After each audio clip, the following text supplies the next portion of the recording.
The bite-sized cereals in the red and white checkerboard packages present Space Patrol!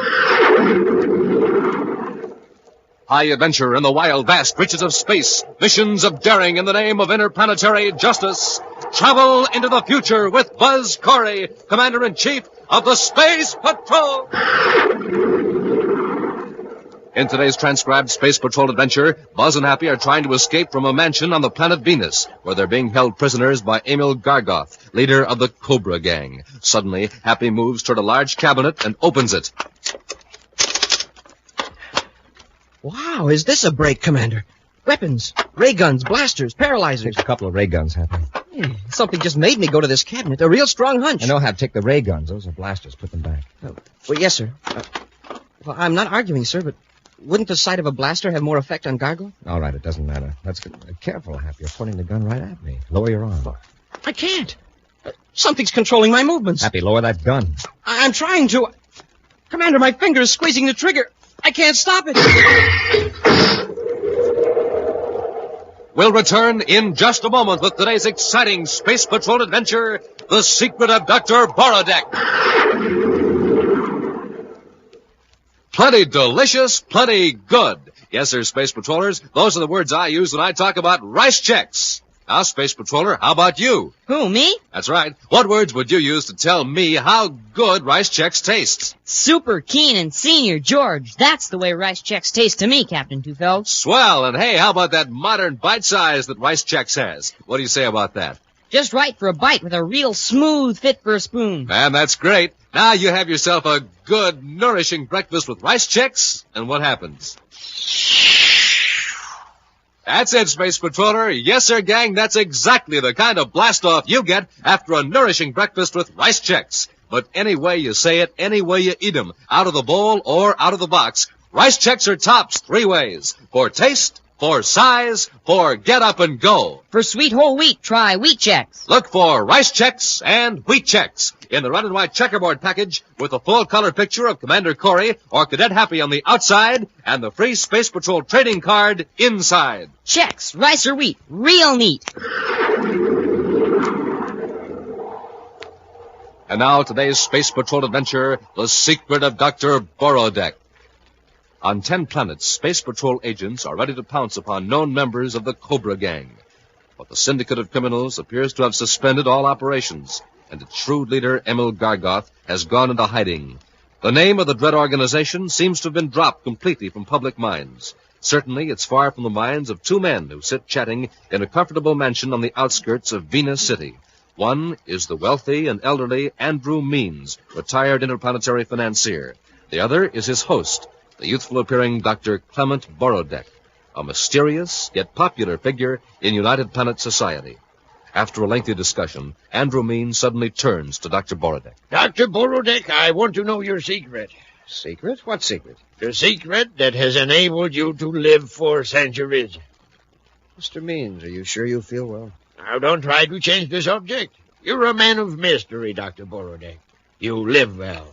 Your fine mansion here, your splendid laboratory, the freedom to travel. Now, I don't know how you get your money, and I don't care. But you do have something that I want. The secret of a long life. Life 2 or 3 times beyond the normal span. Mr. Means, a man of your wisdom certainly can't fall for this superstitious gossip about me. Doctor, I've had you investigated. I've done some of it directly in my talks with you. No man could know so much about so many things unless he had lived through them. I happen to have a deep curiosity and a photographic memory, that's all. Dr. Borodeck, I have documents to prove that you were living 125 years ago. Yet, today you could pass for 35. I will pay you for that secret. Really, I don't know whether to be flattered or insulted. Doctor, I'm an old man. With the best of care and medical attention, I can't expect to live many more years. But you can prolong my life, just as you have prolonged your own. Tell me how, and I'll give you anything you ask. I'm sorry, Mr. Means, but you've let your fears and your desires deceive you. Now, if you'll excuse me, I have an experiment underway in my laboratory that requires my attention. In his central office at Space Patrol headquarters on the man-made planet Terra, Commander Corry goes over reports from Space Patrol agents with Cadet Happy. Well, from the looks of these reports, the Cobra gang certainly seems to have gone out of business. Yes, sir. Maybe we finally scared Gargoth into quitting. He may have quit, but I haven't. Yeah, but unless Gargoth does something or shows himself, how can we get him? There are 2 reports here that merit looking into, Happy. A man of Gargoth's description was seen in Mercury City with a certain Dr. Borodeck. Dr. Borodeck? Who's he? Well, my personal opinion is that he's a fraud. He makes a specialty of getting into the good graces of important people. Oh, hobnobbing with the elite, huh? Yes, I think he's a confidence man, but he works so smoothly we've never been able to get anything on him. Well, maybe Borodeck knows where Gargoth is. Borodeck is the kind of a crook that has to appear respectable in order to operate. He might tell us what he knows about Gargoth, providing we convince him his own reputation is in danger. Well, where's this Dr. Borodeck now, Commander? He's got a fancy estate outside Venus City. Oh, and we were blasting off for Venus tomorrow anyway. Right. We just arranged to drop in on Dr. Borodeck. In his mansion on Venus, Dr. Clement Borodeck walks briskly down the corridor leading toward his laboratory. But as he enters the room, his placidly confident face assumes an expression of worry and distrust. Seated before a control panel, a huge man glowers at a series of viewscope screens, each mirroring a view of a room in the huge house. As the big man turns, Dr. Borodeck's face suddenly changes. He smiles pleasantly. Well, I see you've figured out the controls for yourself, Mr. Gargoth. Mighty clever setup, Borodeck. So while you're in this lab, you can see what's going on anywhere in the building. Oh, I frequently have guests. It helps me maintain my reputation for being able to see into the past and into the future, just by knowing what's going on in the present. Yes. I've just watched the way you handle Andrew Means. I'm afraid you went too far, Borodeck. You practically insulted him. Of course. Nobody dares insult Andrew Means. When someone does, he's intrigued. Especially when that person has something Means wants. Then you think he'll be back with another offer? Of course. He's back in his suite in Venus City Hotel, brooding over the fact that I have the secret of long life. The secret he wants more than anything in the universe. Yes. I am amazed that he fell for the fantastic idea. He actually thinks you're 200 years old. Why shouldn't he believe it? Didn't we make sure that his agents would find evidence of it? How much do you think he'll pay for your secret? If you'll let me work with him, all he has, but it'll take time. How much time? A month, perhaps? I can't wait. If you can get me 1 million credits within a week, I'll give you 1/4 of it. Make it 300,000, and I'll include my latest invention, the robot suit. Look, Borodeck, let's not try to bargain. I need a lot of money, quick. You can get it from Andrew Means without involving the Cobra gang. But you couldn't get it from Means without my connections, my agents who planted the evidence of your immortal youth. Now, shall we quit stalling? All right, Mr. Gargoth, forget the robot suit. I can easily find other buyers. I'll settle for 1/4 of anything I get from Andrew Means. Good. Borodeck, tell me the truth. Can you actually control the actions of anyone wearing that robot suit? Of course. If you like, I'll show you how it works. We might even use it on Andrew Means. Oh. Have you thought of what will happen after Means buys my secret of long life and finds that he's still growing older? What do we care? You can tell him he waited too long to use it. That won't satisfy Andrew Means. He'll charge he's been swindled. There'll be an investigation. Yes, you're right. Means has the influence to cause plenty of trouble. We've got to get rid of him before he knows whether your big secret is a fake or not. Exactly. And with my robot suit, we can make it look as though Means met with a fatal accident through his own carelessness.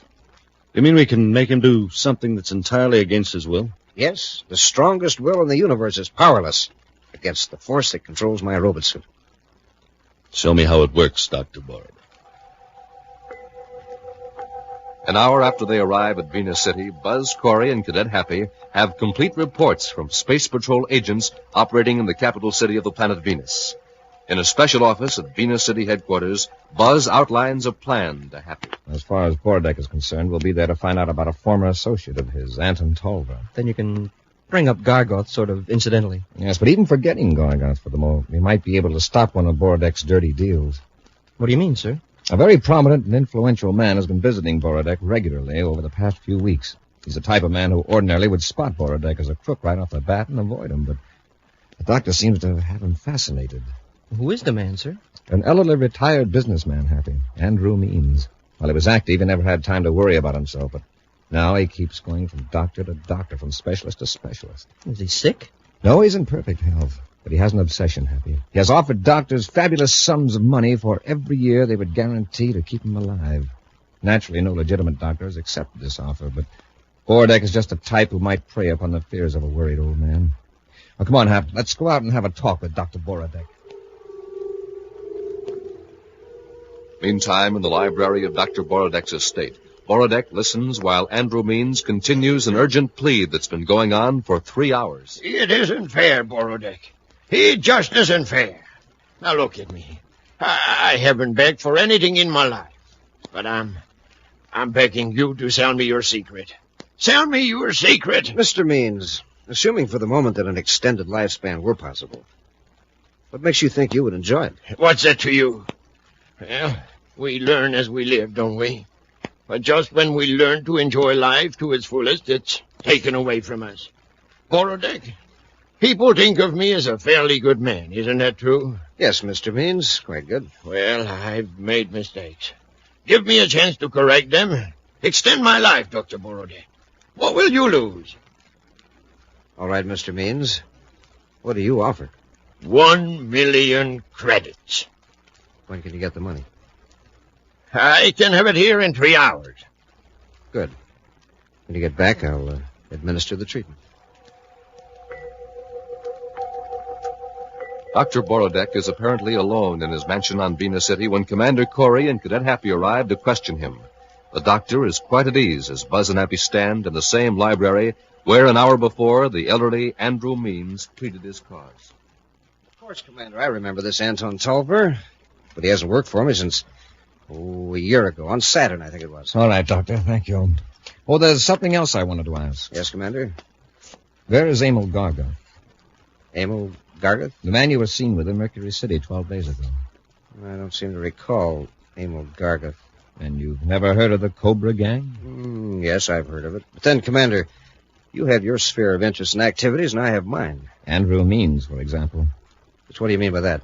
I understand Mr. Means has been visiting you recently. Yes, he has. Professionally? Commander, I don't think that's any of your business. Well, since you're so frank, I don't suppose you'd object to a brainograph test at Venus City headquarters. A brainograph test? On what? Your qualifications to be called doctor and your knowledge of Garga. Will you come with me? Well, I have a warrant, Doctor. How about it? Really, this is most extraordinary. Get your hands up, Corry. You too, Cadet. That voice, Commander. It's Gargo. That's right, and I've got a ray gun here, so don't try anything. Oh, God. From your past performances, I know you aren't showing up to rescue your pal Borodeck. You could have escaped while I was taking him to headquarters. Apparently you need time to put over a deal. A deal involving Andrew Means, perhaps. You're pretty smart, Corry. Yes, Means will be here very soon. Mr. Gargoth. Shut up, Borodeck. I'll handle this. Yes, Corry, when Means shows up, he'll have 1 million credits for me. Then I'll get rid of him. And you and the cadet will get the blame for it. Oh, is that so? I warned you, Corry. Borodeck, get Corry and the cadet out of the library before Andrew Means arrives. Get them into the robot suits. We'll return to Space Patrol in just a moment. This is Dick Tufeld in Los Angeles reporting on the first airplane with swept-back wings used in the U.S. Air Force, North American's F-86 Sabre jet fighter. In a moment, we'll hear from George Welch, the famous test pilot of the Sabre jet.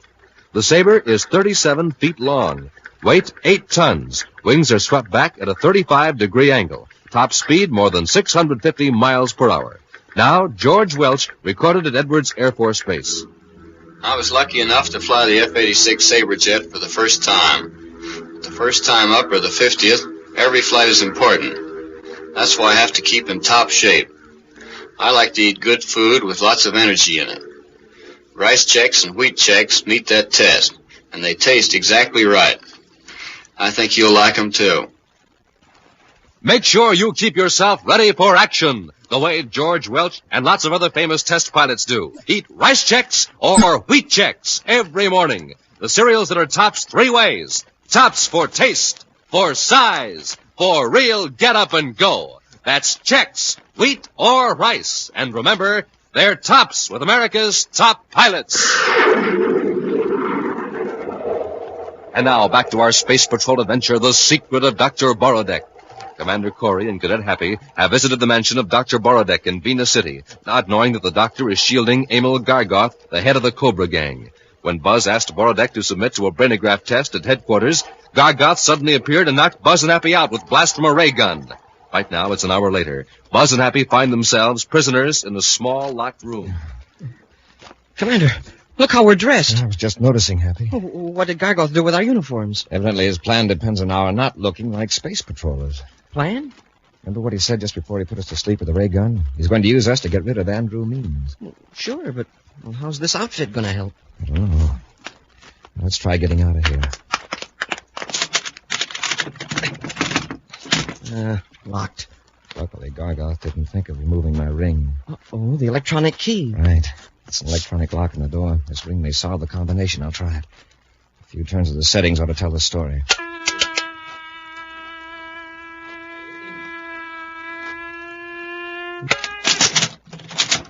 It worked. Yes, the door's open. Now remember, Hap, our job is to protect Andrew Means. Yes, sir, but what with? We're unarmed. We'll find something. Come on.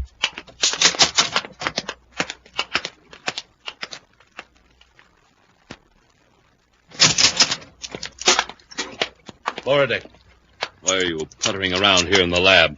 Just getting the props ready for the final act, Mr. Gargoth. What do you mean? I want Andrew Means to be impressed when he sees the miraculous potion that will make him live indefinitely. Here, what do you think of it? Looks all right, but then anything would do. I can't agree, Mr. Gargoth. When a man is paying 1,000,000 credits for a few drops of liquid, he should get his money's worth. You'll note that the liquid glows. Isn't that a beautiful violet light? Yes. Is it poisonous? Naturally, and quite sudden and painless. Andrew Means will never know he's been swindled. And when Means is finished, we force Corry and the cadet to carry him out. And over the cliff. You're sure you can control their movements to that extent? You'll see. Speaking of Corry, he and the cadet should be conscious by now. I'll check. Let's turn on the viewscope monitor. They're gone. They got out of the room. Mr. Gargoth, bring that robot suit control box here quickly while I try to locate Corry on the other screens. All right. They're not there. They're there. There they are, in the downstairs hall. Here's the control box. You work it, Mr. Gargoth, just for practice. Whatever you do, keep them from going near that cabinet. I've got some weapons stashed in it. They're just looking around now. Can we hear what they're saying? Yes, and after we get them under control, you can talk to them. Just throw these 2 switches. Look, Borodeck. You go down to the library and get ready for Andrew Means. I'll handle Corry and the cadet. What do you have in mind, Mr. Gargoth? Just leave things to me. All right. You understand the robot suit controls, don't you? These dials and levers operate the cadet suit. The other set works Corry's. Yes, I know. Watch me make the cadet turn to the left. You turn it the wrong way. He's headed right for the cabinet. Here. I can do it. Just get out and let me alone. All right, Mr. Gargoth, sure.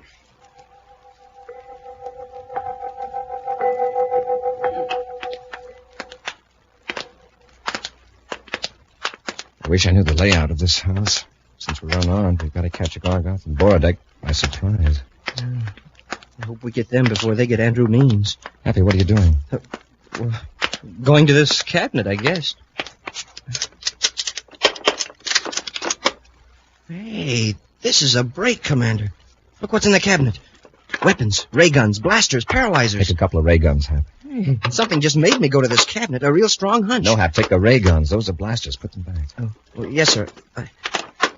I'm not arguing with you, sir, but, well, wouldn't the sight of a blaster have more effect on Gargoth? All right, it doesn't matter. But I'd hate to have to use a blaster, even on Gargoth. Careful, Hap, you're pointing that gun right at me. Lower your arm. I can't. Something's controlling my movements. Happy, lower that gun. Well, I'm trying to, but... Commander, my finger's squeezing the trigger. I can't stop it. Smoking rockets. Sure lucky you ducks, Commander. I'm sorry. What in the universe came over you, Happy? Well, I don't know. It was like something had hold of my arm. Commander, it's happening again. This time you won't be able to duck, Corry. Gargoth. That's right. I'm in Borodeck's lab, right above you, watching you through a viewscope. But I can control every move you make. You're my puppets. It's these suits. I can feel the fabric tightening on my legs. That's right, Commander. You and the cadet are wearing Dr. Borodeck's robot suits. Under electronic impulses, the fibers contract just like muscles. I haven't had enough practice yet to control both suits at once, so I'll merely keep you lying down on the floor, Commander. Aim, Cadet. Happy, step on that strip of rug. Move quickly. Squeeze the trigger.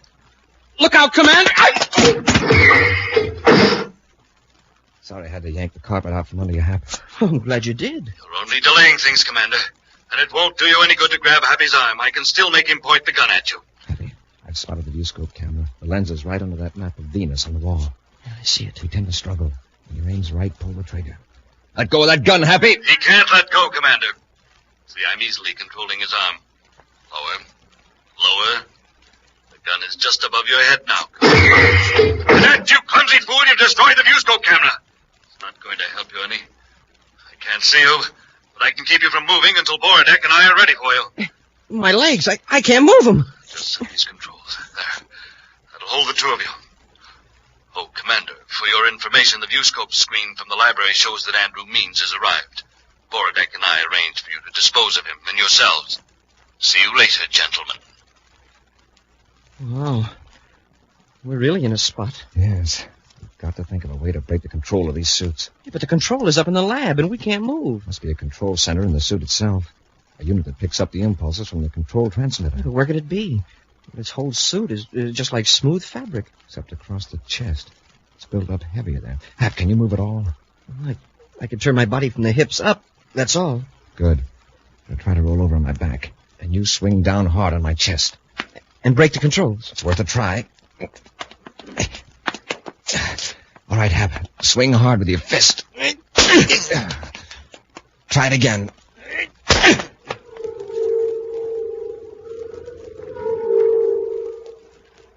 Are you sure you won't change your mind, Mr. Means? You agreed to sell me some of the potion, Dr. Borodeck.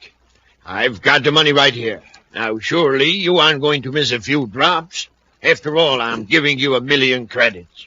Well, very well. Inside this Endurium canister is a sealed flask. Why, it glows. Yes, Mr. Means. It glows with an immortal light. What a pity there is so little of it. You see now why I'm reluctant to part with even a few drops. What if something happens to me on the way back to the city? Suppose the plastic container breaks. Do you have an Endurium container? I think I can find one in my lab. But to be safe, why don't you drink a few drops here? Now. Why, it's an excellent idea. There's a small glass. I'll pour a few drops in it. Here, Mr. Means. Careful. Thank you. Now, I just drink this. Is that right? That's right. To a long life, Mr. Means. Don't drink that, Mr. Means. Corry! Now, look what you've done. You spilled it. The most precious fluid in the universe. Happy, watch Borodeck. Yes, sir. What's the meaning of this? Calm down, Mr. Means. Calm down, indeed, when the space patrol hears of this Mr. Means, I'm Buzz Corry, Commander-in-Chief of the Space Patrol. Do you think I'm a fool? I do, Mr. Means. You're all fools. Gargoth! Don't move, Cadet. You either, Corry, or you get this blast gun. Gargoth, I thought you said you had him under control. The control must have gotten out of adjustment. I brought it down here for you to test. All right, keep him covered. Dr. Borodeck, you mean this really is Commander Corry? That's right, Means. He almost upset our plans. That secret liquid is just the opposite of a life potion. If one drop of that stuff had touched your tongue, you'd be lying there on the floor. But if this robot suit control mechanism works, your finish will be more exciting. Want to carry out our original plan then, Mr. Gargoth? Yes. We'll force Corry and the cadet to walk over the cliff carrying Means. You can't do that. You can't. For 1,000,000 credits, Mr. Means, I could do anything. Hide the control, Borodeck. Make the cadet walk toward Means. Fight it, Happy. The way I told you to in the other room. Huh? Oh, yes, sir. It's working. He's straining against the control. What is he going to do? He's going to pick you up, Means. Borodeck, control Corry. The power in that robot suit, the cadet can lift Means with one arm. But I'll control Corry, too, just to show you how it's done. That's it. You've got them both moving now, like puppets. Okay, Hap, rush him.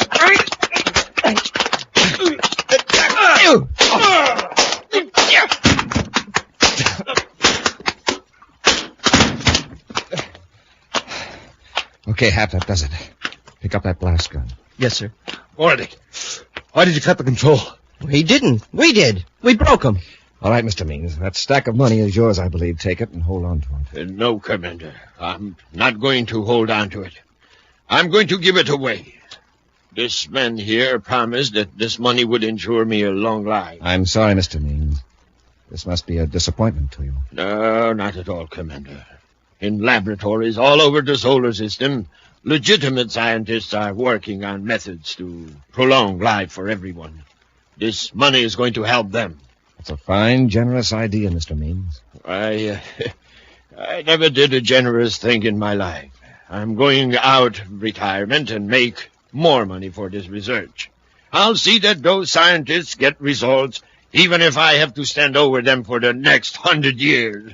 You know, Mr. Means, I believe you will.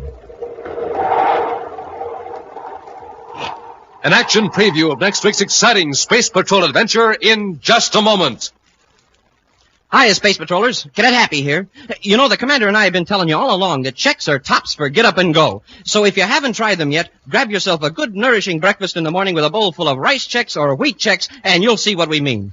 Use just cream and sugar or slice up a big banana over them. Eat up, and zowie, you're up and at 'em like a real Space Patroller. But say, listen, here's another way I like to eat checks, right out of the box, anytime I get hungry. Yes, sir, gang, checks are top for snacks because they're tops for taste. Smoking rockets, nothing beats that swell toasted taste. Real keen and crispy delicious. And size? Man, oh man, checks are tops for size. Their modern bite-sized design is just right for easy eating. So, Space Patrollers, anytime you get hungry, reach for that red and white checkerboard package of checks.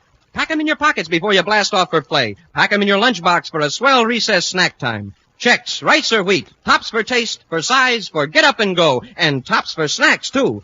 Space Patrollers, maybe you think you don't like salads. Well, here are some that are really different. One's called Funny Bunny Salad. Fun to look at, neat to eat. Made of cling peaches and cottage cheese. Teamed up with crispy, crunchy rye crisp. Smoking rockets, it's delicious. Tell Mom to look for these swell salad recipes and the fixins for them at her grocer's. And now, a preview of next week's exciting Space Patrol adventure. Buzz and Happy are in a surface car speeding down a highway toward Lowell City on the planet Mars. Looks like we're going to make it, Commander. If anyone was going to stop us, well, they've lost their chance. Commander, look! I see it, Hap. It's an atmosphere ship, and it's swooping down right on top of us. The Cobra gang. And there's no way we can fight them off. What they're waiting for. If that ship is armed, they're close enough to blast us to pieces. Uh-oh. What's that? Magnetic holding field. Smoking rockets are picking up the car. We're helpless. If they cut that field, we'll crash. Be sure to join us again next week for the thrilling story, The Zero Ray, when rice checks and wheat checks again present Space Patrol!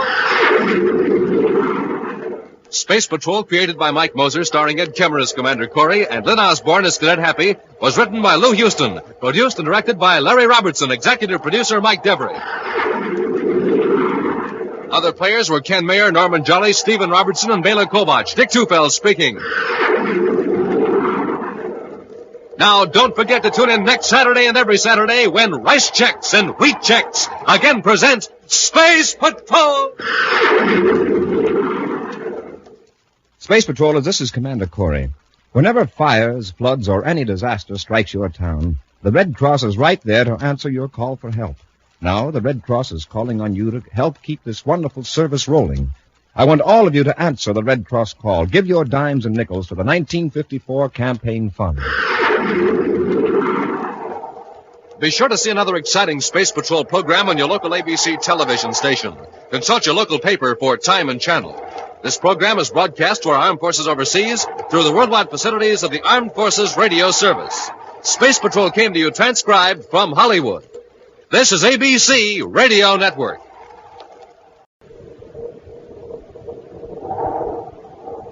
Rice checks and wheat checks.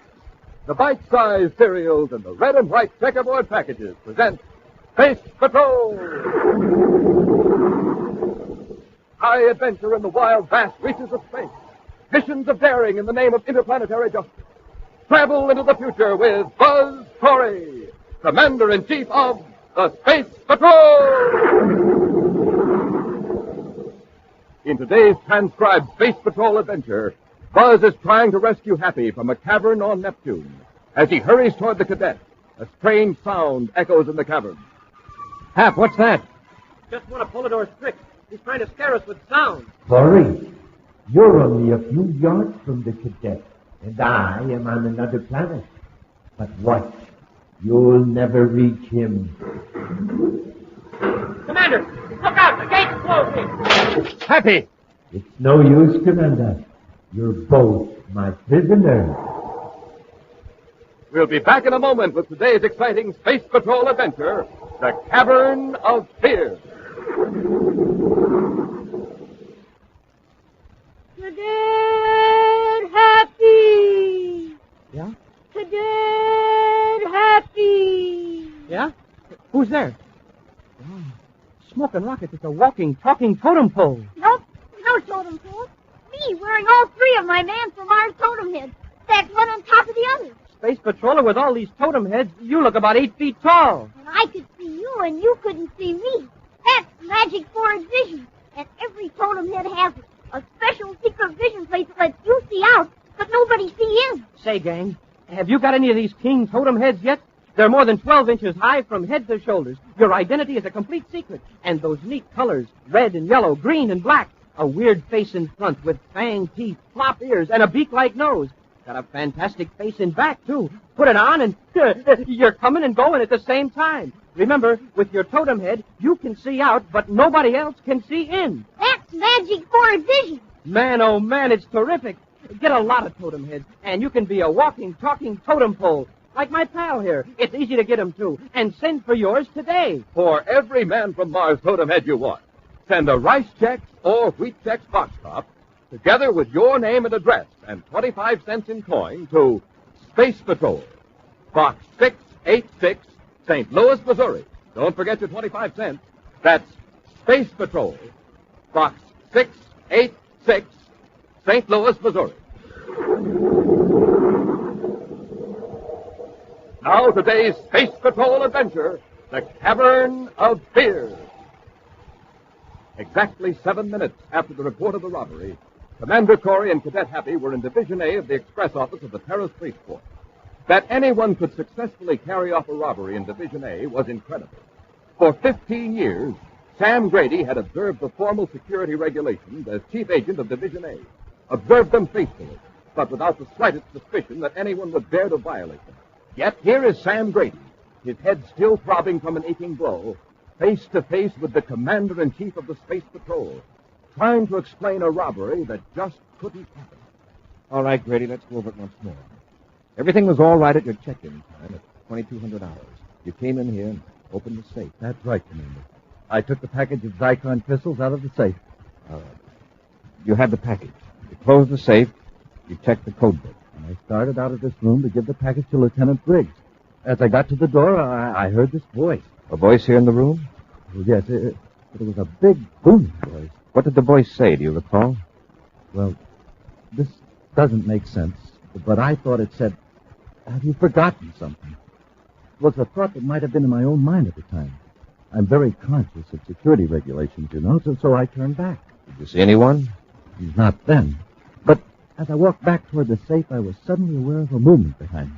It seemed like there were 2 men in the room, and as I turned, one of them slugged me. That's all I remembered until I heard the officer in charge standing over me, shaking me. And by then, these men had disappeared with the Zyklon crystals. Yes. Well, Commander, this voice booming, it sure sounds like Polidor to me. Polidor? He's behind several major robberies. By some means, he's able to project his voice to direct members of his gang. Whatever this device is, it enables Polidor to see and hear as well as project his voice. Unless we grant Polidor magic power, this device has to be planted at the scene of his crimes by human agents.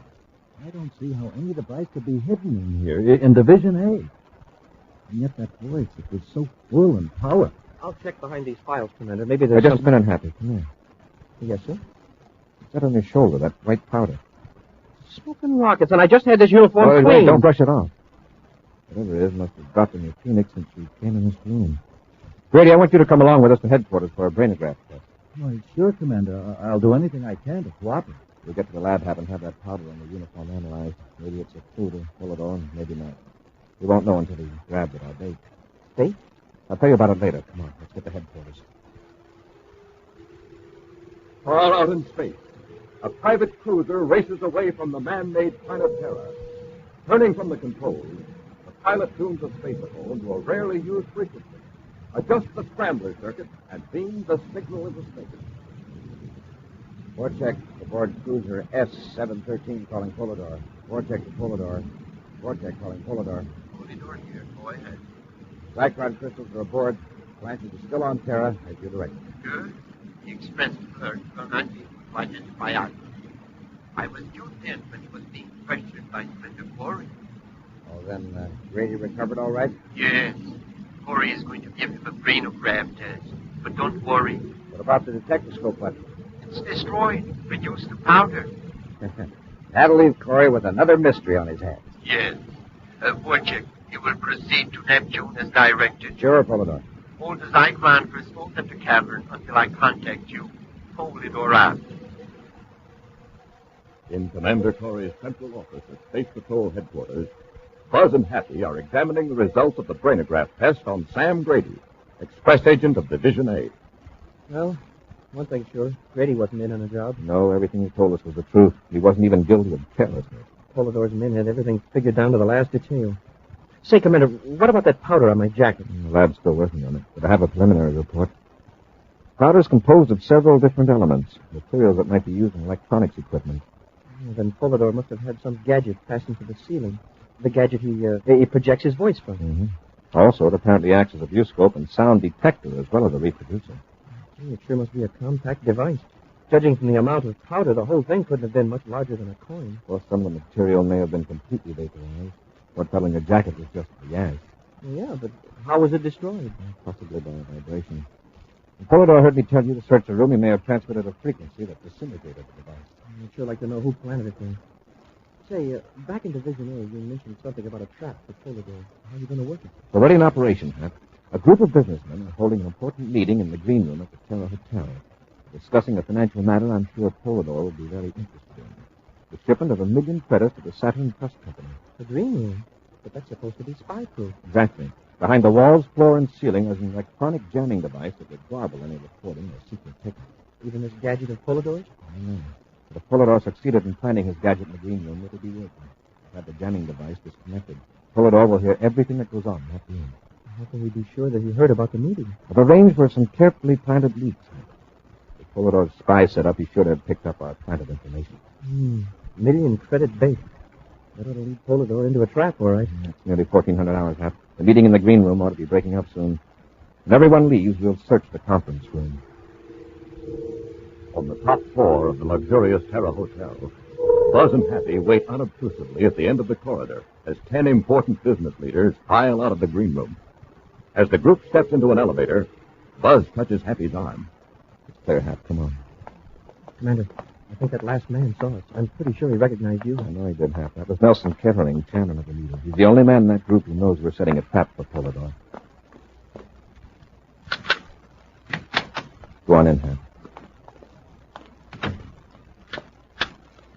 Hey, this is some room. Look at the size of that conference table. I'll check this switch, and we'll search the room. Switch? Protective system was turned off during the meeting. Give Polidor an earful. Then when Kettering left, he turned it on. Oh, I get it. So Polidor couldn't hear us or see us while we're searching the room. Yeah. We'll start a systematic search. We'll check every square inch of the walls and ceiling. It'd be pretty hard to conceal anything in this room. The walls are smooth and plain. Hap, look up at the ceiling. You see anything up there? No, sir. Look close, right in the center, directly over the table. I still don't see. Oh, yeah. A small round thing. I can barely make it out. You put one of these chairs on the table, haven't you? You can get a closer look. Sure, sir. Here, I'll give you a boost. Something like a large button. You want me to see if I can pry it loose? Here, Hap, take this metal box. It's electronically shielded like the conference room. If you get that button down, drop it in the box. Yes, sir. Now hold the box right under it so the gadget will remain in a strong shielding field. It's coming loose, Commander. I got it. Hand me the box, Hap. Yes, sir. All right. Let's get back to headquarters and have the lab analyze this thing. We get to headquarters, we'll have a checkmate on everybody here at the hotel who has access to the conference room. Yeah. Might give us a lead on who planted that gadget. Help! Help! Gentlemen, can you help me? What's the trouble? It's my partner. I was sent up here to help him clean one of the rooms. There he was, lying on the floor of the janitor's supply room out cold. Come on, Happy. Must have dropped a bottle of cleaning solvent. The fumes got him.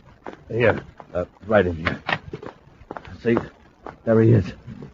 Wow. No wonder he passed out. That stuff burns my lungs. I hope we're not too late. You hold the door open. Happy, let's drag him out in the corridor where he can get some fresh air. Yes, sir. I'll take his feet, Commander. I ask you to hold that door open. Get your hands up, both of you. Uh-oh, Commander. Isn't a ray gun rather odd equipment for a janitor to carry? All right, cut the chatter. Hand over what you took out of the conference room. What makes you think we took anything out of the room? I watched you go in and I watched you come out. Now hand over that box. Come on, or you'll get what that guy got. All right. Here you are. It's being smart, Corey. Now don't try anything. I'm watching you. Now take a look in this box. Well, you found it, huh? Thanks, Corey. You saved me a lot of trouble. I just put this detector scope button in my pocket. Wait, Blanchard. Hold the button up. Pull the door. Well, Corry and the cadet. They found a button in the conference room, Polidor. Where are you now? In the janitor's supply room of the Terra Hotel. They took care of the real janitor with the ray gun and borrowed a spare uniform from his locker. Blanchard. Yes, Polidor. You're on the top floor of the Terra Hotel? Yeah. Good. I noticed a window in the rear of the room. Use the ray gun on Corry and the cadet. Then shove them out the window. A 30-story drop, Commander, and you'll be out of my life for good. We'll return to Space Patrol in just a moment. A spook from outer space. Or an Indian from a reservation on Mars. Or a mystery man from another solar system. Yes, sir, Space Patroller. You could be any one of those weird characters, but you're wearing a Man from Mars totem head with magic forehead vision. That's the special secret vision plate every totem head comes equipped with. So you can see out, but nobody else can see in or know who's wearing the Man from Mars totem head. And to make sure your identity is a complete secret, it's more than 12 inches high. Colors that are out of this world. Red and yellow, green and black. Remember, you see out. Nobody sees in with magic forehead vision. Fantastic fun. You can have it with a Man from Mars totem head. Get one. Get as many as you like and wear them all. Stacked one on top of the other. For every totem head you want, send a rice check or wheat check box top, together with your name and address and 25 cents in coin to Space Patrol, Box 686, St. Louis, Missouri. Don't forget your 25 cents. That's Space Patrol, Box 686, St. Louis, Missouri. Offer good only in the USA and may be withdrawn at any time. Now, back to our Space Patrol adventure, the Cavern of Fear. Buzz and Happy have been lured into a janitor's supply room on the top floor of the Terra Hotel by Blanchard, one of Polidor's confederates. Holding the space patrollers at gunpoint, Blanchard removed the detectascope button from a shielded box, enabling Polidor in some remote and unknown place of security to see and hear everything in the room. Polidor has ordered Blanchard to use the ray gun on Buzz and Happy, and then thrust their unconscious forms through the window 30 floors above the street. All right, Corey. You heard what Polidor said.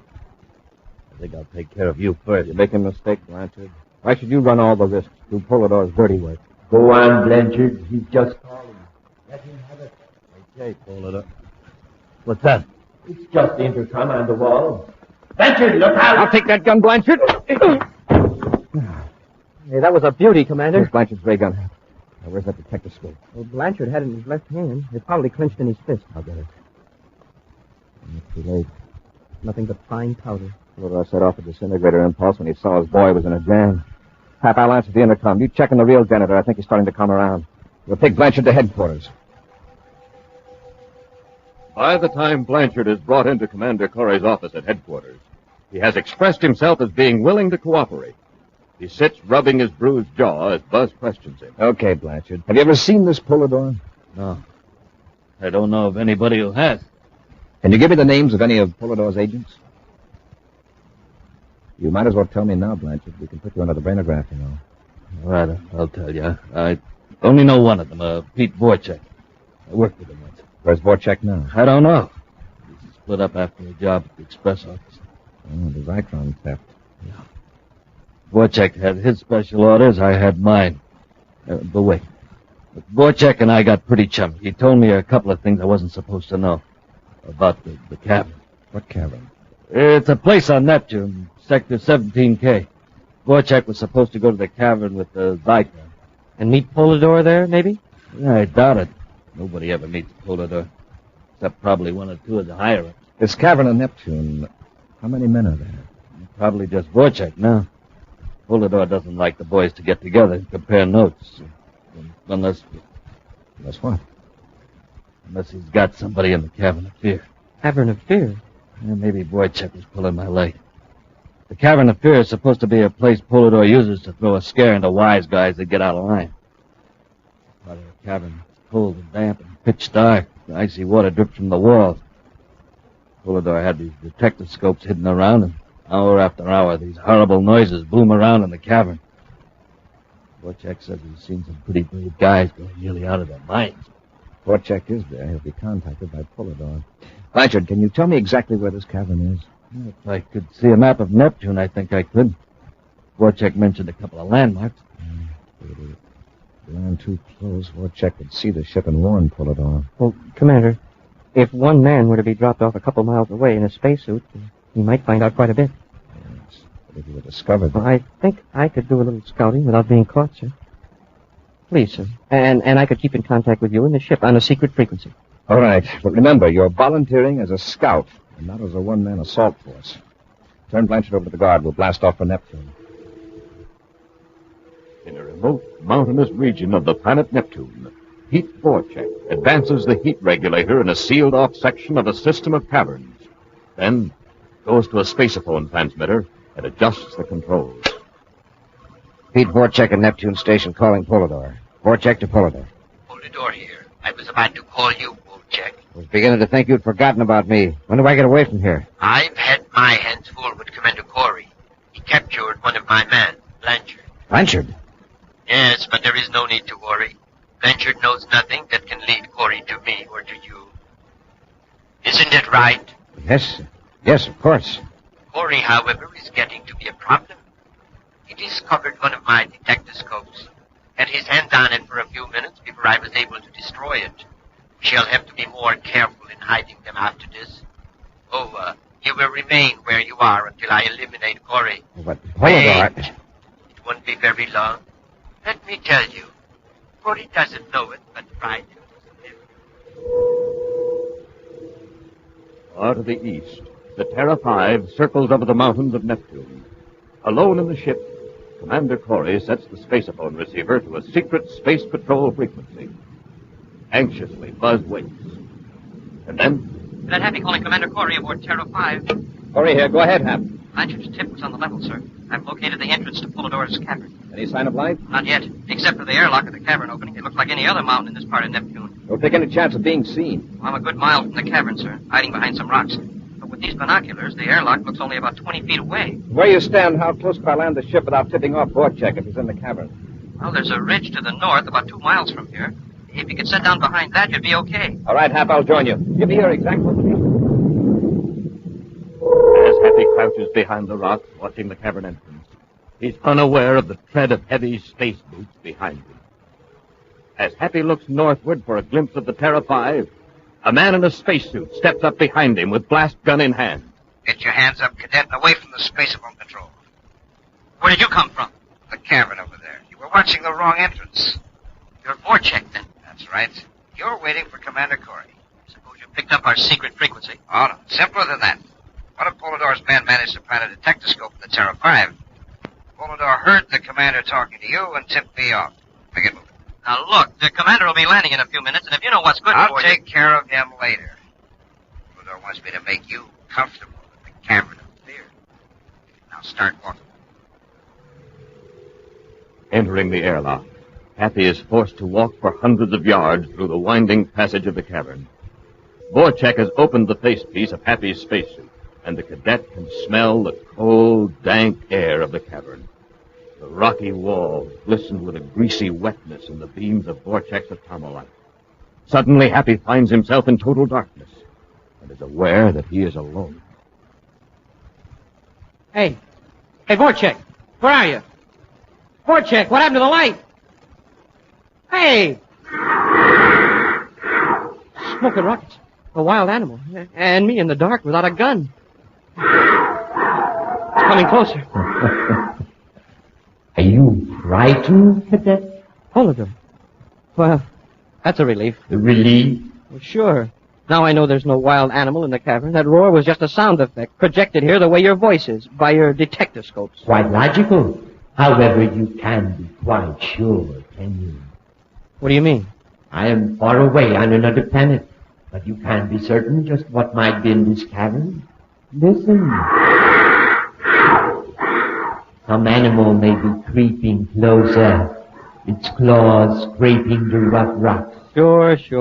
Let's hear some more of your sound effects, Polydor. Put on a show for me. You are brave now, but wait a few hours. The darkness will have its effect on your reason. Your senses will play tricks on you. Your imagination will get out of control. And for the first time in your life, you will know pure terror. Landing the Terra 5 and not finding Happy, Commander Corry has made his way to the cavern searching for the cadet. Cautiously, he makes his way through the winding passage with the aid of an atomolite. Occasionally, from the blackness ahead come strange sounds. Oh, shut up! Happy, where are you? Commander, I see your light. I'm back here. I'm coming, Hap. What's that?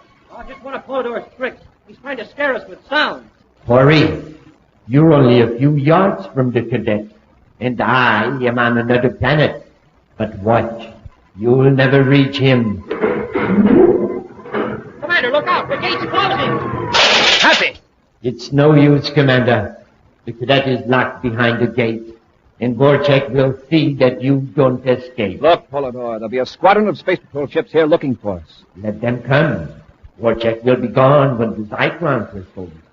And, of course, I am here in voice only. This whole section of Neptune is being watched right now. Your man Vorchek can't get through that patrol. Thank you, Commander. He can't escape in his ship, but he can in yours. Not unless I'm in it. The controls are locked, and only Happy and I can operate them. Oh, well, I don't mind losing Vorchek and the Zyklon if I can do away with you and the cadet. Vorchek can risk being shot down by your patrol ships if he likes. Right behind you with the blaster, Corry, so get him up.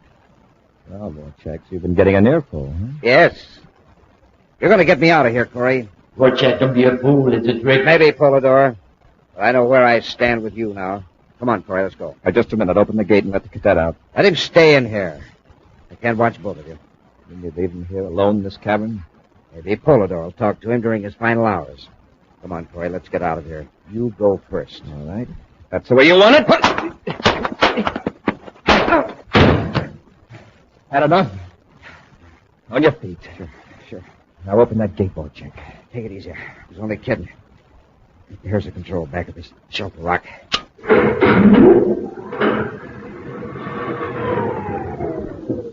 Commander! You okay, Hap? Oh, yeah. Oh, great. Hey, you've got Vorchek. He's riding back with us. Too bad we can't include Polydor. Did he give you a rough time? Oh, he sure did. I didn't mind the bats and the leopards, but one sound really had me scared. I figured I was really off my rocker. What was it? Well, it was so real I could almost feel it rubbing up against me, even through my spacesuit. Rattlesnake? No, it was... Hey, I thought I heard it again. Just now. Look down at your feet, Hap. It... Smoking rockets. A kitten. And it's real. Hap, don't tell me you're afraid of cats. Oh, no, sir. Not when they're real. But these imaginary cats that aren't there, I can't stand the sight of them. In just a moment, a preview of next week's exciting Space Patrol adventure, which will be brought to you by Nestle's Quick, for the greatest tasting chocolate milk and those famous Nestle's chocolate bars.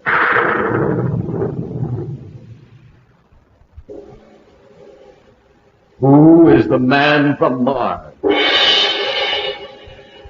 Who's in that weird, spooky totem head with a face in front and another in back?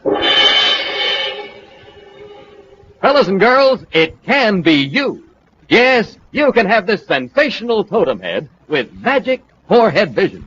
Imagine, when you wear your totem head, you can see out, but nobody can see in. That's right. Magic forehead vision works only for you. When you're in that totem head, you can fool your best friend. Even your mom won't know it's you. It's easy to get your totem head, because you drink that super wonderful, extra delicious Nestle's Quick, don't you? Sure. You know Quick makes the best chocolate milk in the universe. Well, just send the lid from the can of Nestle's Quick or a tracing of the front of the label, together with your name and address and 25 cents to Space Patrol, Box 686, St. Louis, Missouri. That address again, Space Patrol, Box 686, St. Louis, Missouri. You'll get your totem head too, so you can be the man from Mars.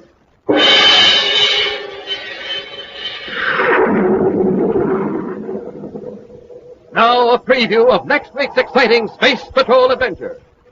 Buzz and Happy are aboard the Terra 5, preparing to fight off an attacking robot ship. Fire stern torpedo 1. Fire 1.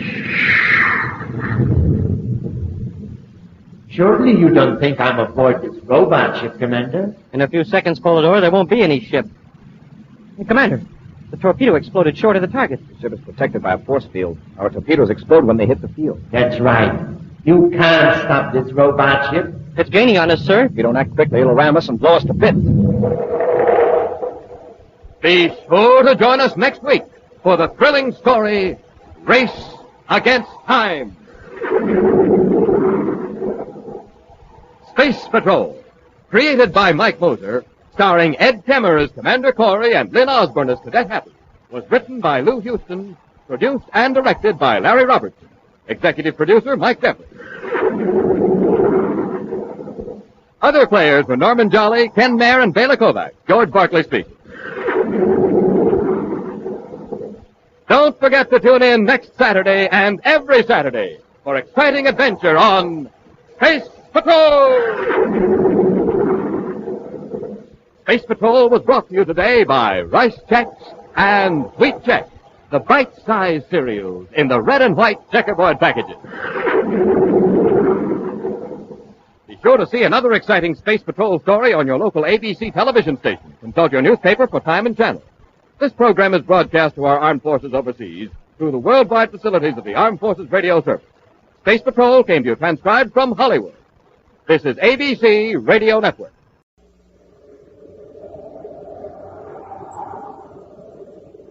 Chex, Rice Chex, and Good Hot Ralston present Space Patrol! High adventure in the wild, vast reaches of space.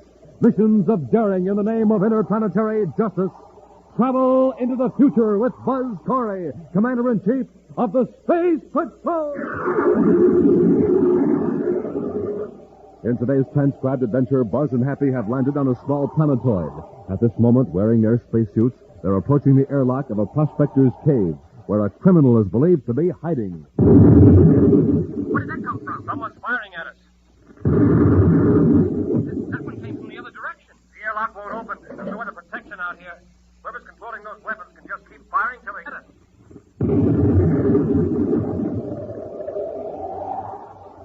We'll be back in just a moment with today's Space Patrol story, The Magic Space Pictures.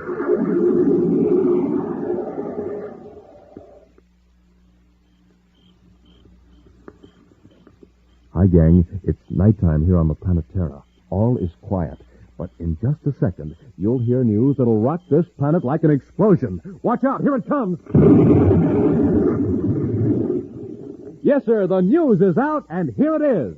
Rice Chex and Wheat Chex now come to you in a brand new package with a big picture of Commander Corry or Cadet Happy on the front. Gang, you can cut these pictures out and paste them in your scrapbook or pin them in your room or clubhouse. And listen, inside of these wonderful new packages of checks, you now get the Magic Space Patrol Space Picture. Here's how it works. You stare at the Magic Space Picture. Who is it? What is it? It's hard to tell.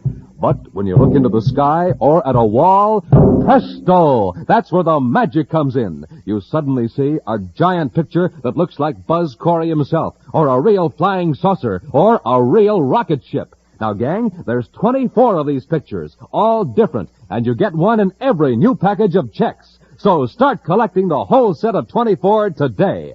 Just look for the new packages of rice checks and wheat checks with Buzz Corry or Cadet Happy on the front and the Magic Space Picture on the inside. And now, today's Space Patrol adventure, the Magic Space Pictures. Excitement is high at the Terra spaceport today. Rumor has spread that Commander Corry himself is to blast off for a test flight in the XR-51, the new experimental rocket ship which has been under top security guard for weeks while technicians installed secret equipment. In his central office at Space Patrol headquarters, Commander Corry is now making a last-minute check of charts and technical data as Cadet Happy bursts in. Commander, somebody's made a terrible mistake. Excuse me, sir. That's all right, Happy. What's the trouble? Well, I just received special orders from the Technical Training Command. Let me see them. You'll report to Recognition School for a special briefing course at 1100 hours Universal Star Time today. I thought I'd better report the mistake to you right away, sir, so I wouldn't be marked AWL. There's no mistake, Happy. But sir, I thought that... You thought what? Well, you are taking the experimental rocket ship up today, aren't you, sir? Yes, in about an hour. Why? Well, I figured you'd be needing me, and well, if I have to be at Recognition School... I put those orders through, Happy. Then I don't make the test flight? Not this one. I'm taking Lieutenant Jeff Fisher. He's been working on the project since it started. Anyway, the whole flight won't take more than an hour or two. I see.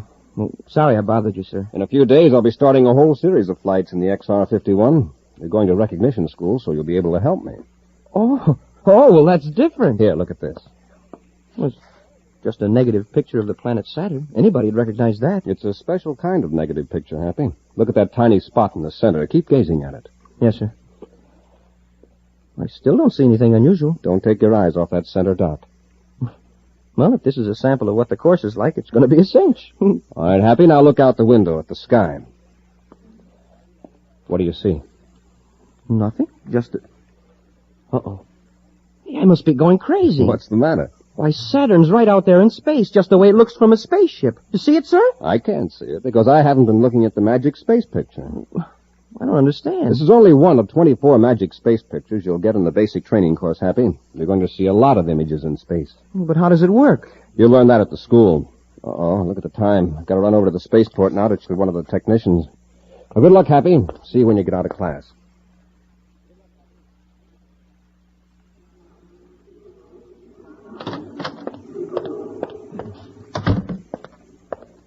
Oh, Commander Corry, may I help you? Oh, yes, Vanek. I just dropped in to see if Lieutenant Fisher picked up all the equipment we need for the test. It's all in the ship, sir. I checked it myself. Fine. I want every bit of extra image reactor equipment removed from this building and returned to the security lab. That includes diagrams, check sheets, everything. Is that clear? Yes, Commander. Good. Then I'll go over to the ship.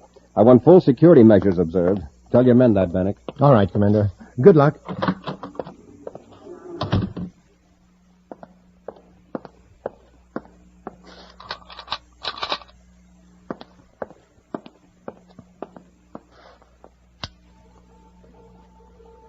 Euro Vanek at Station 4, calling Station 6. Station 4, calling Station 6. Acknowledge with Code Y. Code Y received. Send 3 men and a surface truck to Station 4 to pick up some special equipment. Get it aboard my private spaceship before the security lab starts checking. I got Corry fooled. With a little luck, I can blast off for Planetoid 9-4 this afternoon.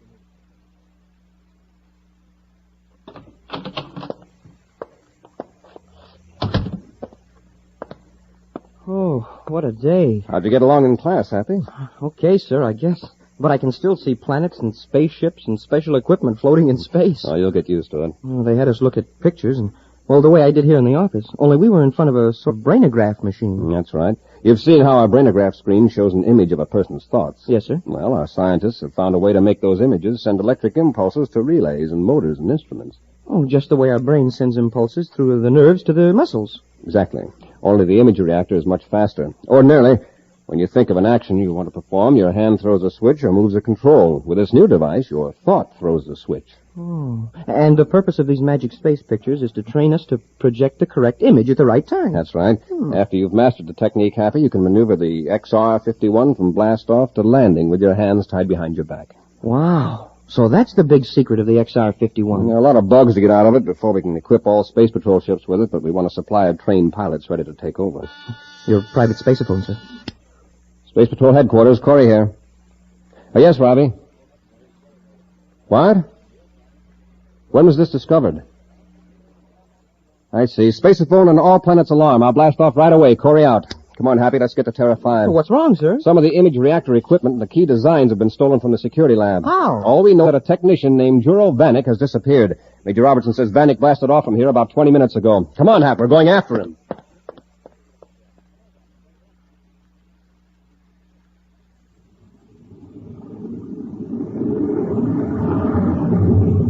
If that was Juro Vanek's ship the patrol sighted, he could be going either to Mars or Jupiter. But in the meantime, he could have changed vector, and probably has. Well, Commander, what could Vanek gain by stealing that equipment? He may be planning to sell it, which would be pretty risky, but more likely he's working for someone who doesn't want to see the Space Patrol become too efficient. Yeah, and with those image reactors, our ship could outmaneuver anything in space. Vanek has been with the project ever since it started. He's probably been waiting for months for a chance to make this break. I hope we catch him right away. I don't want to miss any of that course. If we don't catch him, the team program might as well be suspended. According to that last report from Major Robertson, Vanek got away with most of the reactor cells, the heart of the whole device. Space Control Terra calling Commander Corry aboard Terra 5. Space Control Terra to Commander Corry. Corry here. Go ahead, Space Control. Commander, Space Patrol Ship T-523 reports an unidentified private cruiser heading for the Planetoid belt. The patrol ship gave chase, but the cruiser got away. Do you have the vector for cruiser? An approximate one, sir. 23 degrees, Sun-Mars orientation, 300,000 DUs outside the Mars orbit. He's way off the Jupiter lanes. Space Control, inform Major Robertson. I'll proceed toward the Planetoid belt in Sector J. Corry out. So Vanek isn't going to Jupiter. Well, he can't hide out in the planetoids very long. They're just chunks of rock with no atmosphere and no food. How about all the prospectors who live on the planetoids? Well, even they have to make trips to the nearest planet 2 or 3 times a year for supplies. Vanek is probably just trying to throw off pursuit. Yeah, we'll see.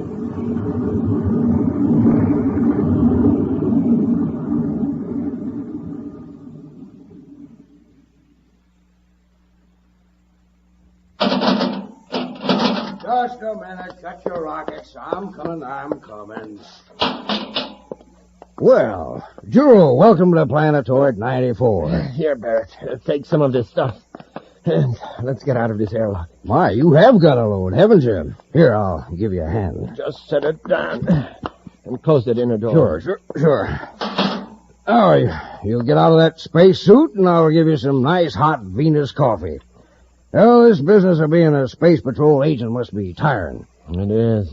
I got to blast off again right away. But I will have some coffee. Say, that's, real interesting-looking equipment there, Juro. A special secret lock for the outer hatch to your cave. A lock? Why, Juro, I never had a lock on the place at all. So you started coming and storing your Space Patrol stuff here? In fact, last time I went out, I never forgot the key. Well, with all this secret Space Patrol equipment here, it's got to be locked up. Suppose some enemy of the Space Patrol tried to steal it. Oh.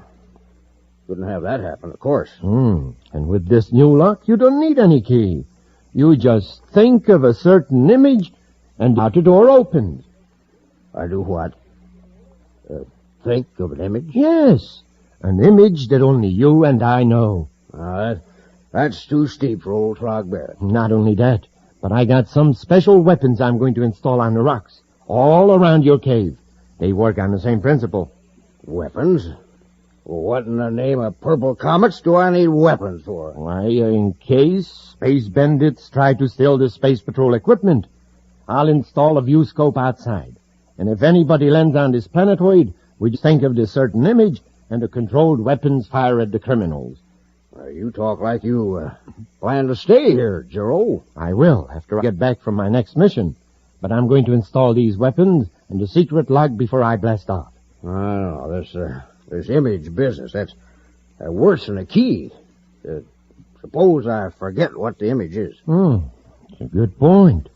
It ought to be something you couldn't forget. I got it. Your face. Huh? Just think of your own face. Think real hard, and the outer airlock door will open. I'll set up the image reactor right now and show you how it works.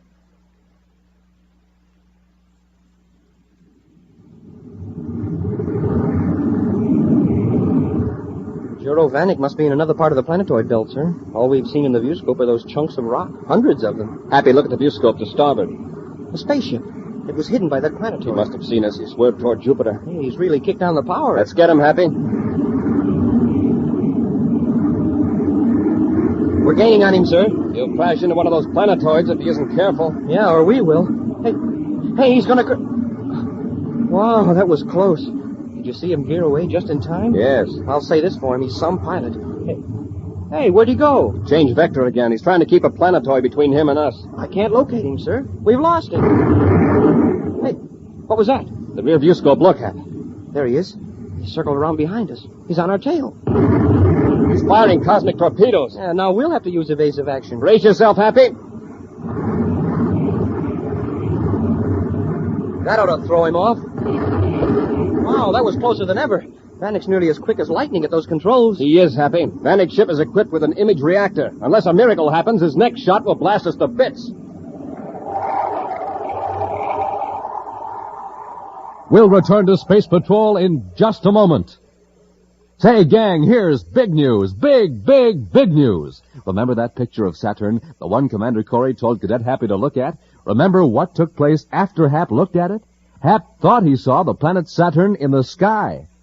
Well, gang, how would you like to have some magic pictures that work just like that? Here's where you'll find them. Inside the new Rice Chex and Wheat Chex packages. The new packages with a picture of Buzz Corry or Cadet Happy on the front. Now, there's 24 of these magic space pictures, and they're all different. And you get one in every new package of Chex. Saturn, Commander Corry, Cadet Happy, rocket ships, these and 20 other fascinating pictures appear on the Magic Space Pictures. You'll want all 24. Here's how they work. You stare at the mysterious picture. What is it? Who is it? You can't tell for sure. Not till you look at the sky or at a wall. That's when the magic goes to work. Floating in space is a giant picture that looks like a real rocket or a real planet. Man, oh man, it's lots of fun. So, gang, hurry. Get the new packages of Rice Chex and Wheat Chex with Buzz Corry or Cadet Happy on the front and the Magic Space Pictures inside.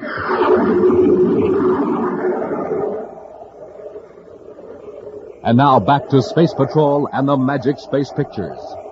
Space Patrol scientists have developed a spaceship control device that reacts directly to the pilot's thought commands. Juro Vanek, a disloyal Space Patrol technician, has stolen several of these image reactor units and hidden them in a prospector's cave on a small planetoid. The prospector, Trog Barrett, innocently believes he's assisting an honest Space Patrol agent.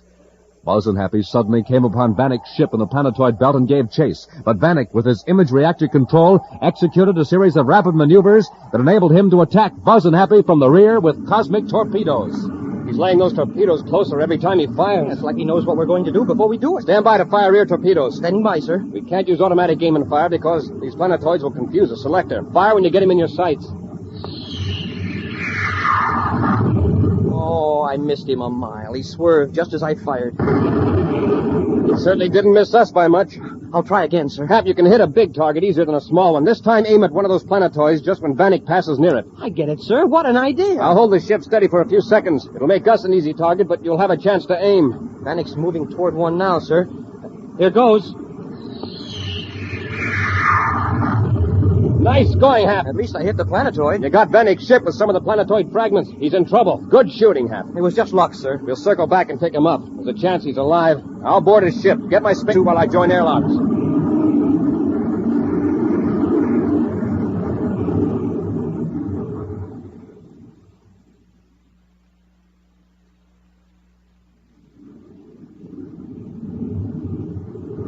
Cadet Happy calling Commander Corry. Go ahead, Happy. Are you all right, sir? I'm just entering Vanek's ship now. No sign of him so far. His got an image reactor control, all right, both on his rockets and torpedo fire control. The way he handled his ship, he must have been giving himself private lessons. It looks like he got away. Got away? Where could he have gone? He probably jumped out in a spacesuit right after his ship was hit. He could be hundreds of DUs from here by now. Coming back, Happy. Notify Space Patrol Jupiter to pick up this wreck. We'll search for Vanek.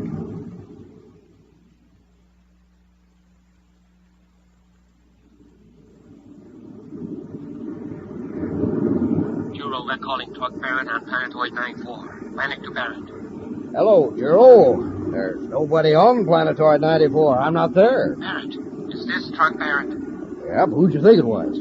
Barrett, listen, I'm in trouble. You've got to help me. In trouble? What happened? I'm in a spacesuit, adrift in the planetoid belt. Well, what in the name of Jupiter's moons are you doing out there? Don't ask questions, just listen. I was attacked by space bandits. They went after my ship when it's damaged. They don't know I got away. You got to find me and pick me up before they come back. Space bandits? In the planetoid belt? Yes. Where are you? In my ship. I'm heading for Planetoid 867. I'll pick you up, Juro. Hurry, please. Here are my coordinates as closely as I can give them. I'm approximately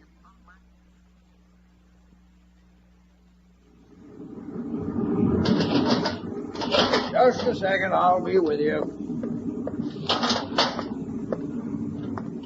Here, let me help you open that helmet facepiece here. There you are, Joe. Get back to the control, Strug. Let's get away from here quickly. Oh, sure. Oh, thanks for picking me up. Oh, that's all right. After all, it's the only neighborly thing to do. You all right, Joe? Yeah, I'm okay. Now, let's see. You better take me to Mars. To Mars? Yeah, I'm going to have to pick up another ship and some special supplies. Then I'll come back to Planetoid 9-4. Well, I was going prospecting, but I guess the Space Patrol comes first. I admire your attitude, Barrett. Drop me off at Lowell City, and then you can go prospecting. Remember one thing, though. Yeah? If anyone contacts you, remember you haven't seen me or my ship. Now get me to Mars as quickly as you can.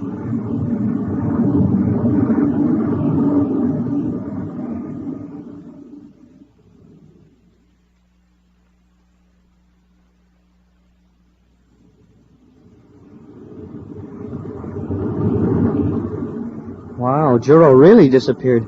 I'll swear we've covered every cubic yard of space he could possibly be in. We must have miscalculated, Happy. Happy, look at that planetoid. Hey, there's a spaceship there. I'll head for it. You turn up the viewscope sensitivity control. Yes, sir. There's a man in a spacesuit near the ship, sir. See? Crawling up that hump of rock? Judging by the type of ship, he may be a prospector. When we land, we'll get the man aboard ship and see what we can find out.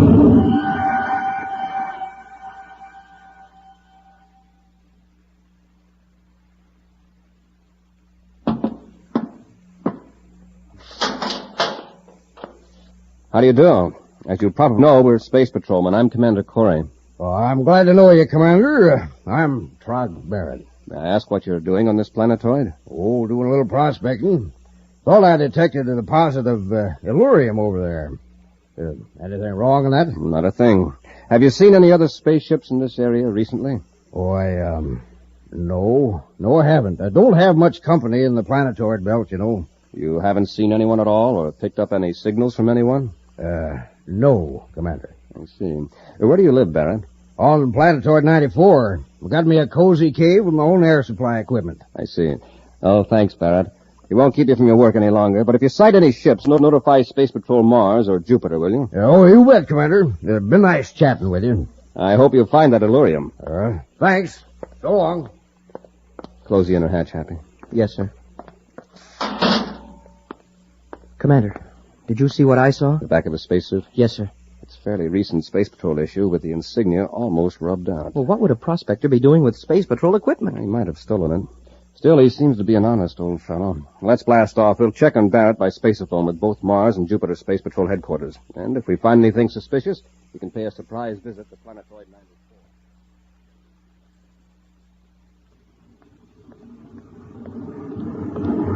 Everything's in good shape back aft, Commander. I made a thorough instrument check on the power and air control. Good. I just got a report from Mars headquarters on Barrett. He's got a clean record. But early this morning, his ship landed at Lowell City Spaceport. A man got out, and then Barrett blasted off again. But he told us he hadn't seen anybody. I'd like to know who that man was that Barrett dropped off on Mars. We're going to circle back to Planetoid 94 and find the answer to that question.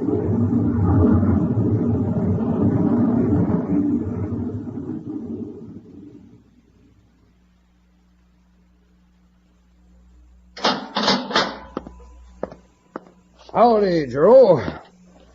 Oh, what a trip I've had. When did you get back from Mars? A couple of hours ago. Hey, that's a dandy new ship you got. Barrett, what are you doing in that spacesuit? Why, I had to put it on to get to the cave from a ship, you know that. But that's my suit.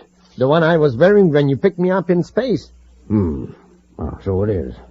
Same size as mine. Oh, almost forgot. Some Space Patrol fellows landed on number 867 and asked me some questions. What? Oh, well, I didn't tell them anything. I said I hadn't seen anybody or any ships. You'd have been proud of me, Joe. What did they want to know? Oh, what I was doing. So I told them prospecting. Then when I told them I hadn't seen anybody, they blasted off. Real nice fellas. Commander Corry was the one I talked to. Corry? And he saw you in that spacesuit? Why, sure, what's wrong with blundering fool? Joe, what are you getting all upset about here? Get out of the way. Let me turn on the fusescope. Now, look, Gerald, this is my home. I don't like being pushed around, even by my friends. Get away and shut up. Look at that. A spaceship, and it's headed for a landing right near the cave. See what you've done? Well, I haven't done anything. I don't see what you're so steamed up about. Don't I? That's Commander Corry. You let him here, you bungling old fool. Now, you see here, he's your commander. You can explain I was helping you to... Shut up! Just wait till Corry gets out of that ship. I'll fix him. I'll blast him off that planetoid. Joe, what are you talking about? Those weapons I rigged to cover the cave entrance from every angle. Why, you're no space patrolman. You learn fast, Barrett. Get your hands off of me. You're not going to harm the commander. I won't let you. Let go. Oh. Now, keep out of my way. After I get Corry, I'll finish with you. And don't try anything else if you value yourself at all. Have your ray gun ready, Hap. I'll see if I can open the cave airlock. Yes, sir. Hey, where did that come from? Someone's firing at us. Hey, that one came from the other direction. Quickly, run for the cave. They're getting closer. One chunk of rock nearly hit me. The airlock won't open. Whoever's controlling those weapons can keep on firing till they get us. We've no protection out here. We're trapped. Hap, there's an image reactor unit here. Then Juro Vanek's inside. Yes, watching us through a viewscope. If we only knew what image would unlock this hatch. He's got us bracketed now, Hap. If we don't get in the cave, the next one will get us sure. Think of me. Think of me. Hey, who's that? Someone's on our suit spaceophone frequency. This is Tog Barrett. Think of me. What's he talking about? Hey, Barrett, what do you mean? Happy, he's telling us how to open the airlock. Think of what Barrett looks like. Think hard. Oh, gee, I only saw him once. I don't remember, except that he had a beard. Let me in front of that reactor, Happy. Let's see. Gray beard, blue eyes, space tan face. Commander, it worked. The airlock's open. Get in quickly. Close it behind you. Hurry. Wow, that was close. Through the inner door.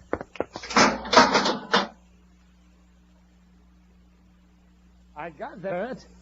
They were right in the line of fire when I... Corry. That's right, Vanek. Drop that ray gun. Stand back, Corry.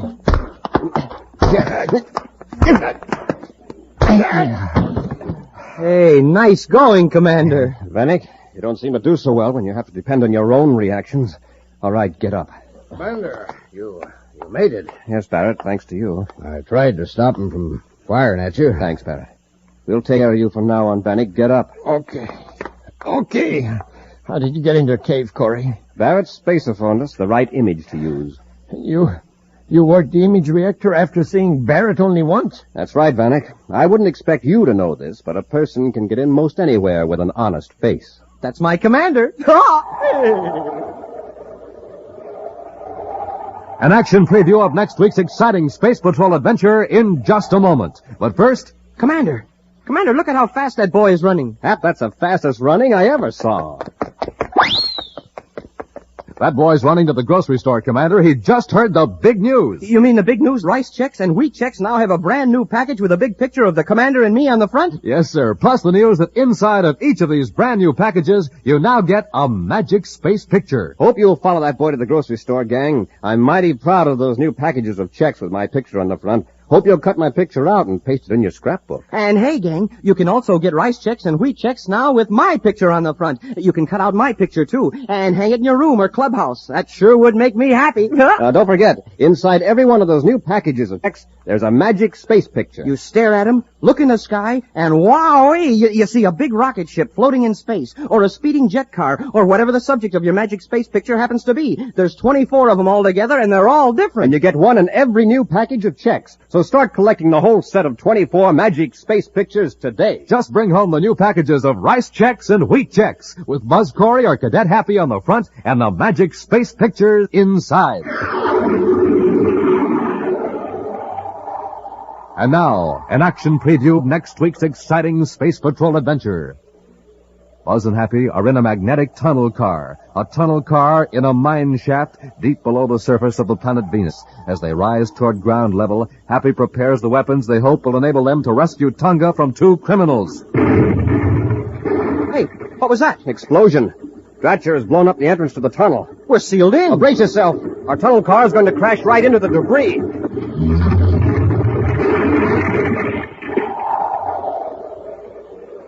Be sure to be with us next Saturday for the exciting story, The Caverns of Venus, when wheat checks, rice checks, and good hot Ralston again bring you Space Patrol! Space Patrol, an original Mike Moser production starring Ed Kemmer as Commander Corry and Lynn Osborne as Cadet Happy, was written by Lou Houston and directed by Larry Robertson. Other players were Norman Jolly and Bela Kovach. Dick Tufeld speaking. Now, don't forget to tune in next Saturday and every Saturday when wheat checks, rice checks, and good hot Ralston again present the new exciting Space Patrol! And be sure to see another exciting Space Patrol program on your local ABC TV station. Consult your newspaper for time and channel. Mothers, an invitation from your grocer. See his special peach coronation salad display, 1953's most beautiful salad. Canned cling peaches from California, creamy cottage cheese, served with rye crisp. Space Patrol came to you transcribed from Hollywood. This is ABC Radio Network. Space Patrol! High adventure in the wild, vast reaches of space. Missions of daring in the name of interplanetary justice. Travel into the future with Buzz Corry, Commander-in-Chief of the Space Patrol. Commander Corry has recently learned an appalling fact. The United Planets are under threat of attack by enemy forces from another solar system called Tiranna. Agents from Tiranna are mingling undetected among citizens of the 10 planets gathering information. These agents have even succeeded in recruiting members of the solar system to act as spies for Tiranna. Right now, in his central office at Space Patrol headquarters on the man-made planet Terra, Buzz Corry grimly stands before a huge star map, discussing the situation with Cadet Happy. Well, we've got to face it, Hap. Right now, nearly every advantage is with the enemy. Well, their spies still haven't been able to send back samples of our weapons. We fixed that by destroying their big cargo ship the other day. So, Tiranna must be waiting till they know more about us. And they're learning more every day. Except for Smee, we don't know who their spies are. If we only knew where Tiranna was, we could do a little spying ourselves. Find out what we're up against. It could be any one of 1,000 stars. Probably in our whole solar system, only a few people know the exact location. They're Tiranna agents. Perhaps one or two collaborators know the secret. Yeah, it sure puts us in a spot, Commander. You know, I'd give 1,000,000 credits to be able to go up to that star map and put my finger right on Tiranna. Yeah, that's it. What, sir? If word should get out that the United Planets government would pay a large sum of money to know where Tiranna is, maybe one of those spies would be tempted to change loyalties. Well, if I could just get my hands on him, I'd get the secret and save the government some money. The trouble is, we're working against time, and with very little information. I'll give you a suggestion to the Secretary General. The decision will be up to him. My suggestion? Gee, yeah, but maybe we'll get a lot of crackpots who claim to know where Tiranna is just to collect the money. The burnograph test will take care of that. I'll contact the Secretary General right away. Several days pass. Now, millions of DUs from Terra on the planet Neptune, the only known agent of Tiranna, admits a visitor to his hideout. Known in the solar system as Matthew Smeed, he's gathering evidence on United Planet's defenses for transmission to Tiranna. Well, Rogar, what have you to report? Did you hear about the reward the government is offering? Reward? Yeah. 500,000 credits for information leading to the identification and discovery of Tiranna. That's very funny. No one in the solar system knows where Tiranna is, except we Tyrannians. Our collaborators are demanding United Planet's money. We could sure use that 500,000 credits. And give the Space Patrol the advantage of knowing where its enemy is? What can they do about it? They can't attack Tiranna with their one little star drive ship. And anyway, couldn't we give them false information? No. They have a lie detector, a brainograph. Yeah, that's right. Wait. Someone who believed he had the right information could give false data and not be detected. Now, that's an idea. It'd look like he was telling the truth. He could collect the money and hand it over to us. Well, it isn't quite as simple as that. The informer cannot cooperate with us. That cooperation would show up on a brainograph. Oh, then we're stuck. No. We must select someone who is sure to double-cross us. Well, for 500,000 credits, that could be almost anybody. The other day you mentioned one of our spies on Terra. You said you were in doubt about his loyalty to our cause? Oh, Milton Croy. Yeah, he was supposed to give us figures on spaceship production, but he hasn't been very helpful. All right, Rogart. You will reveal our precious secret to Milton Croy. A few hours later, in the security lab of Space Patrol headquarters, a nervous little man sits in a comfortable chair to which is attached a maze of electronics equipment. As Commander Corry questions the subject, Cadet Happy watches the control panel of the sensitive brainograph. Croy, a moment ago in my office, you told me you knew the location of Tiranna. Is that true? Yes, sir. Where is Tiranna? It's in the constellation Vela. Tiranna's a Class K star about 75 light years from the solar system. Croy, how did you get this information? From a man named Rogarth. Who is Rogarth? He's a fellow I've had dealings with. A fellow who bribed you to reveal information on spaceship production? Yes. You knew his purpose was to overthrow the United Planets, yet you took his money, huh? Well, at first, but I didn't give him any accurate information, honest. You don't have to assure me of how honest you are, Croy. The brainograph will show it. When did Rogarth first approach you? About 6 weeks ago. You waited until now, until there was a 500,000 credit reward before you reported it. Why? Well, I needed money, and I thought I could outsmart Rogarth. I've been trying to break away from him. Then he came to me yesterday with this big story of how wonderful Tiranna is, with its 5 planets and everybody rich and with science advanced far beyond ours. Why did he tell you all this? To get me to stick with him, I guess. He's making all sorts of promises. But I got scared. I guess until then I didn't really think Tiranna existed. What's the reading, Hap? It's mostly the truth. Croy didn't exactly run himself down in regard to his motives, but otherwise he was sticking to the facts. All right, Hap, cut off the brainograph. You can stand up now, Croy. That's all for now. Yes, you get your money. I'll put through the necessary papers right away, and the comptroller will notify you when you can pick up the check. Now, will you step into the next room, please? Yes, of course. Goodbye, Commander.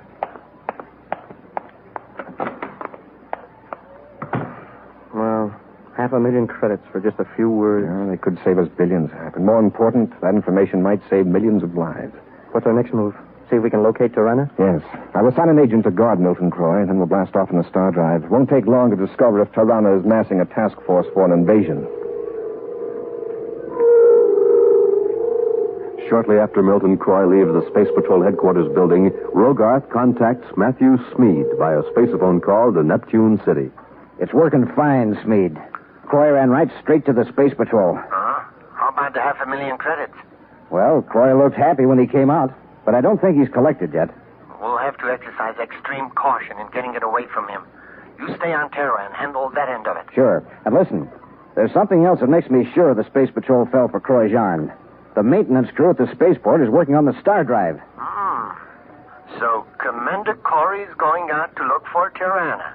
Yeah, but if he keeps looking where Milton Croy told him, he'll be gone 1,000,000 years. He'll be gone longer than that. This is my chance to get rid of Corry for good. Using completely false information obtained from Milton Croy, Commander Corry and Cadet Happy have boarded the Star Drive ship that enables them to cross interstellar distances in incredibly brief time. Buzz has set the hyperspace vector computer to bring them out of Star Drive 75 light years from the sun, within the constellation Vela.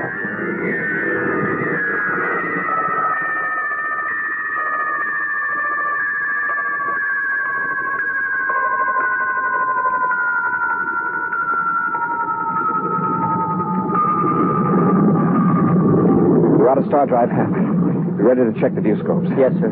If we're near Tiranna, gotta be on the lookout for their ships. Well, if we see one, how about testing our new cosmic torpedo? Well, no, Hap. We're here on a reconnaissance mission only.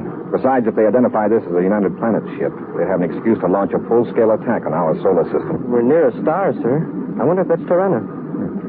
Croy said Tiranna was Class K, which is an orange star. This one's on the yellow side, almost yellow-white. That would make it Class F. Hap, look at the rear viewscope. Hey, a meteor. It's coming right toward us. Well, that's no meteor, Hap. It's a spaceship. A spaceship? Hey, then maybe we're near Tiranna after all. To get those controls, that fella means business. Hey, he's on a collision course and really accelerating. It said Hap, I'm going to try evasive action.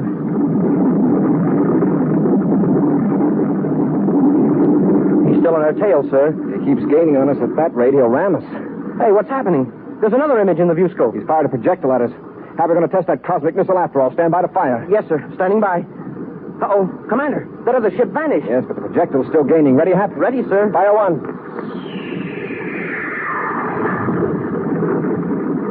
Ours is a guided missile. If that other one is, too, we'll see an interesting game of tag. I'd like to know what happened to that other ship.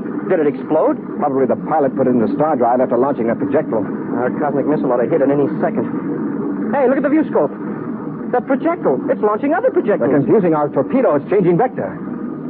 Our torpedo exploded. But those guided missiles are still coming. Keep firing, Hap. We've got to stop them or they'll blow us apart.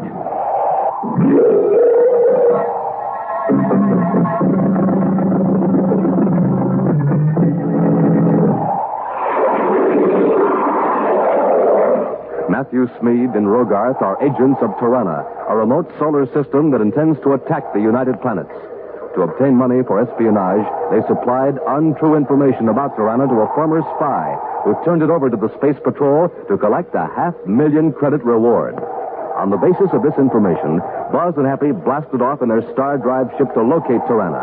Just as they learned they were on a false scent, a strange spaceship suddenly appeared, launched a guided missile at them, and then disappeared into hyperspace under Star Drive.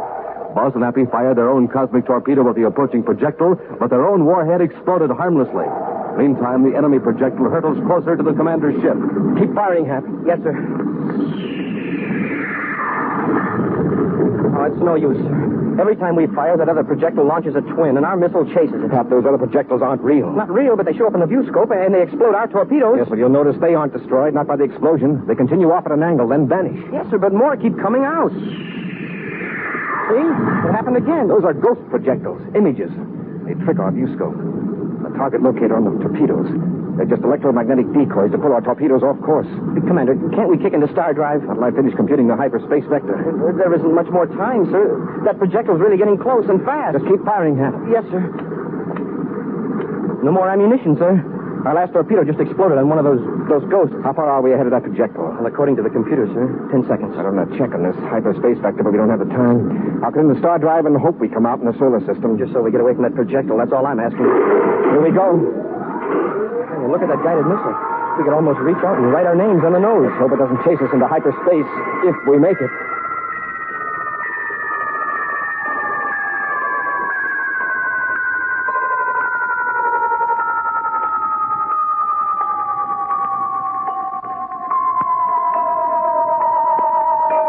Well, we're in hyperspace. Still in one piece. Rockets are cut out and viewscope screens and viewports are black. And somewhere in regular space, there's a deadly guided missile sniffing around with egg on its face, wondering where we went. And I'm wondering where we're going. Well, shouldn't we come out of Star Drive into our solar system? Yeah, that's the idea, but trying to set up a complicated hyperspace vector under those conditions is like playing chess on a ski slope. Keep your fingers crossed, Hap.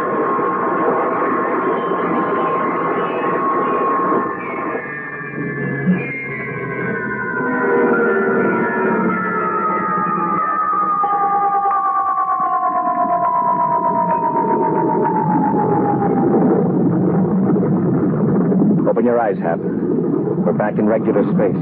Yes, sir. Wow, there's a star. Looks like the sun, all right. Hey, you made it, Commander. There's Saturn. Those rings are a real landmark. We're home. Yes, and with a real job on our hands. Without arousing anyone's suspicion, even Milton Croy's. We've got to find out how he happened to give us that false information on Tiranna. Meantime, from a spaceship just inside the Pluto orbit, Matthew Sneed makes spaceophone contact with his fellow Tyrannian, Rogarth. You can stop worrying now, Rogarth. I took care of Corry. Great. How did you do it? Launched a guided missile at his ship.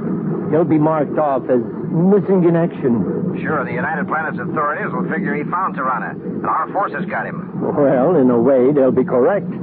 But it will be weeks at least before another star drive ship is available. By that time, it won't do them any good to know that Tiranna is not in the constellation Vela.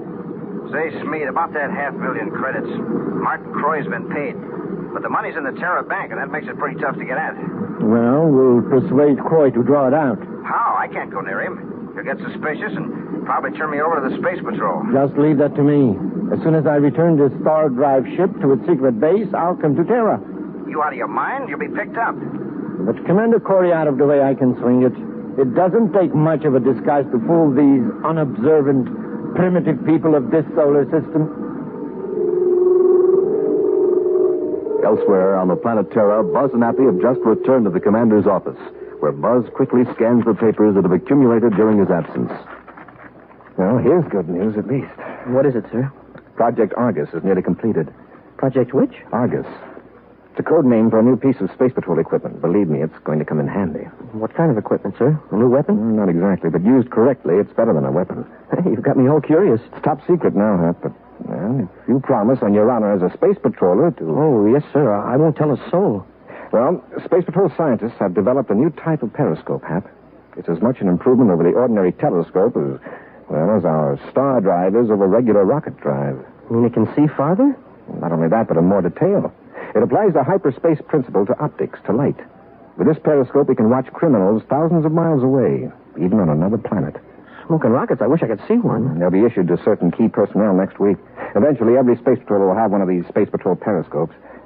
Now, about our Tiranna problem. Yes, sir? Milton Croy sincerely believed he was telling the truth about Tiranna.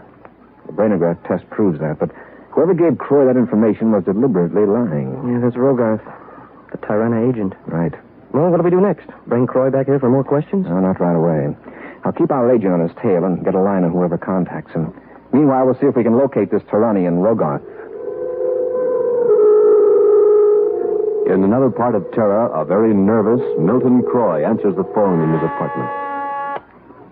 Hello? Milton Croy? Yeah. What do you want? The same thing I wanted when I called the last time. The money. I don't know what you're talking about. You double-crossed me. You sold out to the Space Patrol. And don't try to tell me you didn't. Now, are you going to hand over that 500,000 credits, or am I going to have to use special Tyrannian methods? Look, I tell you, I haven't any money now. Stop bothering me. All right, Croy. You've had your last warning. You won't live to spend a single credit of that money. Hello? Hello?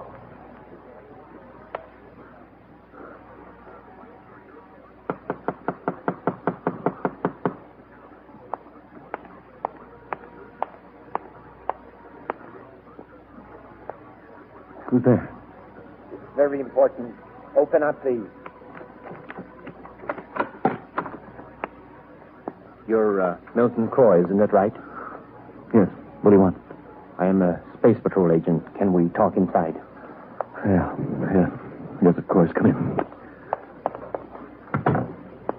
Oh, here are my credentials, if you care to examine them. Yes, I see. Now, I don't want to cause you needless alarm, Mr. Croy, but you're in danger. What kind of danger? Well, you've been receiving threatening phone calls, haven't you? Oh, you know about them, do you? Yes, Mr. Croy. You've been under surveillance ever since you made that report to headquarters. For your own protection, of course. However, matters have reached a stage where we can no longer guarantee your safety. What do you mean? That is, if you remain here on Terra. So we arranged to take you to Mars, where no one can harm you. Mars? Yes. There's a private cruiser at the spaceport now. We'll blast off as soon as you go to the bank. Naturally, you want to take your reward money with you. Yes. Look, why can't we just order a transfer to the Mars Bank? Mr. Croy, the Tyranians have spies everywhere. Do you realize how many channels such a transaction would pass through? Transfer of 500,000 credits would be sure to attract attention. Then your enemies would know you were on Mars. I see. But no one will suspect that you would be carrying that much money on your person. Now, come on. I'll go to the bank with you. Just a moment. I'll throw some things into a bag. No. You don't want to advertise the fact that you're taking a trip. Come just as you are. Every second's delay, your life is in greater danger. All right, I'll come with you.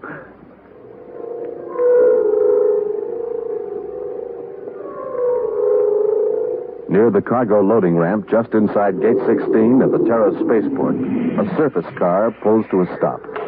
Oh, wait, Hap, don't get out yet. We'll be less conspicuous in the car. Yes, sir. Besides, you want to check with Packard again. Planetoid Mobile Unit T-53 calling Special Agent Packard. Corry to Special Agent Packard. Packard here, Commander. Go ahead. I'm at the spaceport. So far, no sign of Croy. I'm at Croy's apartment, Commander. Nothing's disturbed, and he sure hasn't packed for a trip. But he did draw the 500,000 credits out of the bank. Oh, yes, sir. The bank guard's positive Croy and this other man got into a surface cab. The guard heard one of them mention spaceport. I've got men checking the regular passenger gates. From here, I can see several private space cruisers. Commander, I'm sorry I lost sight of Croy. I was right behind him and this other fellow, and all of a sudden a fight started right in the street. I caught a couple of wild swings, but by the time I got untangled, Croy was gone. I'm sure that fight was planned. You used your head checking with the bank right away. Nice work. Well, I figured... Now, hold it, Packard. Croy just walked onto the ramp 3 gates down with his pal. Corry out. One half. We'll see where they're going and then head them off.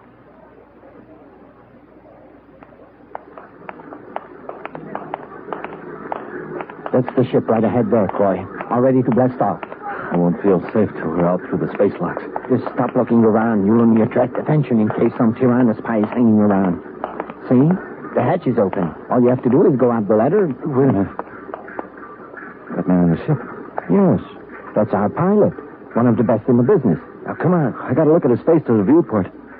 I know that man. He's an agent from Tiranna. You must be mistaken. No, I'm not. He's the man who's been threatening me. He's Rogar. Come on, Croy. You're not from the Space Patrol. You're a Tiranna agent, too. Get into that ship. No, I won't go. Rogart, come on, here and give me a hand. Troubles, mate? Our passenger is suddenly reluctant. Jump down here and help me drag him aboard. Sure. Let go of me. Hurry up, Rogart, before somebody sees us. All right, Croy, let's go, or do you want us to get rough? Okay, break it up. Grab him, Happy. Yes, sir. Take one more step and I'll blast all 3 of you. Hold it, Hap. That's a blast gun. Now stay right where you are while I get into the ship. Smead, where are you? I'm in the ship. Come on and bring Croy.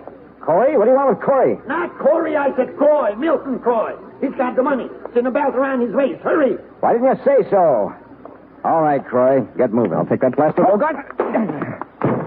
Hey, nice going, Commander. Now we can get Smead. Hey, close the hatch. He's going to blast off. Maybe this blaster will tear a hole in the hatch. What's the matter, sir? The chamber's empty. I guess I wasn't so brave rushing Rogarth after all.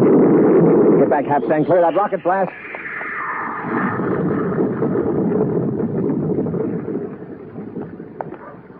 Doggone it. There he goes, out through the space lock. Well, we've got his partner anyway. Yeah. Rogarth, get up.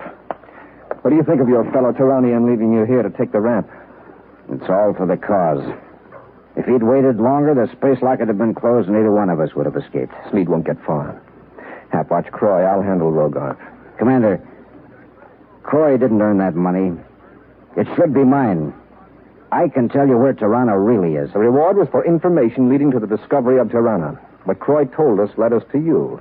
And the brainograph will do the rest. Yeah. And where you're going, Rogarth, you won't need any money.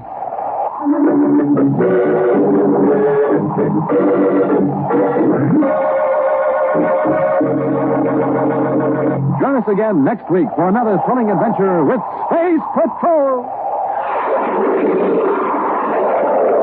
High adventure in the wild, vast reaches of space. Missions of daring in the name of interplanetary justice. Travel into the future with Buzz Corry, Commander-in-Chief of the Space Patrol.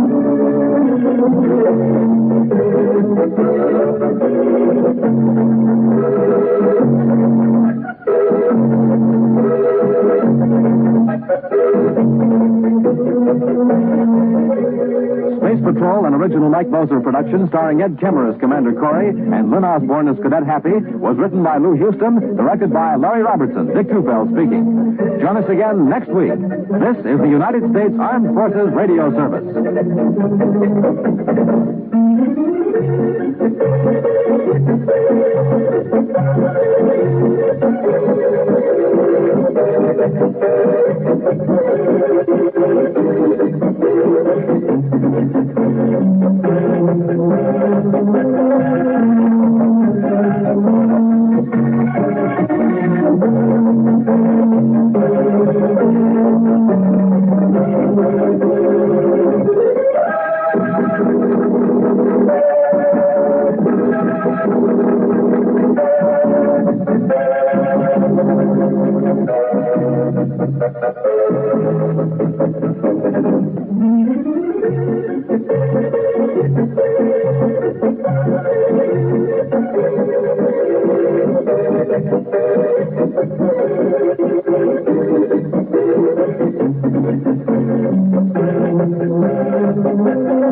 Wheat Chex, Rice Chex, and Good Hot Ralston present Space Patrol! High adventure in the wild, vast reaches of space. Missions of daring in the name of interplanetary justice. Travel into the future with Buzz Corry, Commander-in-Chief of the Space Patrol! In today's transcribed adventure, Buzz and Happy have conceived an extremely daring and dangerous plan to surprise two criminals who are holding Carol captive in the Martian hills. Right now, they're nearing the hideout in a small atmosphere ship. We're getting close, sir. Fasten your safety belt, Happy. Here's where we intentionally develop power failure. I'm all set, sir. Hang on. About to make the worst landing of my career. That ground's coming up awfully fast, Commander. Got to make this look like a disastrous crash. Okay, but it's beginning to look too realistic. Now brace yourself. It's beginning to look like the real thing to me, too.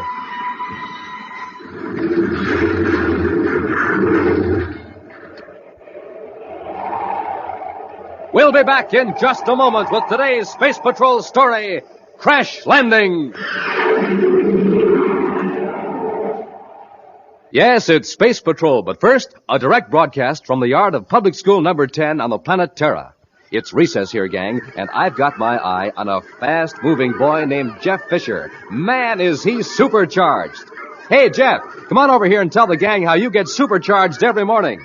I just do it the way Buzz Corry does it. I eat a good breakfast with a checkerboard super cereal, like Rice Chex. Rice Chex? Say, that Rice Chex is real swell eating, right? I'll say, and it's bite-sized, too. Only bite-sized rice cereal in the universe. Only rice cereal for me, boy. It's plenty keen. You betcha. So, boys and girls, don't you think it's about time you tried Rice Chex? Remember, to think fast, to act fast, you have to eat a breakfast that supercharges you. A power breakfast with a checkerboard super cereal. So today, make it Rice Chex, the delicious bite-sized super cereal that helps to supercharge you.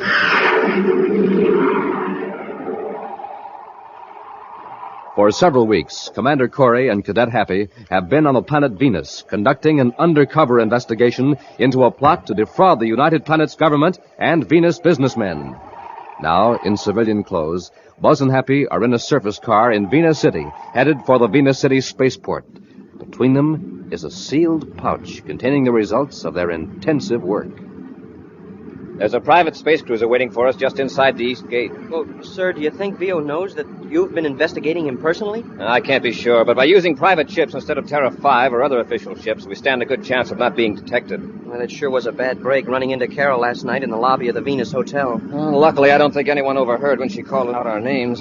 I looked around very carefully. You told her why we were in civilian clothes. Mm-hmm. She may be able to help us now that she knows the facts. It looks like we picked a good time to blast off from Venus, Commander. The whole east end of the spaceport is deserted.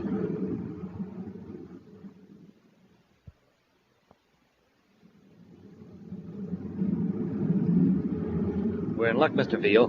Corey's car is the only one on the side road. Well, we'll need a lot more luck to get that evidence away from him. It's a break for us that he picked this deserted end of the port. Speed up, Bob. We can pass him before he gets to the gate. Then inside the gate, I make a quick turn, slam on the brakes, and you tumble out of the truck. Yeah. Chances are Corey won't suspect anything when he sees that this is a regular Space Patrol maintenance truck. They're usually in a hurry anyhow. Pour on the power, Bob.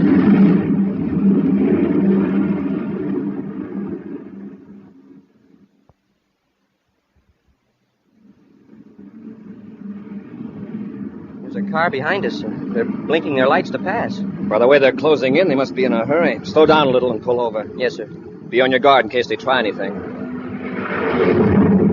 Wow, that guy drives like a maniac. Did you see him whiz past us? It's a maintenance truck. Yeah, I'll bet the driver's another one of those washed-out space pilots. They always drive like they're sore at the universe. Hey, look at him barrel through that gate. Commander, the fool's gonna turn. Happy, stop. Somebody fell out of the truck. Smoking rockets. What a spill. He turned so fast it tossed the other guy out. At least the driver stopped. Come on, Hap, let's see if the man's hurt. Yes, sir. There's no excuse for that kind of driving. It's lucky we weren't going much faster. We might have run over him, Commander. Drop the commander, Hap. Oh, sorry, I forgot. The fall must have knocked him cold. I'll turn him over gently. Okay. He didn't know I was going to turn. I slammed on the brakes just as he pitched out of the truck. Yes, I saw it. His head doesn't seem to be injured. I hope there are no bones broken. Let's have a look at him. It's none of my business, friend, but you shouldn't make a turn at that speed. Yes, I know. I was in a hurry to get to the other end of the spaceport. My leg. Just take it easy now. You'll be all right. Now, don't move. Let's have a look at that leg. Yeah. Have a good look. Hey, put down that wrench. Hey, what do you think you're doing? Grab the cadet, Veal. I got him. Slug him, Henry. Let go of me. Hurry. Get to the surface car and grab the evidence. Okay.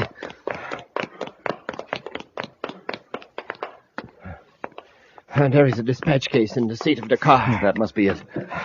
Take a look in the back, just in case. We want to get all of it. There's nothing back there, Veal. All right, come on. Let's get to the truck. Look down the road. Here comes another surface car. It's headed right for the gate. We'd better get the truck rolling before they get here and start asking questions. We won't stand a chance in that truck. Let's take a spaceship. Huh? Hurry. We can blast off before the car gets here.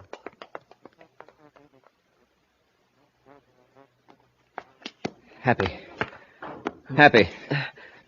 Oh, my head. Hap, our car and their truck are still here, but our spaceship is gone. I thought I heard a blast off, but I figured it was inside my head. I heard another car approach, but it didn't come through the gate. It must have turned down the road paralleling the fence. Hey, the evidence, sir. Did they get it? Yes, it's not here. I guess our undercover work wasn't so undercover after all. That must have been Vio, and he and his partner have taken our private cruiser. Well, maybe we can get another ship and blast off after them. First, let's go to local headquarters and spread an alarm. You drive that truck, and I'll take the surface car.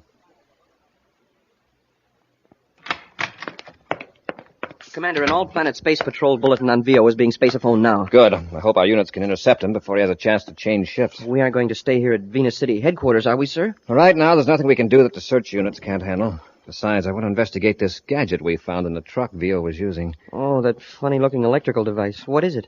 It's a stimutron. A what? Stimutron. It's a high-frequency electrotherapy machine used to treat advanced cases of venous fever. Oh, you mean the blood condition that some people get from being in the venous swamps too long? Yes. This machine is the only successful cure. There are only about 6 stimutrons in the solar system, all in hospitals or clinics. No private individual has one. Well, then what was this one doing in the truck? Stolen, probably. Stolen by someone who needs the treatments and who doesn't dare go to a regular hospital. You mean Vio has venous fever? Or one of his gang. I'm notifying all doctors to report anyone applying for stimutron treatment. Well, didn't Vio spend a lot of time around those Zyrola plantations in the swamps, arranging crooked deals? Yes.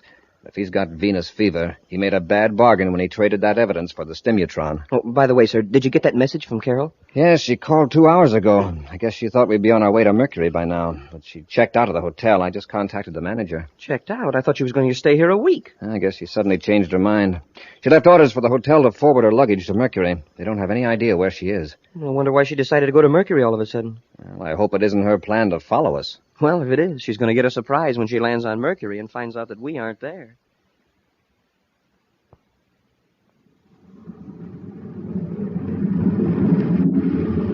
We'll be on Mars in a couple of hours, Mr. Veal.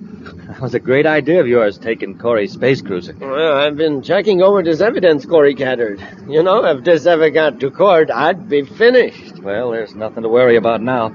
All we've got to do is lay low. Henry! Oh, no.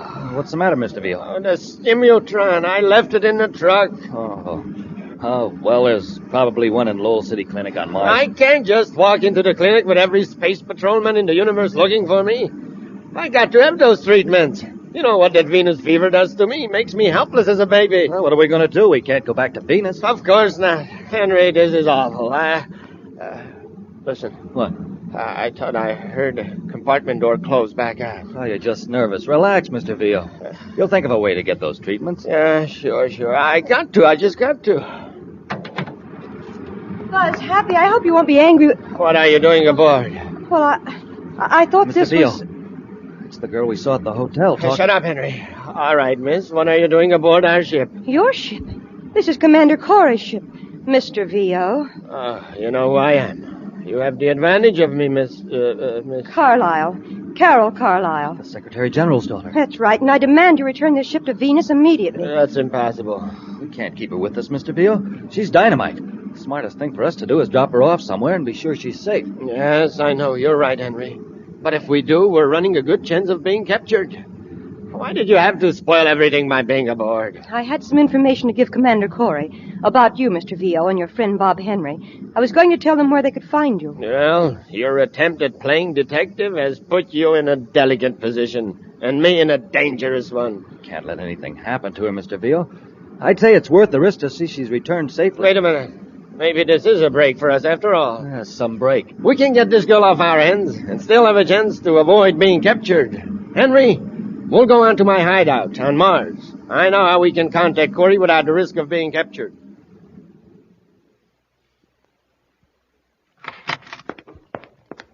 Commander, communications picked up Carol's voice on Spaceophone Channel 87. What? It's being taped, sir. Channel 87. Perfectly safe.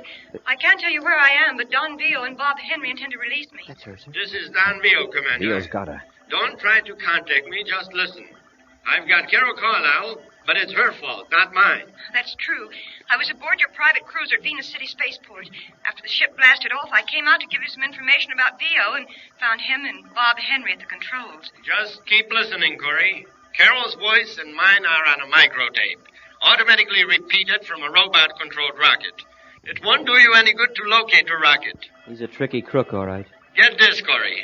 I want to get Carol off my hands. All I ask is a break. I've got Venus fever. If I don't get that stimutron back, I'm finished. Here's my proposition. Put a man in a spacesuit and drop him off in space at a point which I will give you in a moment. Withdraw your ship 10,000 DUs and wait 2 hours. I will pick up the stimutron from your agent and leave Carol near him. Also in a spacesuit, of course. Now get this. Carol's suit will be equipped with a cartridge that can be exploded by an electronic signal from my ship. Boy, that space train. Quiet, Happy. If any attempt is made by your men to space a phone, you, before the 2-hour limit is up, I'll detonate the cartridge.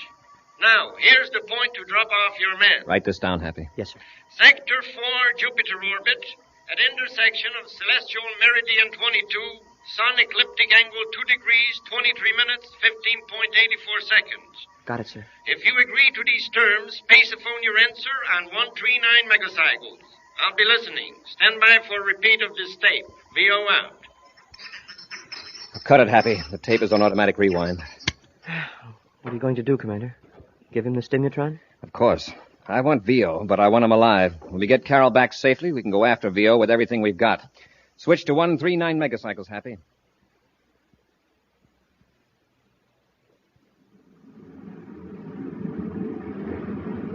As I computed, Happy, this is the location VO specified. I'll reverse rockets and stop the ship. Right, sir. I'll get into my spacesuit. Now, there's the stimutron. What about that gadget I'm supposed to attach to VO's ship? Oh, right here. Well, it's a miniature spaceophone transmitter. Uh-huh. With a magnetic attachment to hold it to the hull of the ship. It's set to start sending a signal 2 hours after it's fastened to the ship. All right, into the airlock, Happy. Don't waste your spacesuit transmitter until I contact you. Remember that explosive cartridge in Carol's suit.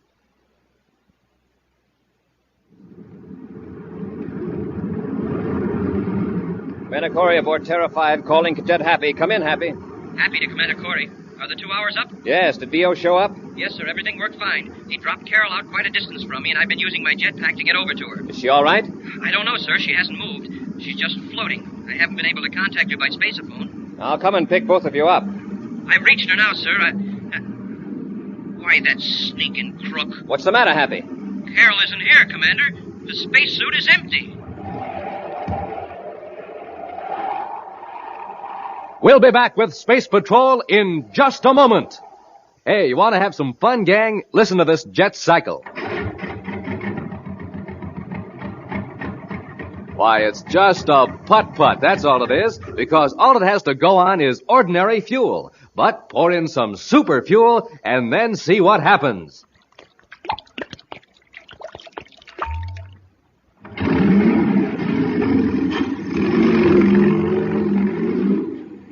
Wow, that jet cycle is supercharged now. Yes, sir, when it comes to supercharging, there's only one answer. Super fuel. And the same thing holds true for you, especially in the morning when you haven't eaten for hours. To really get going, you have to get supercharged. Now, here's Buzz Corry's way of doing that. He eats a power breakfast with rice checks or wheat checks, the super cereals. And boy, oh boy, you ought to see how the commander dives into that checks. Yes, sirree, gang. Checks are really good. They're so good, you grab the biggest bowl you can find, you shake in the checks, pour on the milk, sprinkle on the sugar, and that's it. You're eating the best tasting cereal in the universe. And to make a good thing even better, Rice Chex and Wheat Chex have that modern bite-sized design for easy eating. Zip, zip, zip. That's how easy it is to eat Chex. Now remember, gang, a rip-roaring breakfast with Chex is Buzz Corry's way of getting supercharged. So get going in the morning the way he does. Get out a big bowl and fill it with Rice Chex or Wheat Chex, the super cereals that help to supercharge you.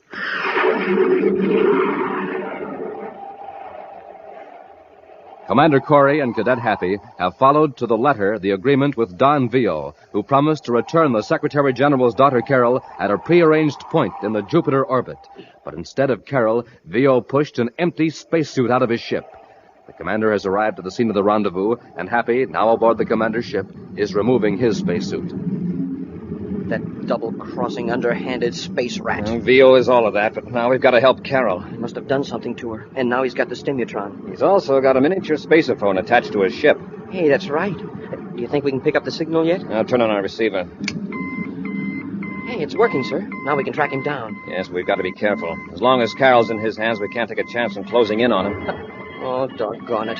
Cosmic ray interference. See if you can filter it out, Happy. Yes, sir. All the times for that to happen. Well, it seems to be getting worse. We'll keep on this vector. Maybe we'll pick up the signal again.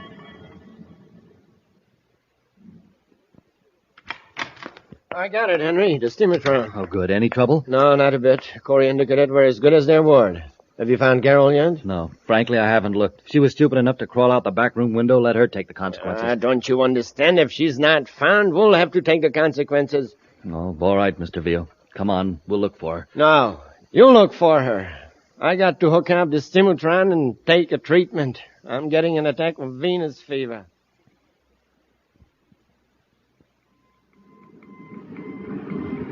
The interference is gone, sir. I've got a fix on the signal. Good. It's coming from the direction of Mars, and the source is stationary. Then Vio has landed. We'll head for Mars and locate the ship.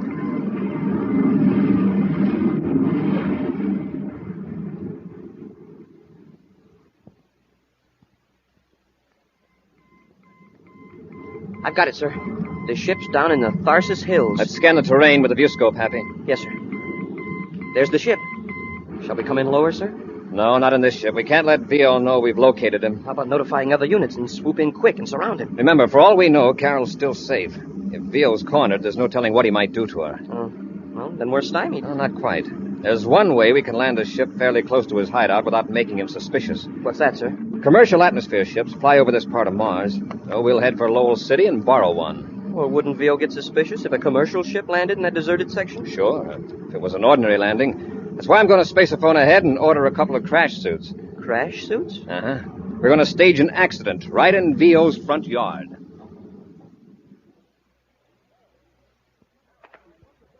Carol! Miss Carol, I see you. Don't try to get away. Come here. You little fool. Where do you think you're going? I thought I could get to a relay station. There isn't one for miles.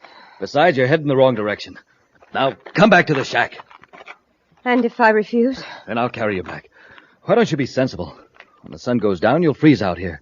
What was the idea of running away in the first place? Vio was going to return you to Corry. I don't trust him. Well, one thing's certain. You won't survive the night out here in this hill. So you might as well trust us. It's to our advantage now to get you back safely. Well, all right. Well, now you're showing some good sense for a change.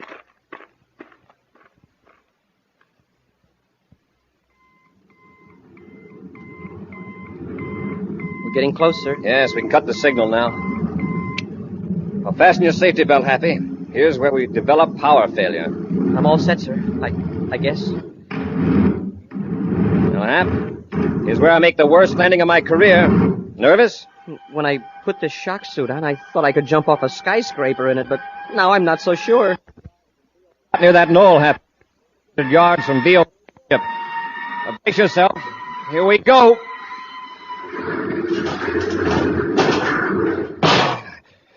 Well, here we are. Everybody out. A very realistic crash, sir. Are you all right? I guess so. Except I can't move my right foot. It's caught in the wreckage. Does it hurt?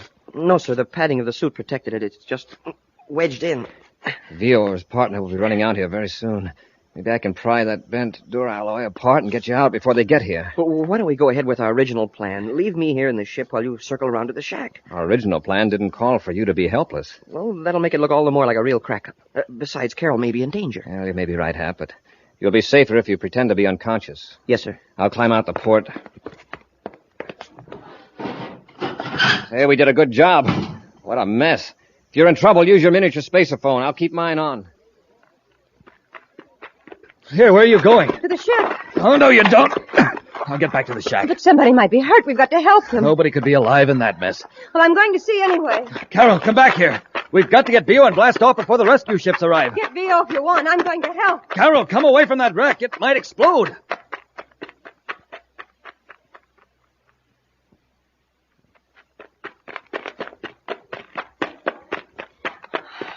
Oh, that poor pilot.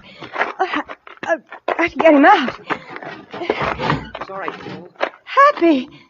Are you hurt? No, I'm okay. The commander and I planned it. Miss Carol, get away from that wreck. That's Bob Henry, Vio's partner. Pretend you don't know me. Miss Carol, if you don't get away from here... Pilot's unconscious.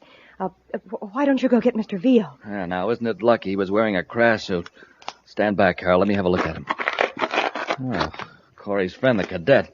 All right, snap out of it, cadet. Leave him alone. Quit playing possum. I heard you talking to Carol. All right. Quit shaking. I'll get out of the ship. I can't. My foot's caught. Oh, it is. Well, I guess you won't be much trouble. But just to make sure... What are you going to do? Give the cadet an anesthetic. Don't hit him. Oh, my hand. That blow never even phased him. It's the shock suit, stupid. And if you come near me, I'll clouch you into the next sector of Mars. Now, there's no use bothering with you. Commander's probably around here somewhere. I've got a way to handle both of you. What are you going to do? Plant this cartridge in the wreckage where the cadet can't reach it. No. Give me that. Get away. Hey, don't shove her around like that. She'll get worse than shoving around in a minute. There.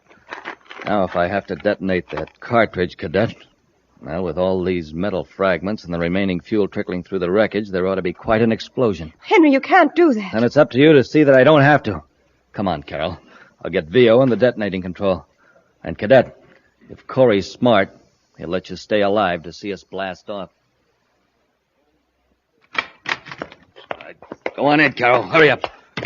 Yeah, good work. You found her. Did you hear that crash, VO? Yeah, I saw the ship hit the other side of the knoll. I was going out when I saw you and Carol run over. No survivors, I suppose? Too many. VO, we've got to get out of here. Corry and the cadets staged that crash. What? The cadet's pinned in the wreckage. Corry's probably around somewhere. Come on, then. We got to get to our ship and blast off. Wait a minute. Where's that detonator unit? The one that explodes these cartridges. It's on the shelf. What do you need that for? Let's get out of here. I planted a cartridge in the wreck to take care of Corry and the cadet. Okay, now let's go. We'll have to take Carol with us for protection. Corry will send a flock of patrol ships after us. Come on, Carol, let's go. Take your hands off of me.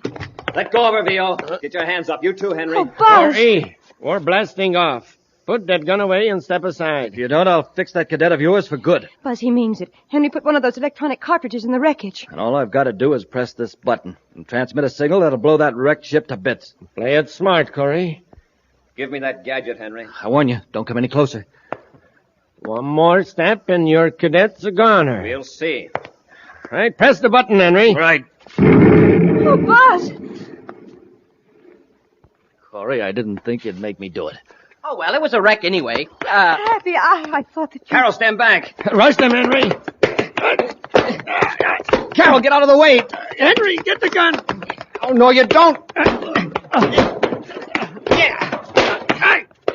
Oh. Have any more ideas, VO? No. Buzz, I nearly died when that wreck exploded. I thought that Happy would be blown to bits. I caught a glimpse of Happy through the window. He'd already gotten out of the ship. I couldn't tip you off in front of these two. I pried myself out of the wreck with a hunk of loose metal. Happy, let's get these characters into their ship and take them to Terra. Yes, sir. Come on, Henry, on your feet. VO, where's that pouch full of evidence you stole from us? They destroyed it, Buzz. They burned it. Yeah, at least we got ahead of you there, Corry. Now you can't convict us of larceny and fraud. That isn't going to help you, VO. No, compared with what we've got on you now, larceny and fraud are going to sound like flattery. An exciting preview of next week's thrilling Space Patrol adventure in just a moment. But first... Hi, boys and girls. This is your commander reminding you to send in today for a pair of space binoculars. Send in today because this offer is soon going to end. You see, I don't want you to get left without one of these swell new binoculars. They're an item I want every single one of you to have. I just couldn't get along without my space binoculars. And for you to be a real space patroller, for you to be one of my own gang, you should have a pair of official Space Patrol space binoculars, too. So don't get left out. Send for your space binoculars today. They make everything in the distance look bigger and clearer. You don't even have to hold them. You slip them over your head and a strong elastic band holds them snugly to your eyes. You can study birds in the trees, spot planes in the sky, read faraway signs, see who's coming up the block, and do all kinds of other things with them all year long. Yes, sir, they're the real McCoy. 4-power space binoculars exactly like mine. Big plastic binoculars, 5 inches long and 5 inches wide. When you wear them, they stand out from your eyes 3.5 inches. So you see, they're not flimsy celluloid goggles or a mask. Now, don't get left out. This is the biggest value we've ever offered, and the offer soon ends. Captain Dick Tufeld, tell the gang how to get their space binoculars. Buy a box of Instant Ralston. Then, with your name and address, send 25 cents in coin and an Instant Ralston box top to Space Patrol, Box 686, St. Louis, Missouri. This offer good only in the USA and may be withdrawn at any time. Gang, if you don't agree your binoculars are tops, return them and we'll return your money. That's Space Patrol, Box 686, St. Louis, Missouri. And now, an action preview of next week's exciting Space Patrol adventure. Buzz and Happy have descended into a canyon on Venus to rescue a wounded space pilot. As they reach the injured man, a flash flood roars down the river, piling water up behind the dam above them. We gotta get him out of here quickly, Happy. The water's rising fast. Once we get him to the ledge, we shouldn't have any trouble carrying him to the top. It's a landslide. Press close to the dam and keep your head down. Smoking rockets, that was close. Hurry. We got to get him up the path. There may be another landslide. Commander, look up there. Most of the ledge is swept away. We're trapped.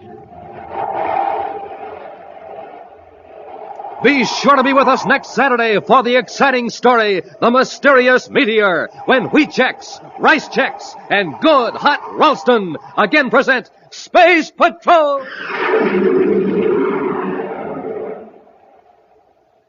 This is Commander Corry congratulating a great organization on its 43rd birthday, the Boy Scouts of America. You're an inspiration to youth, a part of America itself. Space Patrol salutes you, Boy Scouts of America. Space Patrol, an original Mike Moser production starring Ed Kemmer as Commander Corry and Lynn Osborne as Cadet Happy, was written by Lou Houston, directed by Larry Robertson. Other players were Ken Mayer, Virginia Hewitt, Bela Kovac, and Stephen Robertson. Dick Tufeld speaking. Now, don't forget to tune in next Saturday and every Saturday when Wheat Chex, Rice Chex, and Good Hot Ralston again present the new exciting Space Patrol. And be sure to see another exciting Space Patrol program on your local ABC TV station. Consult your paper for time and channel. Space Patrol comes to you transcribed from Hollywood. This is ABC Radio Network.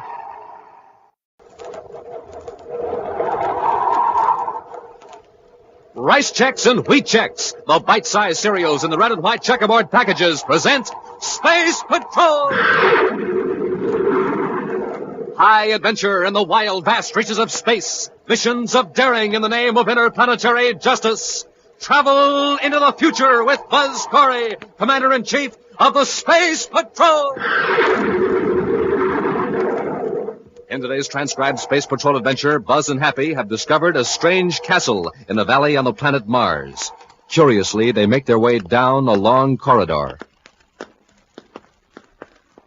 This place has the weirdest lighting, sir. Yes, it seems to come from the walls and ceiling as if the surface were glowing. I wonder where this corridor leads. It seems to go on forever. A trick of perspective, Happy. Hey, what happened? I can't walk. Hap, look at the floor. It's getting transparent. Smoking rockets.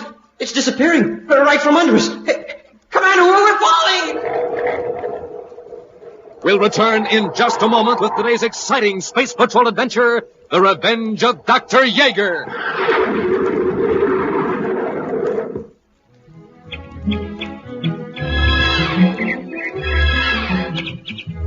Breakfast time, Space Patrollers, the happiest time of the morning for all of you when you fill up your breakfast bowl like this with Rice Chex. Yes, Rice Chex, the triple treat cereal, tops three ways. Tops for taste, tops for size, tops for get up and go. Toasted 3 times until it's cookie, crisp, and crunchy. Every spoonful tastes like more. You bet Rice Chex is tops for taste, tops for size, has that modern bite-sized design. Size just right for a perfect bite. And it's hollow inside. It fills up with milk or cream, glides from your bowl right onto your spoon. That's easy, breezy eating. And gang, Rice Chex is tops for get up and go.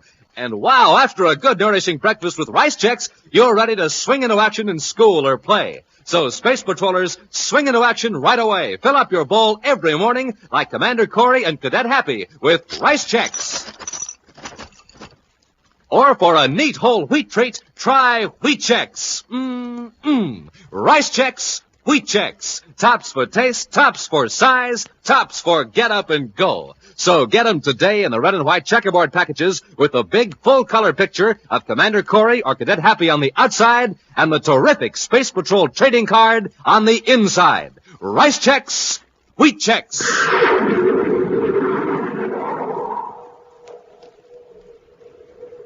And now, today's Space Patrol adventure, The Revenge of Dr. Yeager. Commander Corry and Cadet Happy are in the Commander's space battle cruiser, the Terra 5, returning to the man-made planet Terra after a mission to Jupiter. Several thousand DUs inside the Mars orbit, Happy picks up a spaceship in the forward view scope. It's a small private cruiser, Commander. There's no sign of a rocket blast. It must be in free fall. What's its vector, Hap? I haven't reckoned it yet, sir, but at the rate we're gaining on it, its velocity is very low. And it doesn't seem to be on any planetary vector. Better call him. Yes, sir. It looks like a drifter to me, all right, sir. Emergency. Private cruiser M89 calling Space Patrol Battle Cruiser Terra 5. Hey, they're calling us. It's a faint signal for such a short distance. I'll boost the gain, sir. Private cruiser M89 calling Terra 5. I'm in trouble. Commander Corry aboard Terra 5 to cruiser M89. What's your trouble? I'm not sure. Power failure, I think. We'll join airlocks with your ship and come aboard. Corry out. Happy, stand by to operate magnetic coupler. Standing by, sir. You'll both go aboard. Bring the emergency oxygen bottle just in case.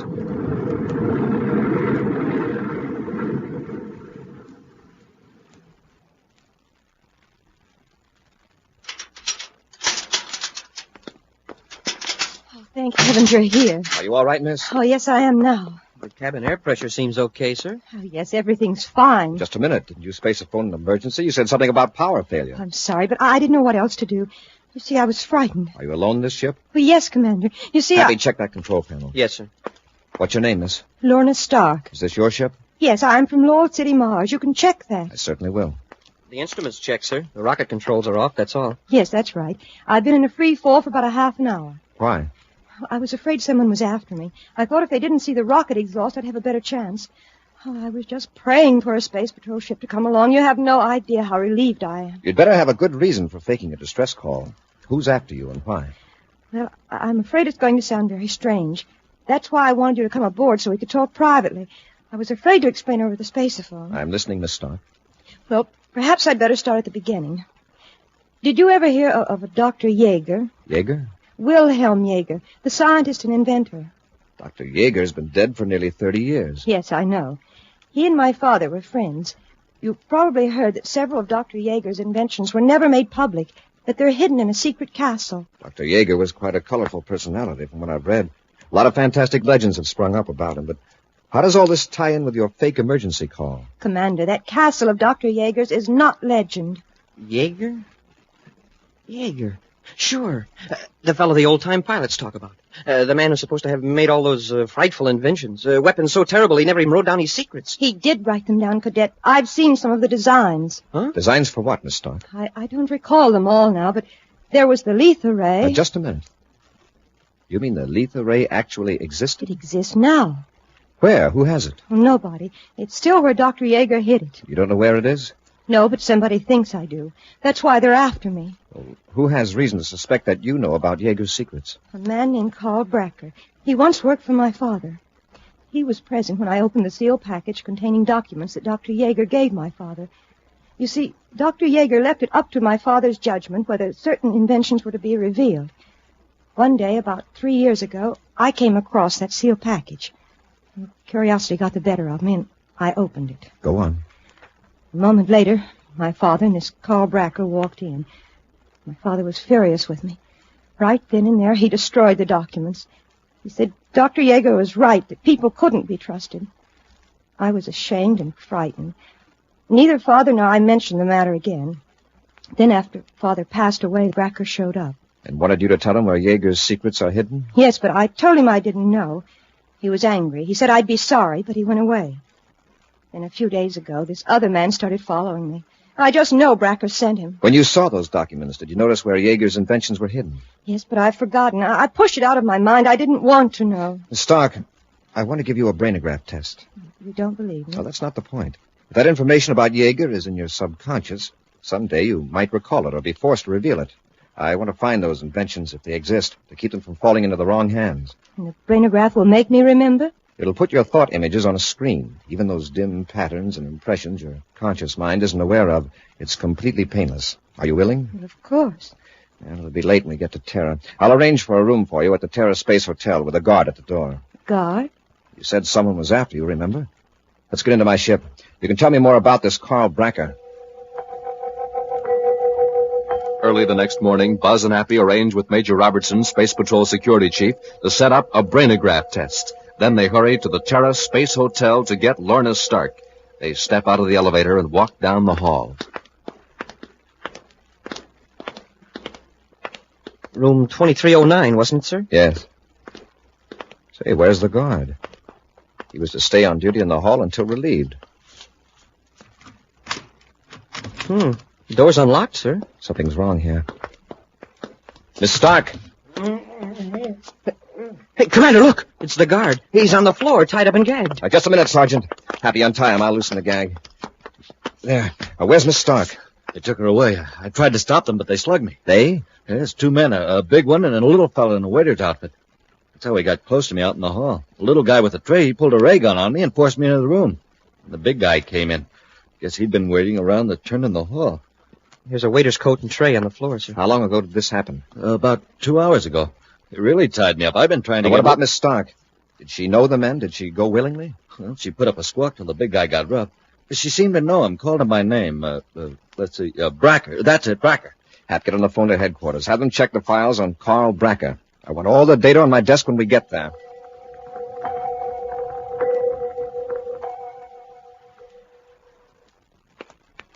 This is all we have on Bracker, sir. Is there a photo? Yes, sir. Sergeant, is this one of the men?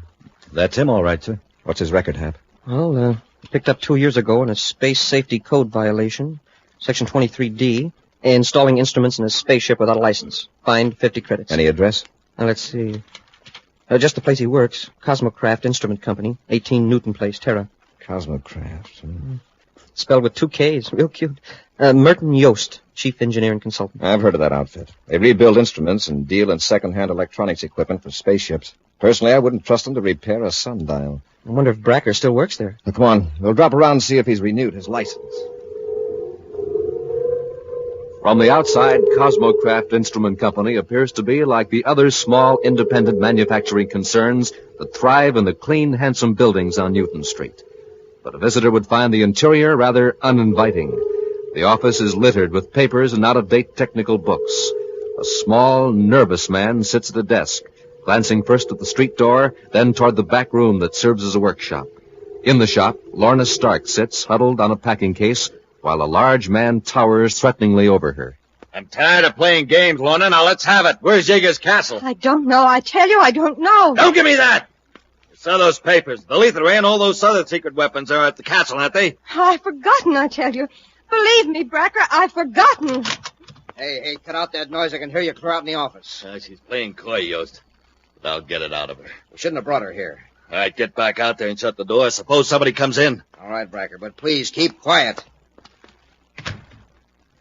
All right, Lorna. Now you'd better talk.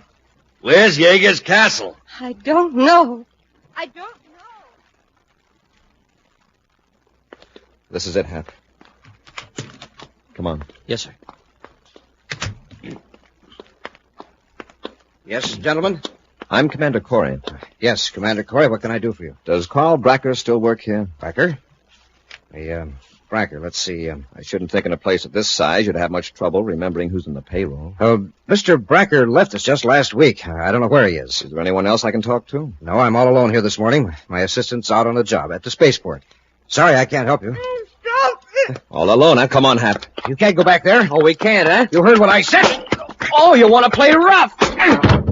Good work, Hap. Stop it, you're hurting me. All right, Bracker. Let go of her and get your hands up. Oh, Commander Corry. Get him way up, Bracker. Search him, Hap. Yes, sir. He had this under his jacket, sir. A blast gun. Commander, I remember now. Yeager's castle is in Mars. It's in the Hartog Hills. We'll discuss it later, Miss Stark. All right, Bracker, just take it easy and come over here. Stay right where you are, gentlemen, and don't move. I said don't move. I can shoot the girl before either of you turn around. Yost, I've been wondering what happened to you. Drop your weapons. It's his play, Hap. Sorry, sir. I thought I clobbered him good. Now, that's being very smart, gentlemen. Thanks, Yost.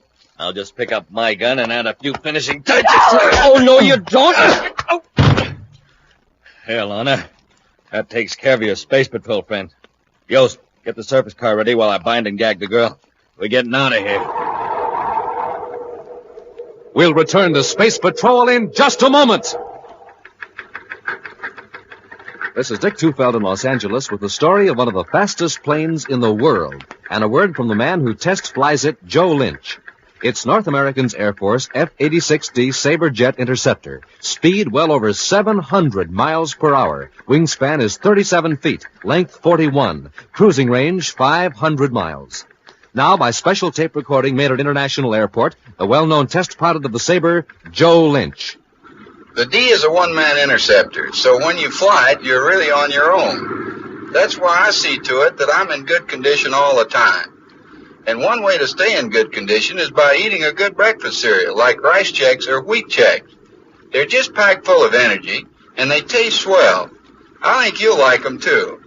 No other cereal, puffed or flaked, contains so much nourishment in such concentrated bite-sized form. So take a tip from Joe Lynch, George Welch, and other top test pilots. Make your cereals rice checks and wheat checks.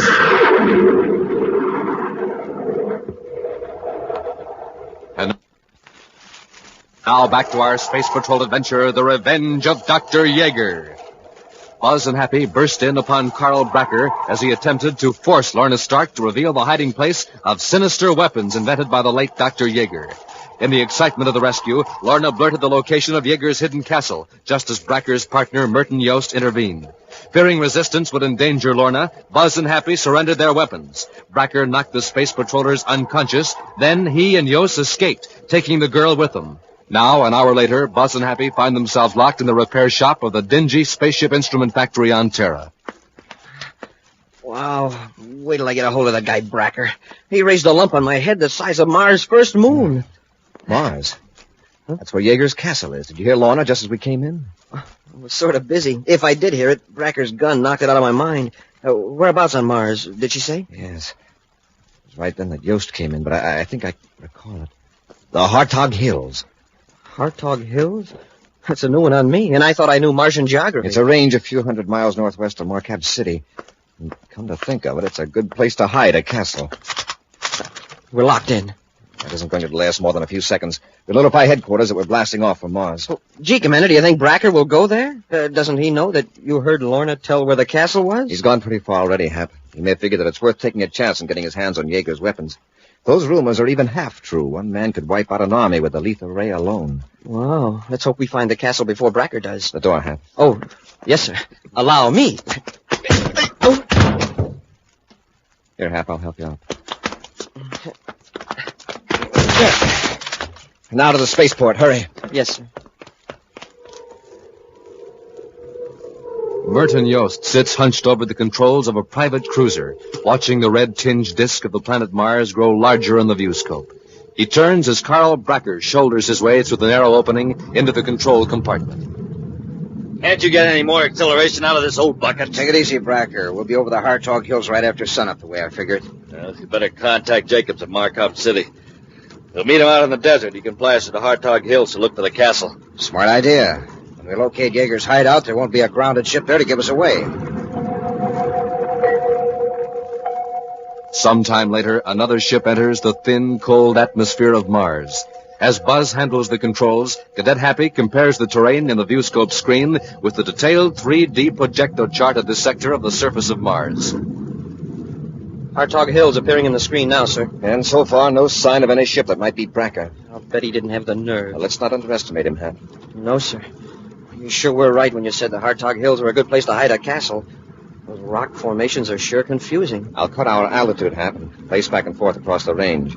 Now the viewscope scanning beam to a small arc. Yes, sir. Crisscrossing the range of hills, Buzz and Happy examine the terrain from every angle, peering down into steep-walled canyons, bouncing scanning beams off weirdly formed rocks, and probing into vegetation. Then, for a fraction of a second, a formation appears in the viewscope that causes Buzz and Happy to exchange glances. Well, was it or wasn't it, sir? I'm going to circle back and make another pass over that canyon at a slightly different angle of approach. What we saw might have been a natural formation. I've been staring at different shapes of rocks for so long, I don't think I'd recognize a castle if it had a sign on it. We'll know in a minute, Hap.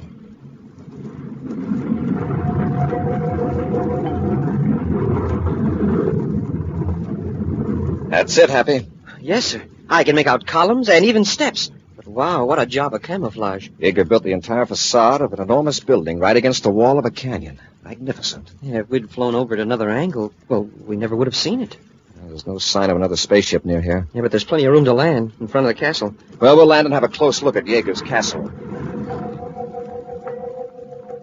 A few moments later, Buzz and Happy stand before a beautiful facade of a building constructed against the wall of the cliff.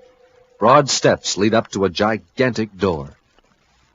Gee, Commander, now that we're right in front of it, I wonder why we didn't notice it from the ship. Every line of that building was cut to blend with the cliff when seen from a height. It's a beautiful job, Hap. Yeah, look at the size of that door. We'll probably have to get something from the ship to blast it open. Let's go up and examine it first. Uh-oh. Commander, the door, it's swinging open. Somebody's in there. Have your ray gun ready, Hap. Yes, sir. There's no sign of anyone. The door may have opened automatically. I'll go in first, Hap. Smoke and rockets. Look at the size of this hall. Hey, Commander, the door, it's closing. We better get out while we can. Hurry.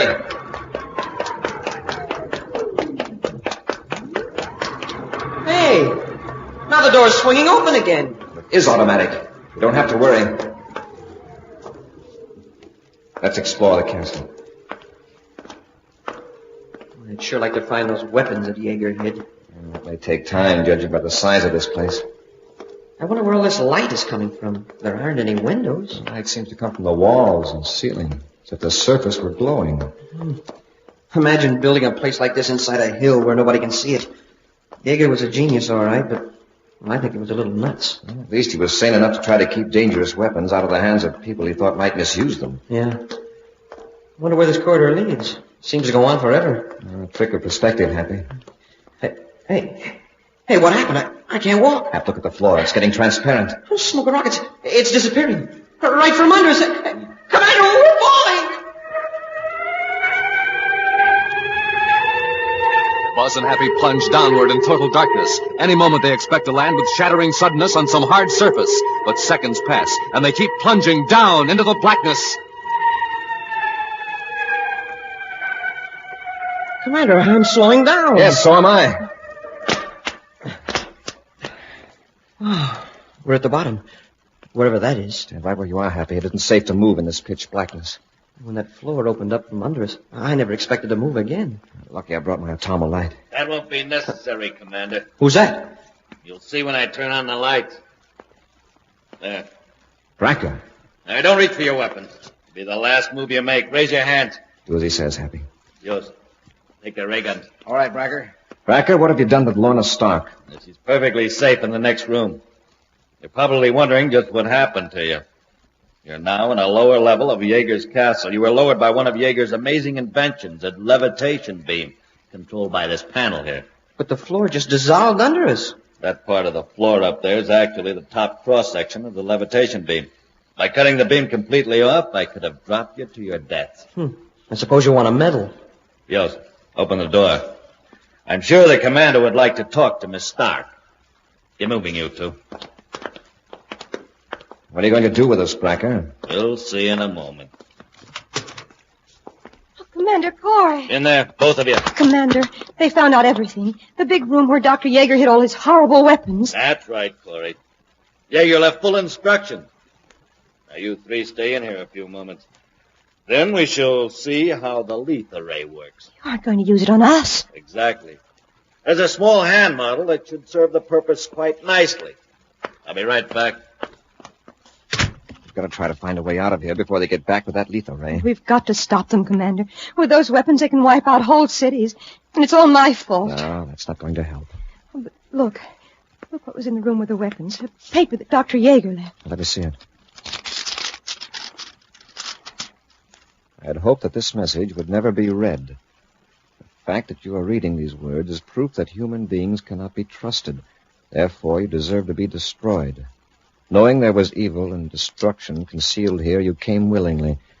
Very well, use these forces that I have discovered. Destroy yourselves and improve the universe. Dr. Wilhelm Yeager. Wow. A very bitter man. He was right. Human beings can't be trusted. I proved that. Everybody makes mistakes. Dr. Yeager made one when he assumed everyone was evil. And Bracker made a mistake when he thought there was no other way out of this room. Look behind this tapestry. A door. See if it's locked. It opens into a long hall. Go on quickly before Bracker comes back. Hurry, Lorna. Well, if only we can find our way out of the castle. Well, anyway, there's plenty of light. Once we get out of here and get to the ship, we can call a Space Patrol squadron and destroy the castle if we have to. But if Dr. Yeager's weapons are as powerful as he said they are, couldn't Bracker and yours fight off all the spaceships in the universe? They might get some of us, but we could keep them holed up here at least. Smoking rockets, it sure is a long corridor. What did I hit? There's a big mirror across the corner of the passage. The passage turns here. Sure enough. And the mirror's at an angle so you can see around the corner. It looked like the passage went straight ahead. Up we are! It's Bracker. He's after us. Around the corner, quickly. Stop! Commander, what are we going to do? This is the end of the passage. Must be a door here. Yes, there is. Oh, it's locked. We're trapped. And Bracker's coming for us. Yeah, I can see him in the mirror coming up the corridor. And he's got a weapon. Come on, Yost. We got him now. They can't get out. Use a lethal ray. I want to get a little closer. Hey, Commander, does he think that lethal ray shoots around corners? Doesn't know he's aiming at a mirror. He thinks the corridor is straight. Yeah, but, sir, what if the mirror reflects the ray toward us? Go on, Bracker. What are you waiting for? I'm waiting for him to plead for mercy. Well, Corry, haven't you anything to say? Don't talk. Keep perfectly quiet. All right, then. We'll see how Yeager's lethal ray works.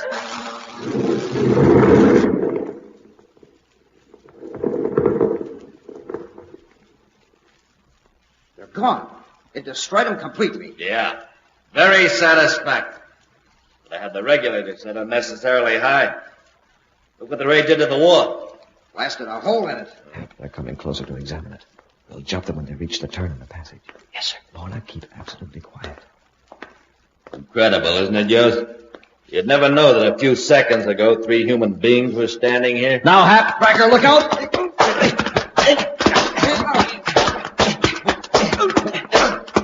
I'll take that weapon, Bracker. All right, Bracker, get up.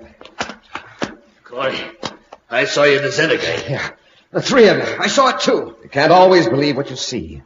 You were looking at a reflection. The lethal ray merely destroyed a mirror on the wall behind it. A mirror? That's right. That's the first and last bit of damage Dr. Yeager's lethal ray or his other weapons are going to inflict. Come on, Hap. Let's get these crooks up to the ship. Yes, sir. An action preview of next week's exciting Space Patrol adventure in just a moment. Hey, Hap, where are you hiding your rice checks and wheat checks these days? Right here, Captain Tufeld, in this top-secret Space Patrol file cabinet. Hey, you gotta be careful where you keep the checks around here. They taste so good, anybody who sees them eats them. Are you filing them under C for checks? Smoking rockets, no. Under T for tops. Oh, one thing for sure, Captain. It's no secret that rice checks and wheat checks are tops. 3 ways. For taste, for size, and for get up and go. Yes, sir, gang. Hap is 3 times right. Checks are tops 3 ways. For taste, sunny gold rice checks or power-rich wheat checks. Delicious right out of the box for snacks or out of the bowl with milk or cream. Tops for size. Checks are made in that modern, streamlined, bite-sized design for super easy eating. And checks are tops for get up and go. Real Space Patrol get up and go. After a good breakfast with checks, you're off to a blazing lightning-fast start every morning. Jumpin' Jupiter, Captain Tufeld. What are we waiting for? Hey, let's get going on the checks right now. Space Patrollers, why don't you get going? Go get checks today. Look for them in the red and white checkerboard packages with the swell picture of Commander Corry or Cadet Happy on the outside and the wonderful free Space Patrol trading card on the inside. Rice checks, wheat checks.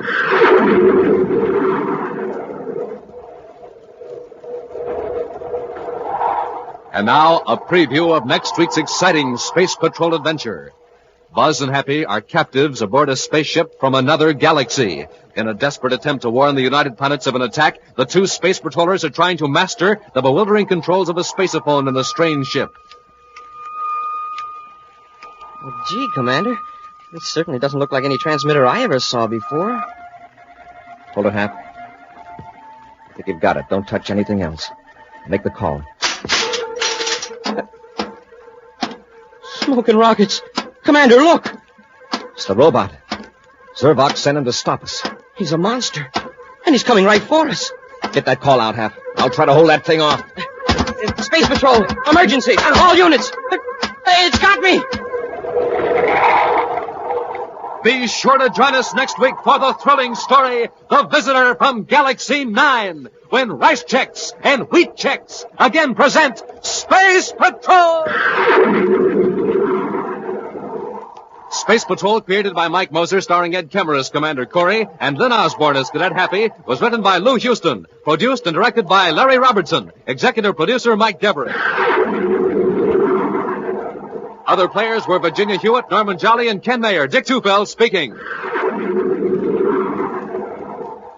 Now, don't forget to tune in next Saturday and every Saturday when Rice Checks and Wheat Checks again present Space Patrol. Be sure to see another exciting Space Patrol program on your local ABC television station. Consult your local paper for time and channel. This program is broadcast to our armed forces overseas through the worldwide facilities of the Armed Forces Radio Service. Space Patrol came to you transcribed from Hollywood. This is ABC Radio Network. Space Patrol! High adventure in the wild, vast reaches of space. Missions of daring in the name of interplanetary justice. Travel into the future with Buzz Corry, Commander-in-Chief of the Space Patrol. Now today's Space Patrol adventure, the Watchman of Wormak. On a recent voyage of exploration to the star Orion 14, 50,000 light years from the sun, Buzz and Happy discovered 2 planets. One, called Borodeck, is populated by human beings whose lives are completely controlled by electronic thinking machines and mechanical robots. The Space Patrollers saved one of these inhabitants from an attack by a robot. Now, after a brief flight back to Terra for supplies, Buzz and Happy have returned to Borodeck with their passenger, Mono. The Terra 5 settles down in a valley hundreds of miles from the nearest city. Stand by for landing. Cut rockets. Hit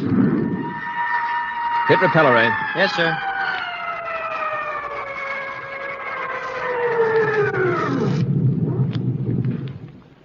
Well, here you are, Mono. Back on Borodeck. I'm deeply grateful. I don't know how safe you'll be with those robots looking for you. The robots seldom stray far from the city, unless they're directly on the trail of someone who has escaped. They don't use any kind of spacecraft or aircraft to search for you? No. Our only spaceships are the robot-controlled craft that take cargoes to the deserted planet. Oh, by the way, Mono, what do you call that planet? I believe it must be Wormak. At certain times of the year, a bright star moves across the night sky. Whether it is the same planet we visited in your ship, I cannot say. Oh, it must be. There's only one other planet circling Orion 14. You'd see it as a moving star against the fixed stars in your sky. I know you're anxious to explore Wormak for the mineral you're looking for, so I'll leave you now. All right. Hap, get that crate of spacephones from Mono. Yes, sir. You remember how they operate, don't you, Mono? Yes, Commander. You want to be careful. Don't let these instruments get into the hands of the robots or the administrators. We'll be very careful, Commander. My first task will be to take one of these spacephones to Anila in the city. Anila? Oh, that's the girl you told us about. But, Mono, how are you going to get to the city? I'll find a way. Here, Hap. I'll take the box. Okay, Mono. Careful, it's heavy. I've got it. Thank you. Open the hatch for him, Happy. Yes, sir. We'd like to give you more help, Mono, but we're outsiders. If we were to interfere actively, the administrators would turn the robots against us, and also against large sections of your own people. Sure, they'd try to put down the revolt in a hurry. I understand. But with these spacephones placed with our sympathizers in the cities, we can tell the people the truth. We can tell them that half of all they produce is dumped on a deserted planet. Yeah, and when they hear that, they'll make the administrators change the robots. I'll open the outer hatch.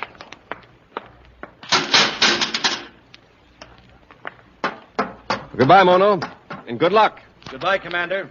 Goodbye, Happy. And thank you for everything. So long, Mono. Let's get ready to blast off, Hap. Yes, sir. I hope we've done the right thing. You mean about the spacephones? Yes. The Borodeck administrators, like that fellow Roknar, aren't going to give up a good thing without a struggle. They could still have a good thing if they listen to reason. A robot government is a form of dictatorship, Happy. And dictators aren't famous for listening to reason. Now, let's see what we're in for on Wormak. Close ports. Fire jets. Up ship and away.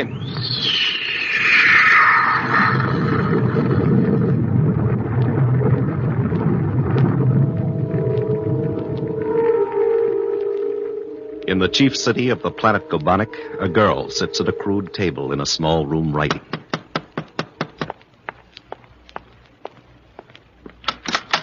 Yes? Why, you're an administrator. Yes. I am Roknar, administrator of Class H functions and robot controls. And you are Anila. Yes, I'm Anila.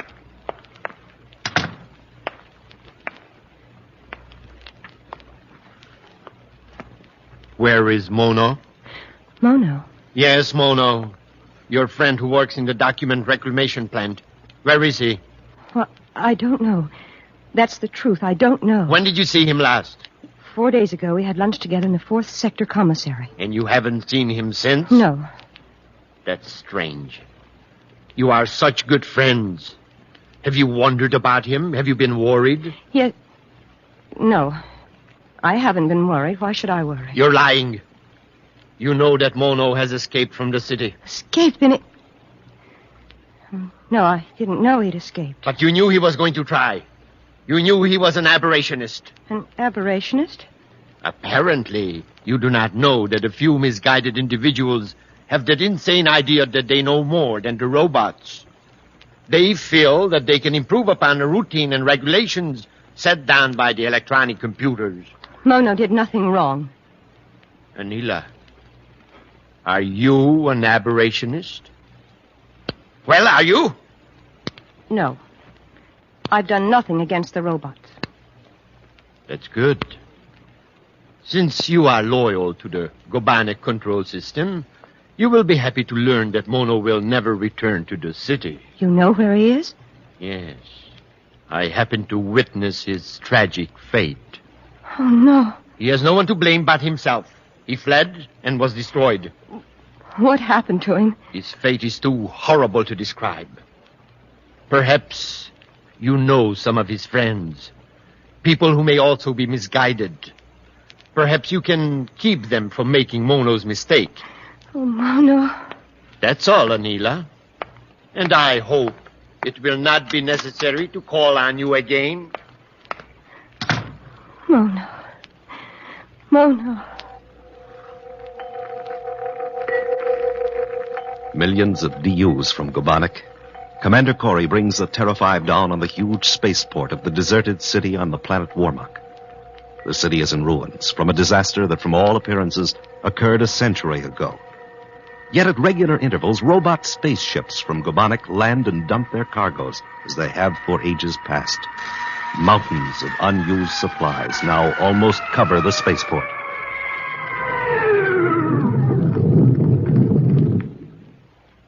Landing secured, sir. Okay, Hap. We'll stay in the ship till we make a thorough instrument check by spaceophone, viewscope, and periscope. Oh, that city must be deserted, sir. There's no sign of life. Whatever or whoever wrecked the city sure did a thorough job. It looks that way. But if we're going to bring ships here from our solar system to mine super uranium, we'd want to be sure that Wormak is completely safe. Well, on our way back to Terra the last time, you said you thought robots might still be controlling Wormak. That's right. But, sir, the city was destroyed years ago. What would keep the robots running? And if they're operating, where are they? Somewhere underground or in a partly wrecked building. Perhaps they're harmless. Perhaps they're not. It's our job to find out. Commander, there's a ship in the viewscope. It's one of the robot ships from Gobanek coming in with another cargo. It makes me sick just to think of it. The people of Gobanek working like slaves, producing goods to dump here on Wormak. If Mona's successful, it'll be different, Hap. Empty ships will arrive from Gobanek and haul this stuff back to where it belongs. Well, I hope that'll be soon. Let's check the instruments, Hap. If we don't pick up any robot probe rays, we'll get out and look around after that robot ship takes off.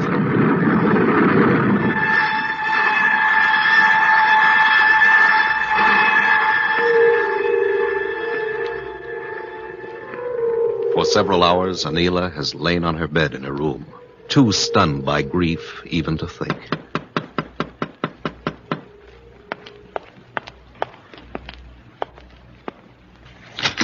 Yes.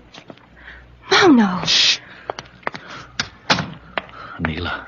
Oh, you're alive. Oh, no, you're alive. Of course I'm alive. He told me something terrible had happened to you, that no one would ever see you again. Who told you? The administrator, Roknar. The administrator was here? Yes, but it doesn't matter. Now he's gone and you're safe. You've come back. Yes, but I can't stay. Listen, something wonderful has happened. I've got news that will free all of Gobanek from the robots. I've got proof that the robot control system is all wrong. With this little instrument here, we can broadcast that proof all over Gobanek. Oh, no, I've never seen you like this. So excited, your eyes there. Oh, no, you've been through a terrible experience. Lie down and rest, and I'll... Listen to me, please. See this? It's a spaceophone. I can talk to our friends out on the farms hundreds of miles away, and they can talk to me here in the city. And the robots and the administrators will never know it. Watch. I'll show you how it works. Commander Corry and Cadet Happy have emerged from the spaceship and are working their way around the vast heaps of supplies toward the ruined city. Each is armed with a blast gun and carries a miniature spaceophone equipped with a translator.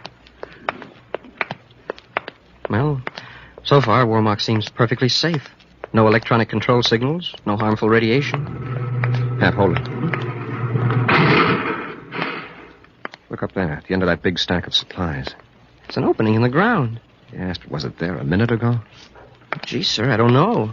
I don't think so. Smoking rockets. Look what's coming out of that hole. It's a giant beetle. It's a robot tank with legs and tractor treads. Whatever it is, it's a monster. And it's coming right toward us. Get back to the ship, Hap. Hurry. It's gaining on us. Commander Corry, this is Mono in Gabonic City. It's Mono, on the miniature spaceophone. Commander, can you hear me? This is Mono. Yes, Mono. I can't talk to you now. Contact me in 10 minutes. It's urgent, Commander. You've got to help me. Anila's in danger. Oh, whatever it is, I'll trade places with her. Hey, Commander, that robot's right behind us. Hey, it's closing in, Commander. We can't outrun it. Maybe we can hold it off a minute. There's a small space between those two stacks of supplies. Duck through the gap, quickly. Yes, sir.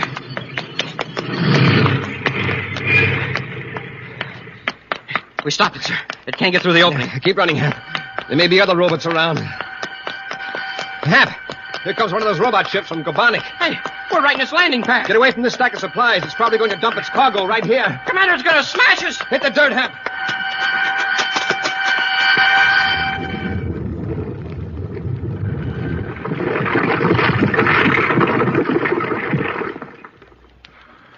Oh, that was close. Look, beetle-shaped robots plowing through that stack of supplies. Oh, it's on our trail again, sir. They'll never make it to our ship. It'll mow us down before we can get 100 yards. Hap, run for the other ship. Hurry. Great. The robot won't attack that. Into the cargo hatch, quick, before it closes. Yes, sir.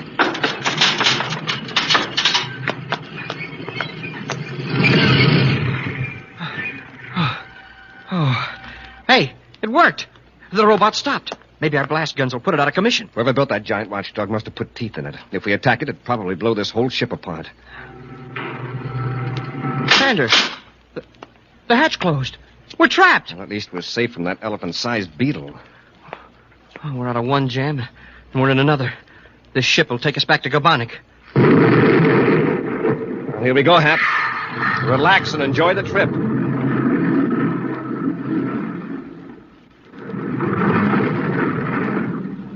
What happens when we set down on Gabonic? We'll stay in the ship. Then when it returns to Wormak with another load, we will make a dash for the Terra 5 before the mechanical Watchman wakes up. Commander Corry, can you hear me? Hey, it's Mono. I'd forgotten all about him. Corry here, Mono. Sorry I couldn't talk to you before, but we were a trifle busy. I was afraid you deserted me. I'm at Anila's place in the city. Yes? But there's a robot patrolling the streets. Roknar suspects something. If I leave now, the robot will follow me, and Roknar will arrest Anila. He'll find the spacephones. If you can't help me, Commander, everything will be lost. I'd help you if I could, Mono, but there's nothing I can do. I thought of something, Commander. I may be able to get Anila out of the city. If you could pick us up in your ship before the robots track us down... That's just the trouble, Mono. I don't have my ship. What? I'm in a robot freighter bound for Gabonic. I'll have to ride out a round trip back to Wormak to get my own ship. But it may be hours or even days before that ship will be reloaded for blastoff. Days? Smoking rockets. All right, Mono. Happy and I get to Anila's place and decoy the robots. You two could escape, right? Yes, Commander. It would give us a chance. Now, could Happy and I return to the spaceport and stow away in an outbound freighter without being caught? For a human being to get aboard a spaceship... Well, it's such an unheard of idea on Gabonic that the robots may not even be adjusted to detect it. Good. Now, what about our Space Patrol uniforms? Won't they attract attention when we walk down the streets of the city? I never thought of that. Of course they will. You'll be picked up as a non-conforming aberrationist. Well, how can we get some Gabonic-style clothes? The work barracks at the port. During his shift, there'll be no one in the barracks. If you could sneak in without being seen, you could find some off-duty clothes. Okay. Now, Mono, give me the exact layout of the spaceport and how to find Anila's place, and the safest way to avoid the robot patrols. Tensely, Buzz and Happy crouch in the empty cargo hold as the robot ship sets down at the spaceport on Gabonic. A few seconds after landing, the cargo hatch automatically opens. Cautiously, the space patrollers peer out of the ship. No one in sight, sir, except clear over there. Over there where they're loading. That long, rambling structure down there must be the work barracks. Let's go, Hap. And keep on the far side of this row of ships. Yes, sir.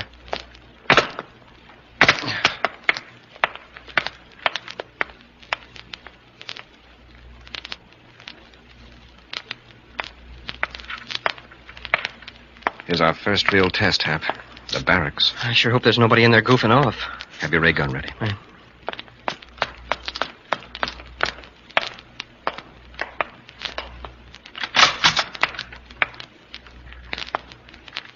Hey, we're in luck.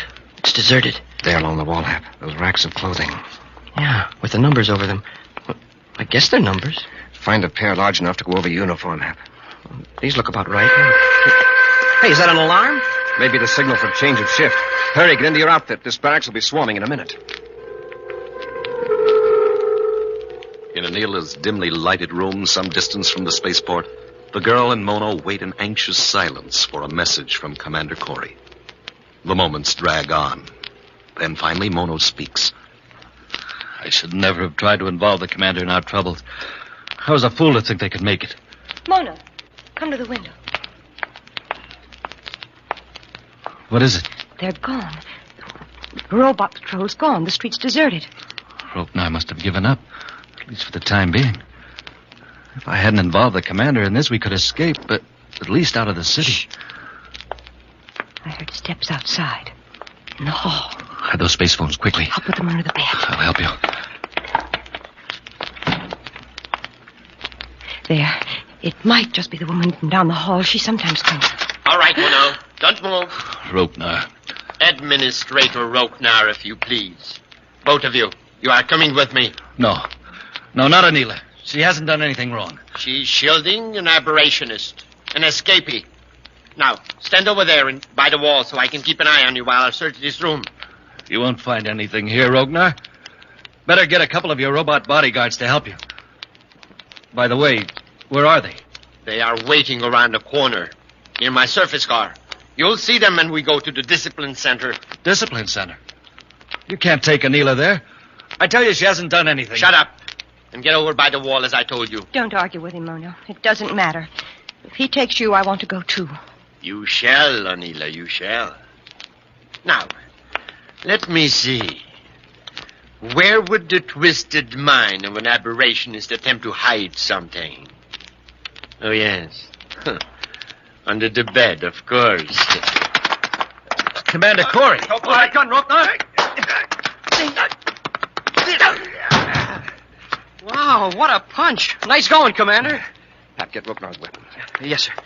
You gave very clear directions, Mono. Oh, the young lady, I suppose, is your friend, Anila. Oh, yes. Excuse me. Anila, this is Commander Corry and Cadet Happy. How do you do? Here's Roknar's gun, Commander, and this other thing. I don't know what it is, but it was fastened to his belt. Thanks, Hap. What is this thing, Mono? Do you know? Be careful.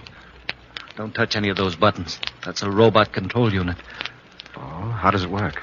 I've never seen one up close before. Only administrators have them. There's some lettering over the switches. Perhaps I could figure it out.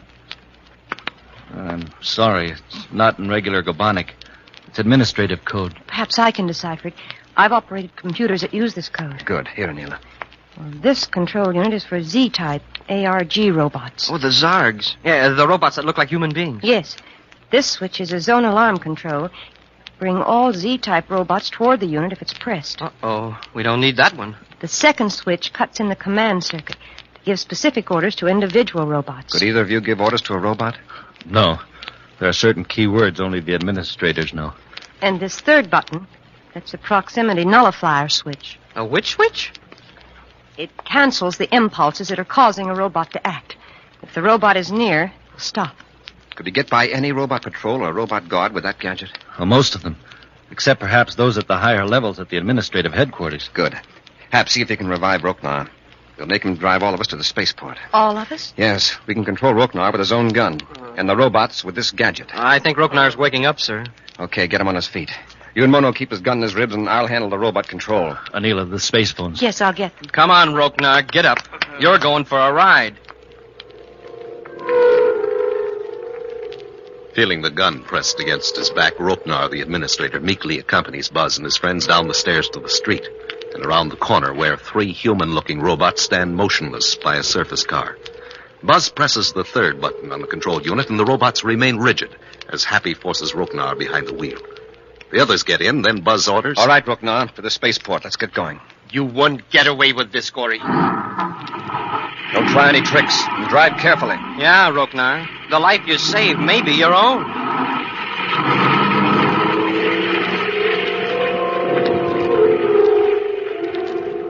The reluctant Roknar drives through the city to the spaceport. As the car glides through the gate, Buzz presses the control switch and the robot guard stands motionless. Buzz forces Roknar to halt the surface car in the dark shadow of a stack of supplies. A few yards away loom the dim hulks of empty spaceships waiting to be moved to the loading area. It's all clear, Commander. No one's in sight. All right. Everybody out and get aboard the nearest ship. You too, Roknar. No. I can't leave Gobanek. It's unthinkable. Nobody's asking you to think. Anyway, isn't thinking just for robots? You're getting in that ship if we have to carry you. Get going. Let's go, Anila. Riding a spaceship, this is exciting. You're mad. All of you, completely mad. Mad, I tell you, you're mad. Completely mad. Half carrying the terrified Roknar between them, Buzz and Happy move swiftly to the spaceship, followed by Mono and Anila. Climbing through the open cargo hatch, they work their way forward into a cramped compartment. After a seeming eternity, the ship is towed to the loading platform, and the cargo hold is crammed with supplies. As the hatch clangs shut, Buzz and Happy instinctively brace themselves for the shock of blastoff.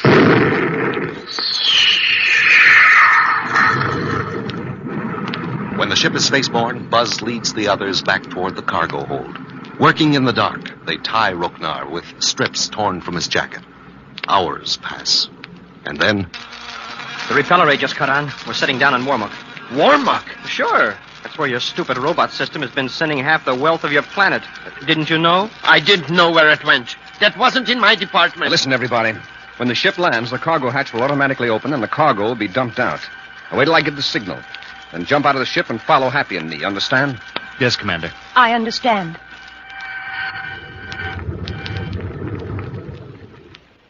Remember, when I give the word, move fast. Yes, sir. What about me? You got me tied up. You're going back to Gobanek in this ship. We just brought you along to make sure we'd get here. Yeah, you'll be able to work free of those bonds long before you get back to Gobanek.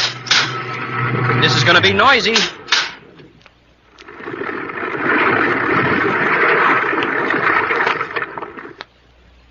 What did I tell you? All right, let's go before that hatch closes. Give me your hand, Anila. There's Terra 5 right over there. Let's go. Bon voyage, Roknar.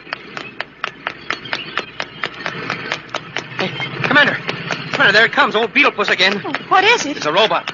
It looks like some giant insect. Now, don't look back. Just keep running. We're nearly to the ship. Commander, it's gaining on us. Get him aboard, Hap. Be ready to blast off. Quick, Anila. Up the ladder.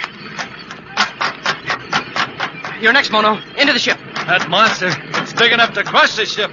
Get aboard, Hap. We're going to try to hold this robot off with a blaster. Commander, if you miss it, it'll go for you. Cadet, you've got passengers aboard. Prepare to blast off. That's an order.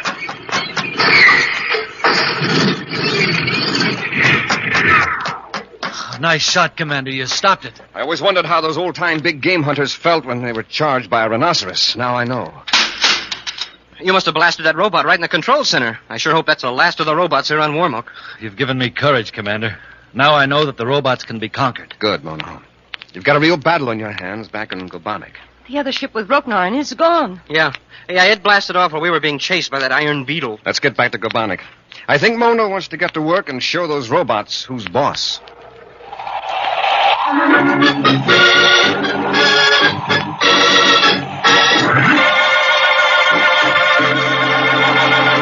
Join us again next week for another thrilling adventure with Space Patrol.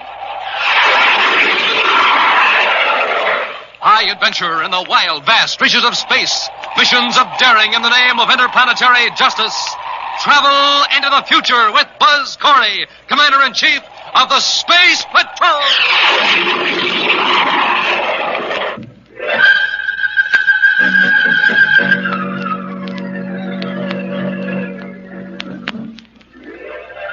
This is the United States Armed Forces Radio and Television Service.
Nestle's Quick for the greatest tasting chocolate milk. And those famous Nestle's chocolate bars present Space Patrol! High adventure in the wild, vast reaches of space. Missions of daring in the name of interplanetary justice. Travel into the future with Buzz Corry, Commander-in-Chief of the Space Patrol. In today's transcribed Space Patrol adventure, Buzz and Happy are aboard the Terra 5, preparing to fight off an attacking robot ship. Fire stern torpedo 1. Fire 1. Surely you don't think I'm aboard this robot ship, Commander? In a few seconds, Polidor, there won't be a ship. Commander, the torpedo exploded short of the target. The ship's protected by a force field. Our torpedoes explode when they hit the field. That's right. Keep firing if you like. You can't stop this robot ship. It's gaining on us, sir. If you don't act quickly, it'll ram us and blow us to bits. We'll return in just a moment with today's exciting Space Patrol adventure, Race Against Time.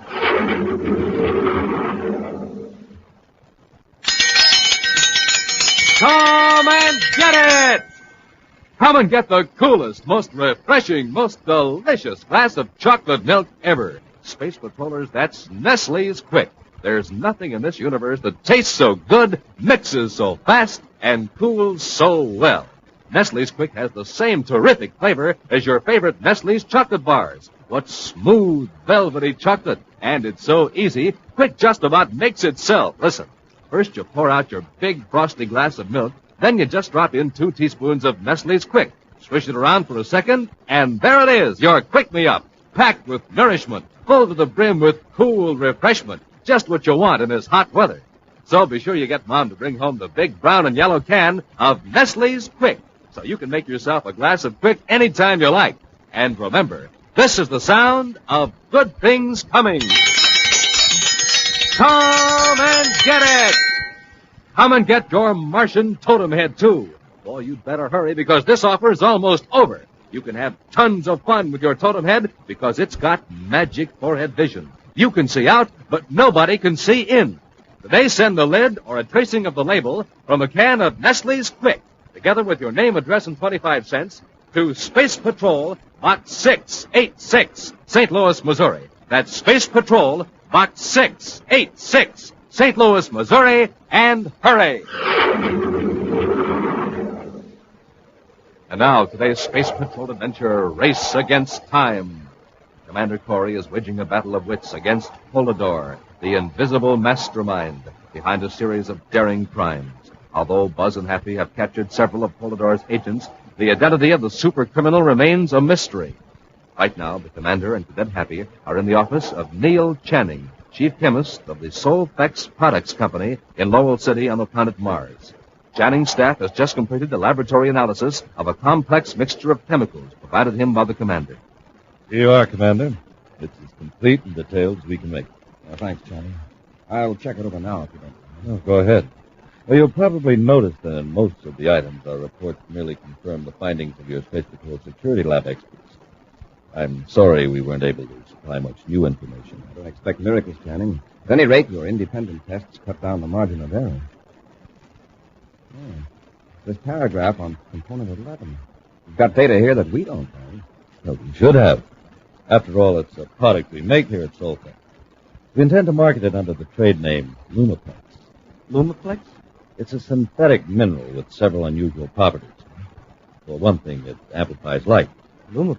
That's a new one on me. Channing, I believe you said you intend to put it on the market. Yes, it's still in the experimental state.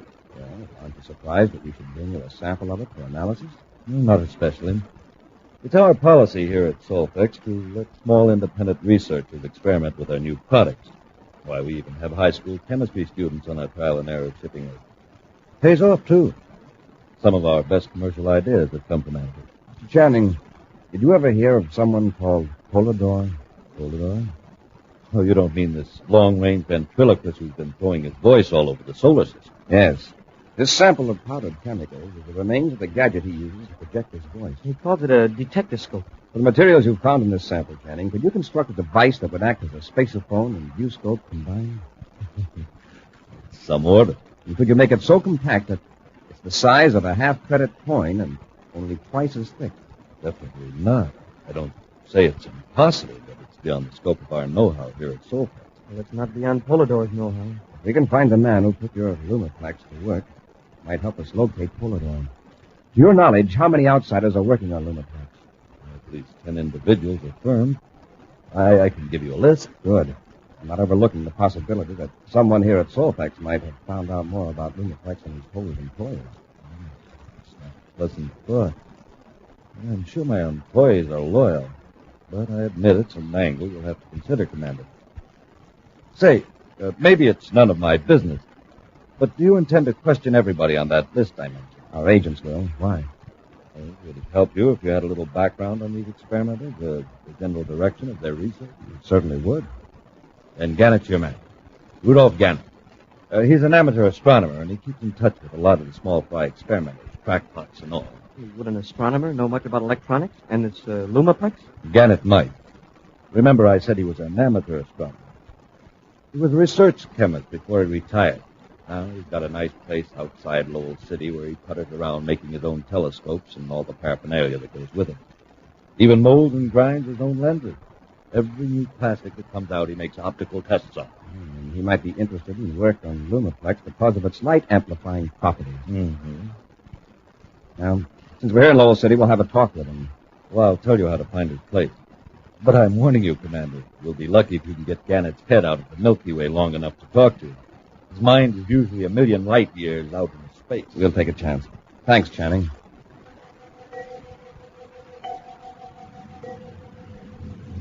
Outward bound from Terra, a private cruiser follows a vector that avoids the regular space lanes. Its pilot, Chad Tessig, keeps a wary eye on the viewscope screens as he speaks into the spaceophone. Everything's set, Polidor. Not a hitch. If you are sure you're not being followed, proceed to headquarters. I have another job for you. It involves Commander Corry. Corry? I thought Janik drew that detail. Yes, but unfortunately, an unforeseen move on Corry's far too Janikov schedule. I want you to dispose of Corry before 1600 hours tomorrow. That's pretty short notice, isn't it? Perhaps. But I want Corry out of the way when our device puts the telecommunication center out of commission. Maybe we can figure a way to have Corry at the center when our gadget doesn't work. Yes, it would give me great satisfaction for Corry to be on hand when the entire nerve center of his precious space patrol is burned out. The Omicron radiation would finish Corry, just like it's going to take care of everybody in the communications building. It's a tempting thought, but an attempt to maneuver Corry into the center at exactly 1600 hours might arouse his suspicions and upset our plan. That shouldn't be hard. Corry's headquarters isn't far from communications. No, but Corry isn't on Terra. No, where is he? In Lowell City. It appears to me, Tessie, that Commander Corry's unhappy fate will be among the important messages that the communication center will be unable to transmit. Hold it around. On a high hill some 60 miles from Lowell City is the home of Rudolph Gannett. It is not a spectacular residence. Its only unique feature being a small dome, unmistakably identifies it as an observatory. In a library adjoining the dome, Gannett looks up from a list of names Commander Corry has just handed him. I see you have Professor Arlington's name here. Do you know him? Oh, quite well. I don't wish to seem unkind, but you might as well cross his name off the list. Then you don't think he's working with Lumiplex? Playing with Lumiplex is more in Arlington's line, Commander. Please don't misunderstand me. Arlington is competent in his field. A good instructor, but not an original research man. Let's see. I think just two names as being likely to experiment with Lumiplex along the lines I mentioned. James Hollister of Jupiter and Lawrence Earhart of Mercury City. Yes, Commander. Well, thank you for your help, Mr. Gannett. Oh, you're not leaving. I was hoping to show you my observatory. I'm sorry, but we've got to get back to Lowell City. Later, when we aren't so rushed, Happy and I'd be delighted to see you. Oh, we sure would, Mr. Gannett. Oh, you men who search for criminals are always in a rush. That's why I like astronomy. There are no criminals in the heavens. The stars all obey the law. Maybe that's because they're old enough to know they can't get away with disobeying the law. So long, Mr. Gannett. Goodbye, Mr. Gannett, and thank you very much. Oh, you're welcome. Goodbye, gentlemen.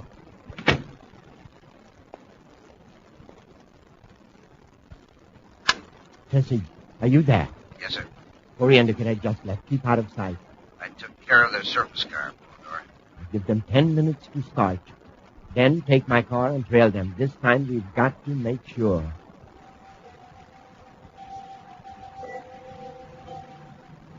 With Commander Corry at the wheel, the Space Patrol surface car moves swiftly over the deserted road to Lowell City. The many turns and grades in this stretch through the mountains keep Buzz and Happy from noticing the car following, a mile behind. Hey, we're making good time for this kind of road. What time is it? Well, I've got 11:16, but my watch is slow. What? Cadet Happy's watch isn't correct at a split second? Well, I noticed it at Gannett's place, sir. I checked it with his clock, and I'm a half a minute behind. Well, an astronomer would certainly have the correct time. I don't want to take my eyes off the road, Hap. What does my watch say? Why, well, that's funny. Yours is the same as mine. We both can't be off the same amount. Well, right now, 30 seconds can't make any difference. That's right. We'll still make Lowell City by 1200. Say, wouldn't it be a joke on Gannett, the well-ordered astronomer, if his clock was wrong? Mm-hmm. I just happened to think an observatory would have several clocks, keeping different kinds of time. Universal star time, local star time. Oh, sure. The clock I saw was probably on Mars sun time. Hey, Commander, our windshield is fogging up. Fog in this dry Martian atmosphere? Something is clouding the windshield. What's wrong with that automatic gizmo? That electronic field is supposed to repel dust and Hap, vapor. I can't see. Look out the side and guide me. Commander, you're too close to the edge. A little to the left. Hey, we're going over!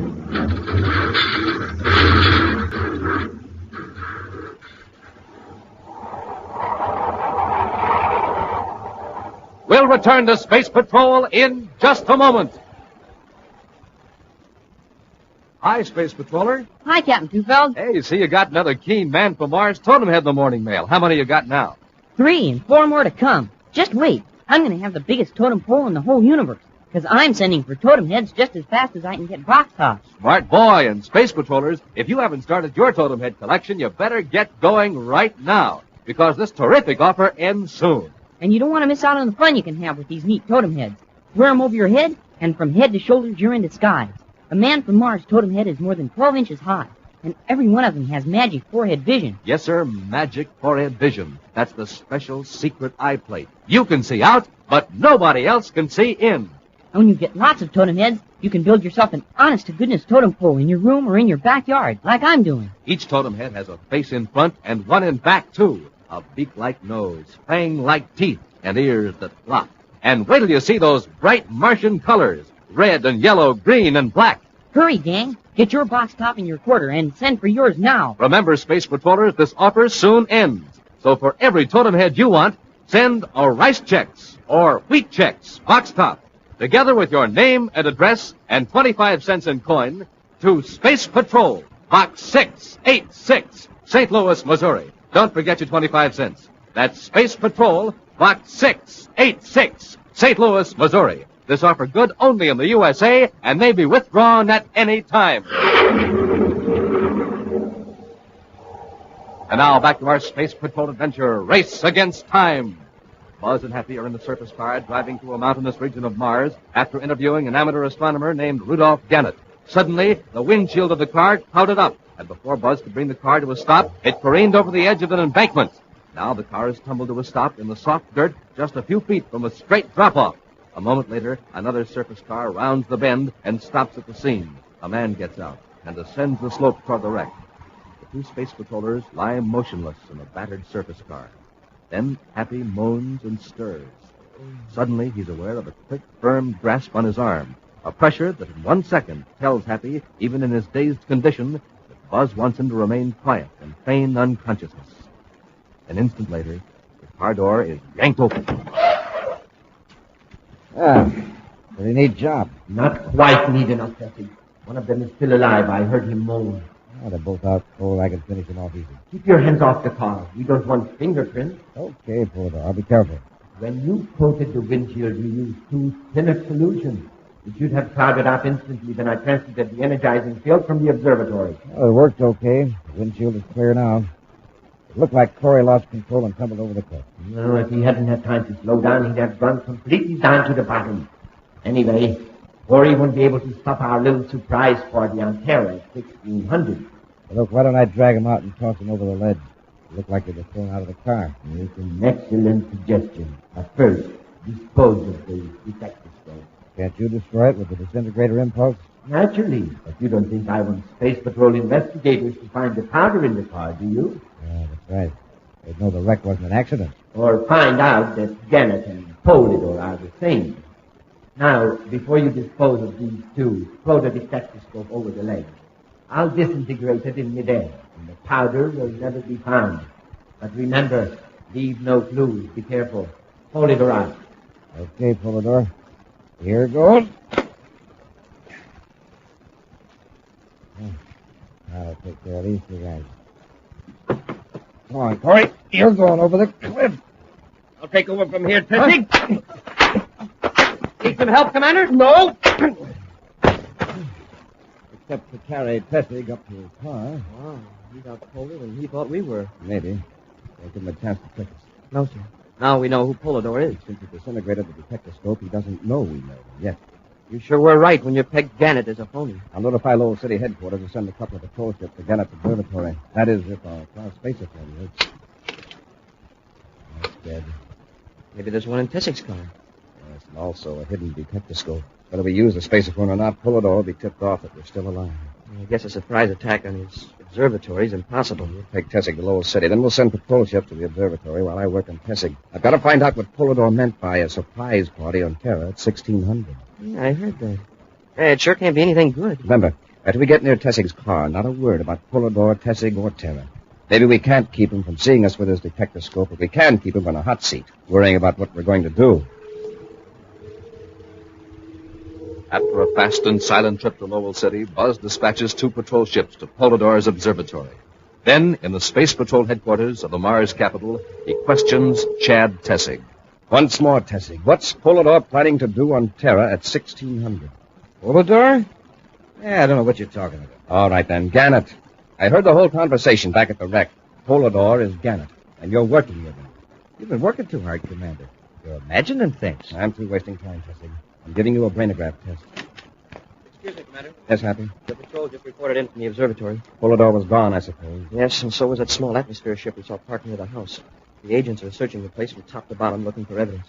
Get anything out of Tessig? No. The brainograph will fix that. Oh, another thing, sir. The local lab men went over to Tessig's car. They found some more powder.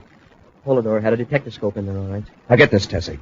If anything serious happens on Terra in the next few hours, we're going to hold you personally responsible. You can't do that. It's not fair. Huh. Look who's talking about fairness. Tessig, I know Polydor has planned a catastrophe for 1600 on Terra. You can help prevent it.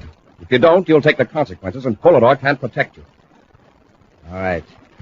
It's a Terra Communications Center. It's going to be put out of commission if it works. How? 1600 hours, a surge of high-voltage current's going to be sent over the regular power lines. It'll burn out every bit of equipment in the place. Spacephones, viewscopes, computers, relay transmitters, recording equipment, everything. Well, how about the voltage regulators? They'll automatically break the circuits if there's an overload. Not with the higher frequency current we're using. It'll jump every fuse and relay you've got. That whole center will be burned out. It'll be completely useless. Where's this device planted? What part of the building? In power section 4. It's well hidden where no one could find it unless they knew it was there. Tell me where it is and how to shut it off. I'll spacephone instructions to Terra. No, it's not that easy. Polydor made sure it'd be a thorough job. It'll not only burn out all the equipment, but it'll take care of every living man in the building. How? Omicron radiation. When that charge hits every light in the building, whether it's turned on or off, will throw out deadly Omicron rays. Smoking rockets. You're going under the brainograph, Tessig. I'm going to find out how to shut off that machine. Yeah, you lick, Corey, because I don't know. You can bet that the men who installed it are scattered all over the solar system by now. Gee, Commander, what are we going to do? You can't do anything. Tessig, if that machine were right in front of you, could you figure out how to shut it off? I think so. But I'm on Mars, and the machine's on Terra. That can be fixed. I'm taking you to Terra. But you can't make it by 1600. Prime. Come on, Hap. Let's get him to the ship. With Tessig locked securely in an aft compartment, the Terra 5 roars toward Terra. For the 10th time in the past hour, Happy has recomputed their vector, weighing space against time in endless calculations. It's gonna be close. It's gonna be close. What do you figure now, Hap? What's our ETA? 1550 and 25 seconds. Less than 10 minutes to get from the spaceport to the communications center. And we don't know how much time Tessig will need to shut that thing off. We could take more acceleration, but I don't know about Tessig back there. We've got to keep him healthy and alert. When we drag him into communications, he'll be alert enough. He'll have to be to save his own skin. I'll increase acceleration a little. We can cut down our travel time another 5 minutes. Hap, look at the rear view scope. A spaceship on our tail, and it's gaining on us. That looks like trouble.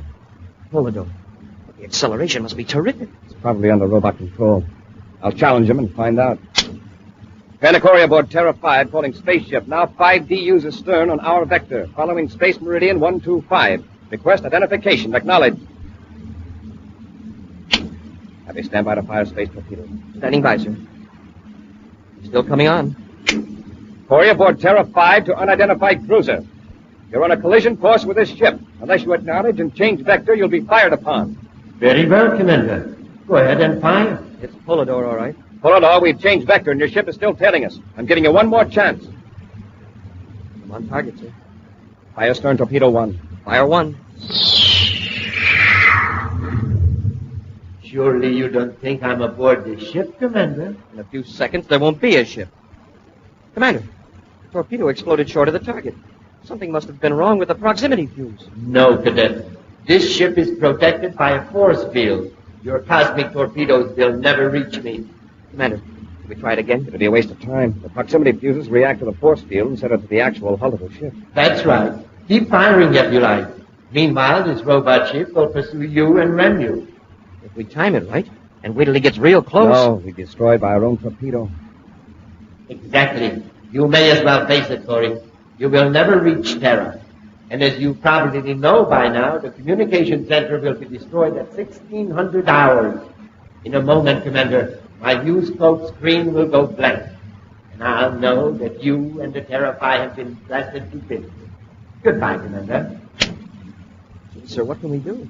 Evasive tactics are no good. Polidor's robot keeps right on our tail. Hap, put on a spacesuit, then shove a cosmic torpedo out of the cargo hatch. I'll cut down our acceleration. Yes, sir, but what good will that do? The torpedo will have the same velocity as the ship. It'll stay right with us. That's the idea. Hurry. Get that suit on. When you're ready to shove the torpedo out, signal me on your suit spaceophone. Now get going.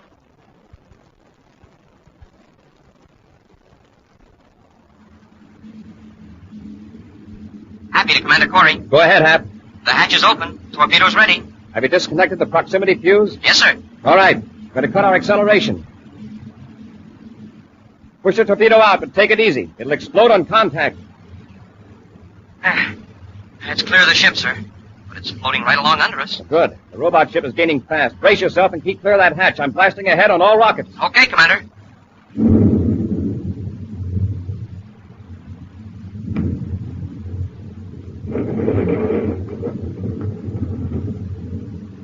Everything all right back there, Hap? Yes, sir. But there was a big flash of light astern. That was Polidor's robot ship colliding with a torpedo. When I accelerated, we pulled ahead fast and left the torpedo behind. And the robot smacked it instead of us. Check on Tessic before you come forward. I want him in good shape when we reach Terra. It's 1548 by the ship's chronometer when the Terra 5 roars to the Terra space lock. Buzz and Happy are rushed to the communications building in a surface car, holding the panic-stricken Tessic between them. A swift elevator drops them down to power section 4, where the infernal device is poised to hurl destructive current and deadly radiation through the huge building. Come on, Tessic. Where is it? It's in this room, there behind that panel. Get to work and shut it off. And make it snappy. It's awful close to 1600. There it is. It's already started. We're too late. It's just building up potential. We won't throw the current into the mainline until the power's up. Well, don't just stand there. Shut it off. Commander, I can't remember. I can't think straight. Let's get out of here. There isn't time to get out. The only way you can save your own neck is to save everybody else. Now get to work. I think this is the switcher. Nothing happened. That must be for one of the preliminary operations. Once it's underway, it can't be stopped. I can't think. I can't think. I can't think. If I turn the wrong switch, it would throw the power on ahead of time. Tessic, you've only got a few seconds. Quiet, Hap. Don't rattle him any more than he is. You might as well all relax, gentlemen. There is nothing you can do. Polidor, there's a detectoscope in here, too. I don't suppose, Commander, you'd like to spend your final minute of existence in explaining how you avoided my robot ship? When the viewscope went blank, I thought I had you. Make him shut up. Let me think. Now, how can Corry make me shut up when I'm safely on board? Polidor, tell me how to stop this machine. Please. He's not going to tell you. You've got to do it yourself, and you've got just 10 seconds. Seconds. But, Commander... 8, 7, 6, 5, 4... I can't 3, 2, 1... Something's gone wrong. It's not going to go on. Those fools! Those bungling fools! There's only one thing that could be wrong. They forgot to set the final locking switch. The locking switch. Which one is that? This one, right here. But it's in position. That's all I wanted to know.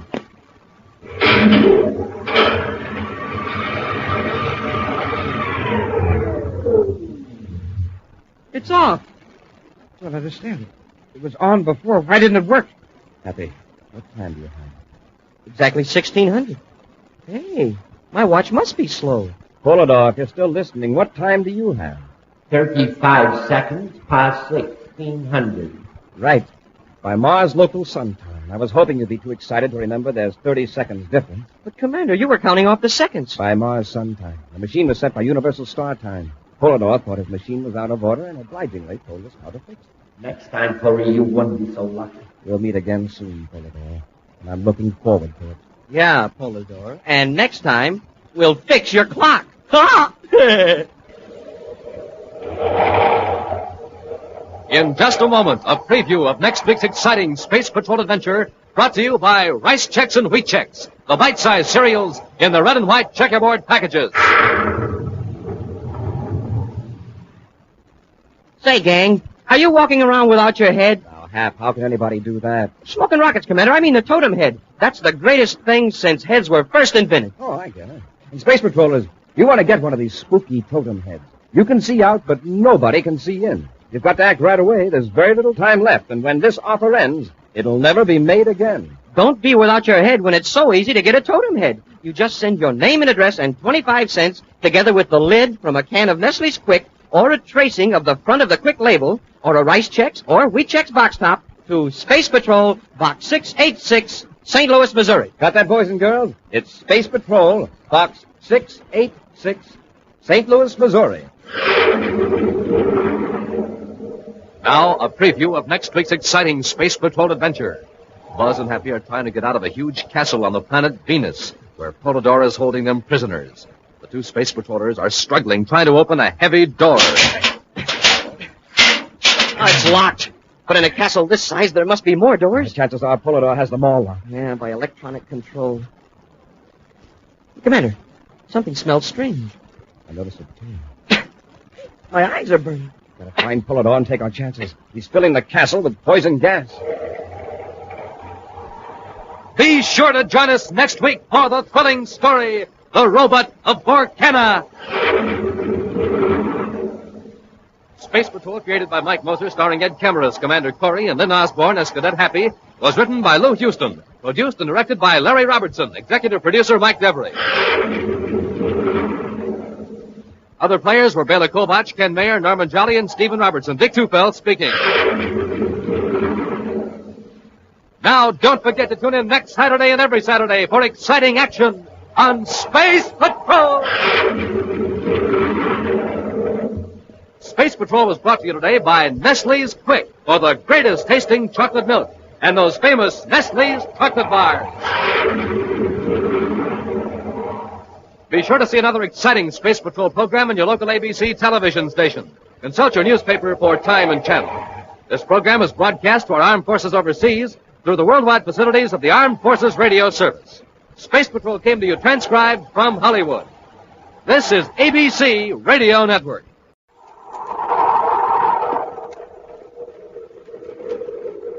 Rice Chex and Wheat Chex, the bite-sized cereals in the red and white checkerboard packages, present Space Patrol! High adventure in the wild, vast reaches of space. Missions of daring in the name of interplanetary justice. Travel into the future with Buzz Corry, Commander-in-Chief of the Space Patrol! In today's transcribed adventure, Buzz and Happy are climbing a steep mountain on the planet Venus in pursuit of a criminal. We're on his trail, all right, Commander. See? There's where he dug a foothold. Watch your step, Happy. It's a 2,000-foot drop if you slip. I think I'd better rest a minute, sir. I'm getting dizzy. Everything's getting dark. I noticed the same thing, but it's not dizziness. My head's perfectly clear. Hey, look at the sun. I can hardly see it. It must be an eclipse. Venus doesn't have a moon. There can't be an eclipse. Smoking rockets. It's pitch dark. This is Logan's work. He's got the blackout beam on us. If we try to move another inch in this darkness, we'll drop into the chasm. We'll return in just a moment with today's exciting Space Patrol adventure, the Serpent of Saturn!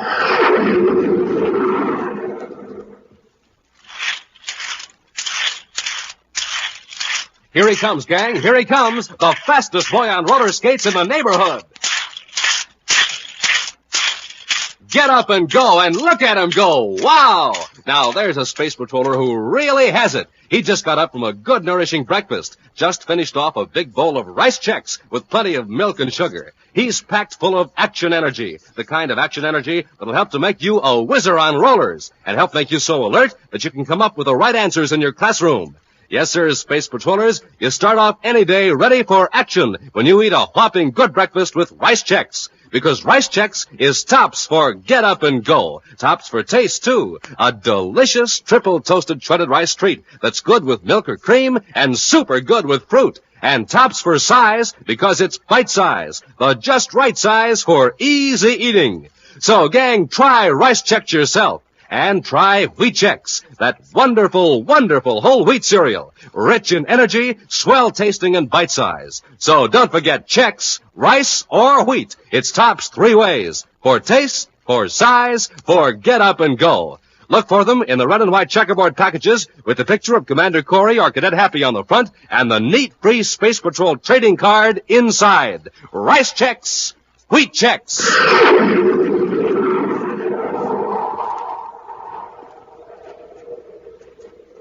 And now, today's Space Patrol adventure, the Serpent of Saturn.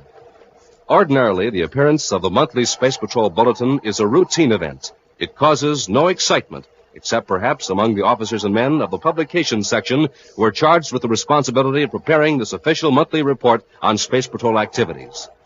But this time, there is considerable interest in the document by every level of command. In his central office at Space Patrol headquarters on Terra, Commander Corry frowns and shakes his head as he examines a copy of the bulletin. Cadet Happy, returning from an errand in another part of headquarters, fails to notice the commander's unusually serious manner. Gee, Commander, everybody's sure studious all of a sudden. All over headquarters, people are reading the bulletin, even the file clerks.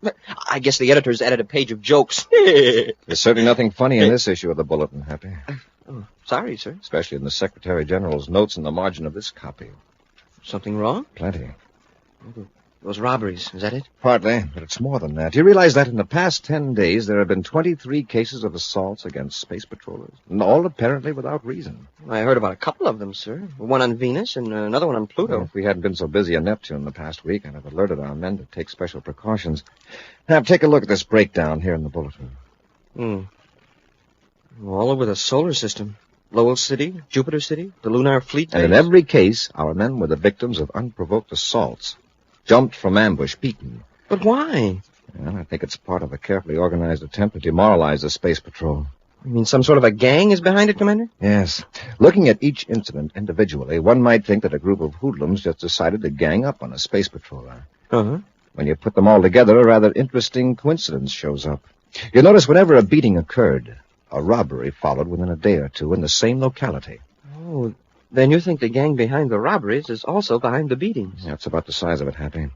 Apparently, the plan is this, to try to get our agents concerned about their own personal safety and reduce their efficiency. Well, if it keeps on like this, it might work. We're not going to let it. This gang has succeeded so far because it's well organized and evidently has spies in high places. What's the plan, sir? Well, the last attack on space patrollers occurred in Jupiter City at the spaceport, right? Yes, sir. Those two off-duty pilots. Oh, you mean if they follow the pattern, the gang may be planning a robbery at Jupiter City? Exactly. And the only thing we can do now is to alert our men in Jupiter City. Major Robertson to Commander Corry. Robbie's calling, sir. Yes, Robbie? Commander, we've got another one. A robbery? Yeah, and it's really serious.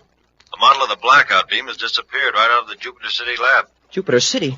Commander, you sure called that one. Yes, but too late. Robbie, blast off for Jupiter City immediately. Yes, sir. Make a thorough check of security measures. I want a brainograph test made of everyone at the Jupiter City lab. Spaceophone a complete report to me.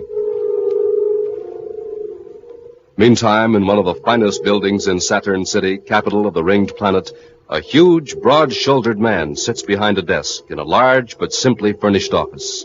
Coiled on the desk, in a lifelike pose, is a startling example of the taxidermist art, a hooded cobra.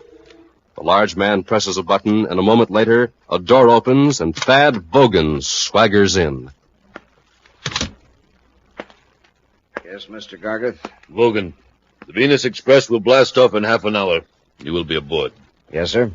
When you arrive in Venus City, we'll charter an atmosphere ship and go to our hideout at the base of Mount Janik. You will pose as a botanist collecting samples. I understand the Venus wildflowers are quite beautiful this time of year. You can admire the flowers while you wait for Preston. What's my business with Preston, Mr. Gargeth? You will give him an instrument which you will find in the emergency tool locker of the atmosphere ship. The light neutralizer. Oh, you've got the blackout beam. Of course. Right out of the Jupiter City Space Patrol laboratory. I'll bet Corry's tearing his hair.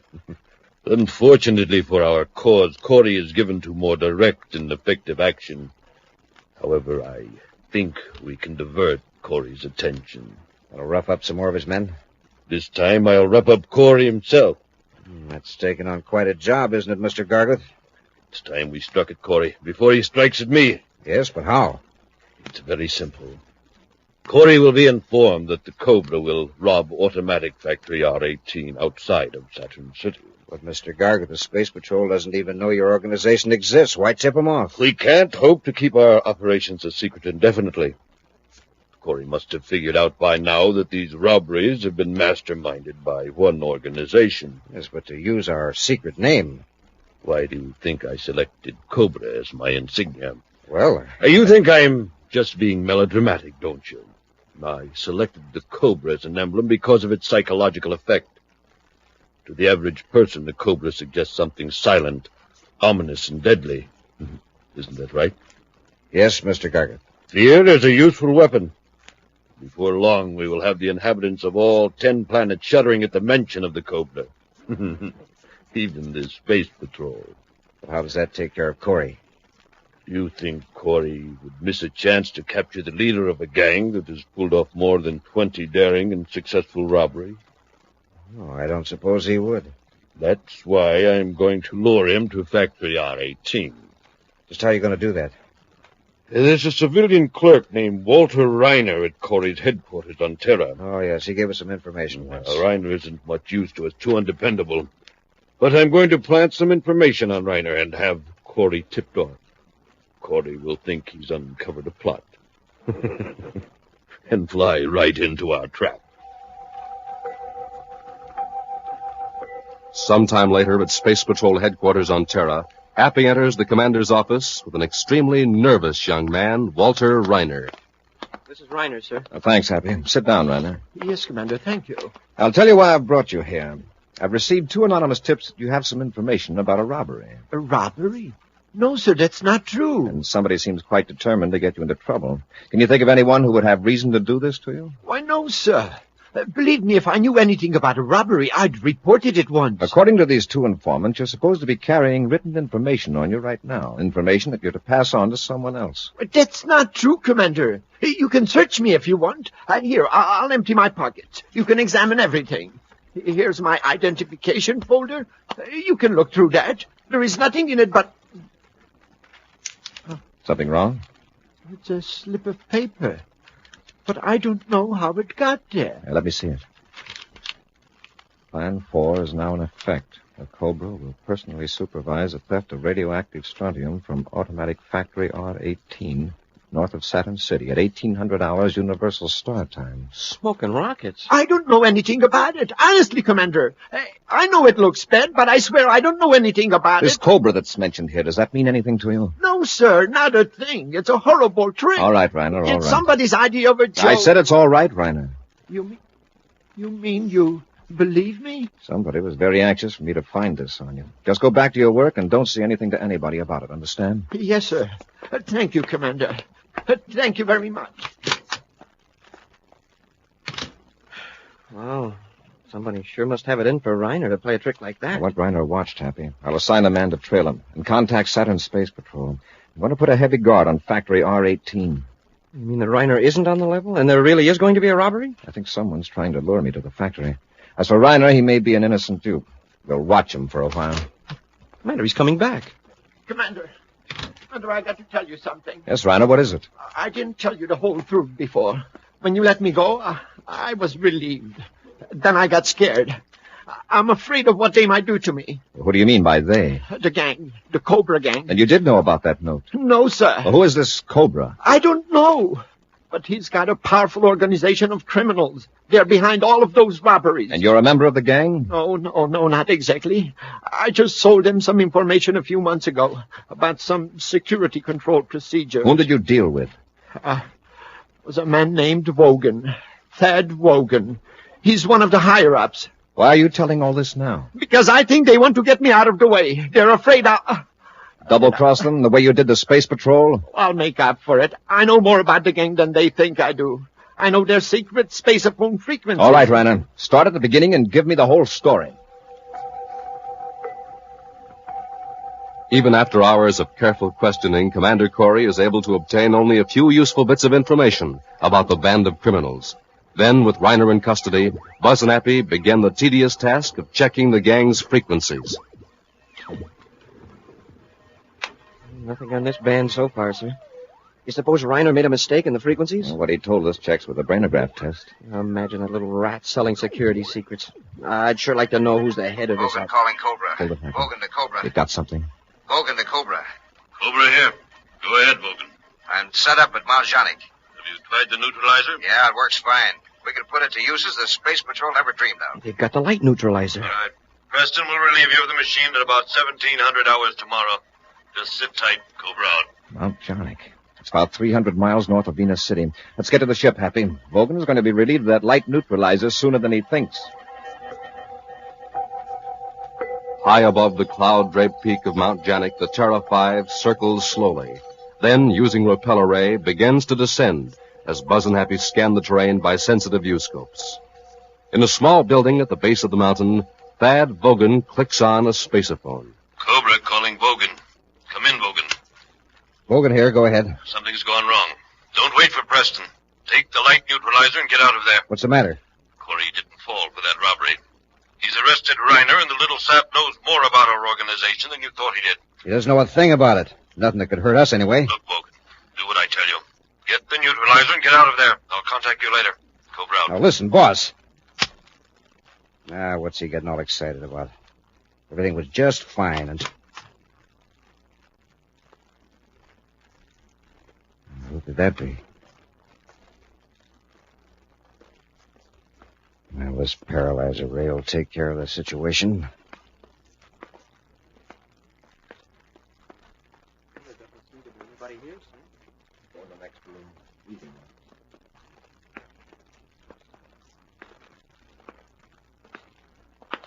All right, drop that gun. Sure, Space Patroller. Like this. Get him, Hap!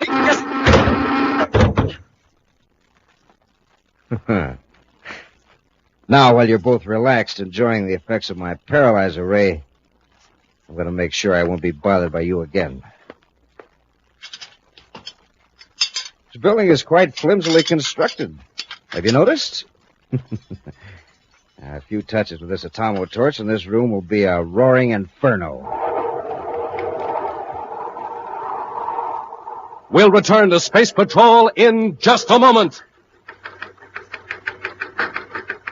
This is Dick Tufeld in Los Angeles, reporting on a plane that can fly 1,000 miles without refueling, the North American FJ-2 Fury. In a moment, we'll hear from the well-known test pilot on this Navy jet plane, J. Ray Donahue, Jr. The Fury is a carrier-based fighter armed with 4 20-millimeter cannons. It flies 650 miles per hour, has an altitude mark of 45,000 feet, its length 37 feet. Now, J. Ray Donahue, Jr., recorded at Edwards Air Force Base. To fly at supersonic speeds, a test pilot must have plenty of energy.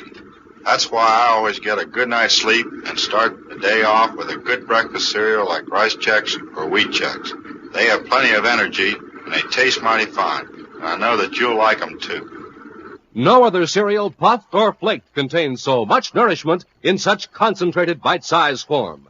So take a tip from J. Ray Donahue, Jr., Bob Love, and other top test pilots. Make your cereals Rice Chex and Wheat Chex.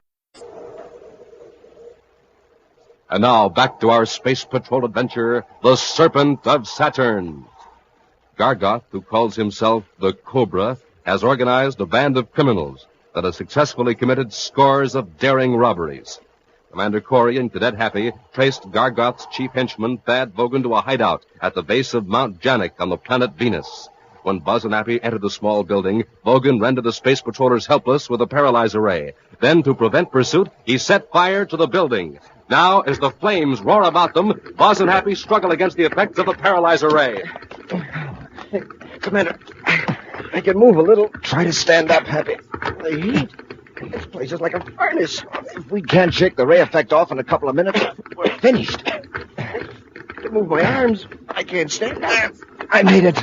My legs are numb, but I can walk. Here, give me your hand. There. Lean on me. It's wearing off. I'm going to make it. A few more steps. We'll be outside the building. We made it. Wow. Yeah, I got a lucky break. The charge in Vogan's ray gun was fairly light. Commander, look back at the building. We got out just in time. Can you see Vogan anywhere? No, sir, the smoke is too thick. But he couldn't have blasted off yet. Would have hurt his ship. There he is, headed for his ship. I see him now.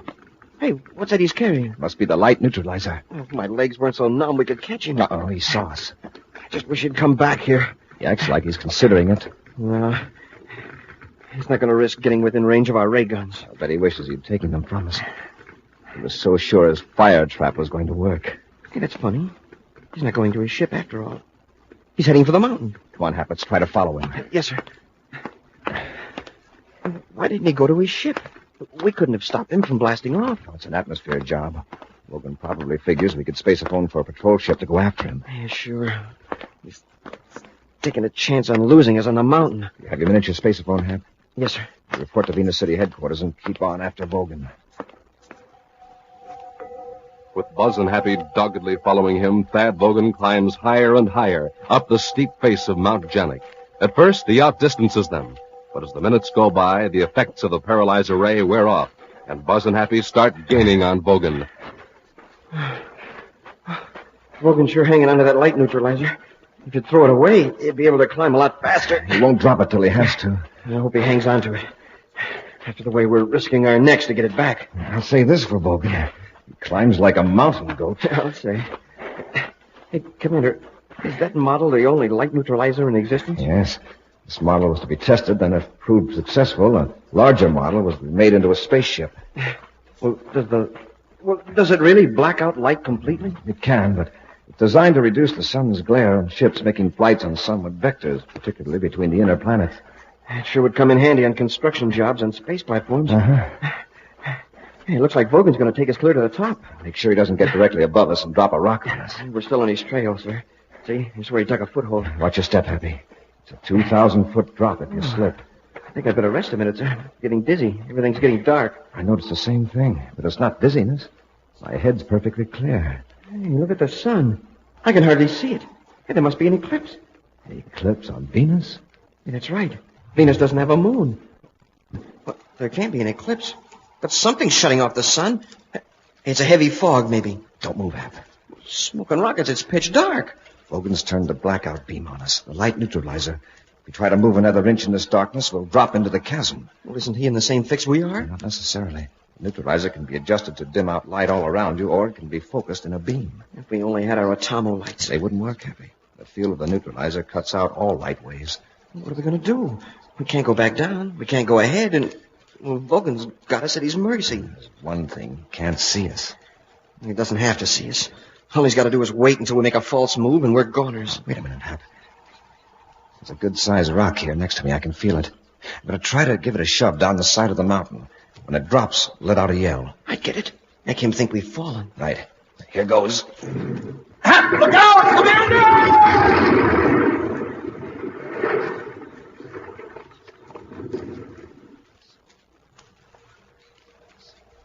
How was that? Very realistic. For a minute, I was afraid you did fall. Press close to the cliff and keep very still. Hey, he turned off the neutralizer. I can see. He'll probably wait to be sure we're gone. I hope he doesn't come back down here to investigate. Vogan to Cobra. Vogan to Cobra. Listen, he's got a miniature spaceophone. Turn your volume up, Hap. Vogan to Cobra. Cobra here. Where are you? Halfway to the top of Mount Janik. Corry and his cadet were after me. They're on Venus? Now take it easy, Mr. Gargant. It's all right. Corry and that cadet won't bother us anymore. I took good care of them. Good. How? I turned on the light neutralizer. They couldn't see in the blackout beam and fell off the ledge. Nice work, Bogan. Yeah, but I'm still on the mountain, and I don't like it. I'll come and get you. Think I want to wait up here while you come all the way from Saturn? I'm not on Saturn. I'm in a spaceship not very far from Venus. Well, that's better. Get her as soon as you can. Corry may have notified the Space Patrol before he fell. All right, you get to the top of the peak. Everything looks clear. I'll land and pick you up. Cobra out. Hurry. So the Cobra's name is Gargant. And Vogan thought he was on Saturn. Probably that's the headquarters of the outfit. Possible. What do we do now? Tip off the Venus City Space Patrol? Use our spaceophone. Vogan might hear it. Sure. We'll take a chance on sneaking up on Vogan. If we capture him before Gargant gets here, we may be able to trick him into landing. And then we'll have the Cobra. Come on, let's go. Stay close to the cliff so he can't see it.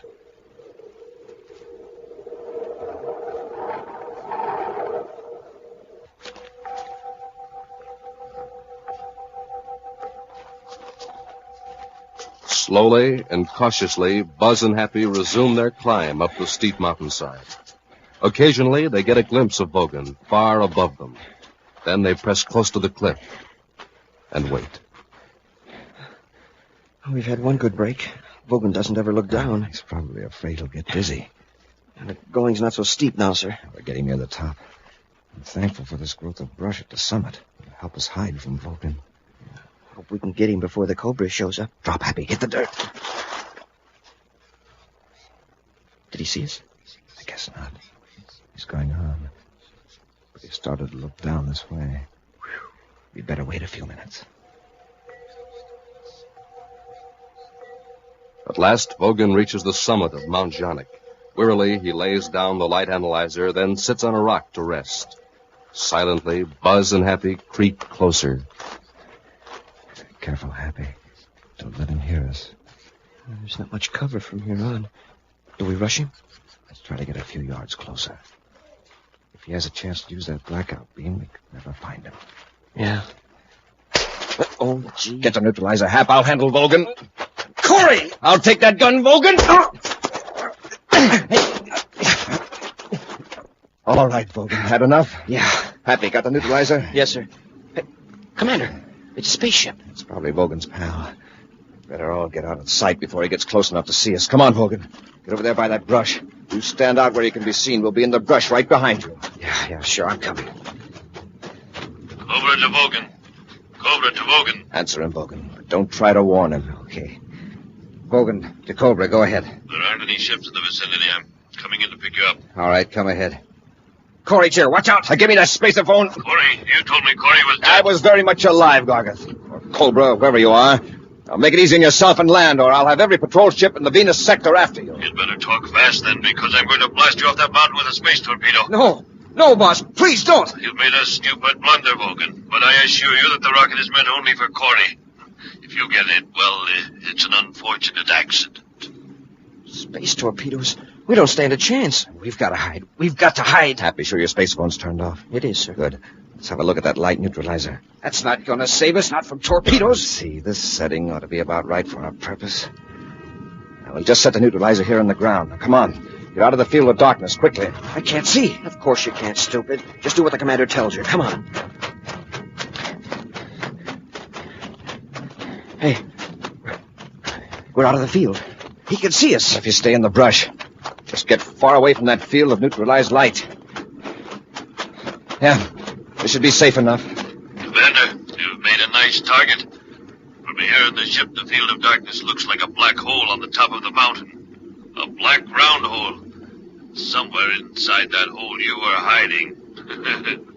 So futile, Commander. So pathetically futile. He's making a pass right over us. He fired a torpedo.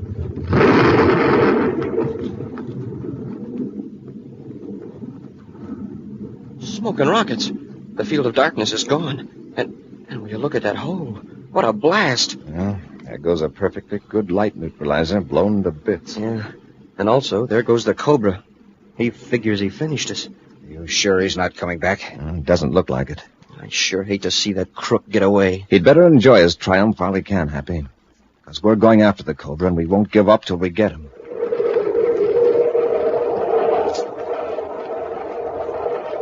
An action preview of next week's exciting Space Patrol adventure in just a moment.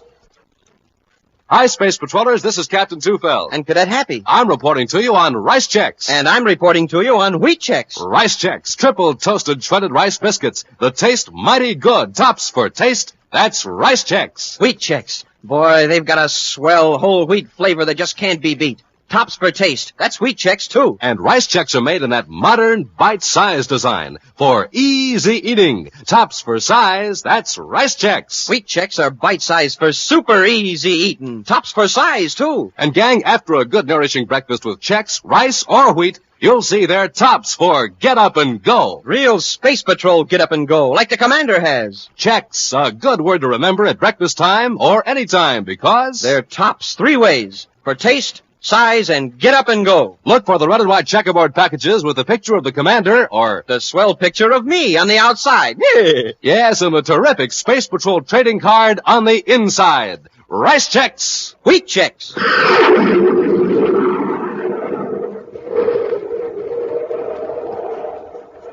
And now, a preview of next week's exciting Space Patrol adventure. Buzz and Happy are exploring the system of unused water mains under Jupiter City, searching for a hidden laboratory operated by the Cobra Gang. After trudging nearly a mile in a crouched position, Happy moans. Oh, my aching back. I sure wish this pipe was 6 inches bigger. From the chart, the lab should be just a few hundred yards ahead. Commander, there's air blowing through the main. Yes, it's getting stronger every second. This is like being in a wind tunnel. What's causing it? The air's being forced to the main by the water behind it. Water? What water? From the reserve tank. Gargot knows we're down here, and he's trying to drown us. Be sure to join us next week for the thrilling story, The Gems of Jupiter, when Rice Chex and Wheat Chex again present Space Patrol! Space Patrol, created by Mike Moser, starring Ed Kemmer as Commander Corry and Len Osborne as Cadet Happy, was written by Lou Houston, produced and directed by Larry Robertson, executive producer Mike Devereaux. Other players were Ken Mayer, Norman Jolly, and Bela Kovach. Dick Tufeld speaking. Now, don't forget to tune in next Saturday and every Saturday when Rice Chex and Wheat Chex again present Space Patrol! Be sure to see another exciting Space Patrol program on your local ABC television station. Consult your local paper for time and channel. This program is broadcast to our armed forces overseas through the worldwide facilities of the Armed Forces Radio Service. Space Patrol came to you transcribed from Hollywood. This is ABC Radio Network.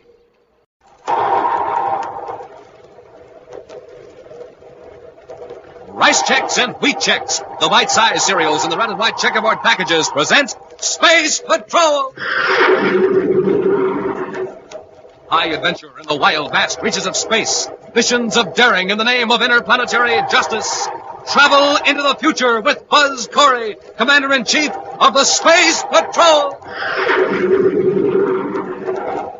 In today's transcribed Space Patrol adventure, Buzz and Happy are in a surface car speeding down a highway toward Lowell City on the planet Mars. It looks like we're going to make it, Commander. If anyone was going to stop us, they've lost their Commander, look.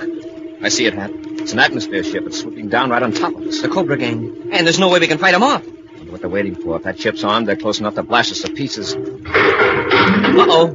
What's that? It's a magnetic holding field. Smoking rockets are picking up the car. We're helpless. If they cut that field, we'll crash. We'll return in just a moment with today's exciting Space Patrol adventure, The Zero Ray. Rice Chex are the perfect size. It's tops with all the guys. Fit right into a spoon, good to eat, morning, evening, and noon. Well, hi, Space Patrollers. This is Captain Dick Tufeld, and that was George, the Space Patrol jingle maker, telling you in his way that Rice Chex are tops for size. For flavor, tops, too. Those Chex ring a bell. Any way you eat them, Rice Chex taste swell. Tops for taste, you bet. A delicious toasted taste. Rice Checks will ring the bell with you, Space Patrollers, any way you eat it. With a good breakfast or out of the box for a snack, eat Rice Chex, gang, for a quick comeback. A quick comeback or a quick go-ahead. You get it after a nourishing breakfast with Rice Checks. Because Rice Checks are tops for get up and go. If you like whole wheat, super keen and neat, make sure, Space Patrollers, the Chex you eat are wheat. Rice Checks, Wheat Checks, in the red and white checkerboard package, with the picture of Commander Corry or Cadet Happy on the outside, and the free Space Patrol trading card inside. Rice Checks, Wheat Checks, tops 3 ways, for taste, for size, for get up and go. And now today's Space Patrol adventure, the Zero Ray. With Emil Gargoth at last in custody on Terra, Commander Corry has had every right to consider the menace of the Cobra Gang to be ended. Even if Gargoth should stubbornly refuse to name his henchmen, the brainograph could easily reveal their identities and every detail of the elaborate structure of the criminal organization. But something has happened to prevent the immediate use of the brainograph on Emil Gargoth. In his central office at Space Patrol headquarters, Commander Corry fumes at the delay. There isn't any excuse for this. I gave orders that Gargoth was to be watched every second. Well, maybe he really did get sick, Commander. Of course he's sick. Must have had some chemical concealed on him. Somebody slipped up when they searched him. Well, anyway, he'll be out of the hospital in a day or so, and then we can give him the brainograph test. By then, most of his important agents will know Gargoth has been captured. They'll have time to get away. I guess that's right. But at least they won't be operating as the Cobra Gang. There'll just be a lot of individual rats running for cover. So much depended on the fast closing in on Gargoth's leaders. I'll get that, will you, Ham? Yes, sir. Commander Corry's office. Cadet Happy here. Yes, Dr. Arnold. Yeah, he's right here. Commander, it sounds important. Yes, Dr. Arnold. What? But I posted a guard. I'll be right over. We've got to get over to the Terra Hospital right away. Gargoth has escaped. A few moments later, in the office of the superintendent of the Terra Hospital, Buzz and Happy listened to a greatly distressed Dr. Arnold. Before you question your guards, Commander, I want to accept full responsibility. Emil Gargoth was admitted here as a criminal and as hospital superintendent. Just a minute, Dr. Arnold. The matter of responsibility for Gargoth's escape is secondary right now. I want to find out where he is and how he got away. I'm sorry I can't tell you that, Commander. There was so much confusion at the time. All right, Doctor. Happy. Yes, sir? Bring those 2 guards in here. I'll find out why they left their posts at the door of Gargoth's room. I can tell you that, Commander. Now, hold it, Ham. All right, Doctor. They left their posts to move some patients that were completely helpless. Patients that I thought were in grave danger. Danger from what? Fire, explosion, I don't know. Things were in a turmoil here for a while. What do you mean, fire and explosion? Well, everything went crazy all of a sudden. From all over the hospital, patients were complaining that their rooms were too warm. The heating system was out of control. And then we discovered the water pipes were frozen. Frozen? Here on Terra? That's right. It's as though the electronic brain that controls our temperature systems had gone mad. Patients, nurses, even some of the doctors were panic-stricken. You say the temperature controls went mad. What caused it? I don't know. But I didn't want helpless patients to be hurt in a fire or explosion or whatever was threatening. I gave an order to my staff to evacuate the bedridden patients, and your Space Patrol guards elected to help. During the confusion, Gargoth disappeared. I have jurisdiction over this hospital, Commander. I declared an emergency, and your guards acted accordingly. I hope you won't be too hard on them. Technically, they deserted their posts, but I think under the circumstances I would have done the same. As it looks to me, Gargoth took advantage of an accidental situation, or his gang engineered the whole thing. I don't see how that could be. The hospital heating and refrigeration systems are automatic and virtually foolproof. After I talk to those guards, suppose we make a complete check. Happy, call those men in here. A few moments later, Commander Corry dismisses the guards and, with Dr. Arnold and Happy, examines the master temperature control unit in the sub-cellar of the Terra Hospital. This graph on the control unit tells a story, Commander. Up to 1,400 hours, everything was normal, almost a straight line. Yeah. Then the heating chart swoops up to 140 degrees. To freeze the water system and raise the room temperatures to the degree we experienced a while ago, well, the whole central regulating system would have to be out of adjustment. As you see now, everything's normal. Yes. Doctor, what's that device over there in the corner? Oh, frankly, I don't know. I never saw it before. Let's have a look at it. Judging by the handles on it, it was meant to be portable. It isn't very heavy, sir. Well, Dr. Arnold doesn't know what it is, and it doesn't resemble anything I'm familiar with. Me either, Commander. We just take it to the security lab for a check. In the rear-view scope of a private space cruiser, the bright circle that is Terra grows smaller and smaller. Two men watch it intently, moment after moment, without speaking. Then, with a sigh of relief, the larger of the two men turns to his companion. The screen's clear, Rensler. If anyone was after us, we'd have spotted them by now. I guess we made it, Mr. Gaga. I'd like to know what's going on back at that hospital. I'll bet Corry's tearing the place apart. But what if he found a zero ray? Well, what if he has? Does that mean he can trace it to you? Well, does it? No, of course not. At least not right away. Wait a minute. Do you mean there's a slight chance that the zero ray can be traced to you? Now look, Mr. Gargon, didn't I take a big chance getting you out of the hospital? Would I be hiding you out at my place at Meteor Lake if I thought the Space Patrol would reach out and grab me? It's my policy to trust nobody. You may be sincere, Rensler, but you're not infallible. Your cabin at Meteor Lake will do for the time being. Yes, sir. When we reach Venus, I'll check with my agents for a safer hideout. Back in his office at Space Patrol headquarters, Commander Corry examines a stack of diagrams and documents. From time to time, he pulls one aside and places it in a separate file. Buzz looks up as Happy enters. Here's the Space Control Operations Report, Commander. Okay, Happy. Incidentally, it didn't take long for the lab to find out what that gadget was for. The one we found at the hospital? Mm-hmm. It's a practical application of the Volkovsky principle. Oh, it is? Well, what's the Volkovsky principle, Commander? Well, as you know, heat is the result of rapid movement of molecules, either in a gas, liquid, or solid. Yes, sir. Some time ago, a scientist named Volkovsky advanced the theory that extremely low temperatures might be produced by an electromagnetic force that slowed down molecular vibration. And this thing we picked up at the hospital does that? Yes, Happy. It projects invisible beams that literally freeze everything they touch. Oh. And that's what froze the water system? Exactly. Hey, but wait, the rooms were overheated. What caused that? The same device. One of the freeze beams was focused on the master thermostatic control. As you know, a thermostat doesn't think, it reacts.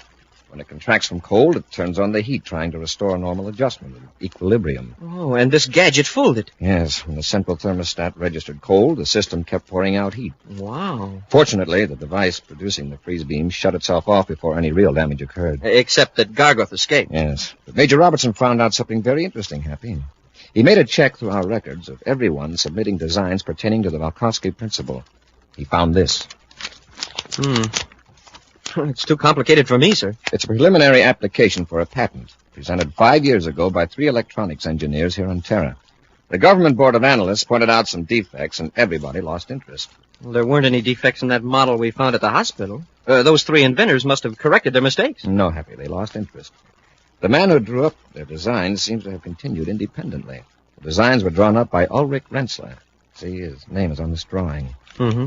Robbie's positive that the physical work done on the freeze beam device is that of Ulrich Rensler. It matches that of the models of other types of inventions submitted for inspection. Oh, then Rensler is working with the Cobra gang. Either that or the Cobra gang stole the model from Rensler and planted it in the hospital. Rensler. Hey, wait a minute. That operations report I just handed you. Could I see it a moment, sir? Here it is, huh? I know I saw that name here somewhere. Well, for the past year, Rensler has been living on Venus by Meteor Lake, supposedly on royalties from his inventions. Here, sir, I found it. This ship that blasted off at 1432, private cruiser VP-738. It's registered to Ulrich Rensler. I'll alert Venus Space Patrol, then we'll blast off of Venus. Let's see if anything's going on at Meteor Lake. Several hours later, the Terra 5 roars high over the cloudy surface of Venus, spiraling around the Meteor Lake region 300 miles west of Venus City. Carefully, Cadet Happy adjusts the infrared viewscope scanner. I can make out a construction of some kind, Commander. It seems to be on a slight rise of ground a few yards from the lake shore. That's Rensler's cabin. Uh-oh. And there's a spaceship. It's set down in a clearing just south of the cabin. It looks like the class and type of cruiser registered to Rensler. See if you can find a place where we can land without being seen or heard from the cabin. That's going to be tough, sir. Unless we want to hike through the hills several miles. Let me take a look at that screen. That is going to be a problem. The lake would act like a sounding board if we came in close. Yeah, and the valley would echo our rockets. Hey, wait. To the north end of the lake, there's an inlet. Sort of like a pointing finger. Yes, sir. That inlet is shielded from the cabin side of the lake by this curved ridge. A low gliding approach from the north might do the trick. We'd have to land on the other side of the inlet, but that ridge might dampen the sound. Yeah. Still means a hike nearly halfway around the lake, but we stand a good chance of surprising Rensler and Dargo. Inside the comfortable cabin, Ulrich Rensler gazes out through the window, out across the lake. Smiling, he turns to his companion. Beautiful, isn't it, Mr. Garga? That's the third time you've said that. Look, show me where your space phone is. I want to make arrangements to get out of here. Just as you wish, but you're just as safe here as any place. I'm sure I heard a spaceship a while ago. It's nothing to worry about. Possibly one flew over the valley several miles north of the lake, and the sound rumbled down. No one could get close to the cabin without our seeing them. And believe me, we could hold off an army. Yes? How? The same device I used to throw the hospital temperature control system out of order. The zero ray. You mean that's a weapon? Yeah. It's got an effective range of 1,000 yards. Turn it on any living thing for 10 seconds, and it will freeze it solid. Look, I'll show you. What are you going to do? Just watch. I'll turn it on. Better stand over there out of the way. That's it. Now, you see those leaves fluttering in the breeze? Keep your eye on them. They've stopped moving. That's right. The smaller the object, the quicker it works. The zero ray slows the dents of any electrons down almost to a stop. Wait. Look over there. Those bushes by the edge of the lake. Something moved. Yeah, it's probably a deer. There are a lot of them in this. That's no deer. It's a man. He's gone now, but I saw his Space Patrol uniform. Don't worry, Mr. Gargard. This will take care of him nicely. But he's out of sight. That doesn't matter. A few sweeps of the zero ray across that clump of brush, and every living thing there will be frozen solid. We'll return to Space Patrol in just a moment. This is Dick Tufeld in Los Angeles reporting on the famous jet plane assigned to the vital Air Force mission of defending America's homeland, Lockheed's F-94C Starfire. In a moment, we'll hear from Tony LaVere, the well-known record-breaking test pilot on the Starfire. Within seconds after warning, this radar-controlled interceptor can be off the ground and streaking to 45,000 feet or higher. Packing 48 rockets, it can fly and fight in sunshine or darkness at speeds of more than 600 miles an hour. Now, Tony LaVere tape recorded this morning at a California air base.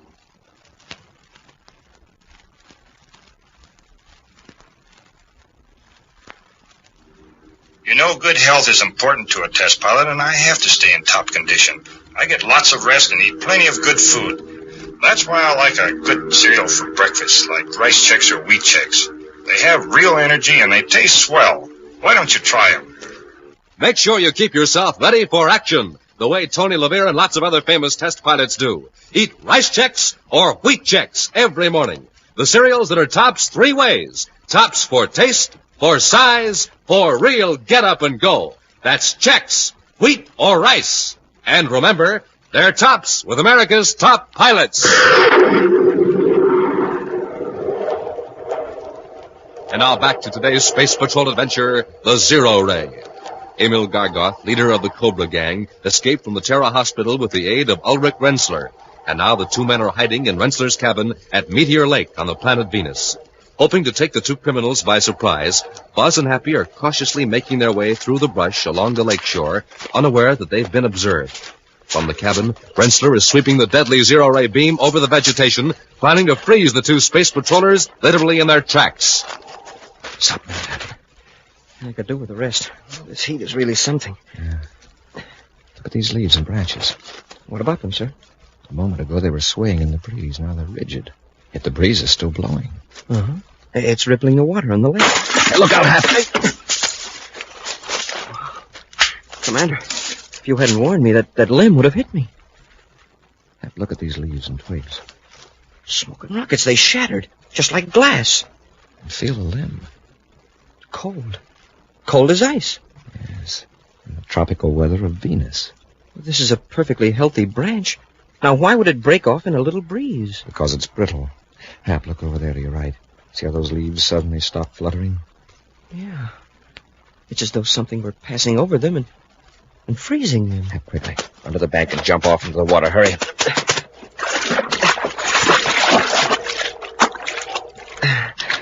Wow.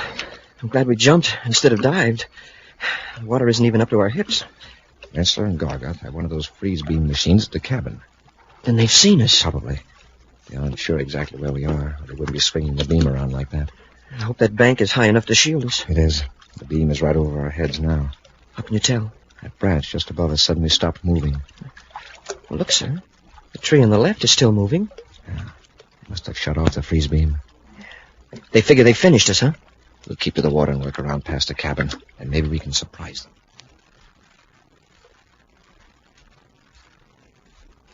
See? There's not a sign of them. They're somewhere in that brush, rigid as statues. Let's go and find them. No. We're getting out of here right now. What for? Nobody will bother us now. Are you crazy? How do we know that a whole fleet of Space Patrol ships won't be landing here any minute? Yeah, maybe you're right. But I still don't think Mars is such a good place. You operated from there for a while. I operated from Lowell City. This place I've got in mind is a way off from everything. Yeah, you showed me on the map. All right, Mr. Gargon, I'll load the zero-ray equipment in the ship. So Leave it here. I don't want to take time to bother with it. Let's get out of here while we've got a chance.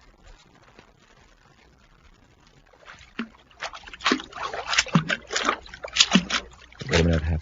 Don't go any farther. I can see the roof of the cabin now. Got to be careful, not let Gargoth and Rensselaer see us. It's going to be rough, passing the front of the cabin. The bank isn't very high, and there's no vegetation. Smoking rockets! There's a spaceship blasting off. Oh, they got away. I guess they knew that we dodged the freeze ray. Not necessarily. See, they're nearly out of sight already. And it'll take us at least an hour to get back to our ship. Let's go to the cabin instead. Leave the spaceophone Venus City to alert patrol ships to look for Rensselaer's cruiser. I hope they haven't smashed their spaceophone transmitter. Now, come on, Hap. Keep under cover as much as possible. For all we know, somebody may still be at the cabin. Cautiously, Buzz and Happy work their way toward the cabin, then softly approach the door, which stands wide open. Maybe somebody's in there after all. The door's open. Well, I've got to come out in the open now. Come on. I'll go in first.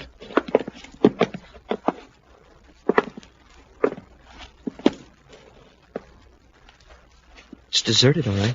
Yes, it has all the signs of a hasty departure. Yeah, they didn't even take time to pack. Look at all the stuff here. Yeah. Rensselaer must have thousands of credits worth of furnishings. Let's look around. Maybe we can get a clue on where they went. I'll check over the desk. Yes, sir. Say, here's the freeze beam equipment. Only Rensselaer calls it the Zero Ray. Zero Ray Model X1, it says here on the panel. Uh-huh. Several notebooks here. I'll take them along to study later. Commander, here's some numbers scribbled down. By the looks of them, they may be spaceophone frequencies. Let me see them. Uh-huh. And here's some maps, astrogation charts, and sectional maps of some of the planets. Let me see those maps. Are there any special marks on them? No, I'll check, sir. There's a notation on this scratch pad that might mean something. The word Jupiter's been crossed out, and there's a word that looks like it might be Mars. And it says 150 NE-LC. 150 NE-LC. It doesn't mean a thing to me. Oh, Commander, here's a chart of sector H5, Mars, and it's got a mark on it. Let's see it. Yeah, it's a tiny cross. That's all arid desert in that region. Cross between Lowell City and a nearly played-out mining area. Wait a minute. Let's see the scale. Happy, what if NELC stood for northeast of Lowell City? How far is that small X from Lowell City? About 150... Say, 150 NELC. Yeah, it fits. 150 miles northeast of Lowell City. I'll spaceophone Mars Space Patrol to check on that area from very high altitude so we won't scare anybody away. Then we'll blast off for Mars. Great. But I sure dread that long trek back around the edge of the lake to that ship. Why, if Rensselaer only had a boat, we could row across and save a lot of time. It's all right, Hap. We'll walk across. Okay, that's an idea. We can walk across the lake? Sure. We can work this zero ray. Stand back, Hap. Yes, sir. I'm going to focus it right at the edge of the lake and turn up the power. Smoking rockets. The water's turning to ice. A whole strip of it. A strip as wide as the freeze beam. After I make that spaceophone call, we'll carry the zero-ray machine down to the lake and make our bridge of ice ahead of us as we cross. In the small sleeping compartment of his private cruiser, Ulrich Rensselaer tosses fitfully on his bunk as the ship streaks through space toward the planet Mars. Suddenly, he awakens with a start as a hand grips his shoulder. Come on, Rensselaer, wake up. Oh, it's you, Mr. Gargan. Who did you expect it to be? There's nobody aboard but us. Just jumpy, I guess. Do you want me to take the controls for a while? Yes. That isn't why I called you. Your quick freeze ray didn't work back at the lake. What? How do you know? I overheard part of a space phone conversation. You know who that was trying to surprise us at the cap? Commander Corry. Corry? Not only missed him, but he's wise to our plan. He knows we're going to the desert outside of Lowell City. No. How could he possibly know about that? All right, don't get excited. I've got a plan worked out so we can finish Corry for good. Wait, Mr. Gargot. Let's leave Corry alone. It's foolproof, Rensler. Corey's going to search the desert in a surface car. He figures he can pass for somebody connected with one of those mining outfits in that area. Yeah. We'll switch to an atmosphere ship at Hubble Settlement on the other side of Mars. Then we'll take care of Corry. With Lowell City far behind them, Buzz and Happy roar over the Martian desert highway in a sand-scarred surface car. From their rough work clothes, they appear to be a couple of mining engineers on their way to one of the lonely quarries or mines on the Martian wastelands. Gee, Commander, we've come more than 50 miles and we haven't seen a soul. That's probably why Gargoth picked this region for a hideout. With this battered-up car and the surveying equipment, we ought to be able to get pretty close to his place without exciting suspicion. That's what I'm counting on, Hap. With all those tools back there, we could be independent prospectors if we have to. Hey, Commander, look. I see it, Hap.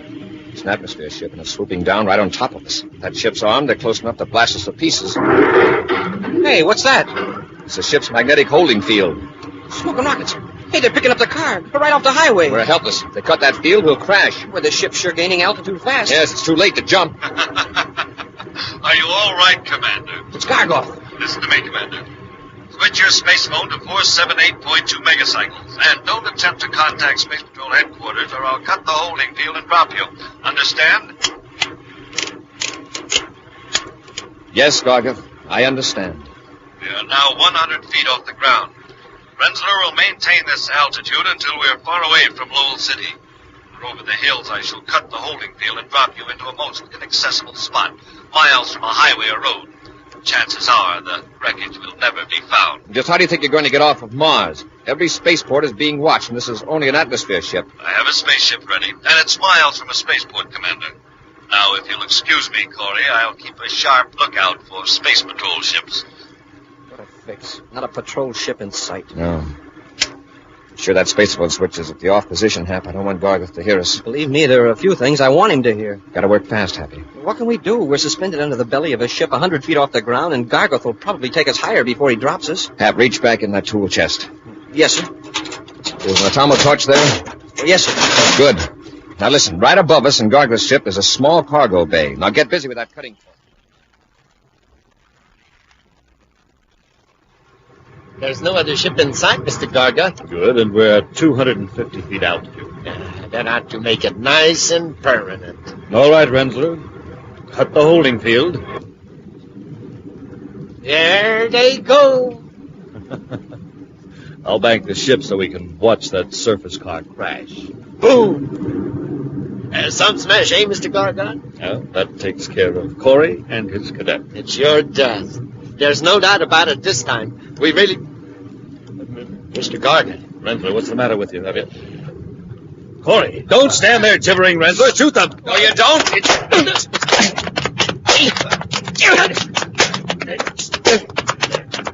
Hey, Commander, the controls. Gargoth's trying to crash us. We're driving straight for a hill. Hold Rensler, Hap.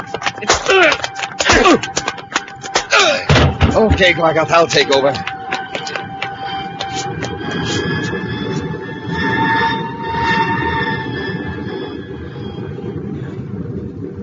Oh, you pulled her out just in time. I'll take the ship into Lowell City, Hap. This time we'll make sure Gargoth doesn't pull any tricks and escape. No, sir. He won't get a chance to dodge the brainograph test by going to the hospital either. Yeah, Gargoth, you're going to the brainograph with a clear head if I have to knock you cold. An action preview of next week's exciting Space Patrol adventure in just a moment. Space Patrollers, you all know what sound effects are. You hear them all the time on your radios. But listen to these musical sound effects and see if you can guess what we're doing with Rice Chex and Wheat Chex. Yep, Space Patrollers, there's a big bowl filling up with Rice Chex or Wheat Chex. Man, oh man, it even sounds delicious. And it tastes even better. Those triple oven-toasted biscuits are tops for taste. Now we're pouring on the cream. Listen, you can almost hear those crisp, crunchy checks filling up with that cream. And then for the first bite, wow, what a bite! Size just right. Because checks are made in that modern bite-size design, makes them tops for size.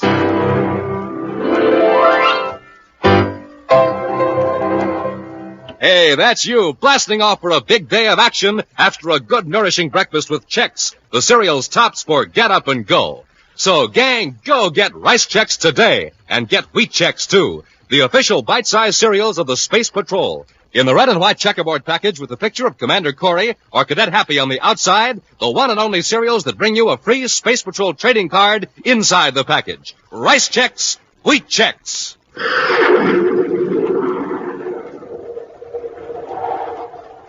Now, a preview of next week's exciting Space Patrol adventure. Buzz and Happy are in their spacesuits, advancing across the rocky surface of the planet Mercury toward the hideout of an escaped criminal. Hold it, Happy. Something moved up there ahead of us. It looked like an animal of some kind. An animal on Mercury? That's right. Well, whatever it is, there's another one. Hap, it's a small robot. Castro is probably using them to observe us. Yeah, they look like turtles, except that they move a lot faster.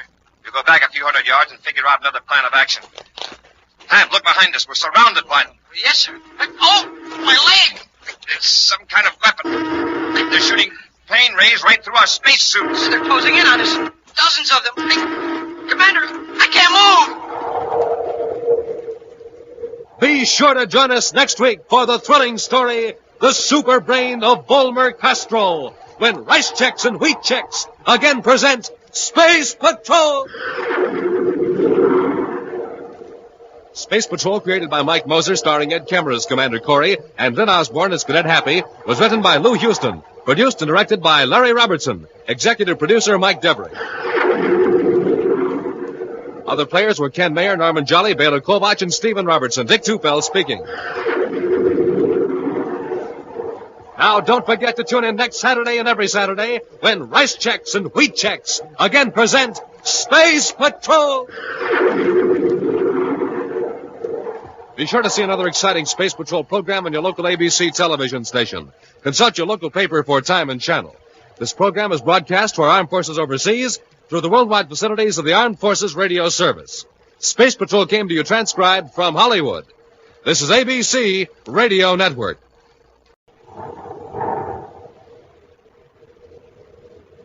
Rice Chex and Wheat Chex, the bite-sized cereals in the red and white checkerboard packages, present Space Patrol!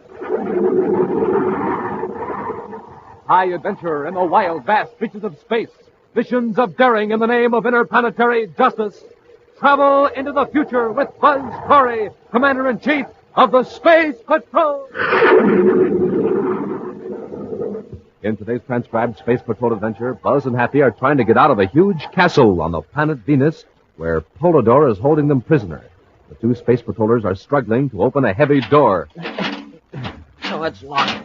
But in a castle this size, there must be more doors. Chances are Polydor has them all locked. Yeah, by electronic control.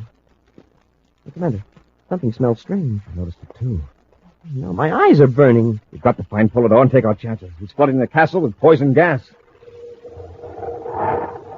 We'll return in just a moment with today's exciting Space Patrol adventure, The Robot of Kenna. Hi, gang. Captain Dick Tufeld and the Man from Mars. Reporting to you on The Man from Mars Totem Head with Magic Forehead Vision. And, gang, this is the very last time we can offer you this terrific totem head on Space Patrol. So you better hurry. Get your box tops and quarters in the mail right away. Space Patrollers, this is Cadet Happy. Alias the Man from Mars. And Smoking Rockets, get yourself a totem head. Put it on, and you can be a man from Mars, too. With magic forehead vision and two faces, one in front and one in back. Play neat tricks on your pals with magic forehead vision. You can see them, they can't see you. Works like a pair of X-ray eyes. With those two faces, you're coming and going both at the same time. And jumpin' Jupiter, the totem head is more than 12 inches high in real Martian colors. Red and yellow, green and black. Fantastic ears, nose, teeth, and a swell pointed head. But remember, this is the last time we can offer it. So send for yours today. Cadet Happy. The Man from Mars. yours is Right, Space Patrollers. So for every totem head, send a Rice Chex or Wheat Chex box top, together with your name and address, to Space Patrol, Box 686, St. Louis, Missouri. And don't forget your 25 cents. That's Space Patrol, Box 686, St. Louis, Missouri. And now today's Space Patrol adventure, the robot of Kenna. The Secretary General of the United Planets has just sent a spaceophone message from Jupiter asking Commander Corry to deliver some important documents to the Secretary's daughter, Carol. Right now, Buzz and Happy are in the Secretary General's home on the man-made planet Terra. The commander hands the sealed pouch to Carol.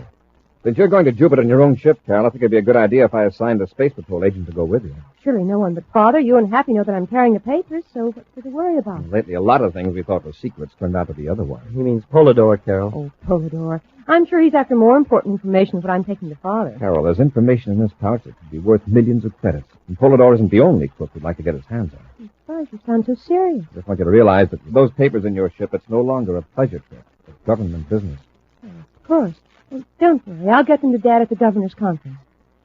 Buzz, did Father suggest a bodyguard for me? No. If you had, there'd be one aboard your ship with no argument. I suppose an escort would be a tip-off if this was an official trip. Yes, it would, since you usually make space trips by yourself. That's another reason I'm not insisting. I'll happen I'd better be going. Oh, do you have to? It's getting close to 2200, Carol. Isn't that when you were planning to blast off? Golly, Moses, I had no idea it was so late. I still have some last-minute packing to do. Of course. Come on, Hap. Yes, sir. Have a nice trip, Carol. Oh, thanks, Happy. Goodbye, Carol, and be careful. Goodbye, Buzz. And thanks.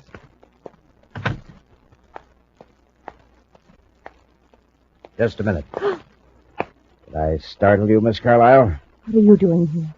Is that any way to talk to a Space Patrol lieutenant? You're not a Space Patrol lieutenant. All right, so I stole the uniform. I look like a lieutenant. Well, Lieutenant, I'll just get Commander Corry. Stay right where you are. If you try to scream, I'll use this ray gun on you. Who are you? What do you want? Why, I'm your escort. I'm going to get aboard your ship with you at the spaceport. You must be out of your mind. All I have to do is... You were about to say that all you have to do is signal to the guards and they'd grab you. Isn't that right? I advise you not to try it, Miss Carlyle. If anything happens to me, I have friends on Jupiter, where your father is. You wouldn't dare harm my father. Come, Jethro, you're wasting time. What was that? One of my friends. He's on another planet, but he can see and hear us perfectly. Polidor. Yes. Jethro, take the girl into document and hurry. Where's the voice coming from? From a small device called a detectoscope. When your father had this room redecorated last week, one of the workmen installed it. In all this time... I've heard many interesting conversations, Miss Carlyle. Your father has such important guests. Come, Miss Carlyle. If we're noticed at the spaceport, it'll merely appear that a Space Patrol officer is escorting the Secretary General's daughter to Jupiter. Elsewhere, in the Coronine Mountains of Venus, hundreds of miles from the nearest city, stands the Castle of Kenna. It was built during the 25th century by a wealthy space merchant as a showplace to entertain his friends in interplanetary commerce and society. Now, 5 centuries later, it is a deserted, crumbling ruin. It is here that Jedro has brought Carol. Here she is, Polidor. Welcome to Borcana Castle, Miss Carlyle. Jedro, did you have any trouble? No, but I'd better camouflage Carol's spaceship. Yes, and later you can move it into the hangar under the mountain. Miss Carlyle, do you know who I am? You're a criminal who calls himself Polidor. Yes, and you are one of the few people in the universe who have met me face to face as Polidor. As Commander Corry now knows, I'm Rudolph Dennett, retired research chemist and amateur astronomer. I'm not the least interested or impressed. Aren't you curious why you were brought here? No. Of course you are. By bringing you here with the documents, I have a powerful control over Commander Corry. What do you mean? Isn't it obvious? To ensure your safety, Corry won't be quite as reckless in his efforts to capture me. Then you're going to let him know you abducted me? No, I'm going to lead Corry into a trap. Jedro. Yes, Polidor. Take Miss Carlyle's identification bracelet. See that it's delivered to Corry at the Terra headquarters according to plan. Right. And now, Miss Carlyle, after I lock you in your room, I'll set the stage for Corry's downfall. Hours later, in the central office at Space Patrol headquarters on Terra, a very worried Commander Corry talks on the intercom to a security captain. He's now 4 hours overdue at Jupiter City. Oh, Private, where's the ship's been alerted, sir, just as you ordered. So far, report negative. I talked to the space control operator who checked her out through the airlocks last night. Her ship blasted off on schedule. Yes, I know. I talked to the gate patrolman who saw Carol get aboard with her bodyguard. Commander, here's... Just a minute, Happy. Captain, what did you say about a bodyguard? I said I checked with the gate patrol at the spaceport. I found a man who saw Carol board her ship with his space patrol lieutenant. Carol was going alone. I didn't assign an escort. What? Captain, get hold of the gate guard. Get a description of that lieutenant and check with personnel and operations. Alert the officer locator section. Yes, sir. Corry out. Captain, did you hear that? Yes, sir.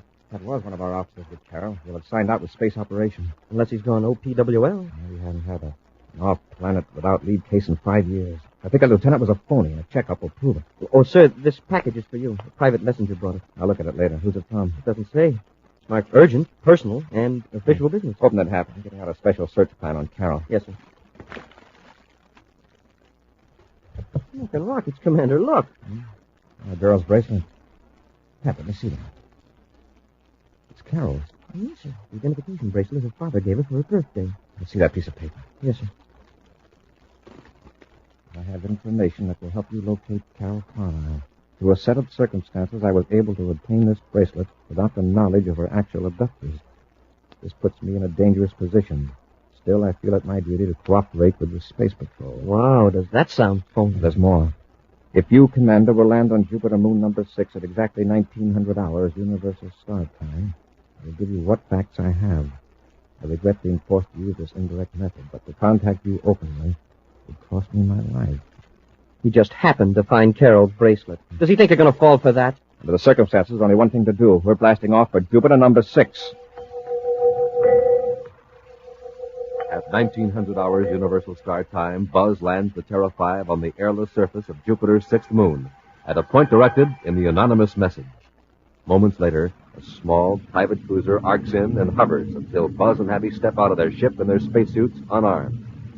The cruiser settles slowly down to the rocky satellite and cuts rockets. For long minutes, the space patrollers wait.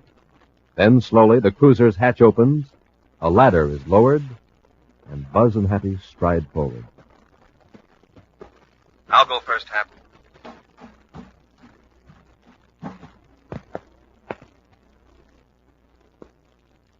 Commander Corry and Cadet Happy are aboard. Show yourself.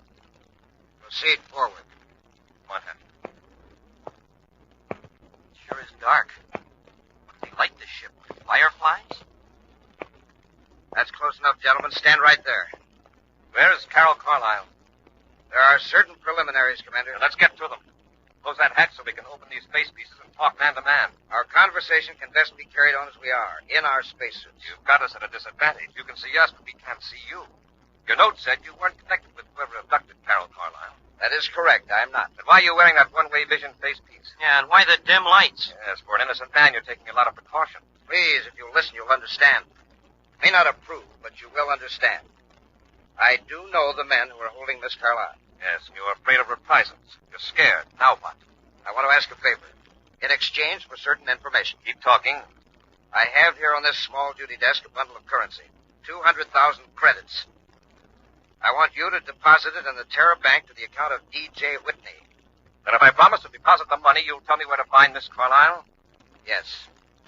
Now will you deposit the money? Uh-huh. If you can prove that Carol is safe. That's easy. Spacephone has been on since you came aboard. Polidor, put the girl on. Polidor. We might have known it. Carol, this is Buzz. Can you hear me? Yes, Buzz. Watch what you say, all of you. Are you all right? Have they harmed you? No, I'm all right. Sounds like Carol. Buzz, it's a trap. You're going to frame you. Listen. That's enough of that. Polidor's got Carol, but we've got you. Is that so? Commander, he closed the hatch. Open it. We're taking you to our ship. You are? Grab him, Happy. I've got him. Oh! That takes care of the cadet. Now, Commander, you're next. I'm going to open that face piece of yours and give you... That's your match this time, didn't you, Corry? I'll just pick you up, slam you against the bulkhead. Just like babies. Now I'll haul you boys back aft and blast off for Venus. We'll return to Space Patrol in just a moment. Totem poles, and more totem poles. Tall ones, small ones, middle-sized ones. In every Space Patroller's backyard, they're going up. All of them made out of those super scary, super spooky man-from-Mars totem heads, stacked one on top of the other. Say, gang, how about yours? Have you started building your totem pole yet? Well, if not, you'd better hurry, because today is positively the last time we can offer you on Space Patrol the terrific Man-from-Mars totem head. Yes, sir, today is the last day I can tell you about the fantastic fun you can have with the Man-from-Mars totem head. And Magic Forehead Vision. That's the special secret vision plate on each totem head. When you wear it, you can see out, but nobody can see in. Colored red, yellow, green, and black. The Man-from-Mars totem head is more than 12 inches high, with a face in front and a face in back. 2 pointed ears, 4 weird eyes, a beak-like nose, and fang-like teeth.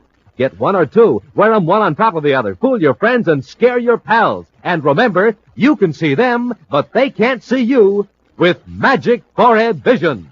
So get lots of totem heads. Stack them one on top of the other, and you have an honest-to-goodness totem pole to guard the door to your room or the gate to your backyard. But send for them right away, because today is the last time we can offer you the Man-from-Mars totem head. So for everyone you want, send a Rice Chex or Wheat Chex box top, together with your name and address, and 25 cents in coin, to Space Patrol, Box 686, St. Louis, Missouri. Don't forget your 25 cents. That's Space Patrol, Box 686, St. Louis, Missouri. This offer good only in the USA and may be withdrawn at any time. And now back to our Space Patrol adventure, the robot of Kenna. Harold Carlyle has mysteriously disappeared on a space flight to Jupiter. Following instructions in an anonymous note delivered to Space Patrol headquarters on Terra, Buzz and Happy blasted off to Jupiter's 6th moon.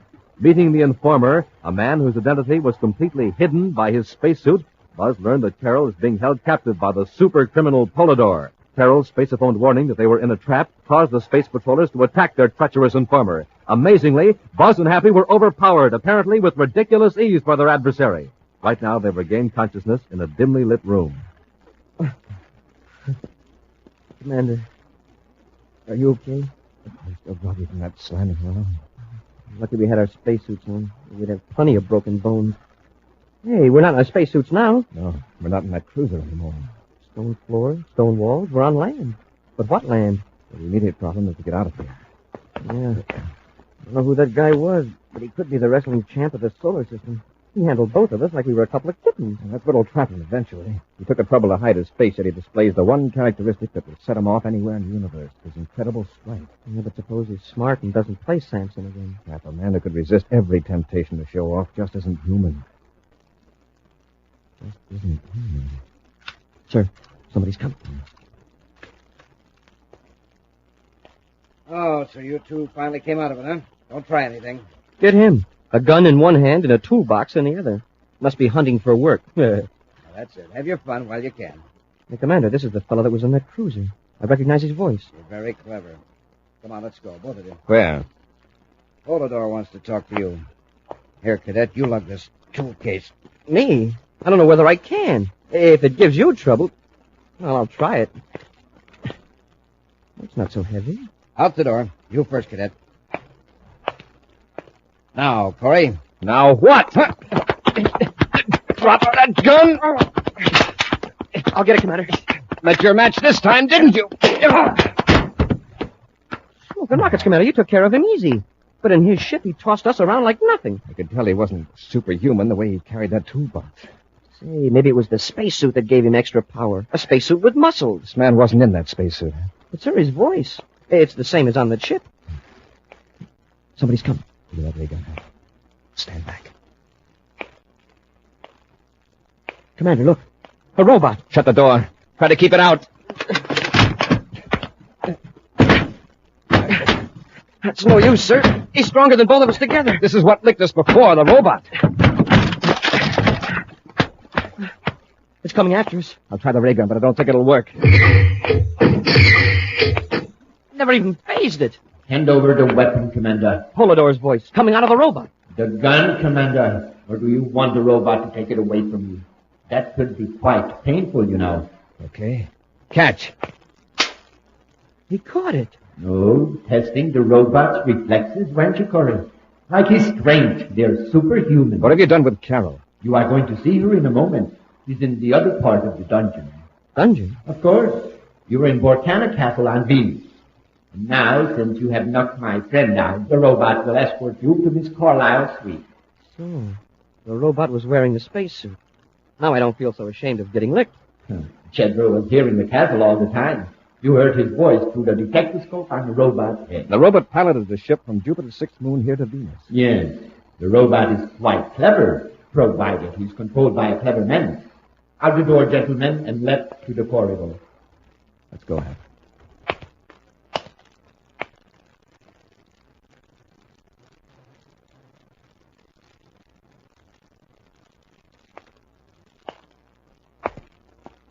Unbolt the door, Corry, and go in. Hi, Catherine.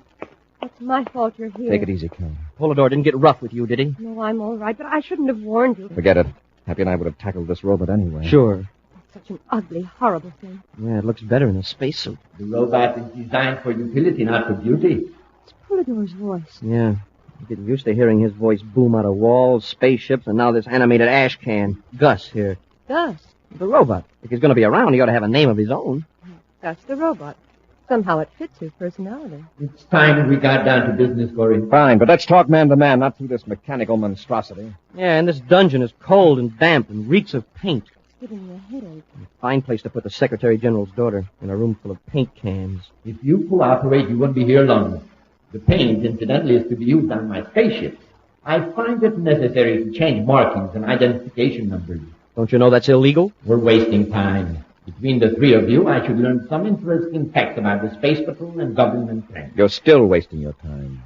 Remember the robot. He can be very persuasive. Corry, we'll start with the Space Patrol code system. Come, I'm waiting. Well, this is going to take some time. I think I'll pull up a can of paint and sit down. Oops. The lid's loose on this one. Let me see that. Sure. Here, Commander. Corry, what are you going to do with that can of paint? Black paint, not too thick, not too thin. Stand back, Carol, away from Gus. Paint isn't going to stop this robot. No, but it'll slow him down. Wow. All over Gus's head and down his front. I can't see. Confound you, Corry. Now, I'll put an empty can over his head for good measure. Oh, look out, Buzz. Don't let him grab you. Have the robot drop the ray gun. Get it. Let's get out of here. Yes, sir. Get before this, Corry. Come on, Carol. Pull that door shut and throw the bolt. That was close. I can still hear Gus stamping around in there with a can on his head. That was a great idea, Commander. Before that robot will be any more use, pull it over. We'll have to get the can off its head and wipe the paint off the detectoscope. Poor Gus, just like a blind Samson. Poor Gus, my eye. He's a walking pile driver. Carol, do you know how to get out of this castle? They brought me down that stairway over there. Come on.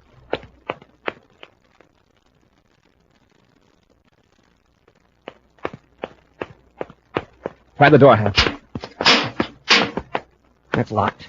A castle this size, there must be more doors. Chances are Polidor has them all locked. Yeah, by electronic control. I was hoping to get Carol to a safe place and then search this castle till we found Polidor. Buzz, something smells strange. I noticed it too, sir. My eyes are burning. Yeah.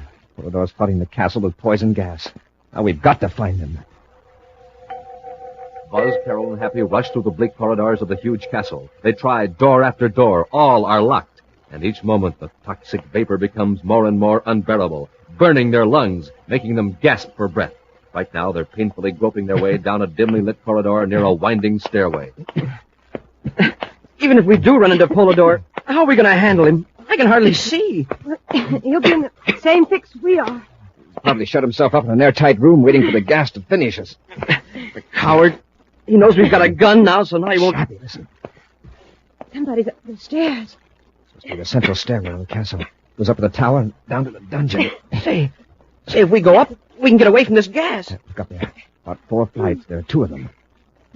They're wearing spacesuits. Polidor and Jedro. So that's how they're avoiding the gas. Door up there leading outside. Yeah, I saw a shaft of light. If they don't lock it, we can follow them and get out of here. Look, something's wrong with one of them. Hey, look how he's staggering around. Maybe there's a leak in his spacesuit. Hey, that means that... Look, he's falling over the railing. The other one isn't even helping him. Stand back. He's going to drop down the stairs.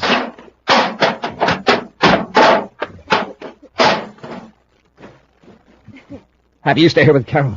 There isn't much chance he's alive, but we can't leave him there. Sure, sir. Listen. Someone's coming up the stairs. Carol, who else is in the castle? I don't know. Just Jedro and Polidor, I thought. Smoking rockets, Commander. Look. It's Jedro. Yeah, it's me, but don't worry, I'm not armed. Get me out of here. Hey, wait a minute. You're here, and one of those men in the spacesuit was Polidor. Who was the other one? The robot. Yeah, that's the one that fell down the shaft. How do you know? Because Jedro made him fall, isn't that right? Yes. Polidor ran out of me, left me here to die, but I got this. It's one of the robot control mechanisms. Polidor had the other. You were fighting for control of the robot. Polidor up there and you down below. Yes. That's why he staggered. But why would he take the trouble to put the robot in a spacesuit? Perhaps to confuse us in case we caught up with him. And he figured Gus was more used to him now than Jedro. Come on. Let's go up the stairs and out that door. You can't. It won't open. Polidor had the only key. Well, maybe we can break it down. It's no use. You mean we're locked in this castle? Yes, Polidor thought of everything. We can't even shut off that poison gas. Got to break that door open. But Jedro says we can't. Jedro, down at the bottom of the stairwell is something that might help us, the robot. Gus? He must be smashed in 1,000 pieces. Try that control, Jedro. Hurry. Okay, I'll cut it on. Might work at that. See this little screen that just lit up? Yeah, it's the robot's shadow. Now, let's see if it'll move.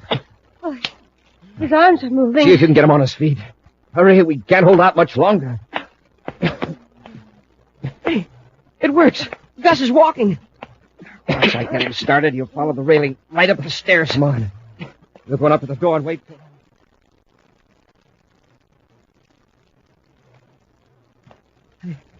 Oh, Gus is still coming. Try the door, just in case. It's no use, sir. I feel faint. Keep fighting, Carol. Jedro can get any more speed out of that robot. There he is, coming up the last flight.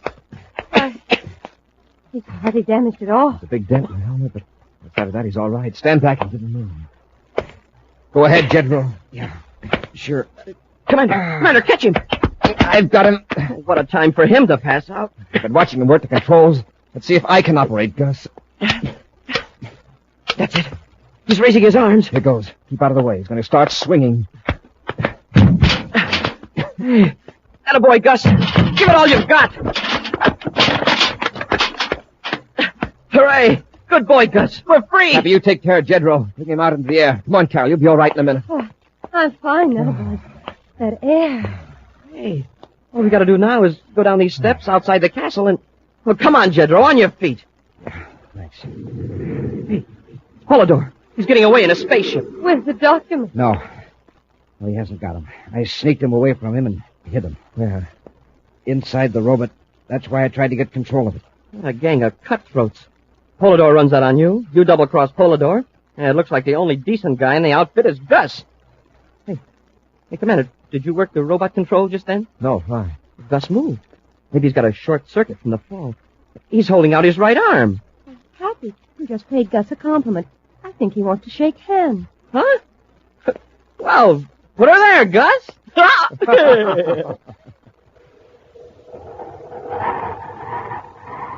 A preview of next week's exciting Space Patrol adventure in just a moment. The last of the spook from outer space. The last of the walking, talking totem pole. Yes, Space Patrollers, this is the very last time I can tell you about the fun you can have with the Man from Mars Totem Head with magic forehead vision. Wear one and you're the spook from outer space. The Totem Head is 12 inches high from head to shoulders. And with magic forehead vision, you can see out, but nobody sees in. Wear two and you're the walking, talking totem pole. You'll really look just like an honest-to-goodness totem pole, too, because each Man from Mars totem head comes in honest-to-goodness totem colors. Red, yellow, green, and black, with honest-to-goodness looking totem ears, nose, eyes, and teeth. And man, oh man, just wait until you get yours. But you better not wait, because you've got to send for yours right away, because this is the last time I can offer you the Man from Mars totem head with magic forehead vision. Now, for each one you want, send a Rice Chex or Wheat Chex box top, together with your name and address, and 25 cents in coin, to Space Patrol, Box 686, St. Louis, Missouri. Don't forget your 25 cents. That's Space Patrol, Box 686, St. Louis, Missouri. And now, a preview of next week's exciting Space Patrol adventure. Buzz and Happy, dressed as prospectors, are tramping across the great Martian desert toward Polidor's hideout. Getting closer. That must be the hideout right over that dune. Can't expect to sneak up on him. Surprising. Best we can hope for is that we can get close before he recognizes us. Uh-oh. I see him. He sees us. Just keep walking. Can't tell whether it's Polidor or not, but he's got a gun. Oh, what do you want? Our car's back in the desert about 2 miles. That's too bad. You won't be needing it anymore. Drop Happy. He's got a blast gun. Be sure to join us next week for the thrilling story, Trial by Terror, when Rice Checks and Wheat Checks again present Space Patrol! Space Patrol, created by Mike Moser, starring Ed Kemmer as Commander Corry and Lynn Osborne as Cadet Happy, was written by Lou Houston, produced and directed by Larry Robertson, executive producer Mike Devery. Other players were Virginia Hewitt, Bela Kovach, and Norman Jolly. Dick Tufeld speaking. Now, don't forget to tune in next Saturday and every Saturday when Rice Checks and Wheat Checks again present exciting action on Space Patrol.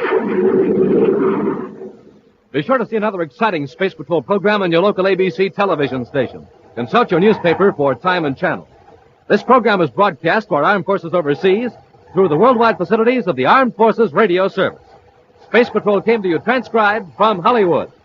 This is ABC Radio Network.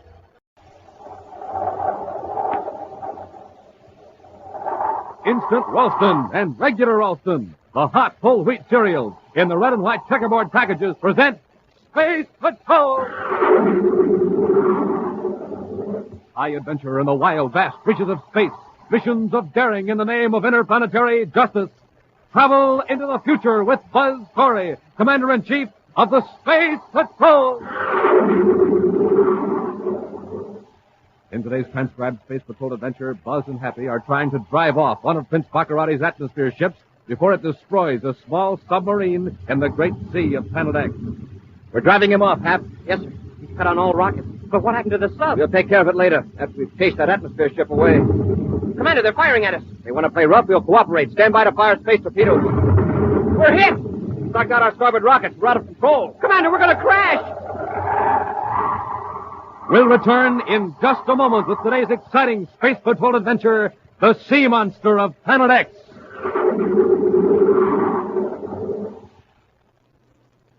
Only 9 days left to enter the Name the Planet contest. Space Patrollers, this is Commander Corry, reminding you that you have only 9 more days to enter the Name the Planet contest and win the giant rocket clubhouse and $1,500. Only 9 days left to win one of the 750 Schwinn varsity bicycles. But that's time enough to enter and win if you act fast. First, go to your Weatherbird shoe store. Say, let's listen in on a fellow who just arrived at his Weatherbird store. Hi, Mr. Weatherbird Man. I want a coin album and entry blank for the Name the Planet contest. You bet, son. Here you are. And it's absolutely free. You don't have to buy a thing.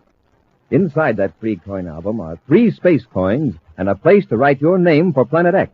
Then, just get 3 more space coins from 3 packages of Hot Ralston.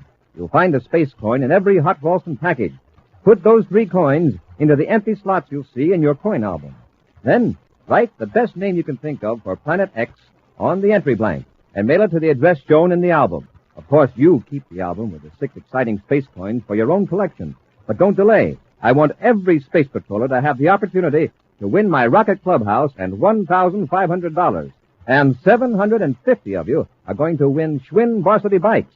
Remember, go to your Weatherbird shoe store today. Get your free coin album and space coins. Then get 3 more space coins from 3 packages of Hot Ralston. The new Hot Ralston packages with a picture of Happy or myself on the front. And you'll be ready to send in your entry in the Name the Planet contest. Hurry, see your Weatherbird shoe dealer and get Hot Ralston today.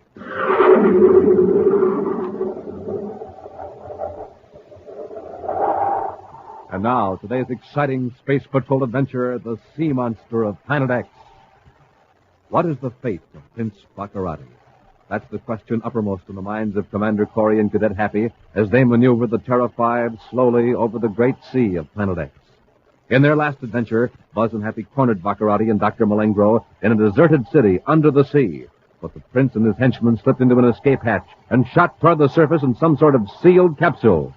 Now, as their spaceship circles over the approximate location of the engulfed city, Buzz and Happy watch the view scopes for a sign of the strange cylinder containing the two men.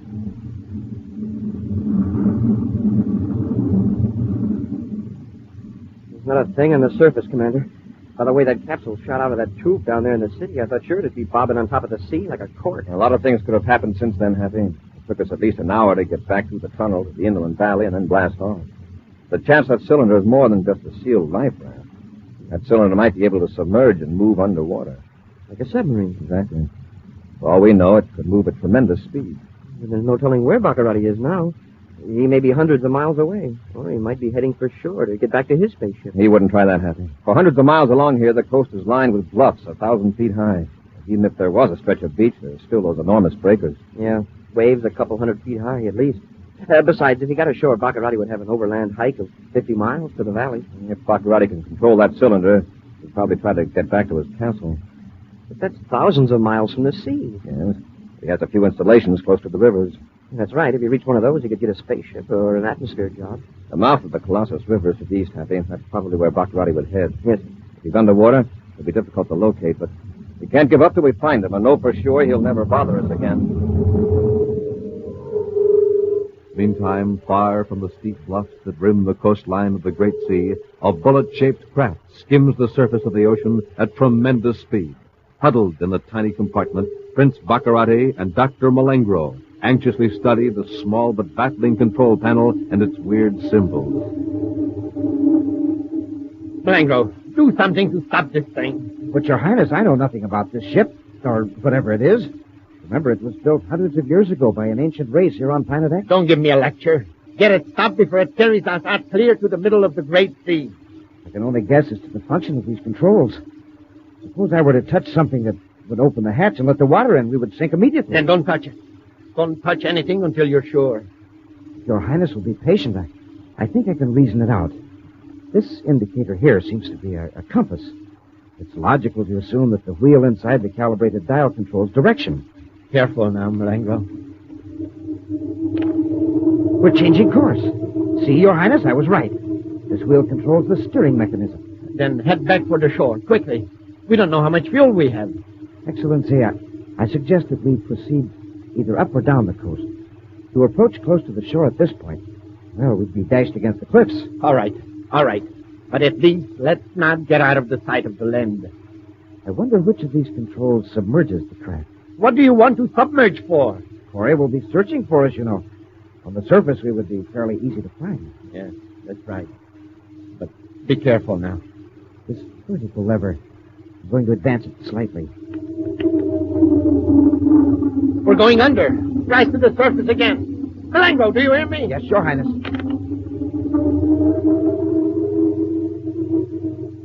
Don't submerge again until you know how to control this thing. Yes, Your Highness. But may I point out that the only way I can learn to control it is by trial and error. Malengro, which way is the Colossus River? We're heading roughly in that direction now, sire. Eastward. Go up the river to my spaceship factory. If we go ashore now, we'll have to cross hundreds of miles on foot. You are right, Excellency. The river is our best choice. Do you think we have enough power to reach the factory? I have no way of knowing, sir. We can only hope for the best. Flying in a zigzag pattern over the surface of the Great Sea, Buzz and Happy work their way toward the mouth of the Colossus River. Hours go by, and still there is no sign of the bullet-shaped cylinder containing Baccarati and Malengro. I guess they must have sunk, Commander. Perhaps, but let's not underrate the people that built that undersea city, Happy. Oh, we needed some help with our search. Yes, sir, but who's going to help us? Why not Baccarati's own men? What? When he doesn't return to his castle in a reasonable length of time, they're going to come out from Crater Valley, aren't they? I guess so. And they must have known he was headed there. Of course. They'll find his ship. That means they'll make trouble for the natives, thinking they must have done something to the prince. We don't want that. No, sir. I've thought of a way to protect the natives and at the same time start Baccarati's men to searching the sea. How, sir? They'll go back to the valley and pick up Baccarati's ship with a magnetic holding field after cutting on the spacephone's distress signal in the other ship. Mm-hmm. And they'll circle back out to sea and after a time drop Baccarati's ship into the water. Great. That'll bring a flock of his ships to search for him. It should. But how are we going to get Baccarati away from his men after they find him? We've done it before, Hap. We can do it again. Elsewhere, thousands of miles away in Prince Baccarati's castle, two men listen intently to a spaceophone signal. That's the boss, all right, Arkin. He's in trouble. Get a fix on him, Warbin. I'm getting it. Out toward Crater Valley. Those natives must be giving him a bad time. Don't be stupid. What can ignorant natives do against a spaceship in flight? Yeah, that's right. Besides, he's beyond the valley. He's out toward the Great Sea. We better send some ships out after him. Uh-oh. He stopped sending. Maybe he's okay now. Look, Arkin, when an automatic emergency code signal cuts out, it means real trouble. He may have crashed. Let's not sit here gabbing. I'll alert the gang at the spaceport. Wait a minute, hold it. This may be a chance to get ourselves in real good with Baccarati. Wait a minute. I send somebody else out to get the glory. We'll be relieved here in a few minutes. We'll get a ship and search for the boss on our own without telling anybody. Yeah, I see what you mean. But if he's really in a jam and we don't Of tell him... course he's in a jam. A bad one. If we find him, we're heroes. Big shot. If we don't, well, nobody will be any the wiser. How about it? I'm with you. We just won't log that distress call. You know, opportunities for advancement.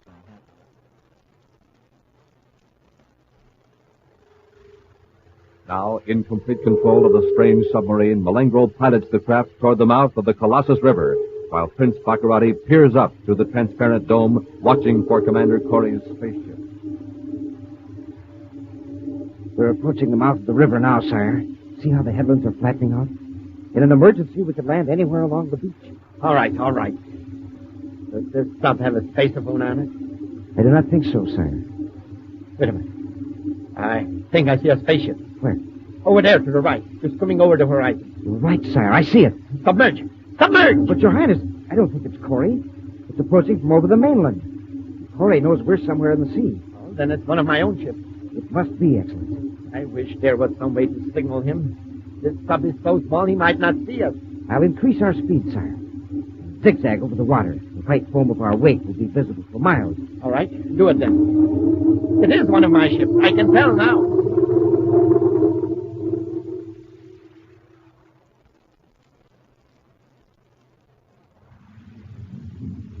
I picked up something in the viewscope, Commander. The moving object on a heading of 147 degrees, now 23 degrees low. It's headed right for the spot where we dropped Baccarati's ship in the sea. It's an atmosphere ship, sir. You hold this altitude, Happy? Yes, sir. It's odd there's only one ship. I expected 10 or 20. Yeah, with the big boss in distress, I figured every ship on Planet X would turn out. Possibly more will show up later. Our main job now is to keep from being detected.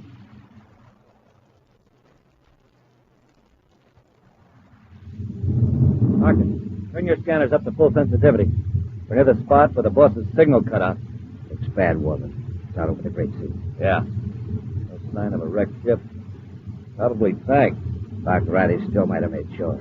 If he was lucky. I'd hate to take my chances with some of the things that are supposed to be in these waters. They said it. You know, I hear there's a giant jellyfish. Wait. Put that down there in the water. The white streak. Now, let me adjust that viewscope. Cut our velocity, will you? Sure. Some sort of surface. Shaped like a projectile. Look at it. Oh. What's it zigzagging like that for? Evasive tactics. They want to make themselves a tough target. Where'd it come from? Never saw anything like it before here on Planet X. Probably some new space patrol gadget. Now we know what happened to Baccarati. Yeah. They blasted him out of the sky. We better get away from here or we'll be next.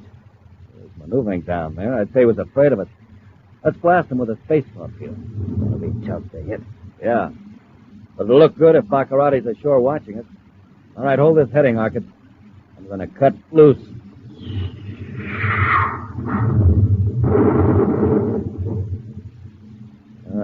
Missed him. All right, let's get away from here before he fires back. Now, wait, let's make another pass.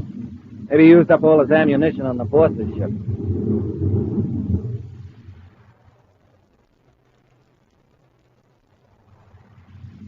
Commander, ship's firing at something down there in the water. I saw the explosion, Happy. Adjust the view scope. Right. Smoking rockets. There's a small surface craft down there, sir.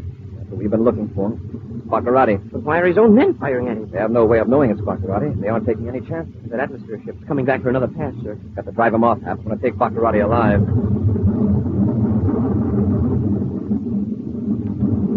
He sees us. He's cut on all rockets. We'll keep after him till we run him off. Yes, sir. We'll chase that atmosphere ship way out to sea. Commander, they're firing at us. They want to play rough, you'll cooperate. Stand by to fire space. Commander, we're hit!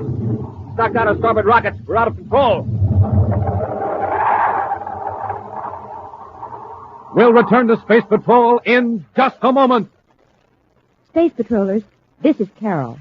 I want to tell you about the 750 beautiful Schwinn varsity bicycles that 750 lucky Space Patrollers are going to win in the Name the Planet contest.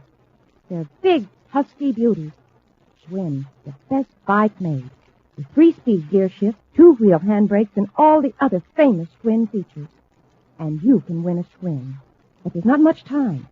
Go to your Weatherbird shoe store right away. If you don't know where the nearest Weatherbird shoe store is, you can find out in the yellow pages of your telephone book. So don't wait.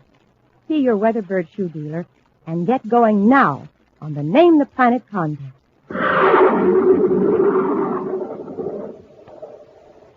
And now, back to our Space Patrol adventure, the Sea Monster of Planet X. Unable to locate the small submersible craft by which Baccarati and Dr. Malengro escaped from the undersea city, Buzz devised a plan to lure Baccarati's own men to aid in the search. After turning on the emergency spaceophone signal in Baccarati's deserted spaceship, Buzz and Happy lifted the ship by magnetic force field and then dropped it into the great sea. 2 of Baccarati's men picked up the signal of the castle and set out to rescue their chief. But they decided the tiny craft on the water was a space patrol weapon, and so fired upon it. In attempting to drive off the atmosphere ship, Buzz and Happy were fired upon by Baccarati's men. With a hole in the hull of their spaceship, Buzz and Happy are now circling helplessly over the great sea. A torpedo tore out of starboard rocket control, Happy. We're losing altitude. If that atmosphere ship comes back, I'll sure let them have it. Our space weapons are still in order. Apparently they're glad to be out of the fight, Hap. They know that was a lucky hit. We're just going in circles. We're trying to set her down on the beach. With the side push of the rockets, what's to keep us from swerving out into the sea? I'll spiral down till we're on course parallel with the shore, then cut rockets. And ease her down with a repeller ray. Right. If I can groove her down to that long stretch of beach, it might work.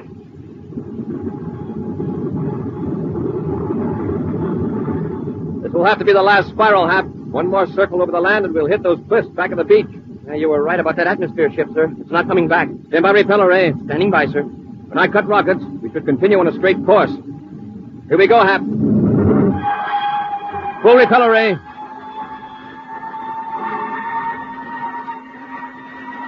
We're going awfully fast for a landing, sir. I know it, Hap. I've canted the repeller ray forward to give us some braking action. It's working, sir. We're slowing down.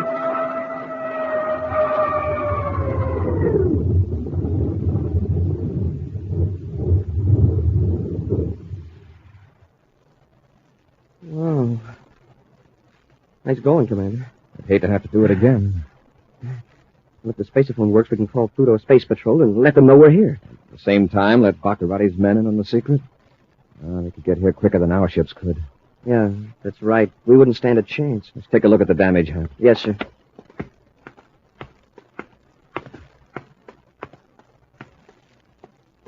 Hey, that's some hole. Yes, but we're lucky. The torpedo hit us a glancing blow and didn't explode on contact. It sounded like it did. It was a couple of 1,000 yards behind us when it blew up. Well, this is going to be a job, but I think we can handle it. Let's get to work. Far out from the beach, a metallic object lurks just beneath the surface of the sea. Then, cautiously, a transparent dome rises a few inches out of the water. Carefully, Prince Baccarati scans the sky and then turns toward the beach. Hold it, Malengro. Keep it just as it is. Yes, Your Highness. Corry has landed on the beach. Is their ship damaged, sire? It doesn't appear to be. Yeah. Wait a minute. There's a hole in the hull. Quite a gash. Otherwise, it seems to be all right. There is Corry. He's trying to repair the damage. It's going to take him some time by the looks of it. Well, we'll wait till they're just about finished. then go ashore and surprise them. Excellent, Your Highness. But suppose Corry's ship is too badly damaged to blast off. There'll be at least one workable spaceophone transmitter aboard. We can call the castle for help. All right, Malengo, submerge and make for the inlet on the other side of those rocks. Its motors purring, the sleek craft moves underwater and then turns into the inlet. The dome breaks the surface as the tiny sub moves toward the shore. A gentle grinding sound tells Baccarati and Malengro that their craft is in shallow water. All right, Malengo, cut off the power. Yes, Your Highness. Now open the hatch. Do you know how to do it? I think so, Excellency. We'll have to wait ashore, Malengro. See that your weapons don't get wet. Yes, sir. I think this is the hatch release. I'm getting it, sire. There. All right. Boost me up, Malengro. Yes, Your Highness. All right. Now, come on, hurry. Coming, Your Excellency. Arms held above their heads to protect their weapons, Malengro and Baccarati wade ashore, hidden from the spaceship by large rocks. But their movements are not entirely unobserved. 4 pairs of eyes are on them as they emerge onto the beach.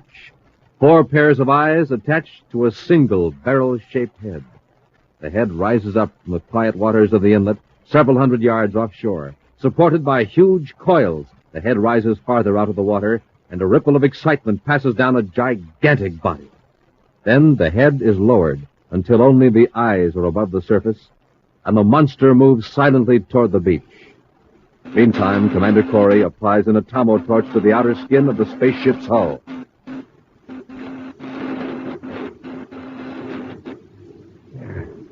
I think that does it, Happy. Yes, sir.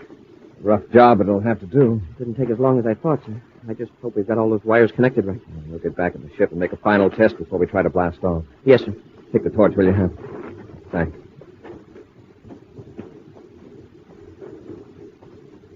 Hold it, Happy. You tend to examine the hull of the ship. Yes, sir.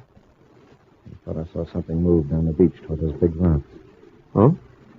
It might have been a large seabird, and then again it might not. I got a glimpse out of the corner of my eye, sir. There is something moving. Uh-huh.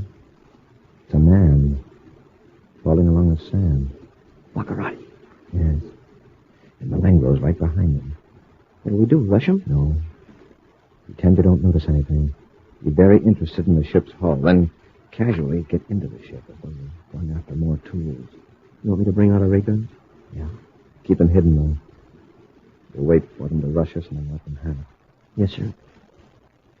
Smoking rockets. Are they coming? Oh, no, sir, but I just saw something else. Maybe I'm space happy. One of those big rocks is moving. If we weren't on Planet X, I'd think I was having hallucinations. What is it, sir? There's no name for it. Centuries ago, on planet Earth, it would have been called a sea monster. But it's on land. At least part of it is. For all its signs, it's moving very quietly. Commander, it's after Baccarati and Malengro. We'd better warn them. Wait. We don't know how fast that thing can move. Any noise or sudden motion might make it attack right now. Get into the ship, Hap, and bring a couple of blast guns. Yes, sir. Move slowly, Hap.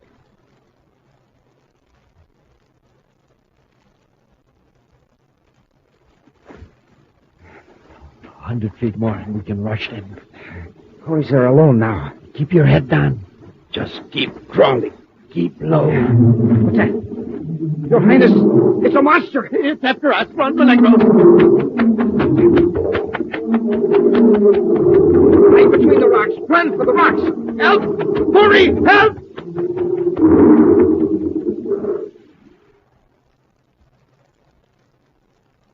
Hurry, Happy. Get those blast guns. Coming, Commander. It's attacking them. They've hidden between those rocks. Smoking rockets. Give me a gun, Hap. Here you are, sir. Help! Help! They're still alive. Monster can't reach them. Oh, if it had raised its head, I could blast it. Hold it, Happy. You might hit Baccarati and Malengro. We've got to get closer. Come on. Commander, it's trying to pull the rocks apart with its claws. We can't waste any shots on this thing, Happy. I'm going in close and divert its attention. Well, be careful, Commander. When it moves toward me, we'll both fire. Help! Commander! Commander, here he comes! Let him have it, Hap! Run, Commander! Run! He's down. Hey, we got him. Keep away from him. Watch out for his tail. He's done for, sir. Took a lot of doing. All right, Baccarati, you can come out now. Oh, Commander. What a dreadful creature. It nearly hit us. Commander, you saved our lives. Yes, Commander. I'm very grateful. Why, those awful jaws came that close to me. Malengro and I were just going to surrender when that monster charged us. Cut it, Baccarati. We saw you trying to sneak up on us. Now, come on, into the ship. Yes, Commander, of course. Wow, I thought we'd never finish that thing, sir. I emptied my blaster. Better collect our weapons, Hap. Right. No, you don't, Cadet. Stand right where you are, both of you. Commander. I warn you, Cadet, don't move. Your Highness. Don't be frightened, Malengro. Corry and the Cadet are helpless. Then they empty their blessed guns into the monster. Sorry, Commander. I had to open my big mouth. Just keep your hands up, both of you. All right, Baccarati. What are you going to do with us? Take us to your castle? Oh, no. I'm going to leave you here. Your Highness, they did save our lives. Shut up, Malengro. I know what I'm doing. After all, they do have an even chance for survival. Oh, you ungrateful coward. You mean you'd leave us here on this beach, miles from any settlement? It's all right, Hap. We don't ask favors of space rats. If you get hungry, you can eat. There is plenty right over there where you're sitting. Yes, Baccarati. We could eat sand. In fact, you said a mouthful. I get my eyes! Get Malengro, Happy. Yes, sir. I'll take that ray gun, Baccarati. Commander, honestly, I never would have left you here. I was just joking. Cadet, you believe me, don't you? Oh, sure. And that sea monster wasn't serious either. He just wanted to play.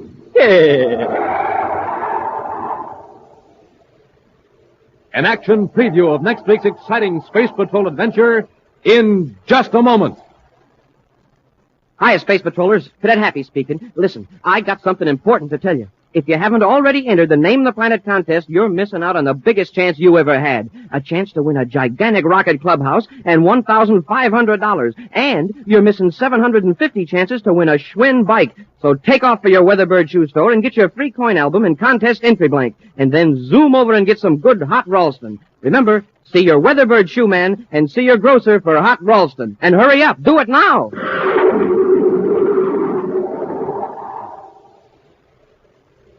And now, a preview of next week's exciting Space Patrol adventure. Cadet Happy is approaching a small fortress in a jungle clearing on Planet X, where Commander Corry is being held captive by Prince Baccarati and Dr. Malengro. Baccarati glances through the gun port. Ah, we got company. The fool, the little fool. What are you talking about, Baccarati? Coming across the clearing from the jungle. It's a space patrolman. You're Cadet. Happy. Watch Corry, Malengro. I'll take care of the Cadet with this blast gun. Baccarati, don't. Look, Corry. See what happens to those who defy the will of Prince Baccarati?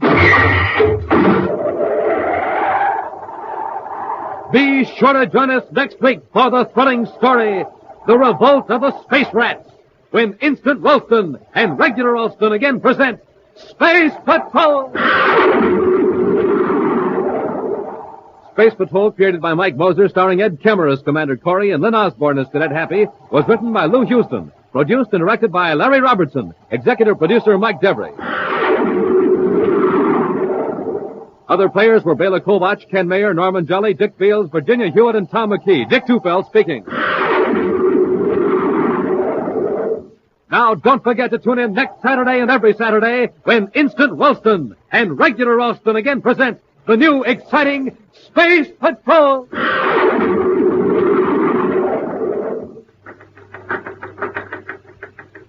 This is Dick Tufeld in Los Angeles, reporting on a plane that can fly 1,000 miles without refueling, the North American FJ-2 Fury.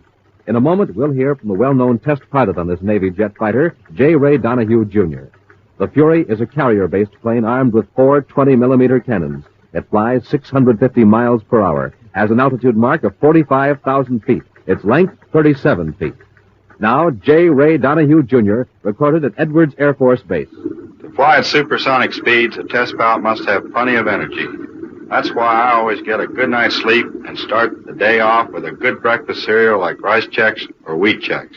They have plenty of energy, and they taste mighty fine. And I know that you'll like them, too. No other cereal, puffed or flaked, contains so much nourishment in such concentrated bite-sized form. So take a tip from J. Ray Donahue Jr., Bob Love, and other top test pilots. Make your cereals rice checks and wheat checks. Be sure to see another exciting Space Patrol program on your local ABC television station. Consult your local paper for time and channel. This program is broadcast to our armed forces overseas through the worldwide facilities of the Armed Forces Radio Service. Space Patrol came to you transcribed from Hollywood. This is ABC Radio Network.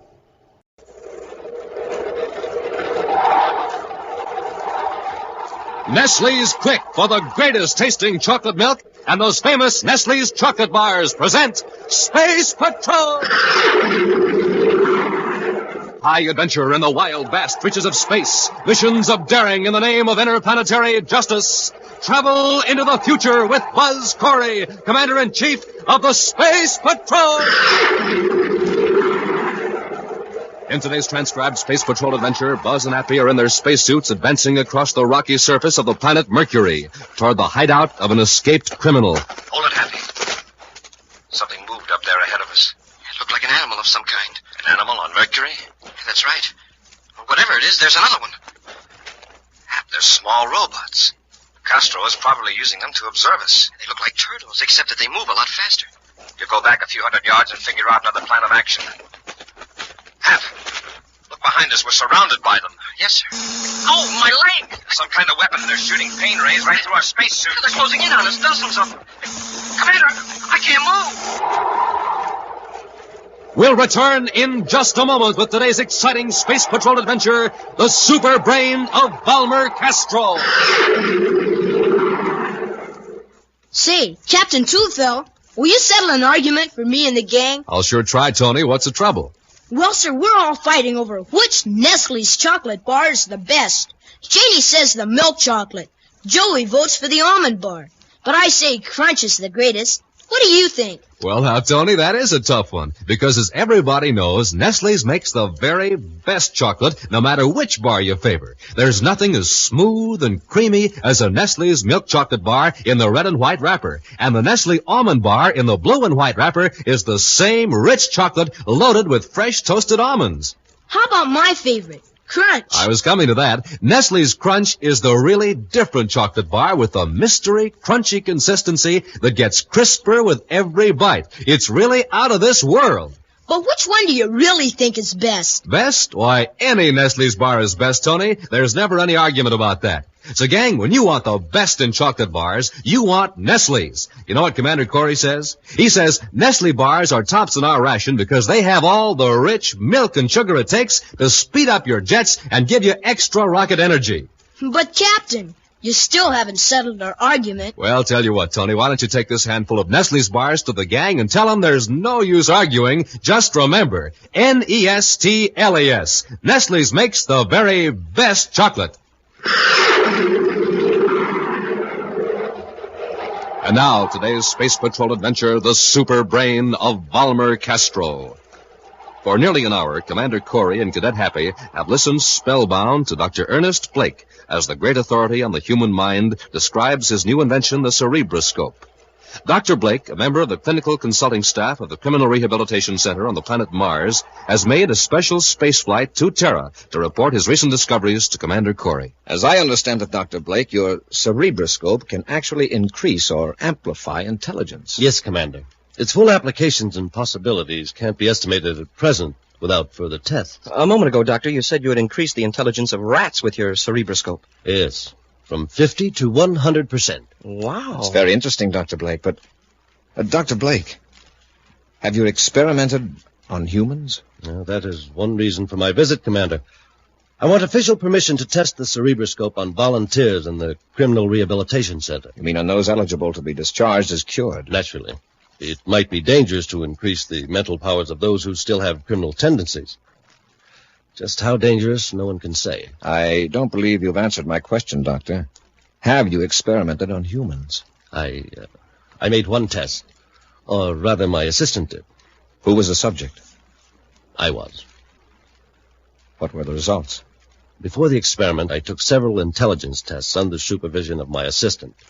After just 5 minutes of cerebroscope radiations, I repeated those tests along with similar tests.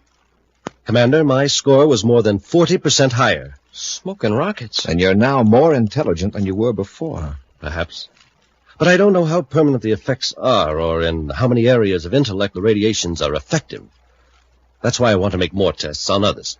Dr. Blake, I'd like to look into this matter a little further before I make a recommendation. Well, could you come to the rehabilitation center and examine the cerebroscope? I'd like to very much, Doctor, but I can't get away for at least 2 days. Well, I have some business here on Terra that will keep me here that long. Suppose I contact you day after tomorrow. Fine, Doctor. We'll see you then. A short distance from Lowell City on the planet Mars is the Criminal Rehabilitation Center. Here, one of the latest arrivals, Volmer Castro, is undergoing initial processing. He sits silently as the official interviewer, Rhoda Nexon, gives him routine instructions. In this first test, a series of questions will be flashed on the screen. Break it off, Rhoda. Break it off. The attendants are gone. Well, just to be safe, Mr. Castro, I think we'd better proceed with a regular test. Look, I offered to let you use that cerebroscope on me in return for a chance to escape. The quicker you give me that treatment, the sooner I can figure a way to get out of here. I know, but we can't make it obvious that I'm helping you escape. I'm taking enough chances as it is. I'll cover you, Rhoda. I'll make it look as though I forced you to help me. Well, then at least take part of the test. We've got plenty of time. The attendants won't be back for 3 hours. How long does the cerebroscope treatment take? I'm going to give you 15 minutes of radiation. And that'll make me the smartest operator in the solar system, huh? Well, I can't promise that, but your brain will be at least twice as efficient as it is now. Shall we get on with the test? All right. A few hours later, in Space Patrol headquarters on Terra, Commander Corry gives Cadet Happy some astonishing news. I don't know the full details yet, Happy, but Volmer Castro escaped from the rehab center. Smoking rockets. How did he manage that? That's the big mystery, Hap. It's almost as though he had the cooperation of the whole staff, yet we know that's impossible. Commander, is it true about Castro? Is that why you sent for me? Yes, Dr. Blake, it's true. I can't believe it. No one has ever escaped from that Martian center. I haven't pieced the story together yet, Doctor, but somehow Castro managed to deceive several key members of the staff. He literally walked out, or rather drove out in a surface car, and no one raised a hand to stop him. I've had a strange premonition all morning, Commander. A strong feeling that something was wrong at the center. Since I took that cerebroscope treatment, my mind seems sensitive to thoughts of others. He must have had help to escape like that. Such a thing is unthinkable. Our staff is thoroughly reliable. I know, and they're experienced in dealing with clever criminals. This had to happen while I was away. I haven't told you the worst part of it, Doctor. Your assistant, Rhoda Nexon, disappeared with Castro. What? And your cerebroscope is missing. Oh. It's true. Hey, the cerebroscope. Say, wait a minute. Maybe that's the explanation. How about it, Doctor? Could your device make a super-intelligent crook out of an ordinary swindler? I can't say for certain. But I am afraid it's possible. Well, still, how would Castro have known about the cerebroscope? And who would he get to give him the treatment? That's what we're going to find out. Let's get to the spaceport and blast off for Mars. An all-planets alert has given every Space Patrol agent a description of Volmer Castro and Dr. Blake's missing assistant, Rhoda Nexon. At this moment, the escaped criminal sits calmly in a small apartment in Lowell City, Mars, while Rhoda Nexon nervously but expertly checks a series of test forms. Haven't you finished yet, Rhoda? Oh, yes, but I was just rechecking. Why waste time? You know as well as I do that the answer tabulating system is foolproof. These results are unbelievable. Fantastic. Then I am a genius, is that it? It's frightening.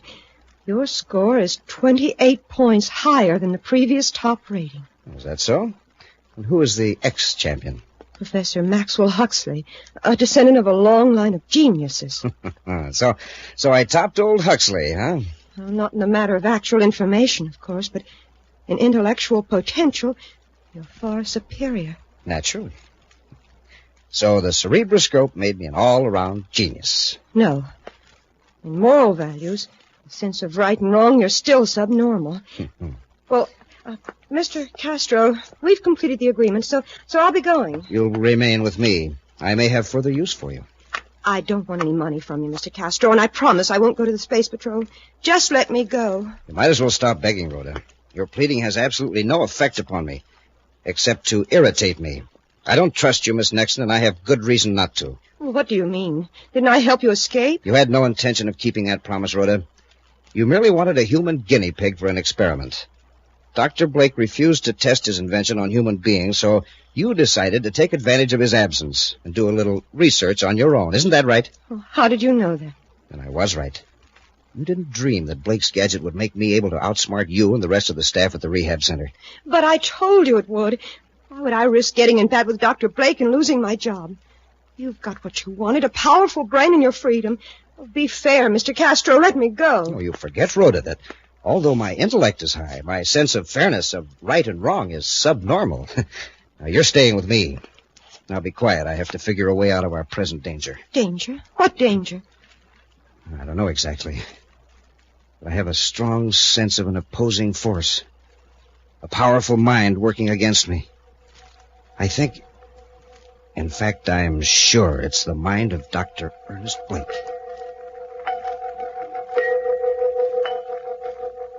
Elsewhere at the Terra spaceport, Commander Corry and Cadet Happy are ready to blast off for Mars. With them in the control compartment of the Terra 5 is Dr. Blake. Instrument check completed, Commander. Good. Dr. Blake will blast off as soon as we get the go-ahead from Space Control. Just relax. There's something I should have told you before, Commander. I don't think there's any doubt that my assistant, Rhoda Nixon, is responsible for Castro's escape. Mind you, I can't give you a single bit of evidence for suspecting her of disobedience. Yet I'm convinced of it. What's more, I'm sure that before we reach Mars, I'll be able to tell you where to find Rhoda and Castro. I hope you're right. Space Control Terra to Commander Corry aboard Terra 5. Corry here. Go ahead, Space Control. Mars space lock is clear, sir. Space Control on. Stand by for blast-off. Standing by, sir. Fire rockets. Fire rockets. Up, ship and away.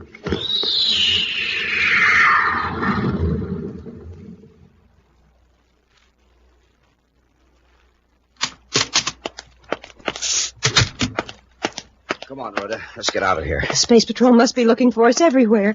For all we know, there may be agents out in the street right now. There aren't. Our main source of danger is coming toward us now, from Terra. How do you know? Don't ask questions. I know a place on Mercury where we'll be perfectly safe. Right now, our enemies are roaring toward Mars. But they'll never arrive. They will destroy themselves out in space.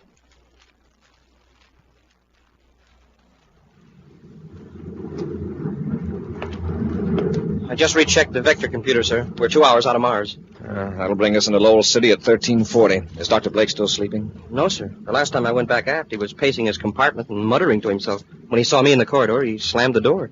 He's under quite a strain, poor fellow. He's got me worried, Commander. How can he be so positive that Castro's in Lowell City? I think he knows a lot more about this escape than he lets on. You'll find out how much he knows before very long. You're not going to find out anything, Commander. I've got a blast gun here. Do what I tell you or I'll use it. Dr. Blake, this is hardly the time for a joke. This is no joke, Corry. You're planning to hold me responsible for Castro's escape. Well, you're not going to hold me up to disgrace. Change vector. Dr. Blake, I don't know what you're talking about. Do what I tell you, or I'll blast both of you. We'll return to Space Patrol in just a moment. Come and get it! Hey, all you rocket jockeys, I've got something new and sensational to tell you about today. I mean Nestle's Quick, the greatest way to make chocolate milk you ever tasted. Quick makes the richest, most chocolatey, most delicious chocolate milk in all the universe. It's the same wonderful flavor as Nestle chocolate bars. Oh, just think if drinking milk could taste like that. Jumpin' Jupiter. And Space Patrollers, Nestle's Quick is just as quick and easy to make as it is delicious. You can fix yourself a tall, frosty glass of Quick in no time, anytime. Now, here's all you do. Pour out your glass of milk and then add 2 spoonfuls of Quick powder. Yes, sir, you heard me. First, you pour in the milk and then you put in the Quick. Nestle's designed Quick to mix in a flash. It's never messy to make, and you don't have to beat it or shake it in special containers. And that special Nestle's chocolate flavor won't settle at the bottom or stick to the sides. No, sir. Quick is real chocolatey from the first sip to the last swallow. And Mom will be real pleased to know that Quick is fortified with vitamin D, just what you need for strong, healthy bones. And believe me, when Mom sees how you drink up every drop of your milk, she'll be glad to get Nestle's Quick all the time. Now, gang, here's how to get the official chocolate milk maker for all Space Patrollers. ask Mom to bring home the big brown and yellow can of Nestle's Quick. That's Q-U-I-K, Quick. And then the happiest sound at your house will be the one that means great chocolate milk. That's the Quick Call. Like this. Come and get it! Nestle's Quick! And now, back to our Space Patrol adventure, the super brain of Volmer Castro.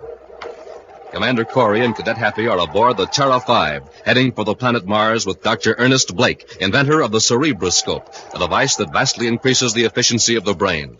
Through the use of this invention, Volmer Castro was able to outwit the staff of the Martian Criminal Rehabilitation Center and escape, taking Dr. Blake's assistant, Rhoda Nexon, with him. For some unaccountable reason, Dr. Blake is attempting to force Buzz to change the vector of the Terra 5. I'm warning you, Corry. Don't turn around or I'll blast you. Okay, Doctor, you name it. Where do we go? Let's Drop the gun, Doctor. I said drop it. There. It's okay, Commander. I've got him. Nice work, Happy. I'll admit you had me worried when you jumped him. Take a look at the gun, Commander. Oh, he was bluffing. It's a ray gun. Yes, sir. If it was a blaster, I wouldn't have dared risk it. When I saw it was a ray gun, I figured the worst that could happen to you was that, well, he'd put you to sleep for an hour. It's a ray gun. What have I done? What have I done? You haven't done anything, fortunately. But just what were you trying to do, Doctor? I don't know. I must have lost my mind. Something made me do it, Commander. Some powerful force took control of me. Castro. Castro? Yes. I know he's used the cerebroscope now. I know it. And you think he forced you to attack us? There's no doubt about it. My behavior a moment ago, it couldn't possibly have benefited me. But it could benefit Castro. I tell you, I thought that ray gun was a blaster. It's hard to believe that Castro could control your mind from a distance, yet he seems to have deceived and controlled the staff at the rehab center. Yeah, there must be a lot more to this cerebroscope of yours than you told us, Doctor. There's a lot about the human mind that we don't know. I tell you, Commander, Volmer Castro's mind is powerful enough to send a spark across space to my mind. And perhaps you're sending a spark to his. Yes, but not as strong. Remember, I was subjected to the cerebroscope radiations for a few minutes. Who knows how long Castro may have been under the treatment. Wow. Commander, Mercury. Change vector to Mercury. Why? That's where you'll find Castro. Catch him, Happy. Yes, sir. He's unconscious, sir. Take care of him, Hap. I'm changing vector to Mercury. Some moments later, viewscope scanning beams sweep back and forth over the rocky surface of the planet Mercury as Buzz and Happy search for a trace of Volmer Castro. If Dr. Blake is right, we should be over Castro's hiding place. Should I wake the doctor, sir? I don't think you could, Happy. A while ago, I gave him a short burst with a vapor injector to put him to sleep. Smoking rockets. Is he getting out of hand again? No, it was Dr. Blake's own idea. He's afraid that if his brain is fully conscious, Castro might become aware of it and know we were after him. Oh, I see. So immediately after the doctor got his mental fix on Castro, he asked to be put to sleep. Uh-oh. Commander, look. A grounded spaceship. Yeah, in the black shadow of that peak. Without the infrared probe beam, we'd never have seen it. Get our spacesuits out of the locker, Hap. We'll land and search for Castro's hideout.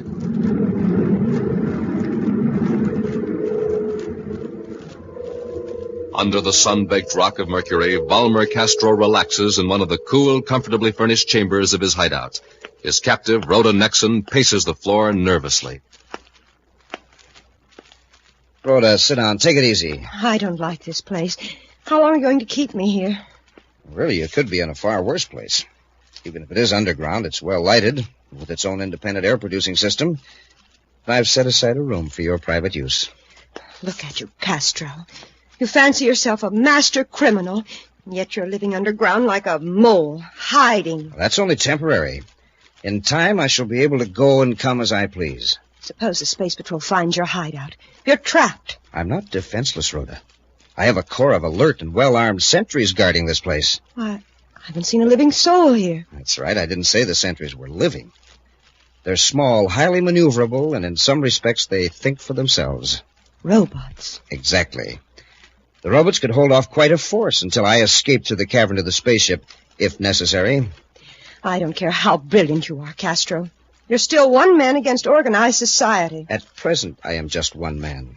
But a true leader has no difficulty recruiting followers. I will draw them into me with irresistible force. What's that? I better lock you up for the time being. What do you mean, lock me up? What's happening? The robot sentries have sighted a moving object on the surface near the hideout. Before I go to the control chamber, I'm going to put you where you can't interfere. Meantime, in their spacesuits, Buzz and Happy walk across the rough, oven-hot rock surface of Mercury, searching for Castro's hideout. Suddenly, Buzz grips Happy's arm. Hold it, Happy. Something moved up there ahead of us. It looked like an animal of some kind. An animal on Mercury? That's right, there's no atmosphere. Well, whatever it is, there's another one. Hap, they're robots. Castro is probably using them to observe us. They look like turtles, except they move a lot faster. You go back a few hundred yards and figure out another plan of action. Hap, look behind us. We're surrounded by them. Yes, sir. Oh, my leg! There's some kind of weapon. They're shooting pain rays right through our spacesuits. They're closing in on us. Dozens of them. But they've stopped now. It's almost as though they were watching us. They are, and so am I. It's Volmer Castro, I believe. That's right, Commander. I can see every move you make through the viewscope eye of each of those little robots. I can monitor you through any single robot or a combination. Now, since you seem so anxious to find my hideout, my sentries will escort you. Follow them. All right, Castro. First, drop your ray guns. Go on, or I'll jolt you with a pain ray. That's better. Surrounded by the strange turtle-like robots, Buzz and Happy make their way across the rough rocks. Almost like living things, the robots occasionally break formation to avoid obstacles, but immediately close in again. Finally, Buzz and Happy enter an airlock with 4 of the robots scurrying in after them. At last, they're in an underground chamber, face to face with Volmer Castro. That's it, gentlemen. Raise your face pieces. All right, Castro. What have you done with Rhoda Nexon? She's here, Commander. You will join her in a moment. You were directed here by Dr. Blake, I presume. I thought I'd disposed of him out in space, but occasionally I still seem to make slight contact with his mind. Here, Rhoda, I brought you some company. Space patrolman. Yes, Commander Corry and a cadet. Commander, you'll notice that the robots have stopped a few feet away from you. They're watching you. They're going to see that none of you leave this room alive. Castro, what are you going to do? I'm going to the control panel. He's a fiend, Commander. A fiend with a super brain. Did you help him escape from the rehab center? I didn't mean to. Honestly, I didn't. I never dreamed anything like this would happen. Let's not waste time talking. Hap, let's see if we can get out of here. Maybe we can break down that door. Oh!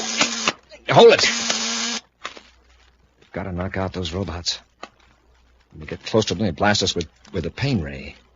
If there was only something in here we could use for a weapon. There's nothing. I've looked. If there was only a rod or something, maybe we could flip them over on their backs and get out of their range. Hey, how about that chair? We couldn't get close enough. Even if we threw the chair, I doubt that it would smash them. They look very rugged. Yeah, there's nothing on these walls except a couple of mirrors. Nothing that would do us any good. Oh. I'm at the robot control panel now, Corry. I'm gradually increasing the strength of the pain rays. In a few moments, you'll all suffer unendurable agony. You can't avoid the robots. Wherever you move, they'll follow you. Even when I'm on my way to my spaceship, the robots will continue their work. I can't stand it. Commander, she's fainted. The girl is fortunate. I'm leaving now, Commander, with Blake's cerebroscope. I can't bear to watch people suffer. Dirty rat. We can't fight those robots. But maybe we can trick them. Oh. Notice they avoid each other. It's a built-in reaction to keep them from getting in each other's way. Yeah, well, that doesn't do us much good. We're not robots. No, but maybe we can make these gadgets think we are. Huh? The mirrors. We'll each take one from the wall. Hap, hurry. Yes, sir. Hold the mirror close to the floor, Hap. Now watch out, don't drop it. Oh, the pain is so bad I can hardly control myself. Hurry, Hap. Hold the mirror so the robot's electric eye will see its own reflection. Like this. Commander, it's working. They're turning away from us. They act like they're going mad. Yeah, they're whirling around like crazy. Maneuver them away from the door. That's it. Wow, are they confused? Sit in that way while I try to break down the door. Here, take this other mirror. Yes, sir. Keep them at bay. Got it, Hap. Keep the robots off while I carry the girl out. Okay, Commander. I've got them under control. All right, Hap. I've got Rhoda. Hang on to those mirrors and back toward the door. Yes, sir. They're following us, Commander. I don't think that broken door will hold them, but the mirrors will. Hap, as you back out of the room, put that chair in front of the doorway and prop the mirrors against it. Okay, Commander. Hey, it's holding them, sir. They won't come any closer than 3 feet from the mirror. Let's find a spacesuit for Rhoda and get her to the ship. Well, what about Castro and those other robots outside? We'll smash the robot control panel. Then we've got to get to Terra 5 before Castro tries to blast it from his ship. Moments later, Buzz and Happy get Rhoda Nexon aboard the Terra 5, where the now fully conscious Dr. Blake is anxiously waiting for them. Doctor, take care of Rhoda. Get her out of that spacesuit. Yes, Commander. Is she all right? She's coming around. I saw that ship blast off, Commander, about 5 minutes ago. It was Castro. You're lucky, Doctor. If Castro had any space weapons aboard, he'd have blasted this ship for sure. Happy, prepare the ship for blastoff. Yes, sir. My cerebroscope. Did you find it? Castro took it with him. You were right, Doctor. Rhoda gave him a treatment. He's got a super brain. With my cerebroscope, he can take other criminals and raise their mental powers. Smoking rockets. He can form a ring of super criminals. That's what we've got to prevent. Yes, but what chance have we got? With that tremendous intellect of his. Don't forget, Doctor. No man is really smart if he sets all decent people against him. Happy, fire rockets. Up, ship and away.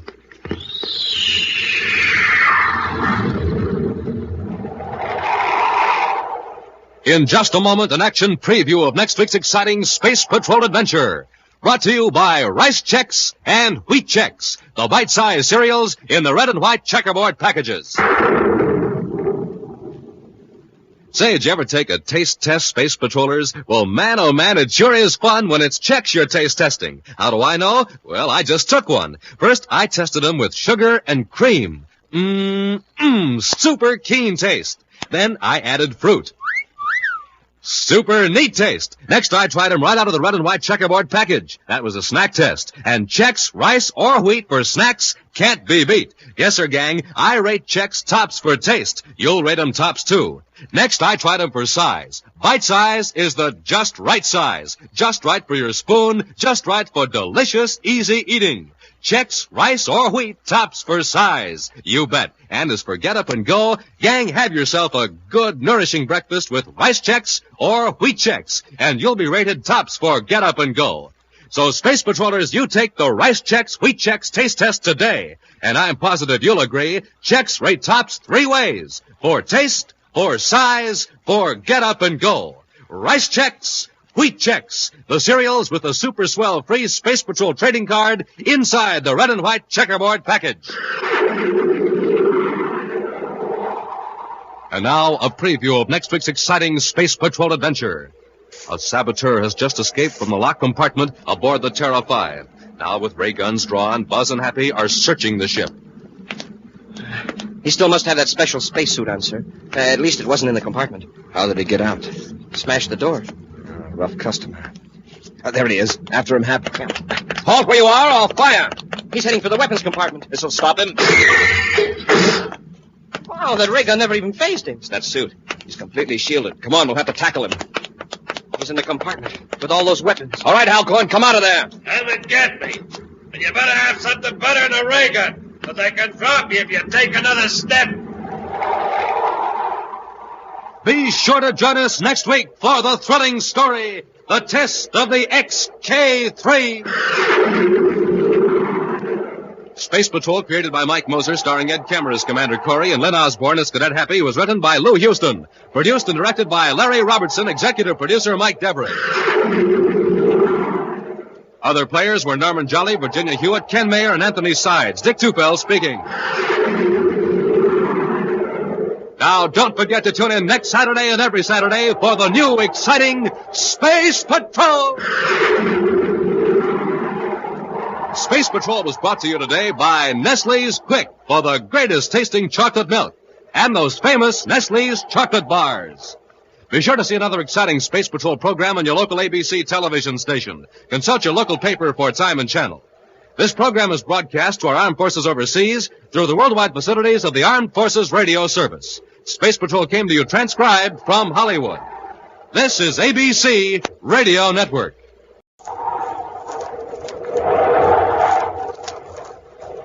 Rice Chex and Wheat Chex, the bite-sized cereals in the red and white checkerboard packages, present Space Patrol! High adventure in the wild, vast reaches of space. Missions of daring in the name of interplanetary justice. Travel into the future with Buzz Corry, Commander-in-Chief of the Space Patrol! In today's transcribed Space Patrol adventure, Commander Corry is in a spaceship trying to contact Cadet Happy, who's in a spacesuit on the surface of Neptune's second moon. Commander Corry calling Cadet Happy. Commander Corry calling Cadet Happy on Neptune number 2. Happy, disregard previous orders. You can break spaceophone silence. Come in, Happy. Cadet Happy here, Commander. This is Urgent Hap. Gargoth's men have orders to keep you from reaching the scout ship. I know. Well, one of his gang is right behind me now with a blast gun. Better surrender, Hap. There's nothing else you can do. But, Commander, I've got to reach that ship. I'm low on oxygen. In 5 minutes, all the air will be gone. We'll return in just a moment with today's exciting Space Patrol adventure, Test for Survival.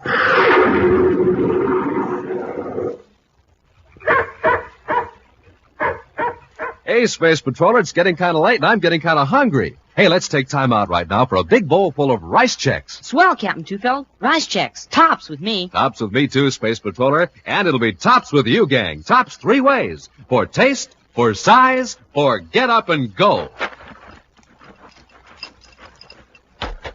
There's one bowl. And here's one for me. Space Patrollers, when you fill up your own bowls with those neat triple-toasted shredded rice biscuits, you're getting one spoonful after another of the easiest, tastiest bite-size eating ever, because Rice Chex are tops for taste and size, and tops for get up and go, too. Mornings after you finish off a good, nourishing breakfast with Rice Chex, you'll see what I mean. You'll be right there with the right answers in school and the right scores in sports. If you like whole wheat, try Wheat Chex. It's tops, too. So look for Rice Chex and Wheat Chex in the red and white checkerboard packages with a picture of Commander Corry or Cadet Happy on the outside. And the swell 3 Space Patrol trading card inside. Rice Chex, Wheat Chex. And now, today's Space Patrol adventure, Test for Survival. For 1,000 Space Patrol cadets, today marks the beginning of an adventure. These 1,000 cadets have been selected to take part in the annual survival test to pit their skill and courage against the rigors and problems of outer space and the simulated opposition of an enemy force. Of all the cadets chosen for these tests, it's safe to say that only one is disappointed with the assignment. That solitary individual is Cadet Happy. Glumly, he sits in Commander Corry's central office at Space Patrol headquarters, staring at his special orders. Oh, of all the times for this to happen. Bad news, Happy? The worst.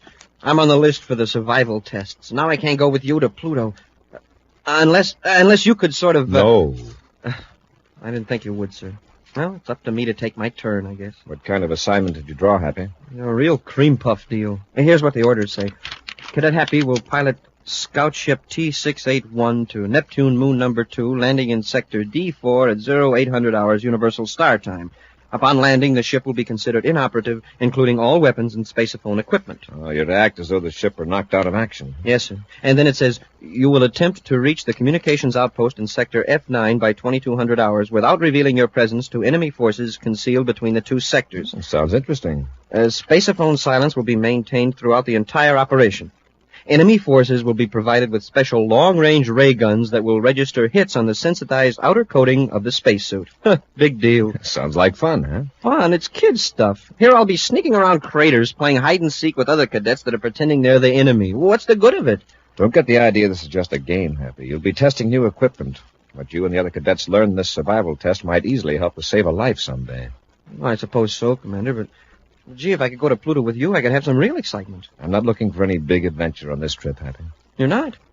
But if this Steve Hegdorn is as tough as Morton says he is, and if he's part of the Cobra gang... If things go the way I plan, Hegdorn won't have time to get tough. You see, when I walk into Hegdorn's office in Pluto City, I'll be in civilian clothes.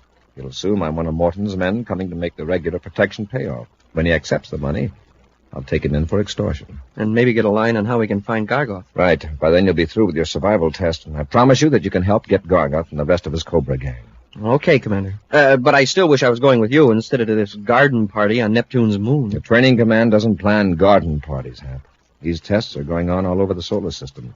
Every detail has been worked out by Space Patrol officers who have been through the mill. You can be sure they've planted some obstacles to take the cockiness out of anyone who doesn't take the test seriously. Oh, I'll be on the alert, Commander. Good. Obey every order to the letter. And good luck, Happy. Thank you, Commander, and same to you.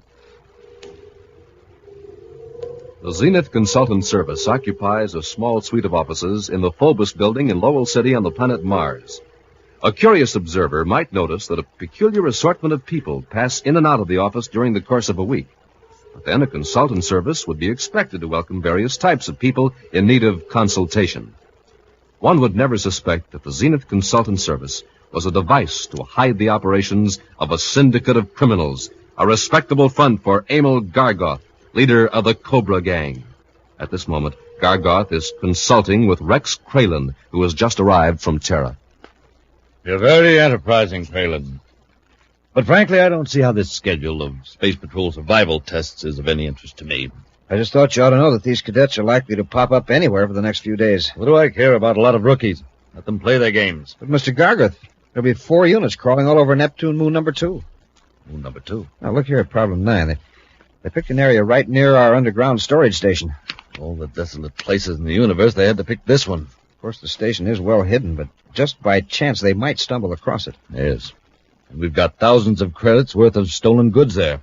There might be time to get it off the moon before the Space Patrol tests begin. I don't have the ships available.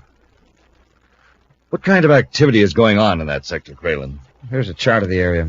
The cadet will start here, at this point.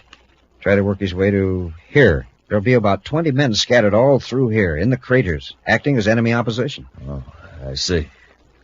They're chasing all over this region, trying to capture that one cadet. That's right. Actually, they won't have to capture him to put him out of the game. They've got a special ray gun that projects a pinpoint beam. It's harmless, of course, but it produces a photochemical effect on the spacesuit.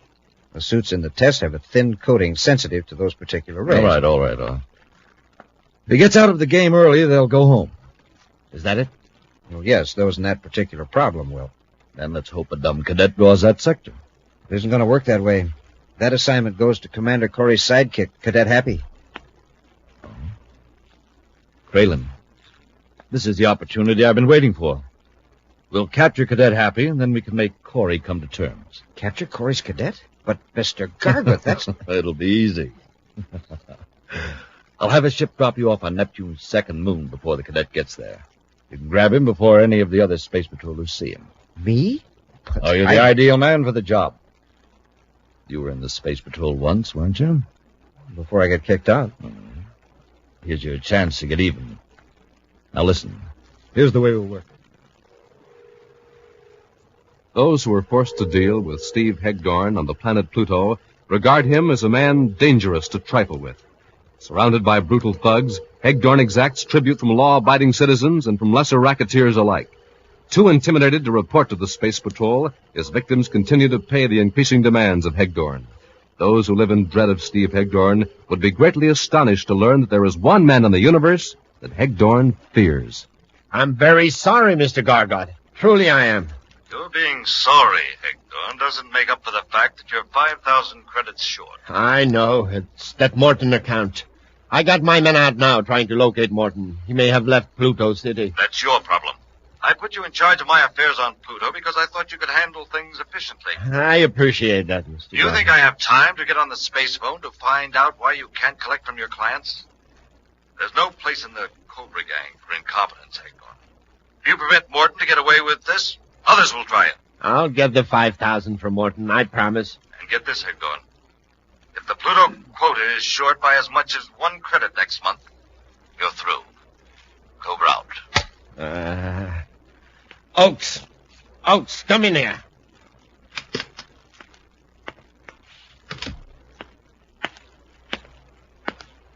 Yes, Mr. Hegdorn. Have you found Morton yet? No, sir, but the boys... I'm not interested what the boys think. Find Morton and get that 5,000 credits. There is no place in this organization for incompetence. Now get out. Elsewhere, a small scout ship has just landed in Sector D4 on Neptune's second moon. Out of the ship steps Cadet Happy in a spacesuit. In his hand, he carries a ray rifle, a harmless training weapon capable only of making a tiny dot on especially sensitized objects. As he walks across the craggy surface of the satellite, Happy reports his actions into a compact micro-tape recorder that's part of his spacesuit paraphernalia. Cadet Happy assigned to survival test problem 9, Neptune 2. Orders of procedure have been followed exactly. I landed the scout ship in Sector D4 at 0800 hours. It is now 0803. My suit spaceophone is turned off. I am now carefully proceeding south by southwest towards Sector E10. So far, no sightings of enemy units. Oxygen pressure normal. External temperature 203 degrees below zero. Internal suit temperature plus 68. Normal.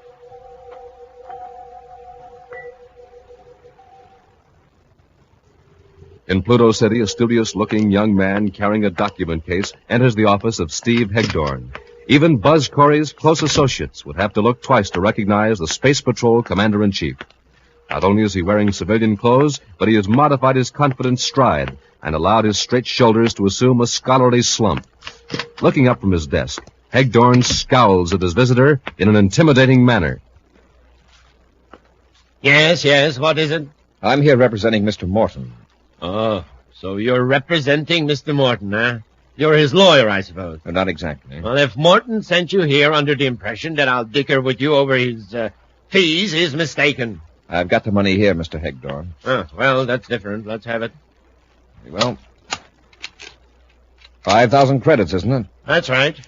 And you can just inform Mr. Morton that he better pay up on time after this. And here's the money. Count it. 1, 2, 3, 4, 5,000. Right. Now get out. I'd like a receipt. A receipt? I get it. Morton wants to be sure you gave the money to me, huh? All right. I'll just make it out for services rendered to Harvey Morton. There you are. Thanks. Now, Hegdorn, you're under arrest. Under arrest? What for? Extortion and intimidation. Here's my identification. So you're Commander Corry.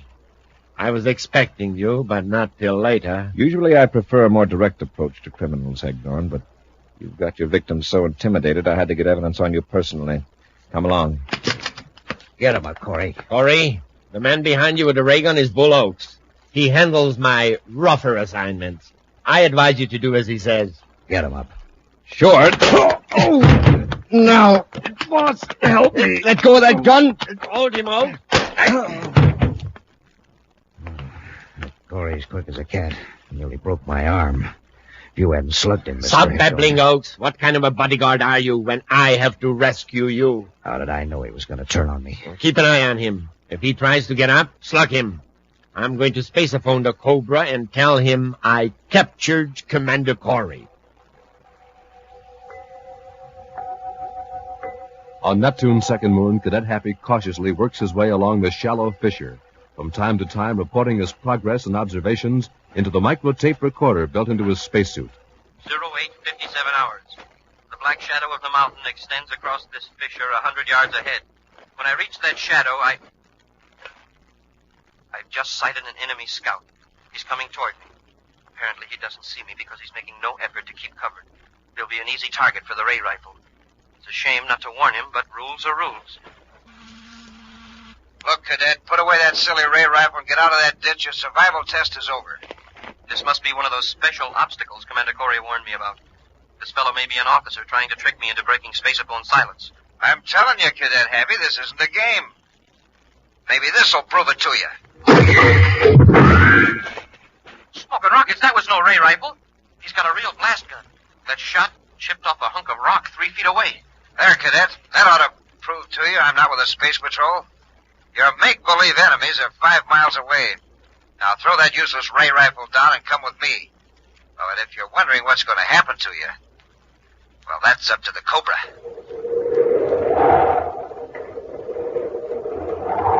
We'll return to Space Patrol in just a moment. This is Dick Tufeld in St. Louis reporting on the twin-jet Air Force fighter, the McDonnell Voodoo XF-88A. In a moment, we'll hear from the noted test pilot who flies this plane, Phil Houghton. Speed of the Voodoo is a military secret, but it's plenty fast. Wingspan is 40 feet, length 55, weight 10 tons. And now, Phil Houghton, recorded this morning at Lambert Airfield. After seeing the Voodoo, I guess you know why I like my job. There's one thing about it, though. A test pilot has to stay in good condition, get lots of sleep, and eat good, healthy food. That's why I like rice checks and wheat checks for breakfast. They've got plenty of energy in them, and they really taste swell. I think you'll like them, too. No other cereal, puffed or flaked, contains so much nourishment in such concentrated bite-sized form.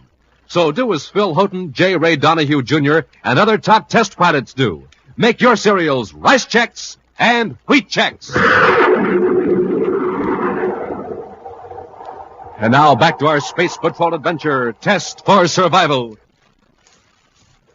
Emil Gargoth, leader of the criminal syndicate known as the Cobra Gang, has learned that Cadet Happy is taking part in the Space Patrol survival tests on Neptune's second moon. Knowing that the test rules prohibit the use of suit spacephones, Gargoth sent one of his men, Rex Kralin, to capture Happy. Armed only with a harmless ray rifle, Happy was powerless to defend himself against Kralin's deadly blast gun and submitted to capture. Meantime, on the planet Pluto, Commander Corry has been overpowered by two other members of Gargoth's gang, Steve Hegdorn and Bull Oaks. Right now, Hegdorn is in a private space cruiser, heading sunward from Pluto, with Commander Corry lying on the deck of the control cabin, securely bound. Hegdorn calling Cobra. Hegdorn aboard cruiser P532 calling Cobra. Hegdorn here, waiting for further instruction. Come in, Cobra. Cobra here. Go ahead. Where do you want me to take Corry? Send a vector toward Mars. I'll give you further instructions later. All right, Mr. Gargoth. Have you got yourself covered back on Pluto? Sure. I left Oaks there to destroy all our records. Don't worry, there won't be anything to involve you. See that there isn't. You can depend on me, Mr. Gargoth. Incidentally, I got that 5,000 credits mortar node. Destroy it. You fool, don't you realize Corry marked it so the Space Patrol could trace it? I guess that's right. Oh, incidentally, Corry's acting pretty stubborn. He says he won't tell you a thing. Oh, he'll talk all right. That's what you think, Gargoth. For your information, Commander, one of my men has captured Cadet Happy. You're lying. Am I? Right now, your cadet is in an underground hideout on Neptune's moon number 2. He was captured during the survival test. You'll talk all right, Corry. Or something very unpleasant will happen to Cadet Happy. In the Cobra Gang's underground hideout on Neptune number 2, Gargoth's agent Kralin holds Happy at the point of a blast gun. Both men are still in their spacesuits, but with their face pieces open. So you're one of the Cobra Gang, are you? That's right, Cadet. My name's Rex Kralin. Gargoth finds my knowledge of the Space Patrol quite useful. Yeah? How do you know anything about the Space Patrol? I used to belong to the organization. I was dishonorably discharged when I was unable to explain how some of my buddies' belongings were in my possession. A thief. A rotten thief. Where did your honesty get you, Cadet? You're in a hopeless spot. Me, I'm sitting pretty. Oh, are you? There are 20 space patrollers in this sector of the moon trying to find me. They'll keep searching until they do. And they're armed with harmless ray rifles. I've got a blast gun. Cobra to Kralin. Cobra, calling Kralin. Yeah, there's the boss. Now, you stay where you are. Remember, I'm watching you every second. Kralin here. Go ahead, Cobra. Is everything under control there? Perfectly, but how do I get off this moon? Take the cadet and work your way back to scout ship he landed in Sector D4. And listen, don't let anything happen to him. I want him back here alive. Okay, but suppose he gets tough. Put him to sleep with a cosmic ray gun if you have to. Then carry him to the ship. I want Commander Corry to know the cadet is alive, so we'll do everything to keep him that way. I get it. When Corry finds out we got the cadet, he'll come to terms. He already knows it, Kralin. And what's more, we've got Corry, too. What? Hegdorn got him on Pluto. Corry's on his way to Mars right now in Hegdorn's cruisers. Hey, that's great. Now we got... Hey, come back here. What's the matter? That cadet made a break for the airlock. You blundering fool, go after him. You've got to stop him before he gets to the ship.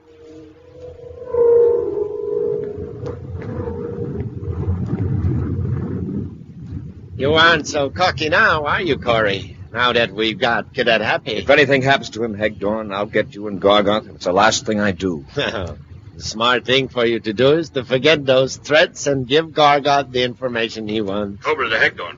Cobra calling Hegdorn. Hagdorn here. Go ahead, Cobra. Quick, Hagdorn, what's your position? Near the Neptune orbit. Why? That idiot Kralin let the cadet get away. What? As he's out of the hideout, probably headed for the scout ship. How long will it take you to reach Neptune moon number 2? Oh, I'd say about 15 minutes, maybe less. Then change your vector. You've got to make sure the cadet doesn't get to that ship. But, boss, we can't land a ship there during those survival tests. Those space patrollers will spot us. No, they won't break spacephone silence except in an emergency.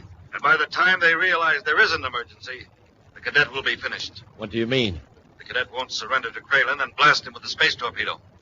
Get away before those men on maneuvers know what happened. Listen to me, Gorgon. If anything happens to You Happy... listen to me, Corry. Want to save the cadet, do what I tell you. Get on the space phone and order Happy to surrender to Kralin. Understand? All right, Gorgon. Hagdorn, switch to the space patrol frequency. I'm sure Corry will tell you how. Okay, Mr. Gorgon. And watch him.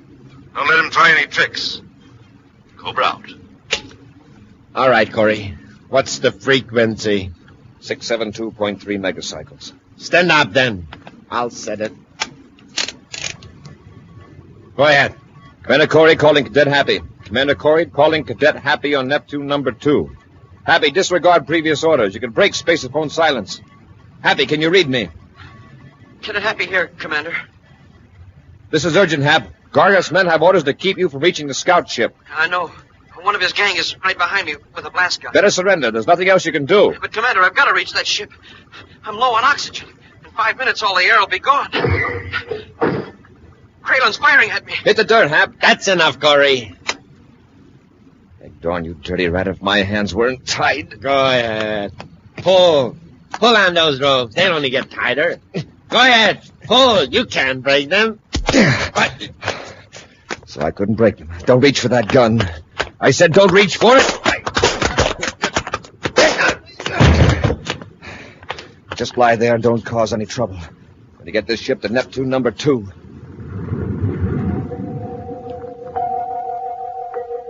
With his oxygen supply getting lower with every breath, Cadet Happy crawls across the rough, barren rocks of Neptune's second moon, trying to keep within the inky black shadows. Steadily, Rex Kralin advances toward him, blast gun in hand. A few hundred yards away, the scout ship rests where Happy landed it many hours before.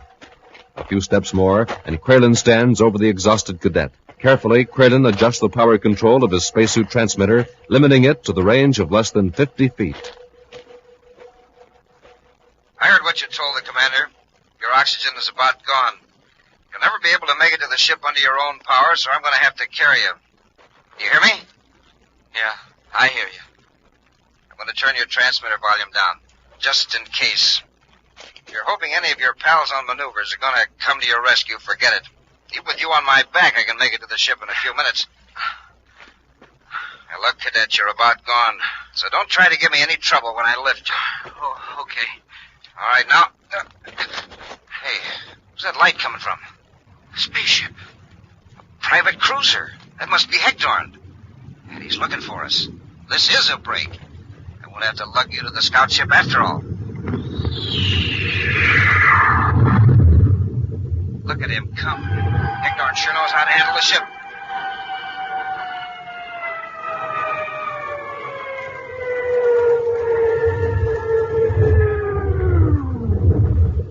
Oh, nice landing. It's only a few yards to the cruiser. Think you can walk it with a little help? I'll try. Now, come on your feet. This is a break. Now we won't have to worry about having to get rid of that scout ship. Well, the hatch is opening.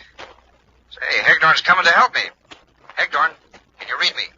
Hagdorn. Hagdorn, use your spaceophone.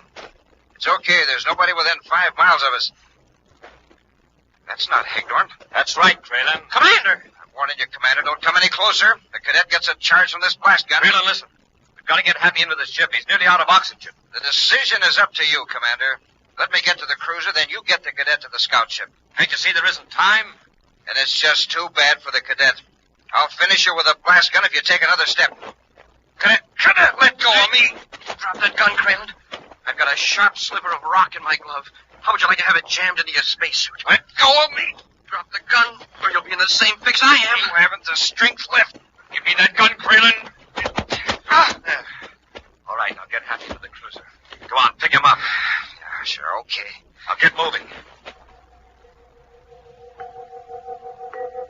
Inside the cruiser, Happy quickly revives. With a fresh oxygen bottle attached to his spacesuit, he helps Commander Corry transfer Kralin and Hegdorn to the scout ship. Now, with Happy at the controls, they've just blasted off from Neptune's second moon and are headed for Terra with their 2 prisoners. Either of them will talk, Happy. We know Gargoth is in Lowell City on Mars. Yeah, the brainograph will clear that up. Yes, but too late. How do you mean, sir? Cobra calling Hegdorn. Cobra to Hegdorn. Cobra to Kralin. Kralin! Either of you answer immediately. That's what I mean. Gargoth won't wait around long enough to find out what happened to his Kralin! Hegdorn!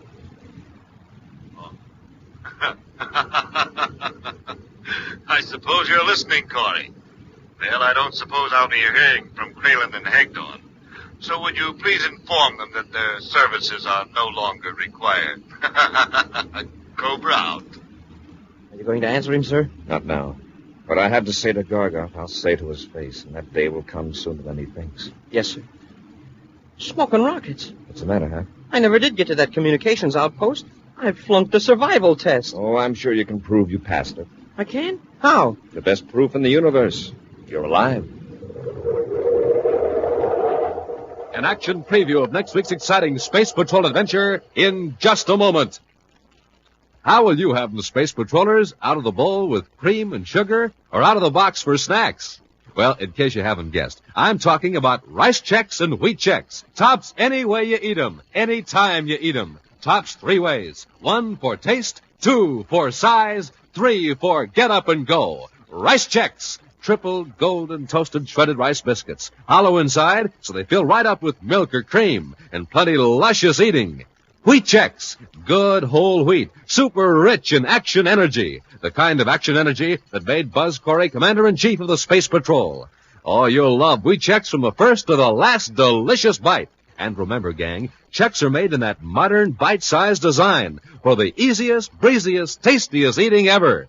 So, Space Patrollers, this morning, tomorrow morning, every morning, have yourself a good, nourishing Space Patrol breakfast with rice checks or wheat checks in the red and white checkerboard packages with the full-color picture of Commander Corry or Cadet Happy on the outside and the neat free Space Patrol trading card inside. Rice checks, wheat checks, tops for taste, tops for size, tops for get up and go. And now, a preview of next week's exciting Space Patrol adventure. Buzz and Happy are trying to escape from a mansion on the planet Venus, where they're held prisoners by Emil Gargoth, leader of the Cobra Gang. Suddenly, Happy moves toward a large cabinet and opens it. Wow, is this a break, Commander?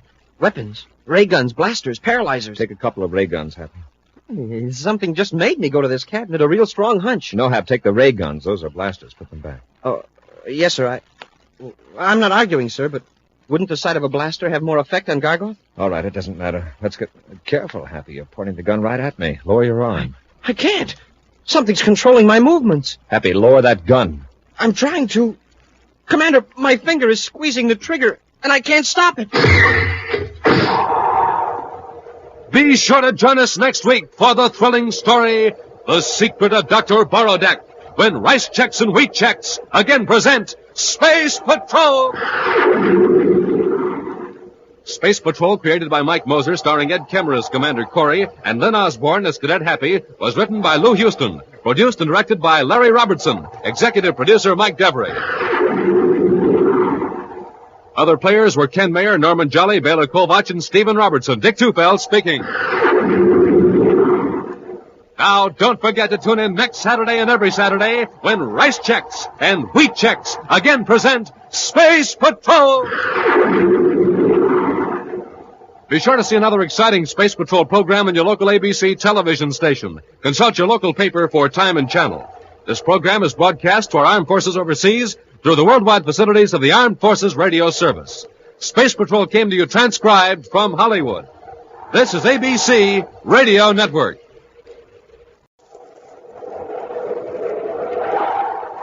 Instant Ralston and Regular Ralston, the hot whole wheat cereals in the red and white checkerboard packages present Space Patrol! High adventure in the wild, vast reaches of space missions of daring in the name of interplanetary justice. Travel into the future with Buzz Corry, Commander-in-Chief of the Space Patrol. In today's transcribed Space Patrol adventure, Commander Corry, at the controls of the Terra 5, pilots the ship close to a strange disc-shaped object floating above the planet Venus. Cadet Happy is on the disc in a spacesuit, reporting to the commander by spaceophone. Can you make anything out of those instruments and controls, Happy? No, sir, they're nothing like you'd find in a spaceship or artificial satellite. And besides, they're not even connected. The disc seems to be defying gravity. Don't touch anything, Hap. These wires are just hanging loose. Looks like they've been yanked away from the... Hey, Commander, what's wrong? The disc is falling. Falling toward Venus. We'll return in just a moment with today's exciting Space Patrol adventure in the Claw of Venus. Hi, Space Patrollers. Captain Dick Tufeld here. Got a riddle for you this morning. You ready? Here goes. What can you see out of, but nobody can see in? The answer? Easy.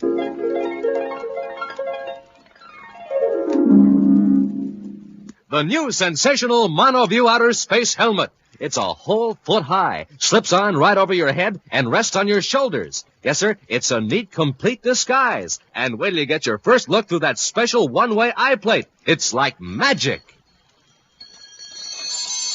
You're whisked right out of this world into a strange, purple, glowing planet. You see everything clear as day, but tinted with a weird purple glow. And what's more, the Monoview outer space helmet has a gleaming red and jet black lightning flash hood. And swell, real-looking oxygen tanks and breathing tubes printed right on. But best of all, this helmet is yours for only 25 cents and a box top. Now, gang, here's how you get it. Just buy a box of good hot Ralston. Then, with your name and address, send 25 cents in coin and an instant or regular Ralston box top to Space Patrol, Box 686, St. Louis, Missouri. That's Space Patrol, Box 686, St. Louis, Missouri. This offer is good only in the USA and may be withdrawn at any time. And now, here's a special Space Patrol flash. Immediately following today's adventure, Commander Corry will announce the name of the grand prize winner in the Name the Planet contest.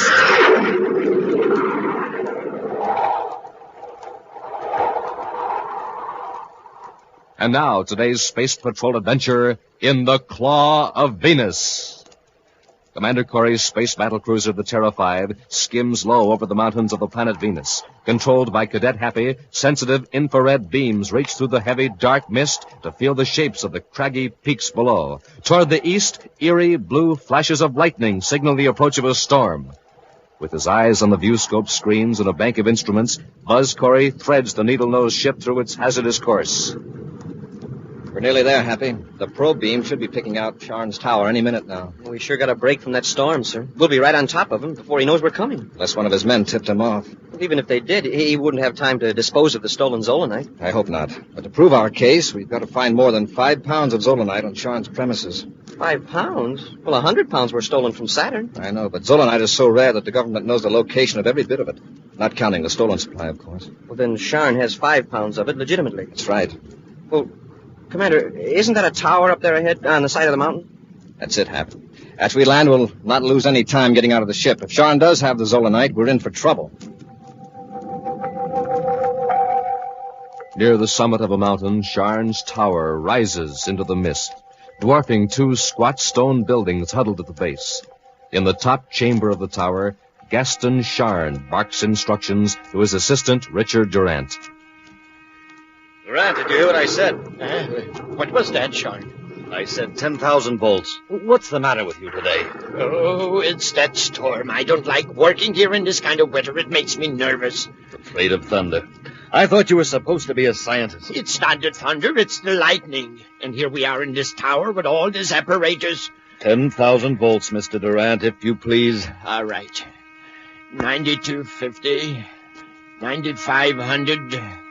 9,800. Look out!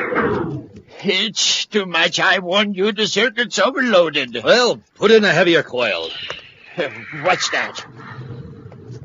It's a spaceship. It's landing. I told you we'd get into trouble. How do you know we're in trouble? Look, it's a space patrol ship. The Zolanite. We'll have to hide it. How can we hide it? It's already inside an Endurium shield welded to an Endurium platform. But, Sean, what'll we do? Go down and meet them. Keep them out of the tower if possible, and try to keep that guilty look off your face. They probably aren't looking for Zolanite anyway. But what if they are? I know my rights, Durant. You just keep your mouth shut and let me do the talking. Hurrying down to the living quarters in one of the low buildings adjoining the tower, Gaston Charn hastily spreads several technical books on a table and then settles himself in a chair in an attitude of leisurely concentration. A moment later, Durant greets Buzz and Happy and leads them into the study. Well, gentlemen, this is a welcome break in a monotonous day. Sit down, won't you? No, thanks. Your name is Sean, isn't it? Yes. And you must be Commander Corry by your insignia. Yes. I'll get right to the point, Sean. I have a warrant from the Venus Justice Department authorizing a complete search of your premises. I'm afraid I don't understand, Commander. A search? What for?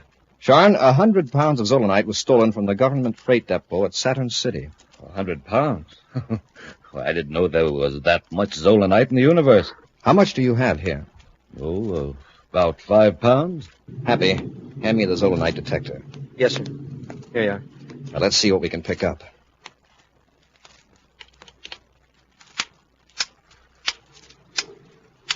It's working all right, Commander. Of course it is. 5 pounds of Zolanite is enough to set up quite a reaction. It's true. It could be 5 pounds 20 feet away or 100 pounds 400 feet away. How about it, Sean? Can you move 20 feet and produce your Zolanite? Perhaps the storm has some confusing effect on your detector. Very unlikely. Judging by the indicator, we'll find some Zolanite up in your tower. Let's have a look. Cut the detector, Hap. Come on, Sean. Very well, if you insist. You and Durant lead the way. Very well. Through this door, gentlemen.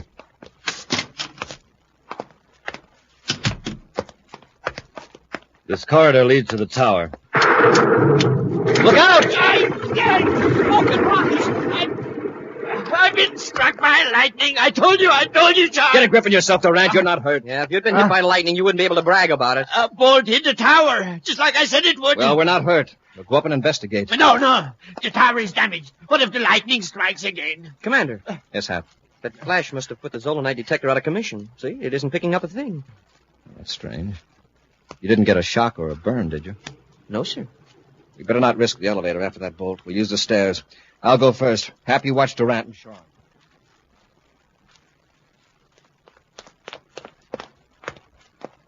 The lab is right through that door, Commander.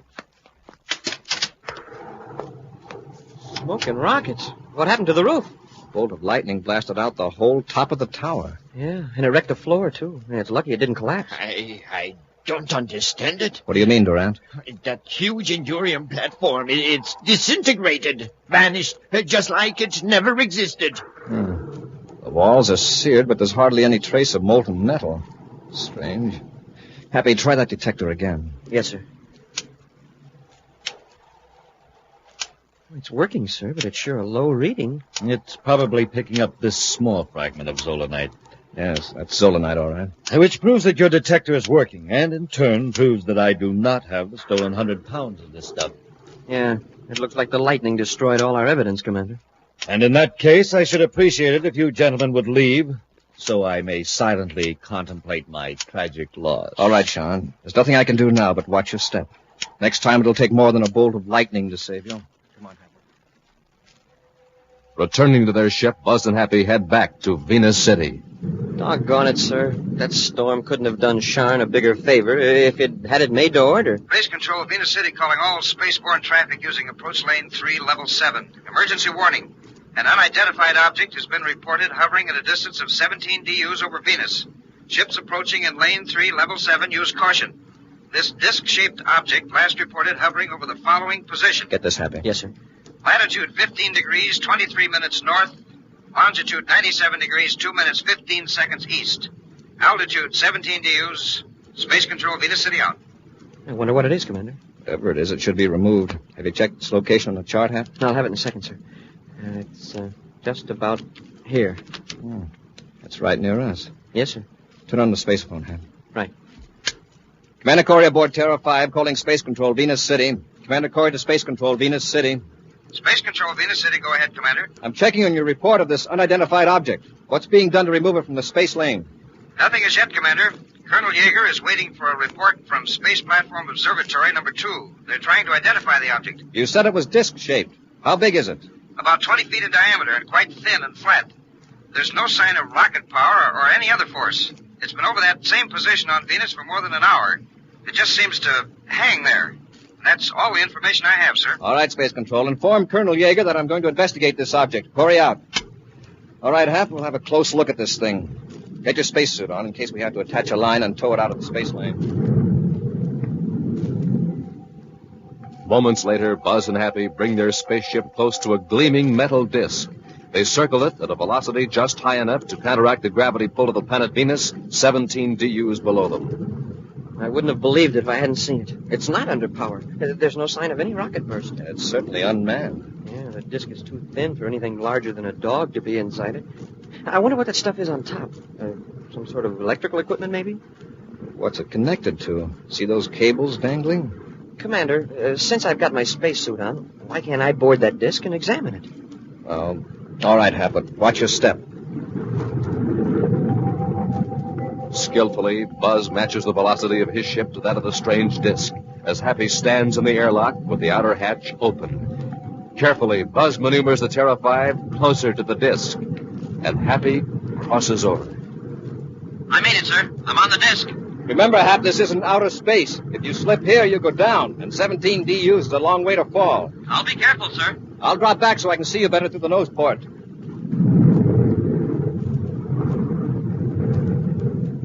Can you make anything out of it, Hap? Not yet, but somehow I get the feeling that this whole object is part of something else. What makes you think that? Well, the bolts and brackets on the disk. It looks like it had been fastened to something and pulled loose. And these controls, they're nothing like anything you'd find in a spaceship or artificial satellite. And besides, they're not even connected. Well, don't touch them, Hap.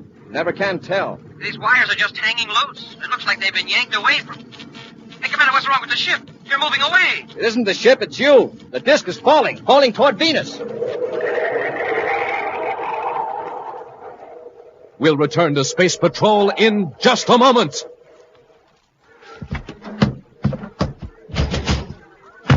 Hi, Space Patrollers. Captain Tufeld again. Right now, I'm in the mail room at Space Patrol headquarters. You hear that?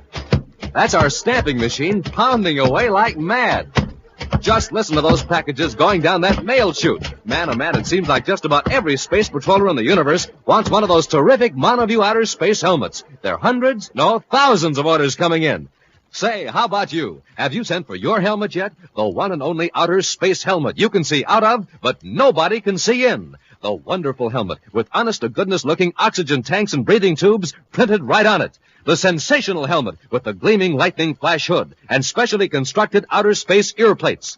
The helmet that's just like the one Commander Corry wears. Now, to get one, just buy a box of good hot Ralston.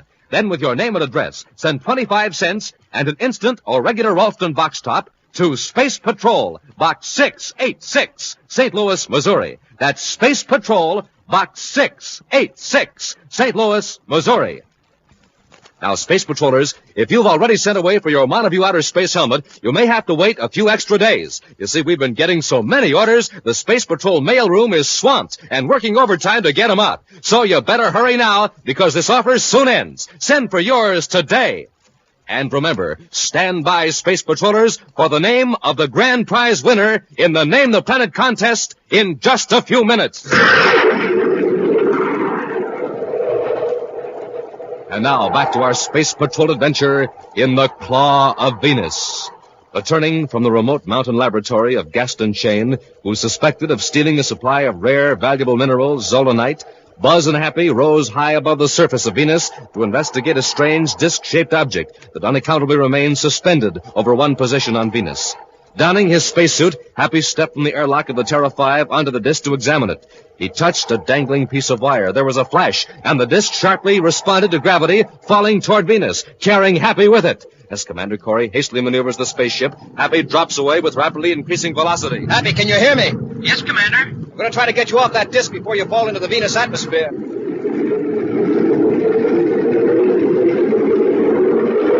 Hap, how much space between you and the airlock? About 50 feet. Have we matched velocity? Yes, sir. The ship and this disk are falling at the same rate. I'm going to pull over closer. Guide me. That's it, Commander. A little more. More. Hold it. I can reach the airlock now. Okay, climb aboard. Oh. We're going to have to pull out of this trajectory, and I'm going to try to take the disc with us. Apply magnetic holding field. Yes, sir. It's in the field, sir. We've got it. I hope we can hold it on a sharp pull-out. It's an awful strain on the hull of the ship. I'm afraid it's too late. Seems a shame to cut it loose. Check the infrared viewscope, Hap, to see where the disc will land if it continues this trajectory. Yes, sir. It'll land in the Venus Sea, or along the coast, somewhere in the Gartoga Mountains. Commander, what's that? I just turned on the Zolanite detector. Something must be wrong. There's no Zolanite around... Hey, on the disc. Right. We'll try to make the disc land where we can recover it again. Cut magnetic holding field. We'll track it in the viewscope and see where it falls. Keep it centered, Hap, while I level off. Yes, sir. I don't get it, Commander. Zolanite out here on that disc? Well, how did he get there? Remember that hole in the roof of Sharn's tower? Yeah, the lightning. Wouldn't you say that hole was the same size and shape as the disc? Why, yes. Then that disc was in Sharn's tower. It's the Endurium platform Durant said was disintegrated. Oh, that's why we didn't see any molten metal. The whole platform shot up through the roof. But, well, what made it stay suspended 17 DUs above Venus? The tremendous voltage in that bolt of lightning produced some peculiar effect on the Zolanite. And it nullified gravity. It's the only explanation. It maintained the momentum of Venus's rotation on its axis, but soared upward till it reached a point of equilibrium. A new force. Wow. Think what that'll mean to space travel. Hey, we've got to recover that disk and have some experts check it. Yes, but first I want two particular experts to check it. The men that accidentally discovered this new force. Sharn and Durant? Right. When they see the viewscope microfilm of that disk and learn where the object landed, I think they'll get just a little bit... Several hours later, Sharn and Durant sit watching the interplanet news telecast. The strange disc-shaped object that has been hovering over Venus has crashed. Turn that up, Durant. Yes, sure. The pilot of a space patrol ship sent to investigate the gravity-defying disc reports that the object suddenly descended toward Venus, landing on the coast of the Venus Sea in the Gartoga Mountain region. Because of the difficulty of recovering the object, the space patrol will delay further investigation for several days, pending the arrival of a team of experts from Saturn. Now, here is a portion of viewscope microfilm taken from the Space Patrol ship sent to investigate the disk. Look, Durant. You recognize it? It's the Endurium platform from the lab. This is the mysterious object that now lies in the area known as the Claw of Venus. And now, items from the universe of sports. Cut it Today off. in Mercury Stadium. We've got to act quickly, Durant. What do you mean? We've got to get to the Claw of Venus and recover the Zolanite before those Space Patrol scientists get there. But sure. Don't argue. You realize we're the only ones in the universe who know that Zolanite can neutralize gravity? I don't like it. It's dangerous. Don't be a fool. We can control high voltages. Quick now. Get some cutting tools. Then we'll blast off for the Claw of Venus. Miles away, where huge breakers of the Venus Sea batter at the bluffs, a gleaming disk of Endurium lies embedded in shattered rocks on the shore. In a small cave nearby, two men in Space Patrol uniforms wait patiently. Think they'll fall for it, Commander? I think they will, Happy. Not only to get the Zolanite back, but to protect themselves. Sharn knows that if we find the Zolanite, we can prove this Endurium platform came from his lab. I hope they come pretty quick. Tide's coming in. In a few hours, this will all be underwater, including the disk. Yeah. Hey, Commander, you hear that? It's a ship. Coming in for a landing on top of the bluff. Must be Sharn. From their vantage point in the cave, Buzz and Happy watch Sharn and Durant make their way down the steep cliff and start to work. What did we lug that electro-welder down here for? When we get the Zolanite out of the container, I want to seal things up a little, just to confuse the experts. Well, I'm in favor of getting the Zolanite and heading back to the ship. The experts will know this disk has been tempered, but just from the marks of the atomo torch. They might think the metal was fused by air friction in the fall. After all, it dropped 17 DU. All right, Sharn, Durant, drop those tools. Corry! Happy, take Sharn's blast gun. Yes, sir. And give me that atomo torch, too, Sharn. Why, of course. Here! Why, you... Slug them, Durant. Sharn, let go of that torch! Come on, Durant. Run for the cliff. We come this far. Let's finish them They're off. still conscious. Corey's got his ray gun. Come on, keep behind the rocks and run for the cliff. Oh! Stop where you are! Halt! We're safe. Up the cliff to the ship. You've still got your blast gun. We can pick them off, then get the Zolanite. Why use a blast gun on Corry and the cadet when we can get the same results another way? Halt! When we're past that first ledge, we'll blast the cliff with a gun. That'll leave Corry with a perpendicular wall to climb. Hurry, Taraz.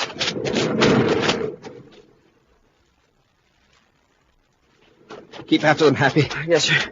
I'm still dizzy from the crack on the head with that Atomo torch. But I bet I can outclimb those two rats any day. Happy, duck. Charm's aiming his blast gun. Now,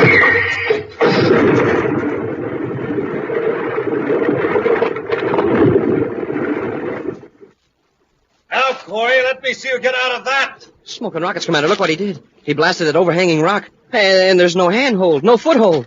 Just a sheer cliff. And there they go, the rats. Commander, what are we going to do? The tide's coming in. We can't scale the cliff, that's certain. In a few minutes, the waves will be smashing us back against the cliff. We don't have a chance. Wait, I think we do. A long chance, but it's worth a try. Come on, let's get to the disc. To the disc? Yes. Do you remember what you touched up there when the disc started to fall? Well, yes, sir, that broken wire dangling from the panel. I accidentally brushed it against the Endurium, and there was a flash, and I felt like I was going down in a fast elevator. Apparently, you discharged electricity that was stored in the Zolanite circuit. A charge that made the Zolanite resist gravity. Now, if we could restore that charge, perhaps the disc would rise again. But, Commander, what can we charge it with? There's an electro-welder Sharn left behind. That generates considerable current. As much as a bolt of lightning? No, but perhaps we don't need that much. Well, it's worth a try. It'll mean taking the electro-welder apart with the Atomo torch and rewiring it to the connections on the disc. Let's get to work. Swiftly, Buzz and Happy work with the tools. Then, as the surf begins to surge around them, Buzz makes a final connection and they stand in the center of the Endurium disc. All right, Happy. Take it easy. Start the electro-well generator. Very low at first.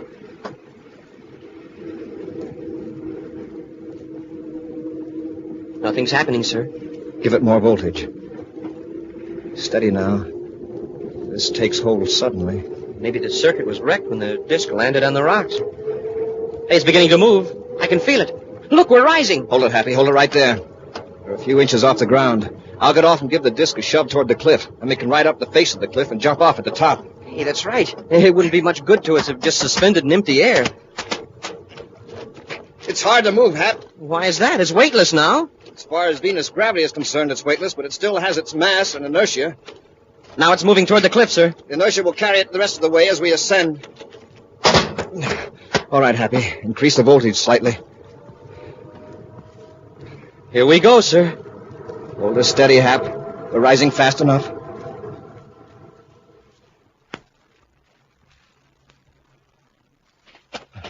Well, we made it. Yes.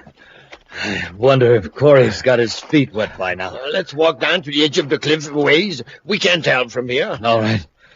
After all, we should shout goodbye before we blast off. Why shout? We're right here. No. Let's get him, Hap. It'll be a pleasure.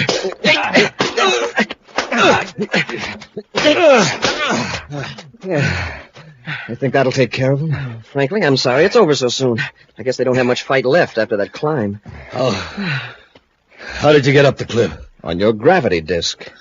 You worked the gravity disc? That's right, Sharn. The idea came to the commander like a flash of lightning. An action preview of next week's exciting Space Patrol adventure in just a moment.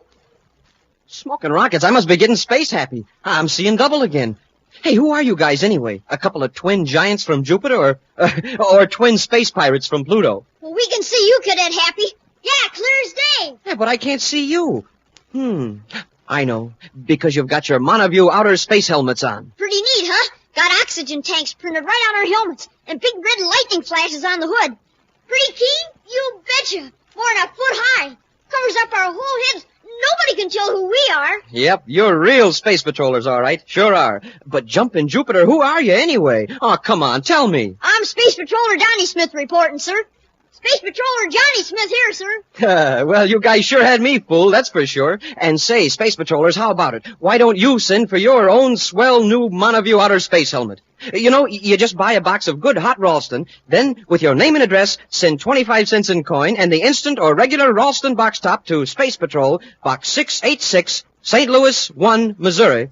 That's Space Patrol, Box 686, St. Louis 1, Missouri. Get going right away. Today. And now, Space Patrollers, here's the big news. In just 2 seconds, Commander Corry will tell you the name of the grand prize winner in the Name the Planet contest. Commander Corry here. The name of the grand prize winner, the space patroller who wins my giant rocket clubhouse with a big motor truck to pull it and $1,500 cash is... Ricky Walker. Ricky Walker of 315 Wagner Street, Washington, Illinois. Congratulations, Ricky. And Space Patrollers, be sure you're listening next week for more exciting news about the winners of the Name the Planet contest. And now, a preview of next week's exciting Space Patrol adventure. At the end of a secret cavern on Saturn's 8th moon, a strange spaceship waits for the precise instant to blast off. Buzz and Happy, helpless at the point of a deadly heat gun, are forced down the cavern toward the ship. Hurry up, both of you. There isn't much time. Listen to us, Zobanek. These people or creatures or whatever they are, they've got some hold over you. Sure, Zobanek. You'll be sorry the instant the ship blasts off. I know what I'm doing. You'll be sorry if you aren't aboard. You mean you'll use that heat gun on us? I won't have to. That's the first warning. If we're not aboard that ship in 3 minutes, we'll all be finished in that rocket blast. Be sure to join us next week for the thrilling story, The Exiles from Denebola, when Instant Ralston and Regular Ralston again present Space Patrol! Space Patrol, created by Mike Moser, starring Ed Kemmer as Commander Corry and Lynn Osborne as Cadet Happy, was written by Lou Houston, produced and directed by Larry Robertson, executive producer Mike Debray. Other players were Norman Jolly, Ken Mayer, Bela Kovach, and Dick Beals. Dick Tufeld speaking. Now, don't forget to tune in next Saturday and every Saturday when Instant Ralston and Regular Ralston again present Space Patrol! This is Dick Tufeld in Los Angeles with the story of one of the fastest planes in the world, and a word from the man who test flies it, Joe Lynch. It's North American's Air Force F-86D Sabre Jet Interceptor. Speed well over 700 miles per hour. Wingspan is 37 feet, length 41, cruising range 500 miles. Now, by special tape recording made at International Airport, the well-known test pilot of the Sabre, Joe Lynch. The D is a one-man interceptor, so when you fly it, you're really on your own. That's why I see to it that I'm in good condition all the time. And one way to stay in good condition is by eating a good breakfast cereal, like Rice Chex or Wheat Chex. They're just packed full of energy, and they taste well. I think you'll like them, too. No other cereal, puffed or flaked, contains so much nourishment in such concentrated bite-sized form. So take a tip from Joe Lynch, George Welch, and other top test pilots. Make your cereals Rice Chex and Wheat Chex. Be sure to see another exciting Space Patrol story on your local ABC television station. Consult your local newspaper for time and channel. This program is broadcast to our armed forces overseas through the worldwide facilities of the Armed Forces Radio Service. Space Patrol came to you transcribed from Hollywood. This is ABC Radio Network.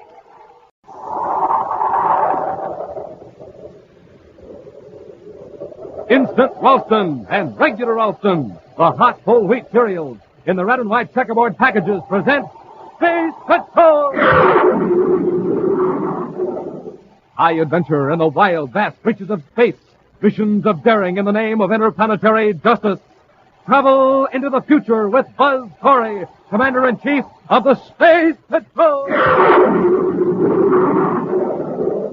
In today's transcribed Space Patrol adventure, Cadet Happy is approaching a small fortress in a jungle clearing on Planet X, where Commander Corry is being held captive by Prince Baccarati and Dr. Malengro. Baccarati glances through the gun port. Fool, the little fool! What are you talking about, Baccarati? Coming across the clearing from the jungle. It's a space patrolman. You're Cadet Happy. Watch Corry, Malengro. I'll take care of the cadet with this blast gun. Baccarati, don't. Look, Corry. See what happens to those who defy the will of Prince Baccarati? We'll return in just a moment with today's exciting Space Patrol adventure, The Revolt of the Space Rats.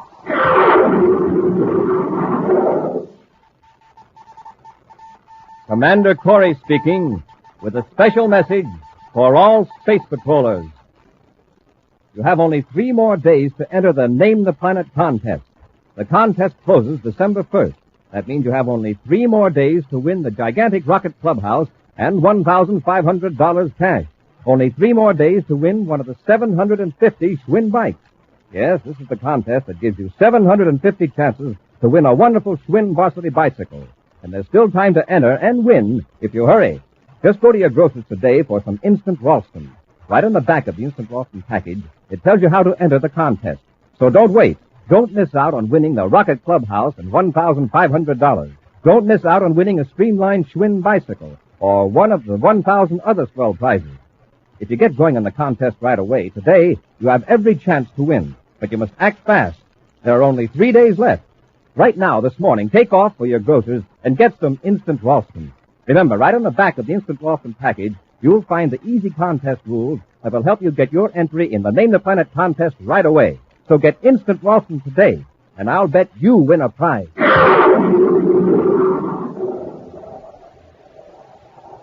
And now, today's Space Patrol adventure, the Revolt of the Space Rats.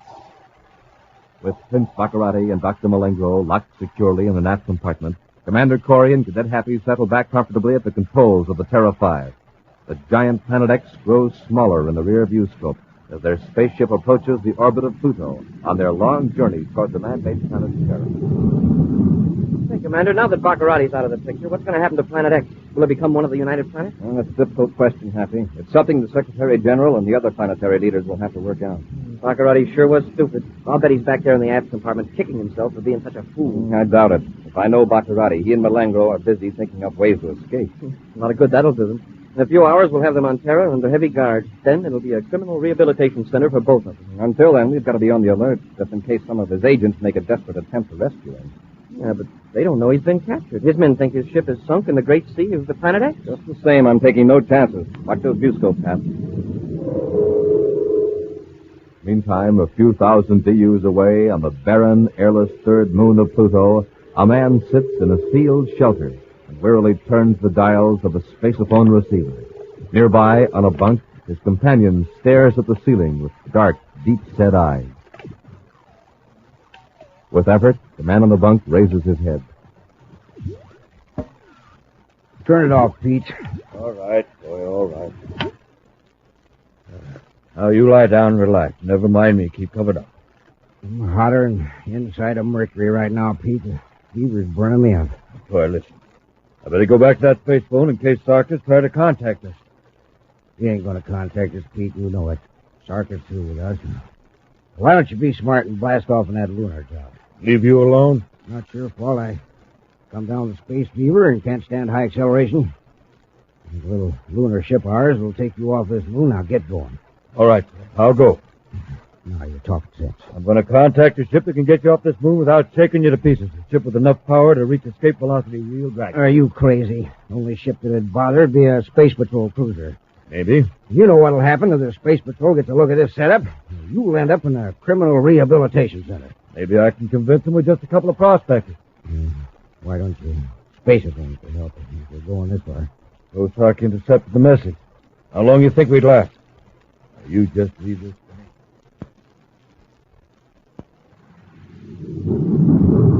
Commander, I picked up something in the starboard view scope. It seems to be coming from the direction of Pluto's third moon, sir. A very small ship. Well, probably lunar class. Lunar class cruiser PG-791 calling Space Patrol Cruiser emergency. He sighted us, sir. Commander Corry aboard Space Patrol battle cruiser Terra 5. Go ahead, lunar cruiser. Commander Corry? That's right. What's your trouble? It's not me, Commander. It's my partner. We've got to get him off moon number 3. Is anything wrong with your ship? No. Then why can't you get him off? Well, not with this crate, I can't. Acceleration would black him out for keeps. Who is this speaking? I'm Pete Skiller. Partner Troy Matthews. He's down with a bad case of space fever. What are you doing on moon number 3? Prospecting. We got a shelter rigged up in a crate. Commander, old Troy needs your help real bad. All right, Skiller. Head back to the moon. We'll follow you. Thanks, Commander. Me and Troy will never forget this. All right, Skiller. Corry out. What do you make of it? Think it's on the up and up? I don't know. At least it's unlikely that Baccarati's gang is behind it. Even if they know we've got Baccarati, there's no way they could have known we'd be on a vector close to Pluto's third moon. Yeah, they wouldn't have had time to lay a trap. I hate to take time out with our prisoners aboard, but after all, a human life may be at stake. Buzz and Happy follow the small ship to the third moon and carefully scan the terrain as Pete Skiller lands inside a small crater. Skiller, clad in a spacesuit, waits for them beside the airlock leading to the shelter. Donning their own spacesuits, Buzz and Happy land near the lunar cruiser. A few moments later, they're inside the airlock talking to Skiller. My partner's in pretty bad shape, Commander. How long has he been here? About 10 days. 10 days? You mean this is the first attempt he's made to get help? Why didn't you space-phone Pluto Space Patrol? Well, Troy's awful stubborn, Commander, awful stubborn. Here, he's right in here. You lead the way, Skiller. Keep an eye on him. Yes, sir. Well, old Troy's asleep. Hey, partner, wake up. We got company. Oh, hold it, Skiller. He does look bad. I'll see. Stuff him into a spacesuit, we can carry him out to your ship. Just a minute. You won't go stuffing a sick man into a spacesuit. Got to be very careful about moving him. Sure. Anything you say, Commander. Frankly, I'd hate to be responsible for what might happen to a man in his condition. Moving him now might be fatal. Well, we've got to get him to a doctor. It might be wiser to bring a doctor here. I've seen enough cases of space fever to know when it's dangerous to move a sick man. Commander. Yes, Sam. Maybe this isn't such a good idea, but... Well, I was thinking about someone on our ship. Malengro? Yes, sir. I know he isn't a licensed space doctor, but he knows a lot about it. Oh, it's invaluable to Baccarati along that line. Question is, could we trust him? For right now, both Malengro and Baccarati might jump at a chance to do something decent, just for the sake of the record. Yeah, since there's no chance to escape. You stay here, Hap. I'll go back to the ship and get Malengro. In an aft compartment of the Terra 5, Prince Baccarati and Dr. Malengro speculate on why their long flight to Terra has been interrupted. What is Corry up to? Where have we landed? Perhaps he's decided to take us to Pluto instead of flying straight through to Terra. If this were Pluto, would be out of the ship by now. Perhaps, Your Highness, Corry landed for minor repairs. At any rate, every moment of delay increases our chances for escape. Your Highness, someone's at the door. Commander Corry. All right, Malengro, you can come out. Well, Corry, it's about time you were putting me in a more comfortable quarters. Not you, Baccarati. I just want Malengro. I demand to know where we are. Keep quiet. Malengro, you know how to treat a case of space fever? Ah, Cadet Happy. Say. Malengro, come out here in the corridor so we can talk. Come on. Don't leave me, Malengro. Corry has no right to... I asked you a question, Malengro. Can you treat space fever? I will match my skill as a space physician with any doctor in the solar system. Now's your chance to do something decent for a change. There's a man here on Pluto's third moon with a bad case of space fever. He's got to be moved in this ship. Excuse me, did you say Pluto's third moon? That's right. The man's a space prospector, so his partner says. If we can get him off here, we may be able to save his life. You could use a good deed on your record, Malengro. How about it? Very well, Commander. If you will give me a medical kit, I will see what I can do. All right, get into a spacesuit. A few moments later, Buzz escorts Dr. Malengro through the airlock into the shelter on the third moon. Do everything you can. Old Troy and I have been pals for 20 years. All right, Skiller. Let's let the doctor alone. Happy. Yes, sir? Go with Malengro. Keep an eye on him and help him if he needs a hand. All right, Commander. Skiller, you stay here with me. Oh, but my partner, can't I? There's nothing we can do. Besides, I want to ask you some questions. Come on, Malengro, in here. So you're a prospector? Yep. Can't say we're rich, but we've had a lot of fun. This is a fancy layout here, Skiller. Lots of expensive equipment. Oh, well, you collect a few odds and ends if you're in the racket long enough. You seem to have collected everything but prospecting equipment. What's that? You don't have any testing instruments or digging tools or ore samples. Just what are you here for, Skiller? Well, Commander, I was afraid you'd get around to that. Since you've been so good about helping old Troy in there, I'll tell you. Troy and me have had a run of tough luck lately, so we tied up with Jano Sarka. Jano Sarka? He's the biggest crook on Pluto. I know it. How do you fit in with him? Well, Troy and me have been, well, sort of go-between. Sarka's gang robs the spaceship, turns loot over to us. We hide it here on the third moon till he sends somebody after. So that's how he operates. I wouldn't tell you this if Sarka hadn't let old Troy down and him sick the way he is. I'm good and mad. I'm going to tell you something maybe you don't know, Commander. Sarka's big, but he's not the top one. Sarka's taking orders from somebody else. Who, I don't know. In the next room, Dr. Malengro examines the unconscious man. As Happy watches carefully, ray gun drawn. Malengro opens the medical kit and, with the sure movement of a professional, prepares the patient for emergency treatment. Then he selects an electro-injector from the kit and opens the patient's throat. I'm going to need help, Cadet. What do you want me to do? I'm going to administer something to make them immune to acceleration effects. Sometimes there's an involuntary reaction to the electroneedle. Will you hold the patient, please? You mean hold his wrist? Yes. Hold him very tightly. He must remain absolutely motionless for 5 seconds. All right. I've got him. Steady now. This is a very delicate process. Oh, the injector slipped. Got you in the hand. What a pity. You can't even speak, let alone move. Now, I'll just take your ray gun.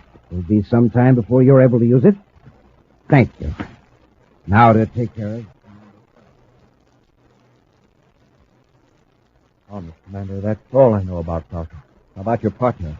He might know a little more, Commander, but we've been pretty close, Troy and me. I don't think he knows who Parker's working for either. Don't move, Commander. Malengo! I warned you. Hey, what's going on here? Help me get Corry into the ship. You crazy? He's the commander. Do as I say. I'll explain to your boss, Starka. You'll dispose of the cadet when he comes to take you and your partner off the moon. Mr. Corry. He's going back to Planet X. We'll return to Space Patrol in just a moment. You have 1,750 chances to win a prize in the Name the Planet contest. That's right, Space Patrollers. If you act fast, if you act within the next 3 days, you may still win one of the 1,750 prizes in this amazing contest. But this is your last chance. You have only 3 more days to win the gigantic rocket clubhouse and $1,500. Only 3 more days to win one of the 750 Schwinn varsity bicycles. Only 3 more days to win one of the 1,000 other prizes. 1,000 pieces of real Space Patrol equipment. 250 powerful autosonic rifles, 250 Husky outer space helmets, 250 official Space Patrol emergency kits, and 250 handsome stainless steel Space Patrol wristwatches. But there's no time to waste. Only 3 days left. So go to your grocer's today and get a package of Instant Ralston, the new package with the picture of Commander Corry on the front. Now, on the back of the Instant Ralston package, you'll find the easy rules that'll tell you how you can win one of the 1,750 sensational prizes in the Name the Planet contest. So get some Instant Ralston at your grocer's right away, today.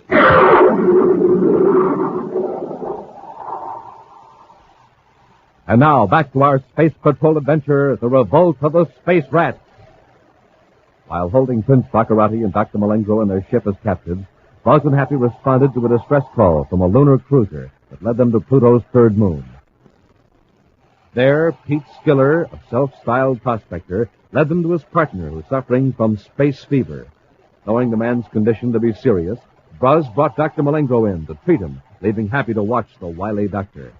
Malengo used an instrument from the medical kit to paralyze Happy, and then, taking Happy's ray gun, Malengo rushed to the airlock of the prospector's shelter and overpowered Buzz, forcing Pete Skiller to carry Buzz to his ship. Now, Buzz regains consciousness in the control compartment of the Terra 5, with Baccarati standing over him with a ray gun. Our position is reversed now, Commander.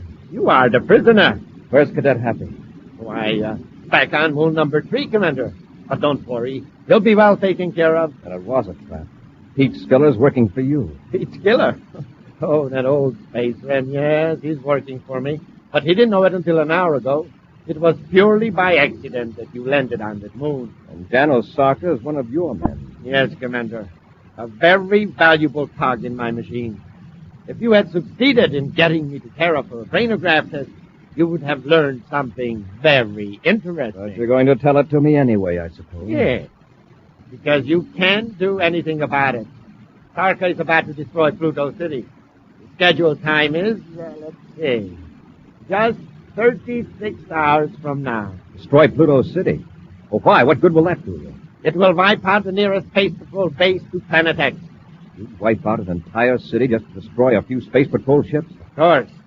It is more economical that way, and less risk for Starka. He can drop a cosmic bomb from a spaceship after his men are safely out of the city. What about Happy? What are you going to do with him? I haven't given it a thought, Commander. I suggest you worry about what is going to happen to you when I get you back to my castle on Planet X. In the shelter on Pluto's third moon, Happy is recovering from the paralyzing effects of the electroneedle injection as Pete Skiller hovers anxiously over his unconscious partner, Troy Matthews. Troy. Speak to me. Troy, can you hear me? Skiller, listen to me. I'm barely breathing. Cadet, can't you do something? Look, Skiller, I know you want to help your partner. Why not? Well, Sarka will hear it. He'll have his men blast us before help can get here. So you're working for John O'Sarka, huh? Yes. First, I thought it was just plain space pirates. Now I know it's something bigger. I wish me and Troy had stayed clear of it. Something bigger? What do you mean? There's somebody above Sarka. His doctor was here. He has something to do with it. Malengo. That means Prince Baccarati. Yes, this is Dr. Malengo. He said he'd have Sarka come here for me and Troy. Think he will? Think he will. I'm afraid he will. What do you mean, sir? If Sarka shows up, well, he'll see to it that none of us get off this moon alive. What are we going to do? Get in your lunar ship and blast off. What about old Troy? We can't leave old Troy. Malengro's taking Commander Corry back to Planet X. Is that right? Yeah, that's what he said. Well, if he succeeds, there are more lives than Troy's at stake. If we rescue the commander, we can save Troy, too. All right. Tell me how. Well, we can't hope to overtake the commander's ship in your little lunar job. If we could only... Hey, what's that stuff over there, stacked in the corner? I don't know. Troy and me lugged it in. Sarka's gang took it off the cargo ship. Some sort of electronic equipment, I guess. Yeah, it's spaceophone neutralizing equipment. Huh? Frequency dampers. It blocks out spaceophone signals. Reckon that won't do us any good. Wait a minute. Baccarati's robot patrol ships. Oh, what about it? Well, those unmanned ships Baccarati has circling Planet X. If a ship approaches, they send out warnings to his castle. That's so? Yeah, but with one of these neutralizers, we could block out the warning. Son, you aren't thinking of sneaking up to Baccarati's castle in that little lunar ship of mine? Oh, you ain't got power enough to make a slow landing on a big planet like Planet X. We'd be smashed to bits. Well, wait a minute. We could take over one of those robot ships. That could land on Planet X and maybe overtake Baccarati. Well, maybe you got something, son. Yeah, but what about old Troy? Well, we'll have to leave him here, Skiller, but, well, it's his only chance. And ours. All right. So long, partner. We'll be right back. With Happy at the controls, the small lunar ship speeds toward Planet X. As they near the defense perimeter, Happy cuts on the spaceophone damper to blot out warning signals from the robot patrol ships. A few moments later, a robot ship appears on the viewscope, and Happy changes vector. The sensitive detecting devices on the robot pick up the lunar ship, and the spaceophone faithfully transmits data to the receptors on Planet X. But the signals are neutralized. And skillfully, Happy joins their locks with the robot ship, and he and Pete Skiller go aboard. Great whooping comet. What a ship. Not a soul aboard. That's right, Skiller. Circle Planet X on automatic pilot.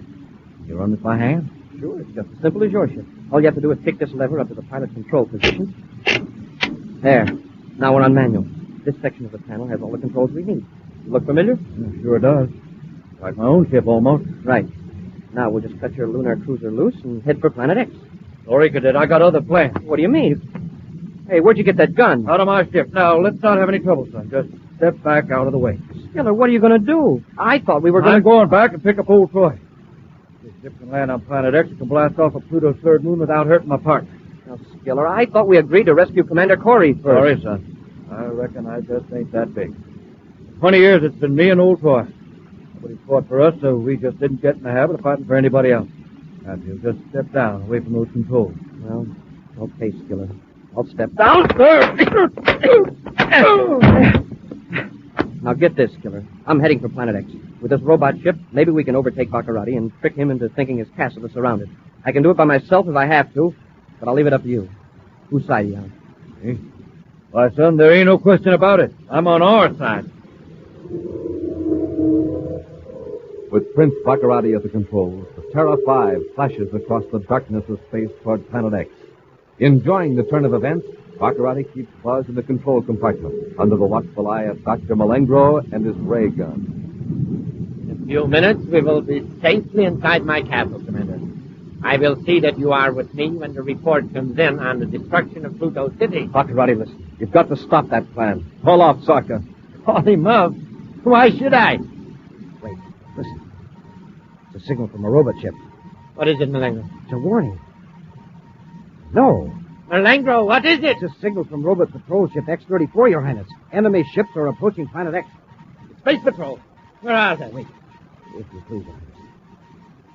Excellency, some of them have landed and near your castle. What? Your castle's surrounded. Keep Corry covered. I'll pull the space patrol yet. I'll land on Planetoid. Your Highness, you can't. Not near the castle, you fool. It's emergency blockhouse number 5. Hundreds of miles south of the castle. Near the jungle? Yes. If the space patrol ships are grounded, they'll never be able to locate us. Keep tuned to that robot ship. Yes, Your Highness. Feverishly, Cadet Happy works the code-sending apparatus of the robot ship, while Pete Skiller follows the terrified toward Planet X. Cadet, I think they're going to land. Good. I'll cut out the code signal. Cadet, take a look at that view scope. They've landed the commander's ship. That means Baccarati will probably be leaving the ship. Yeah. Then what do we do? We'll set this robot ship down in the jungle and then work toward the commander's ship. What if they see this ship? Well, it's one of Baccarati's own ships, so maybe they won't. Well, maybe it won't alarm them. Anyway, it's a chance we've got to take. While Malengro holds Buzz at gunpoint, Prince Baccarati sets the Space Patrol battlecruiser down in the jungle near a domed structure of concrete. Then the Prince and Malengro force Buzz out of the ship and into the squat fortress. There, Commander. You'll be safe here from your own men. Watch him, Malengro. Yes, Your Highness. This isn't going to get you anywhere, Baccarati. The Space Patrol ships are surrounding your castle. They'll have seen my ship land here in the jungle. Oh, I'm not worried, Commander. Not worried at all. I intend to make myself comfortable here for a few hours until I hear from Sarka that Pluto City has been destroyed. Keep the commander covered, Malengro. Your Highness, wake up. Prince Baccarati, wake up. All right, Your Highness, look through the gun port. Someone's approaching. What? Force the clearing from the jungle. It's a space patrol. The cadet. Watch Corry, Malengro. I'll take care of the cadet with this blast gun. Baccarati, don't. Watch this, Corry. See what happens to those who defy the will of Prince Baccarati. That was close. Now I'll finish him. Oh, you won't. Your Highness, look out! Malengro! Your right gun. Hold him, Your Highness. Got him. Shoot, shoot. Yes, Excellency. Give me that. Oh. He's got the gun. Got the lights. Got the lights. I got it. Run, Your Highness. Run for the door. Commander. Just a minute, Hap. Commander, you all right? Yeah. Baccarati and Malengro got away. Where'd they go? That door in the back. They cut off the lights and made for that door. Well, let's blast it open. We'll get him. Hold it, Happy. Let him go. Huh? Right now, there's something more important than catching Baccarati. What do you mean, sir? Commander, I saw him. Killer. You better hurry. They headed into the jungle. I'll show you. They just popped out of a hole in the ground and dashed into the trees. Well, then we don't have to break the door down. They came out of that passage. If we hurry... Hold it, Happy. We're going back to the ship. And let Baccarati get away? We can't spare the time, Happy. If we blast off now, we can save Pluto City. Pluto City? Yes. I've picked up enough from Baccarati to round up Sarka and his gang before the city's destroyed. But we'll have to hurry. Sarka, I'm with you, Commander. I'll help you, and so will good old Troy. That is, if you'll take him off that moon. I certainly will. I'm very anxious to talk to good old Troy. I admit we did wrong, Commander, but I'll help you round up Sarka, and that's the honest truth. All right, Skiller. Let's get going. Come on, Hap. Yes, sir. But I sure hate to give up hunting for Baccarati. Hey, smoking rockets, what was that? Something in the jungle, Hap.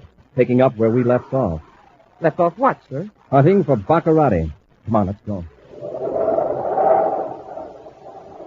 An action preview of next week's exciting Space Patrol adventure in just a moment.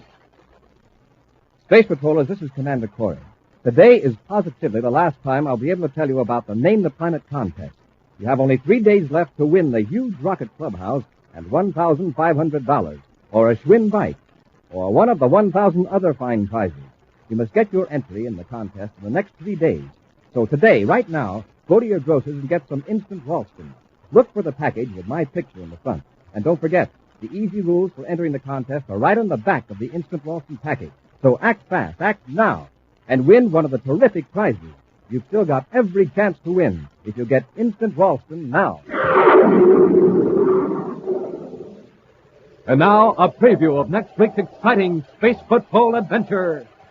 Buzz and Happy have cornered Prince Baccarati in a spaceship on the surface of Planet X.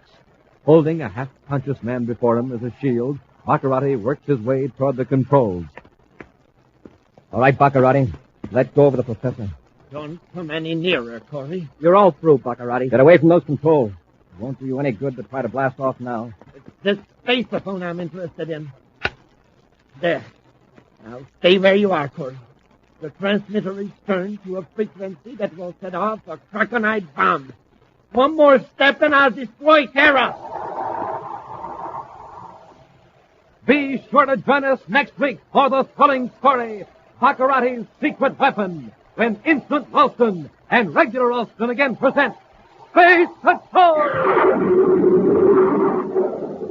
Space Patrol, created by Mike Moser, starring Ed Kemmer as Commander Corry and Lynn Osborne as Cadet Happy, was written by Lou Houston, produced and directed by Larry Robertson, executive producer Mike Debrick. Other players were Baylor Kobach, Norman Jolly, and Ken Mayer. Dick Tufeld speaking. Now, don't forget to tune in next Saturday and every Saturday when Instant Ralston and Regular Ralston again present Space Patrol!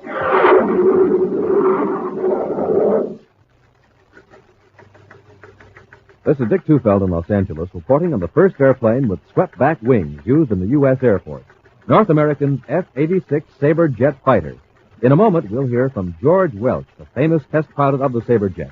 The Sabre is 37 feet long, weight 8 tons.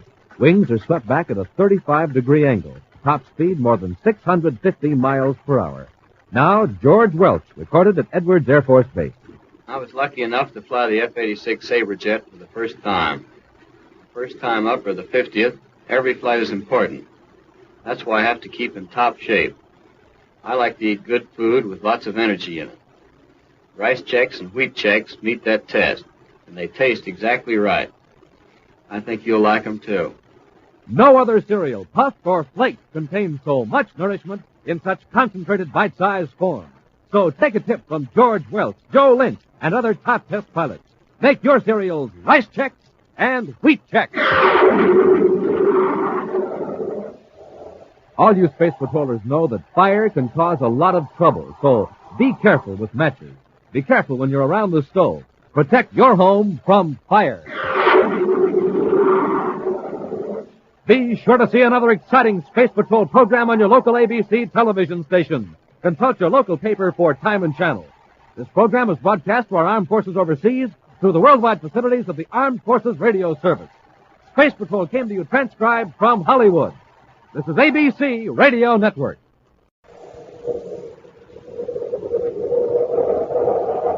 Instant Ralston and Regular Ralston, the hot whole wheat cereals in the red and white checkerboard packages, present Space Patrol!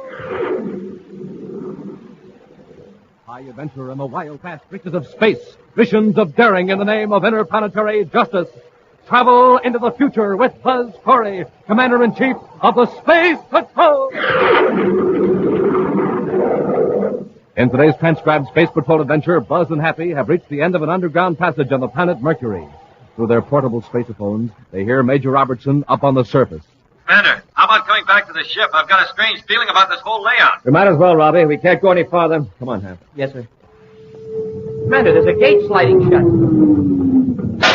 We're sealed in. The stone gate cut us off. Oh, the rocket, Commander. Where's that noise coming? Commander? Commander, where are you? What's the matter, Hap? Major, the commander was right here beside me, and now he's vanished. We'll return in just a moment with today's exciting Space Patrol adventure, The Lost Dimension.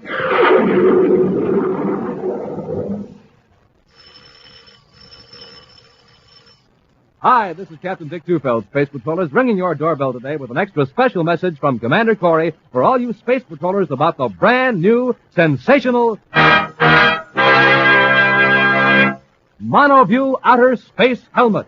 The terrific space helmet the Commander wants all of you to have for your very own. Now, just wait till you see it. And wait till you try it on. A whole foot high. It fits anybody, looks like a robot head. And it has a swell one-way mirror stratoviewer. You can see out, but nobody can see in. It sure is a neat disguise. Nobody can tell who you are. It comes in glowing space colors, red, yellow, green, and black, with two real-for-sure-looking oxygen tanks fitted on, and a gleaming lightning flash hood. Now, here's how to get yours. Buy a package of Good Hot Ralston.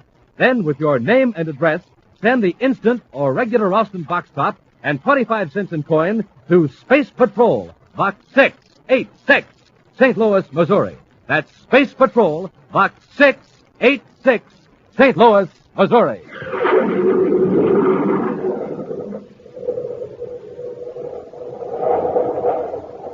And now, today's Space Patrol adventure, The Lost Dimension.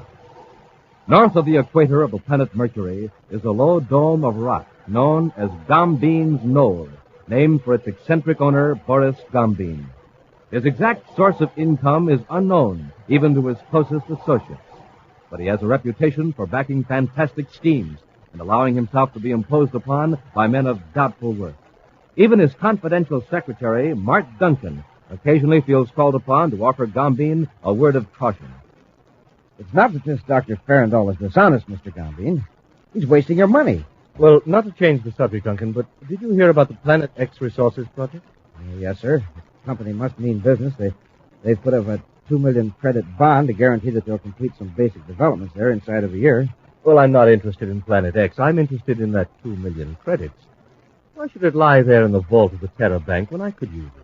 But the bank is protected by every detection and warning device known to science. Yes, quite true, Duncan, up to a point, but I would like to show you something. Come with me, would you? There. Why, this machine used to be in Farandol's lab. Yes, his N-ray machine. Stand back a moment, Duncan. I'm going to turn the machine on.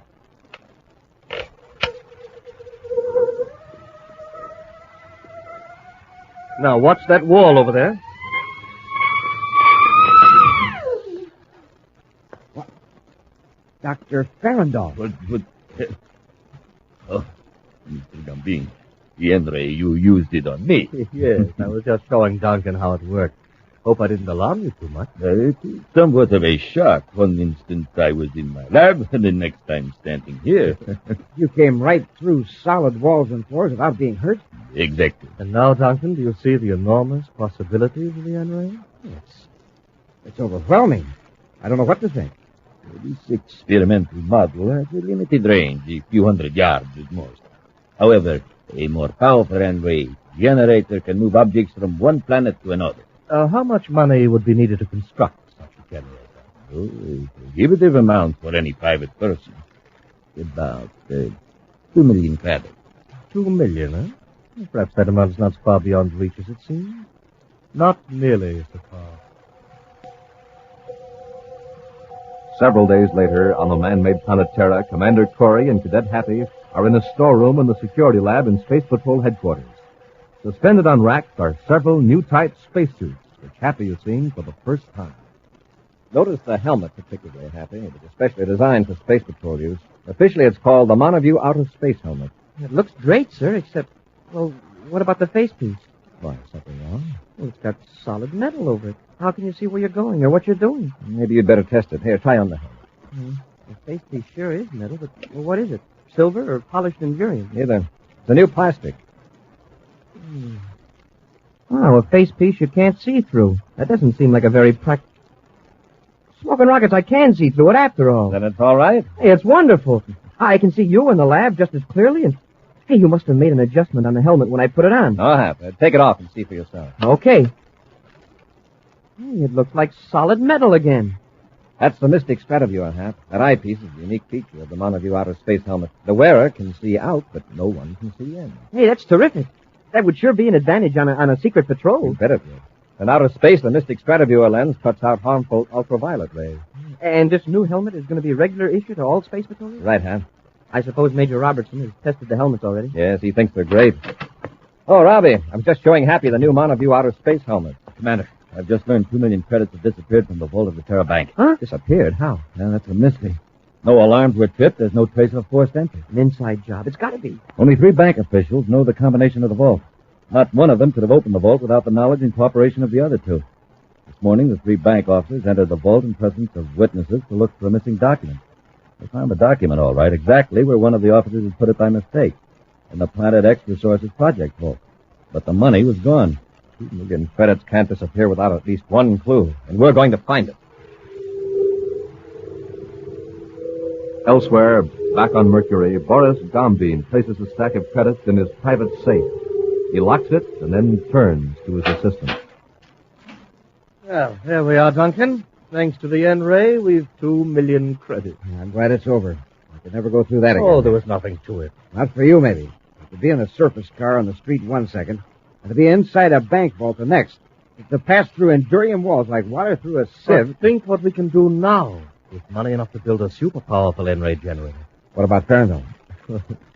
He won't know I'm using it until after he's constructed the big generator. Come in. Oh, yes, Dr. Farrandall, what is it?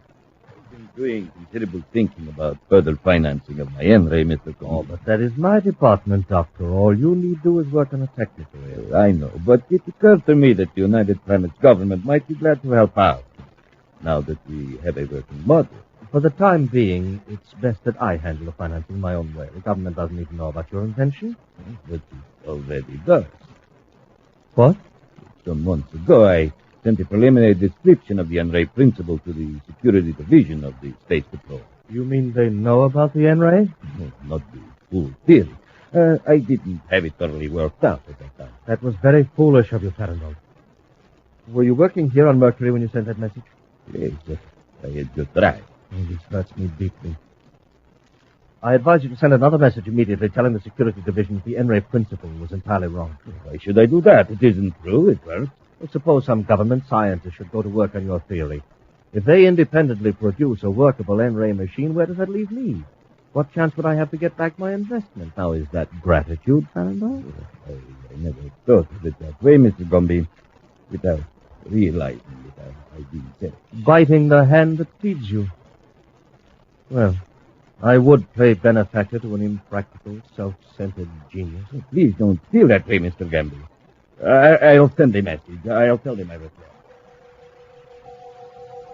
Hours later, in Space Patrol headquarters on Terra, Buzz and Happy carefully go over the brainograph reports from the Terra bank employees. Find anything, Happy? No, sir. None of these employees know any more about how that money disappeared than I do. Oh, that reminds me. I was supposed to give you this copy of a message that was sent to the security division. Who gave it to you? Major Robertson. Dr. Michael Farrandall, Bombing Knoll, Sector L24 Mercury. Professional pride prompts me to report the proven fallacy of my previous communication in regard to the transmission of solid objects by means of ultra-electronic vibration. I regret that my theory of the so-called N-ray operating in another dimension through hyperspace was announced prematurely. Why did Robbie want me to see this? He didn't say. I guess he thought you needed a laugh. Well, what does it mean, if anything? I don't know. Any man who comes out and admits he was wrong is entitled to respect and consideration. Yes, sir. I'm going to see that Dr. Farrandall gets a reply the first thing in the morning. Now, let's go over this lab report on the robbery. The calm serenity that has reigned in Gambine Knoll and Mercury has suddenly been broken. Boris Gambine paces the floor of his study while his assistant Duncan futilely tries to pacify him. Oh, confound those stupid officials. Ordinarily, that money wouldn't have been missed for months. Doesn't matter, does it? There aren't any clues. Oh, no clues, except in the files of the security lab, that's all. You mean Farrandall's N-ray theory? Yes, and the message I made him send. That'll start the Space Patrol to thinking, and it won't take them long to put two and two together. Oh, I don't think they'll associate the two events. Oh, you don't. Duncan, look here, they're faced with a robbery that couldn't have been committed by any known method. And then we come along and suggest a method, Farrandall's N-ray, the possibility of transmitting objects through hyperspace. Practically a blueprint with my name on it. I don't see what we can do about it now. I do. We'll put the N-ray back in my spaceship and blast off for Terra, and you're going to get Farrandall's original report out of the security file. Next morning, in one of the file rooms of the security lab, Commander Corry and Cadet Happy stand in front of a cabinet containing reels of microfilm. The chief clerk was right, sir. It's not here. But it was entered in the master journal. Farrandall's theory was received, microfilmed, and filed in this cabinet. Well, his hyperspace theory was no good anyway, so I guess it doesn't matter. Well, there's other information on that reel, Happy. It's very important that anything is missing from these files. Well, maybe it's just a mistake. It'll turn up. Major Robertson doesn't think it was a mistake. Well, he did look pretty worried, but I thought it was about the missing 2 million credits. Happy's still here. Pretend to be busy with the file. I thought I saw somebody close the door to the next file room. Oh, but who could be in there? We're the only one. Talking over. Stay with me. Let's see if anyone's in the next room. I get it. Well, I'll look through this cabinet once more. It's got to be here. Of course, it might have been filed under some other heading. Stay right where you are. I've got to get out of here. What's the matter with Gambine and the N-ray? There it is. Blast.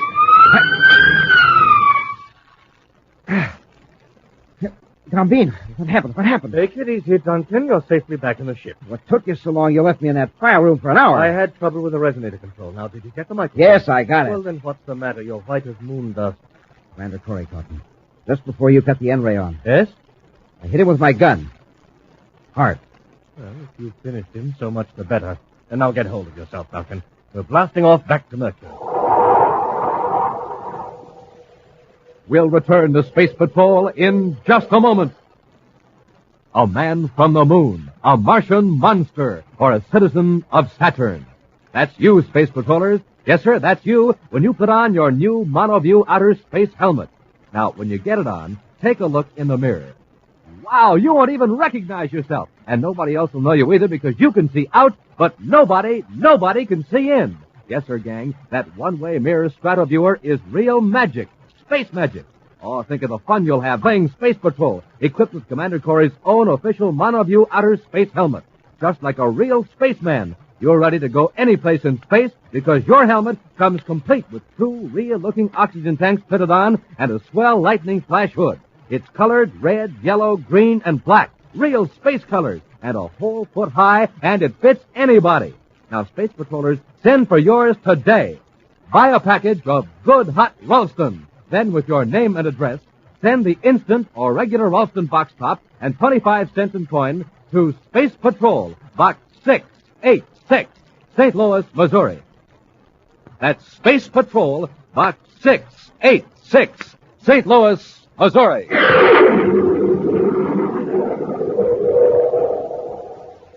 And now, back to our Space Patrol adventure, The Lost Dimension. By means of a mysterious N-ray that instantaneously transports objects through space, Boris Gambin has stolen 2 million credits from a vault in the Terra Bank. After the robbery, Gambin learned that a microfilm describing the possibilities of such a ray was on file in the Space Patrol security lab. To recover this incriminating evidence, Gambin used the ray to project his assistant, Mark Duncan, into the security lab. Discovered in a file room by Commander Corry, Duncan dealt Buzz a severe blow with the butt of his gun, and then the thief was whisked out of the lab back to Gambin's spaceship at the Terra spaceport. Right now, in the file room, Happy has discovered the prone figure of Commander Corry. Commander! Commander! Where are you? Here in the rear file room. Hurry! What happened? The commander's been hurt. Somebody slugged him. We were in the other room, and the commander thought he saw this door swing shut. He went to investigate, and then I heard the sound of a scuffle. Who did it? I don't know. But you must have seen who it was. No other way out of this room. That's right, Major. Where is the guy? Where did he go? I certainly couldn't hide in here. He couldn't have sneaked out the door behind me. If he had, I'd have seen him. Well, I think the commander's coming around. We better get him to the infirmary. Yeah, yes, sir. Right here, Commander. Hap and I are going to take you to the infirmary. No, I'll be all right in a minute. Look at that fellow go. Commander, you're sure there was somebody in here? I ought to be sure. He slugged me with his gun. Oh, be pooping, huh? He's not here now. There's no way he could have escaped. Well, there was no way for that microfilm deal to disappear from the files or for the 2 million credits to vanish from the bank. He's right, Major. Any one of those things occurring by themselves is crazy, but, well, maybe added together they mean something. Yeah, but what? Suppose there is a ray that can project objects, even people, through walls, and suppose there was proof of that ray in the files. Would that solve all our puzzles? Well, all except why we'd get a message saying the ray was impossible. Someone's very anxious for us to think it's impossible. Even to the point of using the ray to remove evidence that it exists. How else could it have been removed? I admit the ray's most unlikely, but it explains all the facts. It gives us something to work with. Well, where do we begin? With this Dr. Farandall? Right. Bobby, gather all the information you can on Farandall. Then you and Happy and I will blast off from Mercury. Out in space, Boris Gambin has plotted the shortest trajectory between Terra and Mercury. Then, with the problem of astrogation out of the way, he turns to Mark Duncan. I wish we knew for sure whether or not you finished, Commander Corry. What difference would that make? Except to put us in a worse jam with the Space Patrol. No, that would give us a break. See, how that microfilm disappeared would remain a mystery. But if he's alive to describe your escape from the security lab, well, then somebody is sure to investigate Farandall. Well, then why head back to your place on Mercury? Leave Farandall around to blab everything he knows? Besides, the 2 million credits are at Gambin Knoll. You don't want to leave that fortune there, do you? Not if we can get away safely. Oh, surely we can. Remember, we've a weapon the Space Patrol is powerless against. The N-ray. How can you use it as a weapon? You'll see. I'll need a little instruction from Farandall first. Suppose he won't cooperate. Just leave that to me. Now stop worrying. When we get to my place, we'll carry the N-ray machine out of the ship and set it up in my study again.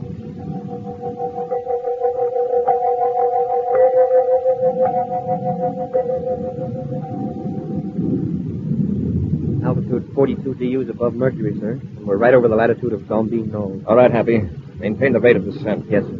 Robbie, what's the setup at Gombeen Knoll? Well, there's no atmosphere shell, Commander.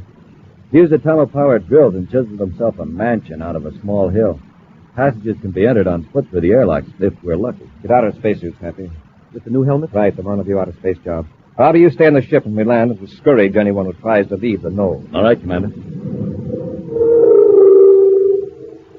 Meantime, in Gombeen's study under the knoll, Gombeen and Duncan struggle to set up the N-ray machine as Dr. Farandall lies bound to the floor, helpless beside them.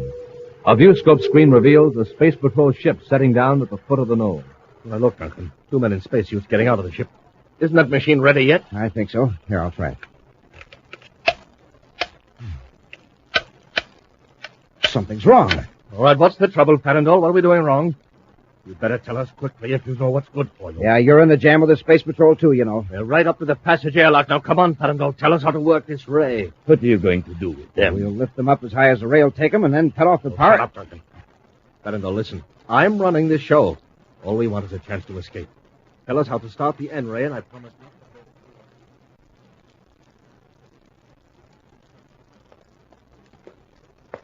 Yes, okay in the passage, Hap. Open your helmet faceplate. All right, Commander.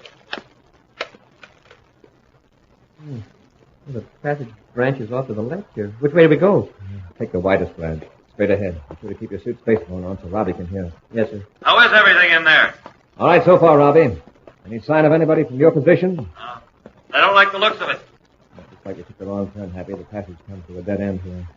Hey, Commander, how about coming back to the ship? I've got a strange feeling about this whole layout. You might as well, Robbie. You can't go any farther. Come on, Hap. Yes, sir. Commander, there's a gate sliding shut. We're sealed in. The stone gate dropped and cut us off. The rockets, Commander. Where's that noise coming from? Commander, where are you? What's the matter, Hap? Major, the commander was right here beside me, and now he's vanished. A fraction of a second after he vanishes from the sealed passage, Commander Corry suddenly appears in Gombeen's study. The pulsating sound of the N-ray fades, his vision clears, and he looks into the muzzle of a blast gun. Stand right where you are, Corry, and get your hands up. We only got one of them. Oh, perhaps just as well for the present. The other one's still sealed in the passage. Now, Corry, I'm going to turn off your suit spaceophone and don't move. There. I assume you're Boris Gombeen. Yes, that's right. The pilot the machine there. He's the one who slugged me back at the security lab. It was a pleasure. Enough of these formalities. Duncan, keep Corry covered while I focus the N-ray. What are you going to do? Well, you're going to transfer me to the control compartment of Corry's ship. Yes, that's right, Corry.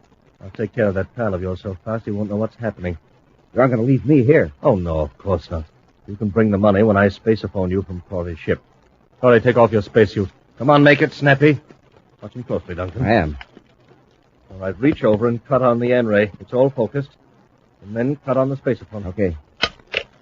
See you later, Duncan.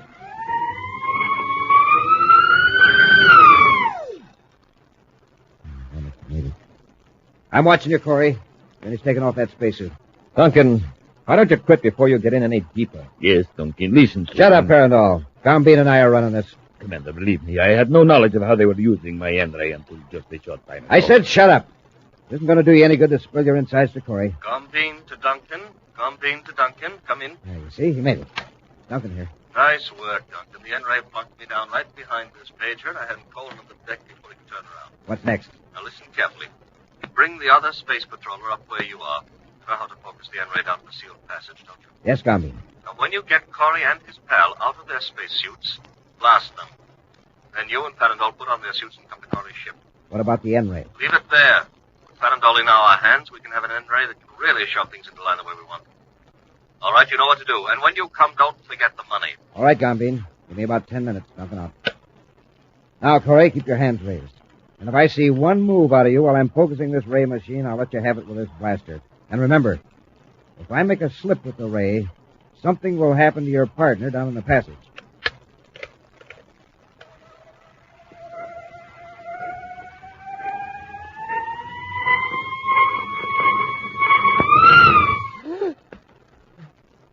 Smoking rockets. Hey, where am I? Gee, Commander, how... Just drop that ray gun, Cadet. Keep your hands up. Do what he says. Yes, sir.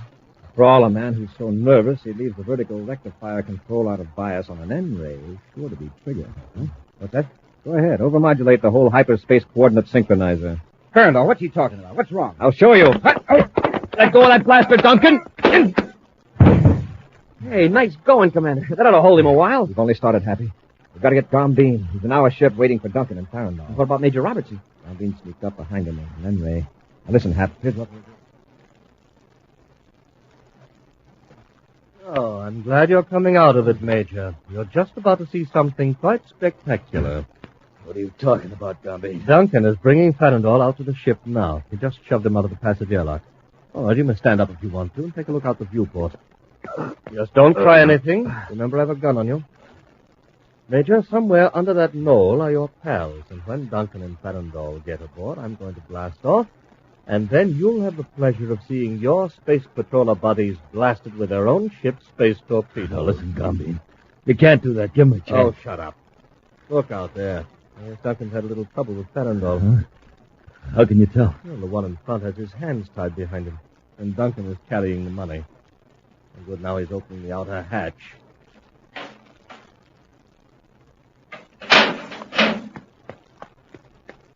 Nice work, Duncan. Put the money down and then take off your helmet and enjoy the show.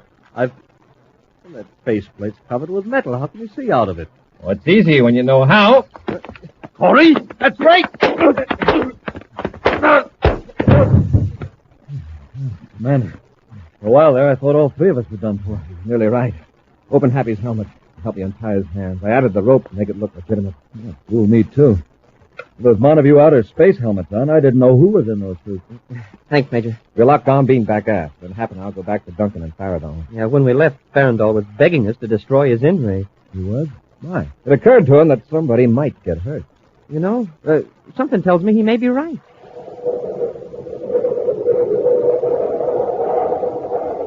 An action preview of next week's exciting Space Patrol adventure in just a moment. Did you hear that, Space Patrollers? Did you hear how the sensational Monoview outer space helmet saved the day today for the Commander, Cadet Happy, and Major Robertson? That's right, Dick. It's the finest piece of equipment ever developed in the Space Patrol laboratories. And that's why I want all you Space Patrollers to have a helmet just like mine. It's a whole foot high, makes a wonderful disguise, because that one-way strataviewer lets you see out, but nobody else can see in. Has 2 full-size oxygen tanks and breathing tubes printed on, and a gleaming lightning flash hood. And here's the biggest surprise of all. You can get this terrific new outer space helmet for just 25 cents in our Ralston box top. Yes, just 25 cents. Now listen carefully. Here's Captain Tufeld to tell you how to get your Monoview outer space helmet. Just buy a box of good hot Ralston. Then, with your name and address, send 25 cents in coin and the instant or regular Ralston box top to Space Patrol, Box 686, St. Louis, Missouri. That's Space Patrol, Box 686, St. Louis, Missouri. And now, a preview of next week's exciting Space Patrol adventure. Buzz and Happy, helpless from the effects of a paralyzer ray, are in a lab ship out beyond the Jupiter orbit. They sure gave us a stiff charge with that ray, Commander. It isn't even beginning to wear off. Yes, every second we have to lie here, Rinker and Betts are getting farther away. What's that? That equipment over there, Happy. The equipment? But I disconnected it. Rinker must have hooked it up again. When that electrical charge builds up, this whole lab ship will be blown to pieces. Be sure to join us next week for the thrilling story, The Wistful Wizard of Neptune's Moon, when Instant Ralston and Regular Ralston again present Space Patrol! Space Patrol, created by Mike Moser, starring Ed Kemmer as Commander Corry and Lynn Osborne as Cadet Happy, was written by Lou Houston, produced and directed by Larry Robertson, executive producer Mike Devery. Other players were Lawrence Dobkin, Ken Mayer, and Norman Jolly. Dick Tufeld speaking. Now, don't forget to tune in next Saturday and every Saturday when Instant Ralston and Regular Ralston again present Space Patrol! This is Dick Tufeld in Los Angeles, reporting on America's most heavily armed fighter interceptor, the Northrop Air Force Scorpion F-89D. In a moment, we'll hear from the test pilot on this plane, Bob Love, Korean jet ace, with a record of 6 MiGs in 6 weeks. primary job of the Scorpion is to protect our country from invading aircraft. Speed more than 600 miles an hour. Weight 20 tons. Now, Bob Love recorded at Edwards Air Force Base. You know, a fella has to be in top condition to test fly a fast aircraft such as the Scorpion. That's why I always make it a rule to sleep well and eat well. So, for breakfast, I pick a cereal like Rice Chex or Wheat Chex. They're chock full of energy and really taste good. You'll like them. No other cereal, puffed or flaked, contains so much nourishment in such concentrated bite-sized form. So take a tip from Bob Love, Philhausen, and other top test pilots. Make your cereals Rice Chex and Wheat Chex. And here's big news. Inside of Chex, you now get a thrilling new Space Patrol trading card. Flip 'em, trade 'em, collect a whole set of 40. Free Space Patrol trading cards inside of Rice Chex and Wheat Chex. Be sure to see another exciting Space Patrol program on your local ABC television station. Consult your local paper for time and channel. This program is broadcast for Armed Forces overseas through the worldwide facilities of the Armed Forces Radio Service. Space Patrol came to you transcribed from Hollywood. This is ABC Radio Network.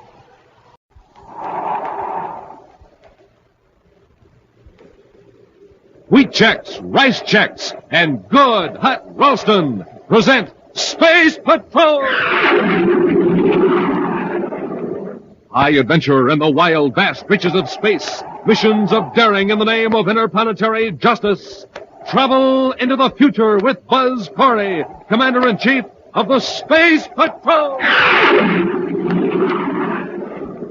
In today's transcribed adventure, Buzz and Happy are in a surface car driving through the Venus Mountains toward the Space Patrol testing grounds. As Happy carefully guides the car over the dangerous road, they're unaware that a container of sleeping gas hidden in the car is expelling a dangerous vapor. Wow, I've seen these cliffs from the air, but I never realized how high they really are. Mm-hmm. From this road, it's a 1,000-foot drop to the bottom of the gorge. I wonder why I'm so drowsy. I'm a little drowsy, too. Oh, hey, Commander, there's a patch of fog or something ahead of us. It's turned up there. Fog? Happy, look out. We're heading for the edge. Huh? Hey, we're going over the cliff. We'll return in just a moment with today's Space Patrol adventure, The Immortal Brain. Gang, it kept coming closer and closer, faster and faster. And now it's here. Yes, the day is here, right smack on top of us. The last day we can offer you the Space Patrol Projectoscope.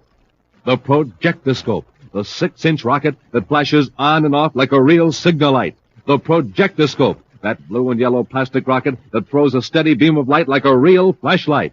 The Projectoscope, the sleek, streamlined rocket that flashes 24 different pictures on the wall, one at a time. Pictures of Buzz Corry and Cadet Happy in 4 exciting Space Patrol adventures.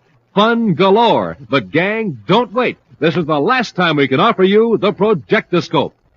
Just buy a box of Rice Chex or Wheat Chex. Then, with your name and address, send 35 cents in coin and a Rice Chex or Wheat Chex box top to Space Patrol, Box 686, St. Louis, Missouri. This offer good only in the USA and may be withdrawn at any time. That's Space Patrol, Box 686, St. Louis, Missouri. And now, today's Space Patrol adventure, The Immortal Brain. Long before the era of space travel, electronic computers proved their worth. With lightning speed, they foretold the path of rockets and predicted the weather. In the 30th century, these amazing electronic brains supply information and guidance for government leaders and all major industries. The giant government computer on Terra helps keep the economy of the United Planets in balance. Although most privately owned electronic brains proceed in an honest manner to supply special information to business firms, one famous computer in Venus City, known as Future Incorporated, is operated mostly for the benefit of unethical investors by Anton McDermott. Right now, McDermott is in his office talking to a new client, Brandon Fergus. So you finally come around to subscribing to our service, Mr. Fergus. Well, I don't see how I can afford not to, Mr. McDermott. My competitors have been beating me at every turn. And at this rate, I'll be broke in 6 months. 5 months. What's that? Our computer gives you 5 months. Of course, now that you're using the information given you by Future Incorporated, that prediction will be revised. More optimistically, I'm certain. Well, I certainly hope so. You charge enough for your predictions. You'll find it pays, Mr. Fergus. Your competitors have. Yes, I know. I thought I was getting all the information I needed from this government computer. Well, that gives you the overall trends in industry and business. But we give you specific predictions for your own particular interests. However, the government computer is excellent for the overall operations of the Space Patrol, for example. Space Patrol? You've had an unpleasant experience with the Space Patrol, Mr. Fergus. Well, I had a nice, profitable arrangement on Jupiter last year. Commander Corry broke it up. He said it was illegal. Was it? Perhaps. But Corry just better not trust me again, that's all. You're not interested in my trouble. Well, let me give you a check for the first 3 months. Fine, Mr. Fergus.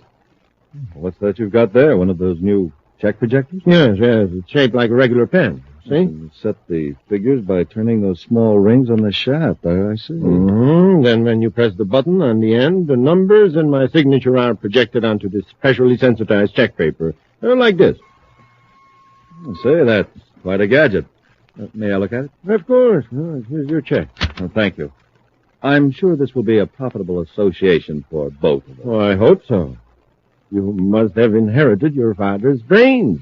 Mr. Fergus, I consider that a very high compliment. Well, I mean it.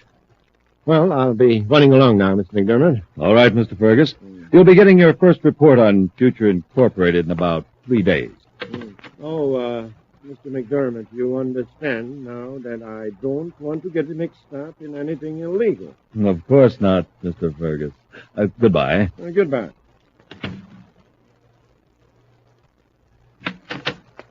Mr. McDermott, are you free now? Oh, yes, Gilson. Fergus just left, and he signed up. Good.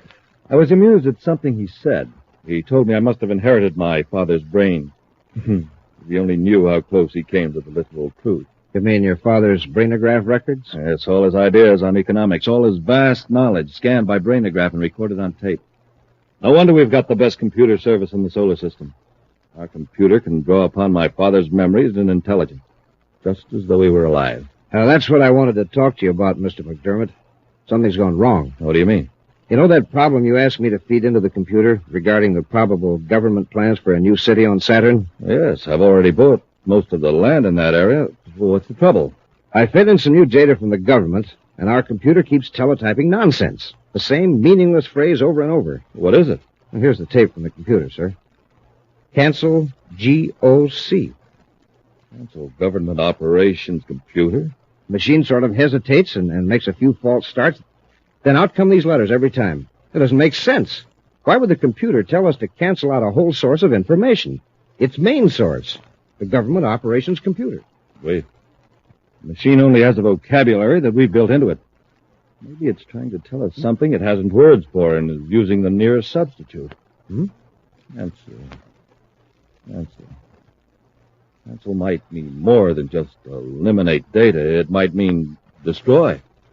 Literally destroy. Oh, but that's fantastic. Yes, of course. That's it. The machine is trying to tell us that the government computer is recommending a change of plans about the location of the new city on Saturn. But that would ruin us. Of course. Our computer's answer is to destroy the government computer. Well, that's out of the question, of course. What's this thing on the desk? Oh, that's Fergus's gadget, a check projector. He must have left it. Gilson, you've got to go to Terra and destroy that computer. Immediately. But, Mr. McDermott... There's no other way out. And I know how it can be done.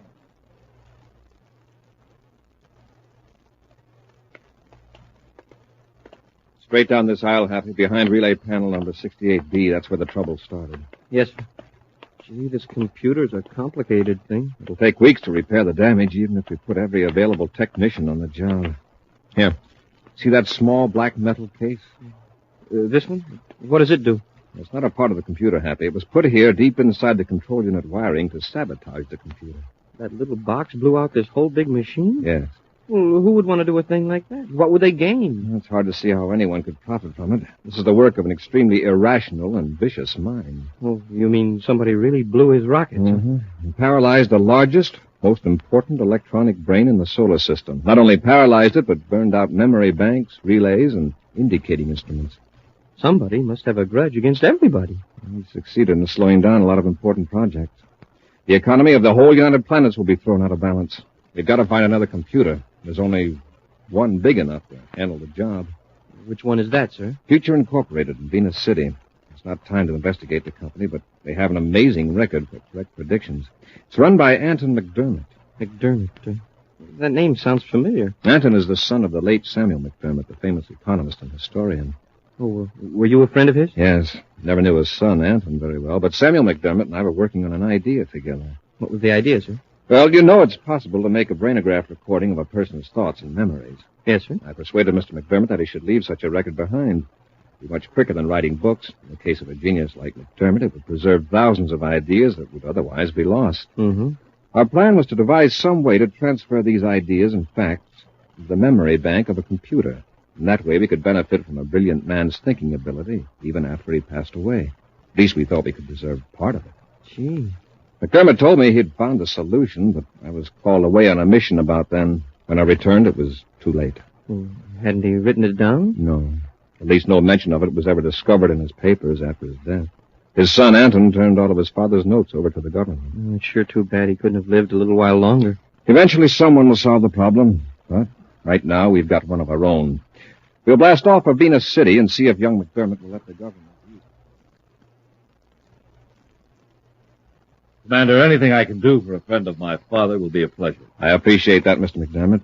But you're doing a public service, not just a personal favor for me. Do you have any idea what motive was behind this sabotage of the government? Not the slightest. We haven't any clue as to who wrecked the Terra machine, except that he obviously knows quite a bit about computers. I certainly hope you catch the vandal, Commander. We will. McDermott, you'll receive some tape-recorded data for your computer's memory banks in a few hours. Then you can go to work on our Saturn problem. Excellent. Will you be going back to Terra right away? First, I've got to visit the Space Patrol testing grounds outside Venus City. Cadet Happy and I will drive over in the morning. I don't envy you the trip.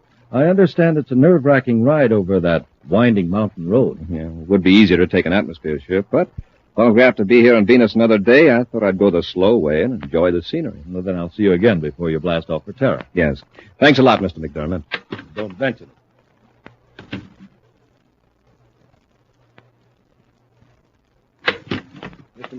Mr. McDermott. Yes, Gilson, what is it? Something really is wrong with the computer this time. I think we overloaded it. What? You'll pardon my saying so. I don't think we should circuit in your father's memory banks. I think they're confusing the other circuits. How could they? Well, by introducing irrelevant data. 4 times it came through. Canceled CICSP. There's no significance to those letters as far as the machine's concerned. It's gibberish. It's very improbable they would have produced the same letters 4 times in a row unless it did have some meaning. CICSP. What meaning could it possibly have, sir?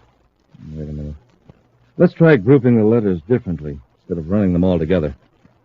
C-I-C-S-P.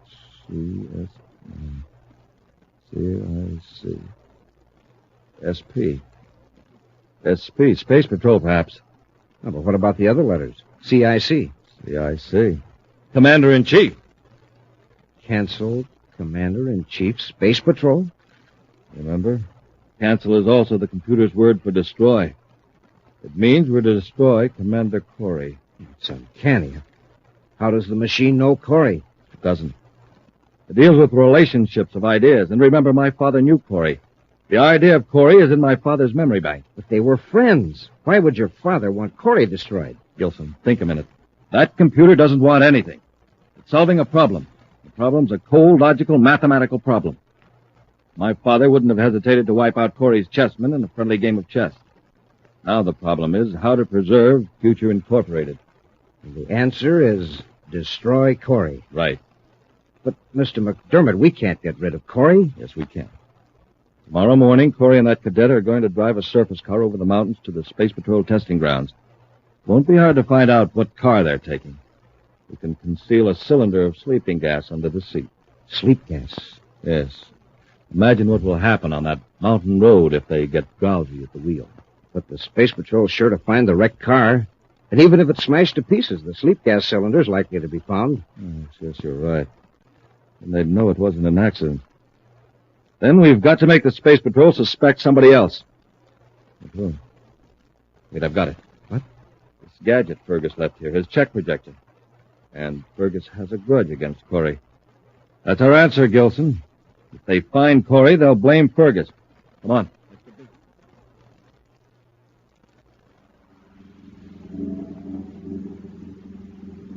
Gee, Commander, this is sure terrific scenery. I didn't realize these mountains near Venus City were so big. And we've always flown over them before. It takes a view from a surface car to make you really appreciate them. Well, the engineers who built this road sure did a great job. Yeah, they certainly did. Wow. And that would be some drop, especially along here. Mm-hmm. Over 1,000 feet. Oh, excuse me, sir. That sleep I had last night, I wonder why I'm so drowsy. Want to stop and let me drive a while, huh? Oh, no, sir. It's only a few more miles to testing grounds. How you make it all right? Well, I'm a little drowsy myself. Commander, there's a patch of fog on the highway up at the next turn there. Fog? I don't see. Oh, yes, I do. It's even foggy inside the car. Happy, look out. We're heading for the edge. We're going over the cliff! We'll return to Space Patrol in just a moment. Say, gang, talk about a putt-putt. Just listen to this jet cycle.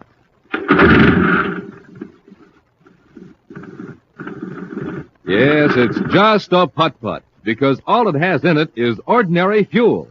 But pour in some super fuel, and you get a super start, like this.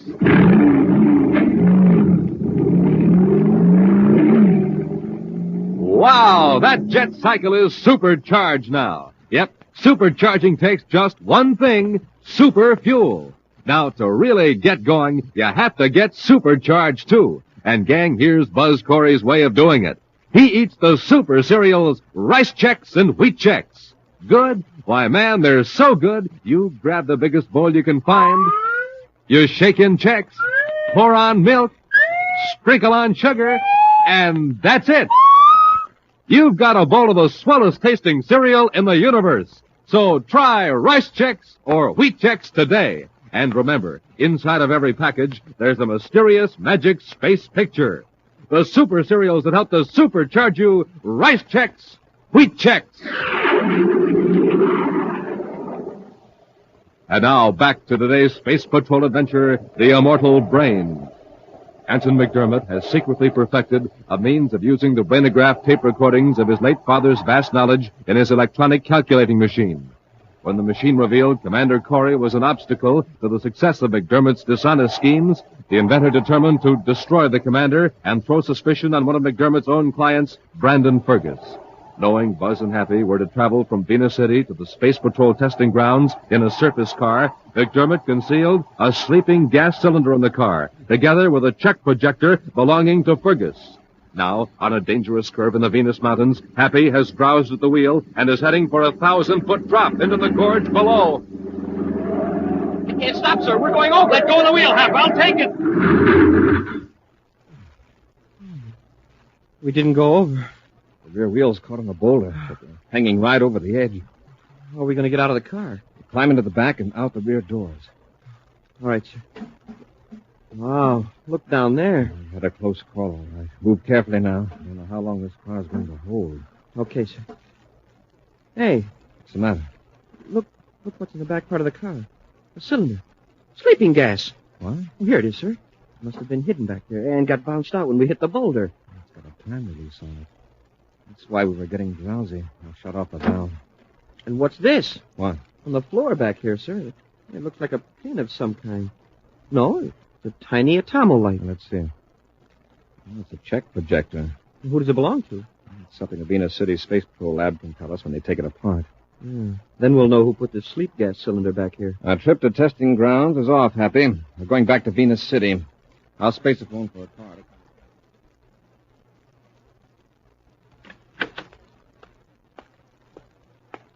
Mr. McDermott, here's an extract from that data we got from the government computer memory tape. Well, let's see it.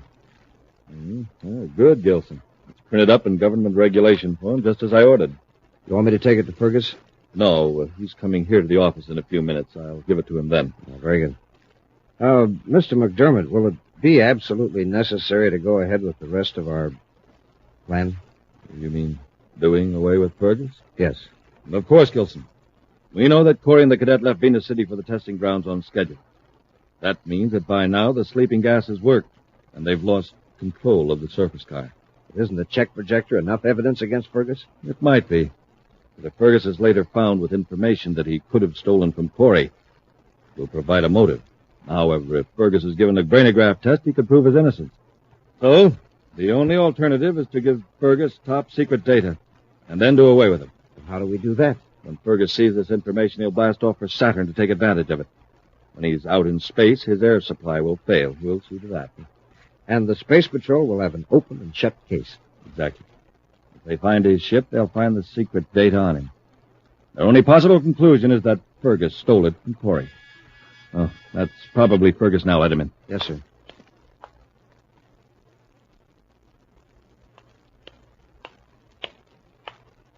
The Venus lab came up with something very interesting, Happy. On the check projector? Yes, they cut it apart and projected the signature cell under ultraviolet light.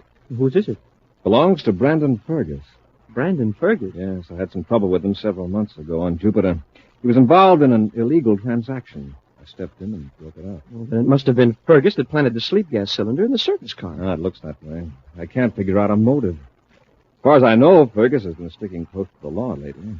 Either he holds a grudge a long time, or he's planning something new and wanted me out of the way. Well, he sure came close to succeeding. We'll make sure he doesn't come any closer. I've assigned some men to trace Fergus. When they locate him, they'll let me know. Then you and I will find out. Are you sure about this, Gilson? Positive. Commander Corry was seen coming out of the Venus City Space Patrol headquarters. Could we have missed? You did take the surface car that you put the sleeping gas cylinder in? Yes, but the car didn't go over the cliff. It was brought back to Venus City. Damaged, but not badly smashed up. This puts us in the spot. Now, we've got to get rid of Fergus before Corry questions him. But what about Corry? We'll have to get rid of him later. The important thing now is to get rid of Fergus. Let's get to his spaceship right now.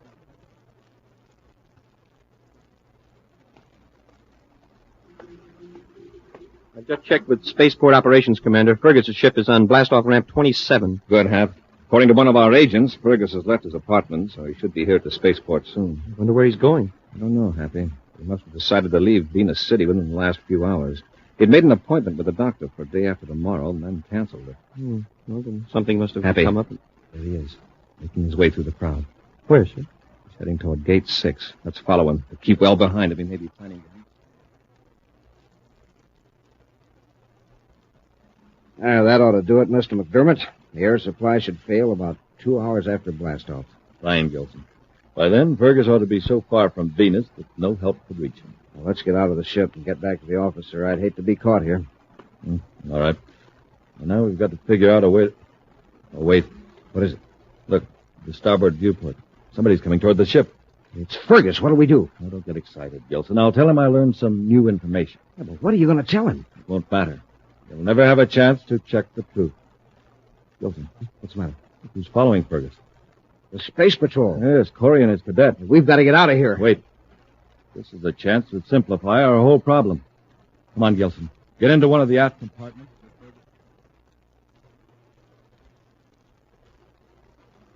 He's going up the ladder into his ship, sir. Hadn't we better hurry? All right, Hap, but he can't blast off until he checks with Venus Space Patrol. It doesn't look as though we were going to meet anybody here. No. Evidently Fergus has been working alone. All right, Hap, up the ladder into the ship. Yes, sir.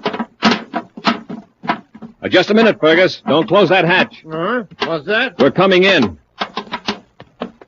We want to talk to you. Why, Commander Corry, I haven't seen you for almost a year. Yes, but I've got something here that belongs to you. Oh, it's my check projector. I thought you might explain how it happened to be in a surface car. I was driving to the testing grounds outside of Venus City. Surface car? Why, really, Commander, I don't know what you're talking about. I lost a check gadget recently, but I haven't the slightest idea how it got into your surface car. Then I'll have to ask you to come along with me for a brainograph test. Now, see here, Commander, I've important business to attend to. Search him, Happy. Yes, sir. But this is outrageous. I assure you I've done nothing against the law since our last dispute. And you have no right to hold me here. He doesn't have any weapons, sir. Just this identification folder and some documents. I'll take them, Happy. Thanks. Now, see here, Commander. I resent it. And believe me... Hold it, Fergus. How did you get this? Why?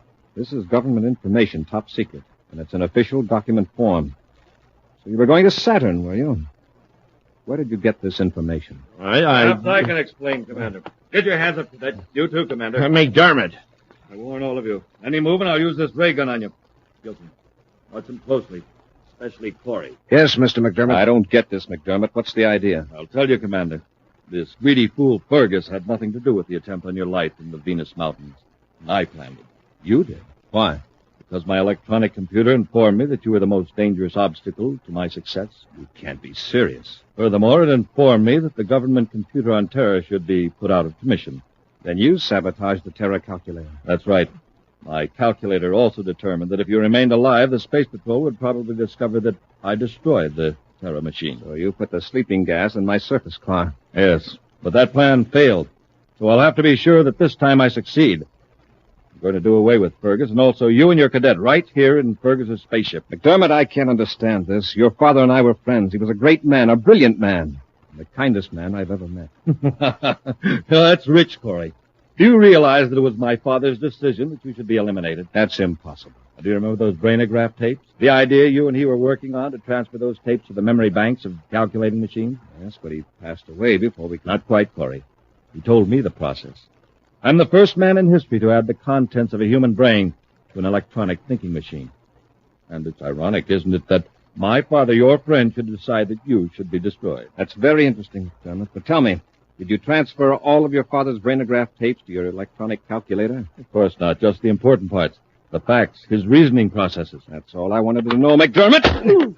Get Gilson, Happy. Yes, sir. Give me that gun, Gilson. Good work, Happy. Keep them covered. Yes, sir. All right, McDermott, on your feet. Let's take him to headquarters, Happy. Yes, sir. McDermott, when you put your father's electronic calculator together, you forgot one thing. What was that? Your father's brain wasn't merely a collection of facts. That's all you preserved. You threw away the important qualities. Sympathy, kindness, and the love for humanity. I don't know what you're talking about. Of course you don't. McDermott, you can build a substitute for the human brain, but you'll never build a substitute for the human heart. In just a moment, an action preview of next week's exciting Space Patrol adventure. Come in. You wanted to see me, Commander? Oh, yes. Come in, Captain Tupel. Captain, you understand, don't you, that today is the last time we can offer the gang on Earth a Space Patrol projectoscope? Yes, sir, I do. Then be sure to mention that when you talk to them on the radio today. I don't want anybody to get left without one. Now, look at this projectoscope I have here. You ever see a better model of my rocket? Never, sir. Take a look at how easy it flashes signals. Perfect. Look at the steady beam of light it throws. A real flashlight in the shape of a rocket. And, of course, it's also a film projector. It flashes pictures on the wall. Pictures of Hap and me and 4 of our greatest Space Patrol adventures. Say, what's that, Commander? Oh, my radio beam relayer is on. The boys and girls have been listening to us all the time. Hi, gang. Glad you're listening in because now you already know that I want you to send in right away for a projectoscope. Remember, this is the last time we can make this offer. That's right, gang. To get a projectoscope, do this. Buy a box of rice checks or wheat checks. Then, with your name and address, send 35 cents in coin and a rice checks or wheat checks box top to Space Patrol, Box 686, St. Louis, Missouri. Don't forget your 35 cents. That's Space Patrol, Box 686, St. Louis, Missouri. And now, a preview of next week's exciting Space Patrol adventure. Buzz and Happy are in the basement of a museum near some prehistoric fossil pits on the Martian desert, searching for valuable gems. These gems look real to me, Commander. They are, Happy. I think we've found the man who smuggled them in.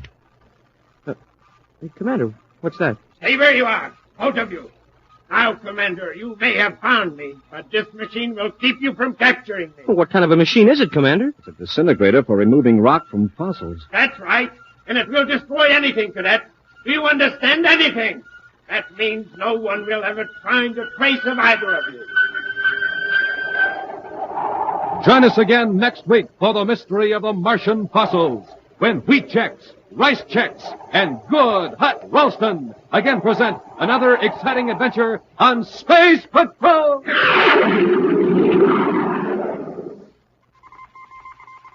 special bulletin for boys and girls in Cincinnati, Ohio, Bridgeport, New Haven, and Hartford, Connecticut, and Providence, Rhode Island. Buzz Corry's own space battle cruiser, the Ralston Rocket, will be in your area next week. Don't miss it. The Ralston Rocket. Space Patrol, created by Mike Moser, starring Ed Kemmer as Commander Corry and Lynn Osborne as Cadet Happy, was written by Lou Houston. Produced and directed by Larry Robertson. Executive producer Mike Devery. Other players were Bela Kovach, Ken Mayer, and Norman Jolly. Dick Tufeld speaking. Now, don't forget to tune in next Saturday and every Saturday when Wheat Chex, Rice Chex, and Good Hot Ralston again present the new exciting Space Patrol. And be sure to see another exciting Space Patrol program on your local ABC television station. Consult your local paper for time and channel. This program is broadcast to our armed forces overseas through the worldwide facilities of the Armed Forces Radio Service. Space Patrol has come to you transcribed from Hollywood. This is ABC Radio Network.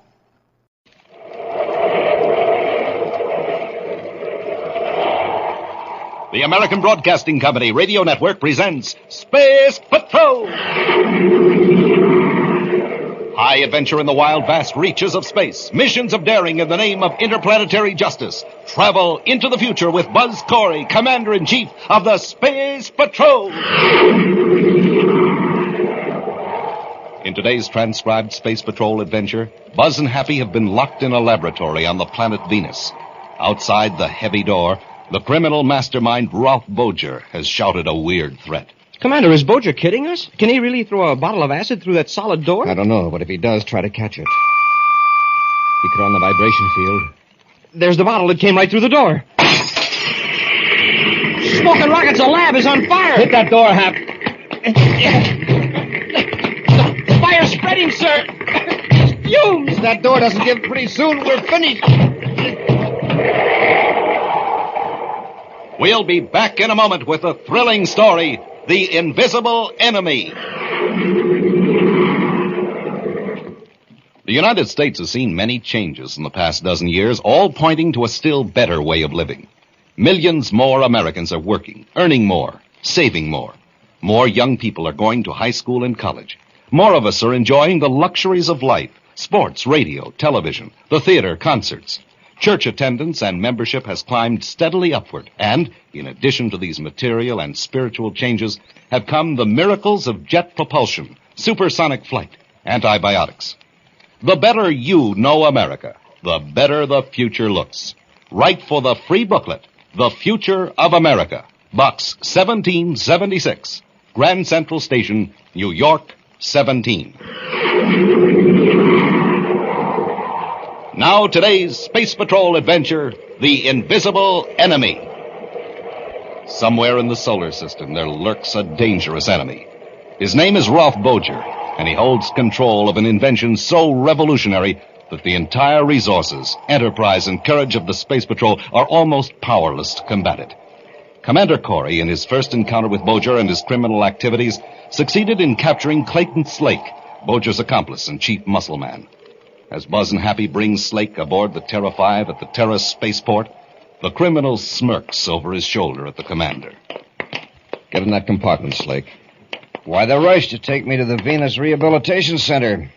Are you afraid Boger might rescue me? Is that it? Frankly, yes. We know that Boger has an electronic device that enables him to walk through solid matter, through walls of buildings. Sure. Boger can go anywhere he wants. He can help himself to anything he chooses. Money, government secrets, or, prisoners of the Space Patrol. We're going to be sure he won't get you, Slake.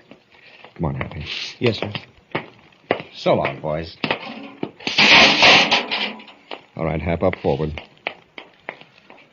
Slake sure doesn't seem worried. No, that may be just an act. Or he may be too ignorant to realize the limits of Boger's device. Well, just what are the limits? If he can walk through solid matter as though it wasn't there, well, he can do just about anything. Boger's motive is greed, Happy. Sooner or later, he'll attempt something a machine can do, but Boger himself can't survive. And he'll destroy himself. That's likely. But he might take innocent people along with him. Let's blast off, Hap.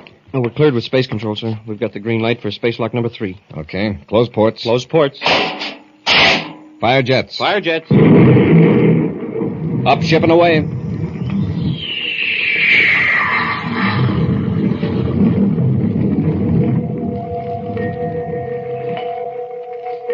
As the commander's ship blasts off from Terra and eases into its flight orbit to Venus, two men in another spaceship intently watch their viewscope screen. That's Corry's ship, Boger.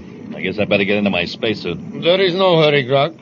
I got to compute his exact vector and then set our own course to intersect it. Then we close in, midway between Terra and Venus, right? Yes. Here, put these on just before you get into your suit. What are they? Some kind of goggles? Well, they are electronic spectacles. For what? When we move in close to Corry's ship, all the matter in this ship will be vibrating at a very high frequency. Yeah, I know. That's what makes us invisible. Exactly. And ordinary matter will be invisible to us because it's on a lower spectrum, a lower plane. These electronic spectacles fix it so I can see to rescue Slake from Corry's ship, that it? That's right.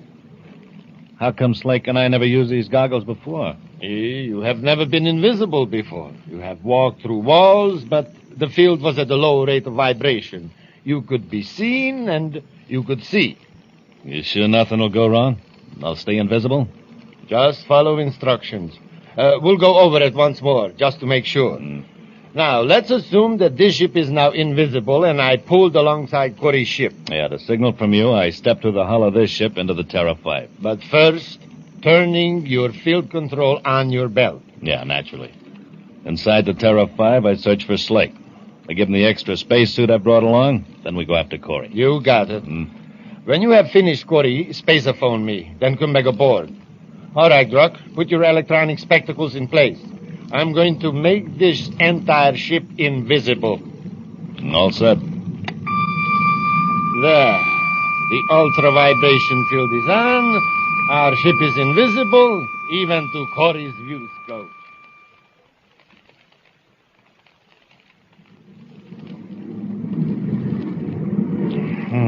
There's no way out of this compartment, that's sure. Hey, what's that?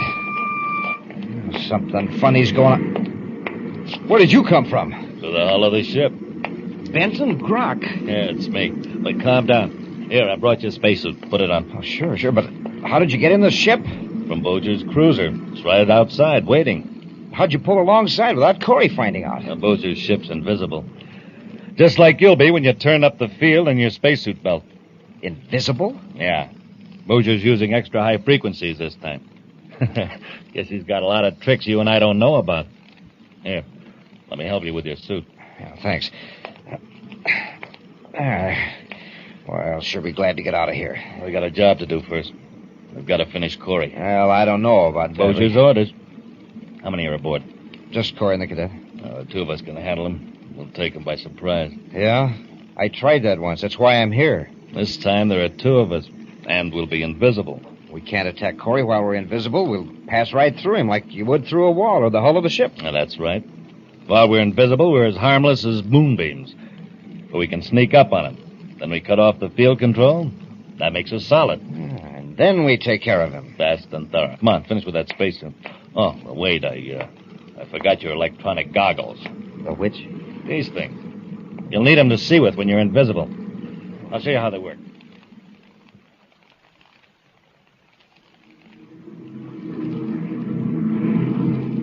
Well, Hap, we're past the halfway point to Venus and no trouble yet. Were you expecting any? Oh, I've been on the alert for spaceships. I thought Boger might make an attempt to rescue Slake. I think it's too big a risk for Boger to take. Anyhow, we can pick up another gorilla like Slake without any trouble. Say, Commander, I've been thinking. Yes, Happy? It'll be about 2 hours before we reach Venus, and by the time we hand over Slake to the rehabilitation camp, that'll be another half an hour. Oh, you're hungry, is that it? Me? Oh, well, no, not especially, but I thought I'd go back to the galley and get you something. Ah, good idea, Hap. Get 3 servings of 4J. 3 servings? Yes, we got a passenger aboard, you know. Oh, yes, Slake. I forgot about him. Well, how about the 5H pills for him? No, Hap. When the crew eats, the prisoner eats, and the same kind of chow we do. Oh, sure, Commander. I'll see that Slake is taken care of. But watch him when you take the food into his compartment. No, I will, sir.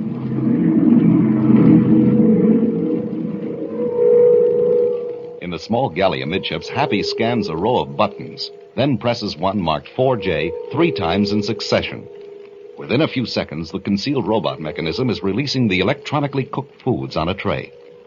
Happy is so fascinated in watching the process that he does not notice an even more remarkable occurrence in the galley. Two figures in spacesuits suddenly materialize behind him. Each holds a ray gun. Get your hands up, Cadet. Turn around. What? Not a yip out of you either, Buster. Slake, how did you get out of the compartment? And you, how did you get aboard? We'll go into that later. Where's the commander? Well, I'll tell you. He was in a hurry to get where we're going, and it was so nice out. Well, he decided to get out and walk. Listen, Shorty, get cute with me, and I'll finish you right now. Now, let's have it. Where's Corry? Well, gee, he could be almost any place in the ship.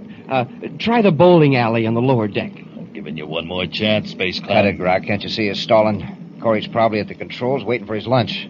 If the cadet isn't up there pretty quick, Corey will come back here to investigate. Okay. Let's slug the comical cadet and go after Corry. Now, wait a minute. Look at that food. There's service for 3. Who's the extra lunch for? It was for you, Slake. And I punched the button with my own little hands. Now, aren't you ashamed? Now, listen, Cadet. No more fooling. Take 2 trays and go up forward to the controls. Hey, Grok, listen. Quiet, Slake. I get this, Cadet. Don't try to warn the commander. We'll be invisible and right behind you. Invisible? Shut up. Now pick up those trays and get moving.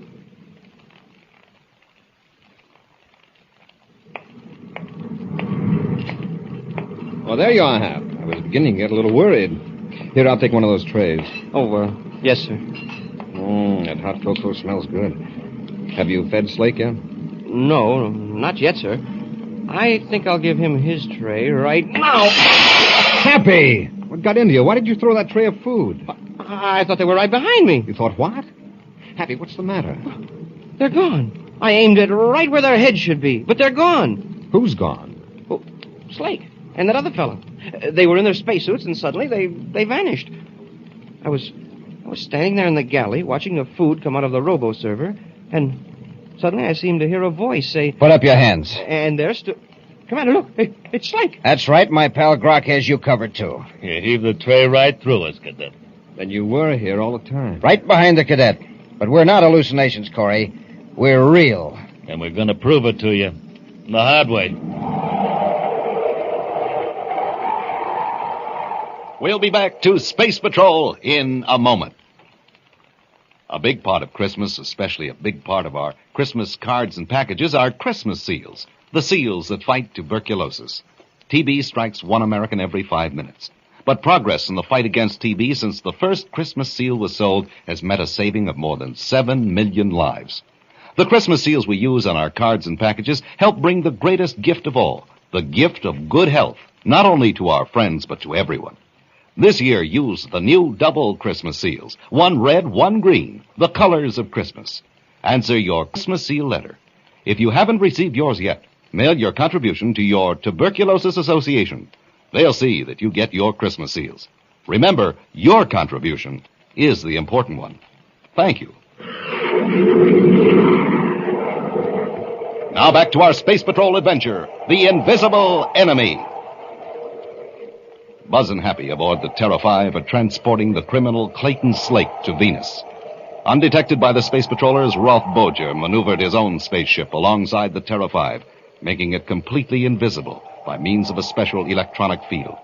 The field also made it possible for Boger's accomplice, Benton Grok, to step through the solid hulls of the ships and liberate Slake. Grok and Slake suddenly materialized in the control cabin, taking Buzz and Happy completely by surprise. The 2 criminals, weapons in hand, are advancing on the Space Patrollers. Just stand where you are, Corey, till Slake and I figure out the easiest way to handle this. Who are you, and how did you get aboard? Not that the information is going to do you any good, but I'm Benton Grok. I got aboard from the ship that's alongside yours. So Boger can make an entire spaceship invisible, even to viewscope rays, huh? That's right. It's going to be a big mystery what happened to you, Corey. The Space Patrol will probably find your ship circling in space. They'll wonder how I escaped and how... Wait a minute, Slake. Better check with Boger. Yeah, maybe we'd better. Grok to Boger. Come in. Boger here. Did you get Corry? And we're holding our ray guns on Corry and the cadet now. How do you want to finish them? Well, put them to sleep with their ray guns. Then smash their spaceophone transmitter. And before you leave the Terra 5, open the outer airlock. When the air escapes, well, that will take care of them. Okay, Boger. Hey, Corry, move away from those controls. I don't want you hitting them when you fall. Come on, move. All right, Grok. I guess you win this one. What's the matter, Corry? A little weak in the knees, huh? No, my foot slipped, that's all. I probably stepped in some of that food Happy tossed around. He's scared, Grok. The great Corry is scared. All right, have it your way. Hey, what's that? What's happening to the ship? Grok, Blake, what is wrong over there? I can't see the Terra 5. Grok, I'm blacking out. I don't know what's happening, Corry, but I'm gonna get... Grab Slake, Happy. Grok's folded. Yes, sir. Slake's blacked out too, Commander. I'll ease him onto the deck. I guess you must have hit the star drive control with your elbow when you slipped. Yes, Hap, I must have. What a lucky accident. Hey, you did it on purpose. Hey, imagine knowing those controls so well you can work them with your back turned and make it look like an accident. Now that we're in hyperspace, Boja can't find us. Yeah, and we've got 2 of his men. Get those spacesuits off of them before they revive. I don't want to have to search this ship for invisible men. Yes, sir.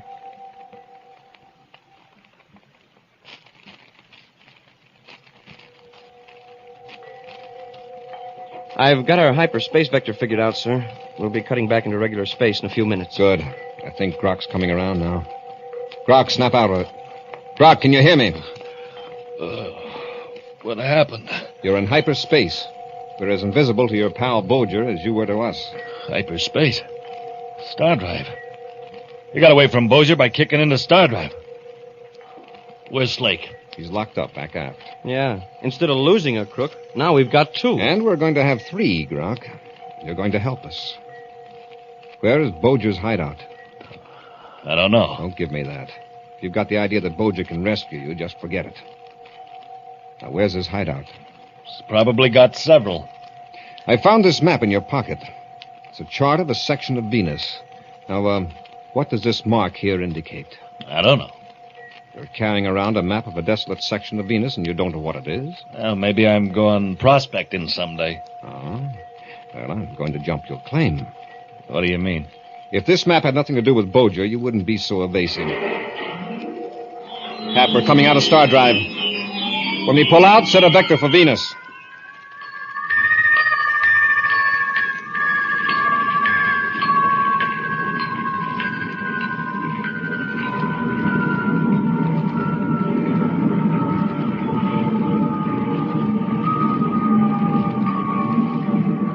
At an altitude of several miles, Buzz scans the surface of the planet Venus, as projected on the viewscope screen, while Happy keeps an eye on Bent and Grok. There's a structure down there between 2 rows of hills, but no sign of any activity. How does it check with the mark on Grok's chart? Oh, it pinpoints it exactly. Grok, have you changed your mind about talking? What is that building down there? You're smart, Corry. You figure it out. I have. Boja knows that even if you don't willingly tell me what you know about him, I can get it with a brainograph. His first thought will be to rush to the most important hideout that you do know about. Yeah? Why? To wait for you to arrest him? No. No, to destroy evidence and to pick up valuable equipment or money that he has hidden. That's it, isn't it? Oh, now you're way off, Corry. Way off. We'll see. Happy, lock Grok up in another compartment. I'll land the ship and we'll search that building.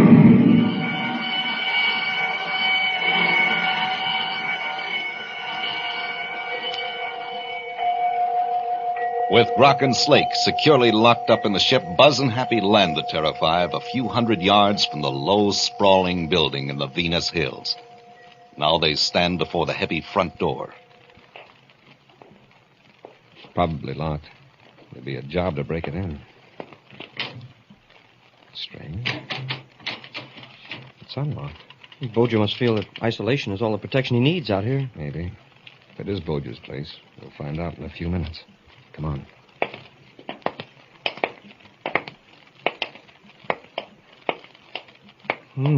Sure seems deserted, all right. Perhaps someone's in the next room. Easy now. Have your ray gun ready. We're moving in fast. Yes, sir. Oh, it's empty. Just a bunch of filing cabinets. That's what we heard, a drawer closing. Whoever was here went through that other door. Come on.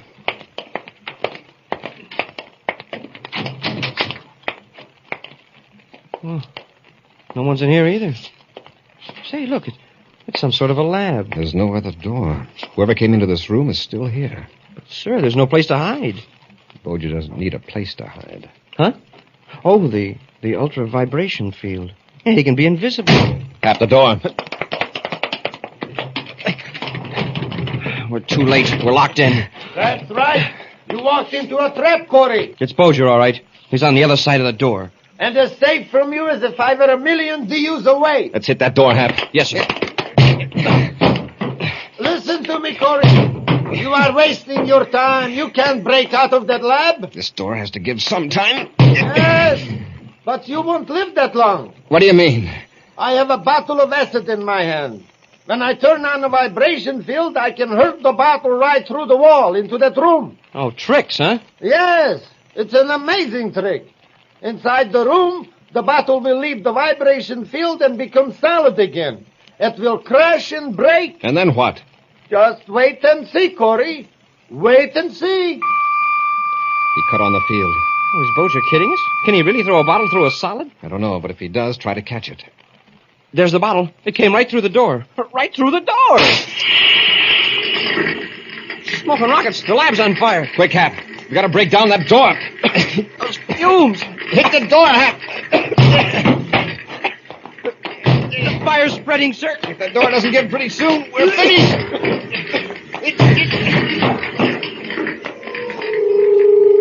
Back aboard the Terra 5, Benton Grock sits on his bunk in the locked compartment, moodily contemplating his fate. At a strange sound, he raises his head, then leaps to his feet in amazement as a figure materializes just inside the bulkhead. Boja. Surprised, Ra? Boja, listen. Corry and the cadet are searching your hideout. Yes, I know. They came in while I was finishing up a few details. You were here? Well, where's your ship? We didn't see it. Of course not. I left the field down. It's invisible. What about Corry? I expect he and the cadet are having a rather hard time right now. Where's our friend, Slade? 2 compartments aft, I think. That's fine. Now, stand close to me. I'm going to turn on the field up high enough to include both of us. All right, Grock. Through the bulkhead. We release Slake, and then we get to my ship. In the burning laboratory, Buzz and Happy are exhausted from their efforts to break down the door. Nearly overcome by smoke from the flaming acid, they prepare for another effort. I'm only good for one more smash at the door, sir. From the smell of that smoke, that's pyronic acid. If we can find a chemical to neutralize it, I wouldn't know it if I saw it. I'll start looking through these cabinets. Oh, nothing here that's any good. No chemicals at all in this one. Just belts. Maybe we'd better take one last try at the door. Hap, these belts, they're just like the one Grock was wearing. Put one on. They can get us out of here. Yeah, if Boja hasn't cut off that field transmitter. You better work fast. I'm going to give my belt a trial. I'll turn the control knob until I can put my hand through this cabinet. Hey, you've got it, Commander. Turn yours number 4, Hap. Yes, sir. Got it.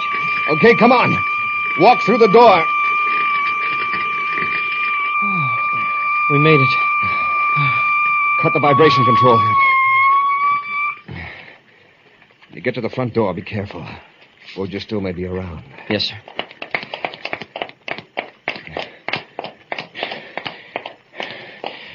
Okay, Hap. Hold it.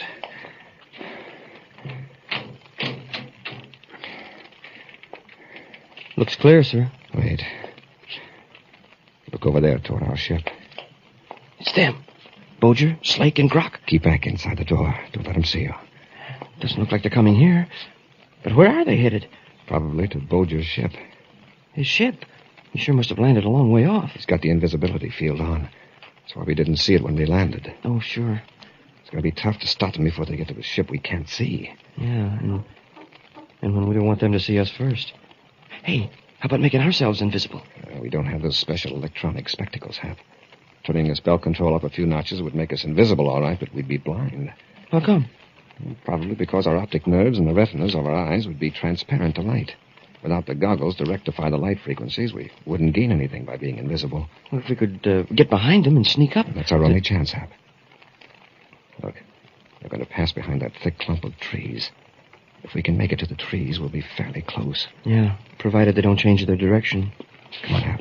Let's go.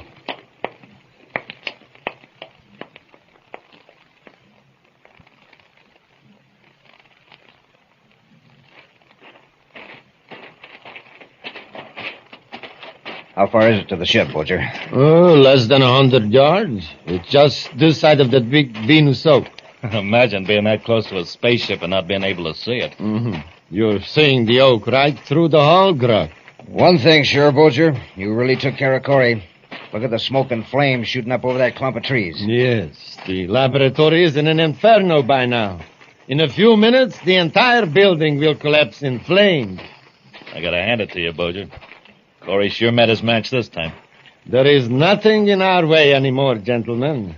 Incidentally, I will have to board the ship first and cut off the fuel transmitter. Why? To materialize the ship. Otherwise, you couldn't see to get aboard. And you would pass right through the hull. Oh, sure, I forgot about... Butcher, look behind us. It's Corry and the cadet. I thought you said you'd finished. I'm happy. Yes, sir. Butcher, do something. Let go of me, Corry. Boger, help us. He's gone. Vanished.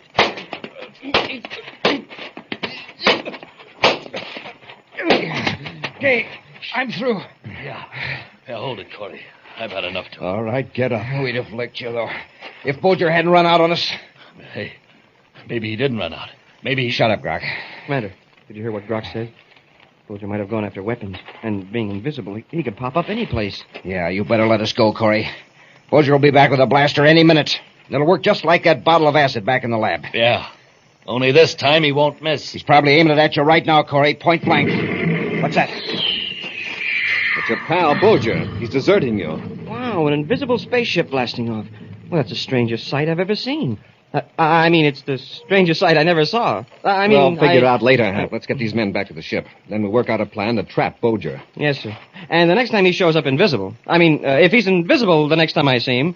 if I see him, I'll grab him. A preview of next week's Space Patrol adventure in just a moment. At this particular time in our history, millions of young men throughout the country are faced with military obligations. If you are a young man between 17 and 18 and a half, you can start fulfilling your military obligation right in your own hometown by joining the National Guard. You can go to school or hold down a job at the same time. You will go on active duty only if your outfit is needed in a national emergency. The Guard offers many advantages and opportunities for its recruits. These include extra income, learning new skills, pilot training, retirement benefits, and sports and social activities. Get the facts about joining from your local National Guard Armory. Now a preview of next week's exciting Space Patrol adventure. Buzz and Happy are in the Jupiter City atmosphere plant, searching for a powerful bomb hidden by the criminal Boger. Commander, listen. Hear that? It's a timing device. We're close to it. Here, this way. There it is. Now, if I can figure out how to deactivate this thing. 10 seconds, Commander. It's getting ready to go off. If this isn't the right control, Jupiter City will be blown off the planet. Be with us next week for the thrilling Space Patrol story, The City of Hidden Doom. Space Patrol, created by Mike Moser, starring Ed Kemmer as Commander Corry and Lynn Osborne as Cadet Happy, was written by Lou Houston, produced and directed by Larry Robertson, executive producer Helen Moser. Other players were Norm Jolly, Ken Mayer, and Bela Kovac. Lee Zimmer speaking. Don't forget to tune in next Saturday at the same time for exciting adventure on Space Patrol. This program is broadcast to our armed forces overseas through the worldwide facilities of the Armed Forces Radio Service. Space Patrol came to you transcribed from Hollywood. This is ABC Radio Network.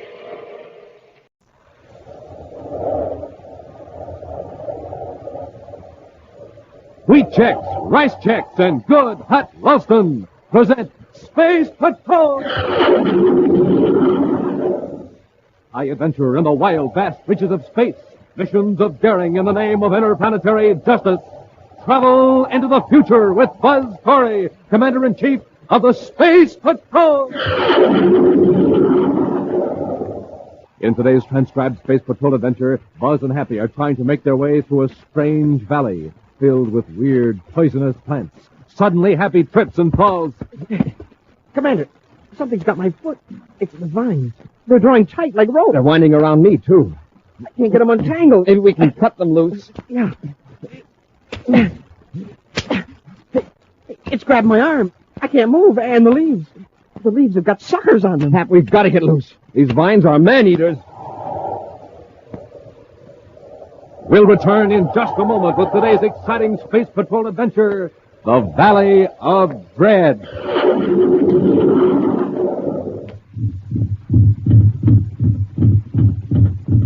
Hi, Space Patrollers, you hear that? That's the Martian Mauler, the inter-universal boxing champ from Mars. He's practicing his Sunday punch.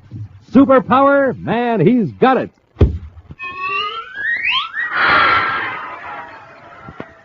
Wow, that's the Terra State All-Star halfback, kicking that ball right over the goalpost of Terra City Stadium. Superpower? He's got it, too. So, gang, to pack a Sunday punch like the Mauler, to kick a ball for extra punch like a football star, it takes lots of training and practicing. But one thing for sure, they both had their bite-sized checks today. Now, how about you? Did you start off your day with a big bowl full of rice checks or wheat checks? Delicious? Mmm. Terrific tasting? You bet. Right down to the very last crisp bite. And no other cereal, flaked or puffed, gives you so much nourishment in such concentrated bite-sized form. Yes, sir, gang. You're right up there on the ball, ready for anything when you start off your day with rice checks or wheat checks. So for a super-powered punch like this, and a super-powered kick like this, start your day the bite-sized checks way. Rice checks, wheat checks.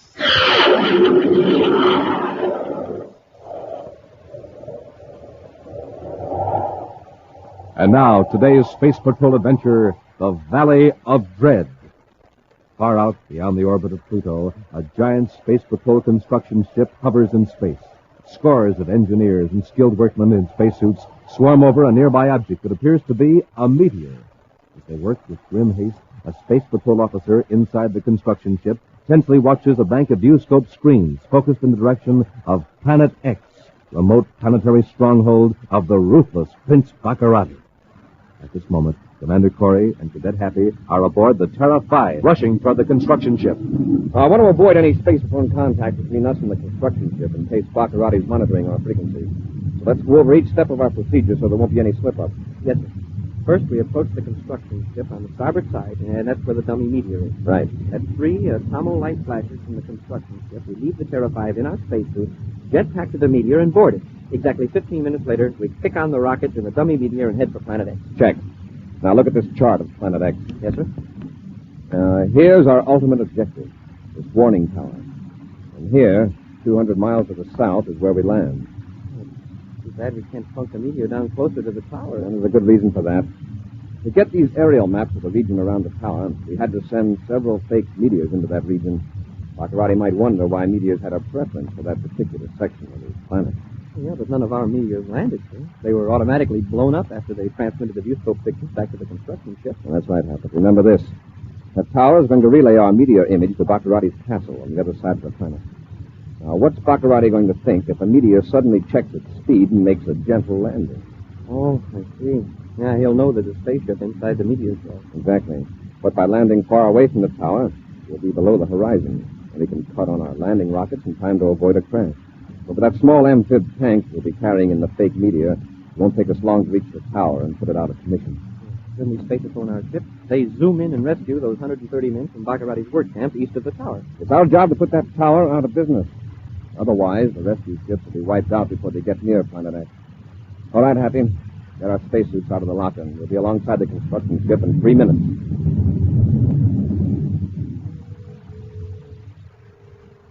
Meantime, in his huge, gaudy castle on Planet X, Prince Baccarati paces the floor and berates his chief advisor, Dr. Malengro, whose scientific knowledge is being used by the Prince in his attempts to conquer the United Planets. Just look at these production figures, Malengro. We're 8 spaceships behind schedule. I ordered a speed up, didn't I? Yes, Your Highness. If we are going to attack the United Planets, we got to have ships. Isn't that right? Absolutely, Your Highness. Then why don't I get ships? Tell me that. First, the illustrious one. There's the shortage of material. We can't make endurium for the ships unless we have Arctite. And as you know, Arctite is very difficult to obtain here. Excuses. I don't want excuses. I want results. Ships, weapons. I want to drive Commander Corry out of the universe. If I may remind you, Your Highness, the responsibility for obtaining Arctite is in the hands of Captain Jekyll. I'm aware of that. I sent for Jekyll. He should be here shortly. But I thought he was supervising operations at the Arctite mines near the Valley of Dread. I ordered him back to the castle. Yes? Oh, that's you, Jekyll. I eagerly await your command, noble prince. My ship factory is complaining of the shortage of Arctite. That's your responsibility, Captain Jekyll. Yes, your highness, but I'm short-handed. Short-handed? You got 130 men, all trained personnel, plus several hundred natives. Only half of them are able to work. The climate in that part of the planet is very bad, your highness. Most of the men are down with fever. Suppose we took some other planet studies. The natives are standing up fairly well with a little encouragement from a lash. Well, then use the lash on the others. Keep driving them. Yes, your highness. Oh, incidentally, I have an object here that might be of interest to you. One of the natives found it near the mining area. A piece of rock? Why would I be interested in that? Obviously, it's only a fragment of a meteor. That's what I thought at first. Till I turned it over. You'll notice that the opposite side is smooth and slightly curved. It looks like metal. Processed metal. Exactly. We've noticed a few meteors exploding high in the atmosphere recently. This one apparently was hollow. Hollow meteor? That's impossible. This is obviously part of a constructed object. A bomb, perhaps? The Space Patrol may be bombarding your planet, Your Highness. Why would they bombard that region? I tell you what it is. This is a fragment of a robot spy. Corry's sending instruments into our atmosphere inside fake meteors. He's mapping the planet. Captain Jekyll, there must be more of these fragments out there. Possibly, but they'd be very difficult to find. Well, then send the natives out to search the entire area. Captain, I'm going back to the Arctite mines with you. Very good, sir. My atmosphere ship is ready. Malengo, you're in charge here while I'm gone. I'll keep in touch with you. Very well, Your Highness. Come on, Jekyll. I'll show you how to get work out of those loafers of the mine. Far out in space, an object that appears to be a meteor hurtles in free fall toward Planet X. But beneath the jagged surface of the object is a compact, specially designed spaceship. Cramped in the control compartment, Buzz and Happy watch the round planet loom ever larger. It seems to rush toward them at constantly increasing speed. The two space patrolmen wait tensely, watching the instrument panel as the needle creeps toward a red line on the dial. A few more seconds, Happy. Yes, sir. What's that red light that just flashed? It means that the outer surface of the ship is being heated to incandescence. Oh, it's friction of the air. We're in the atmosphere of Planet X. By the time we cut on our retarding rockets, we'll be making quite a flash in the sky. The acceleration will be terrific, Hap. We'll probably black out, but don't worry, the landing will be automatic. Stand by to fire rockets. Standing by, sir. 10 seconds. 9, 8, 7, 6, 5, 4, 3, ready, fire rockets. They're taking hold. Looks like we're going to make it.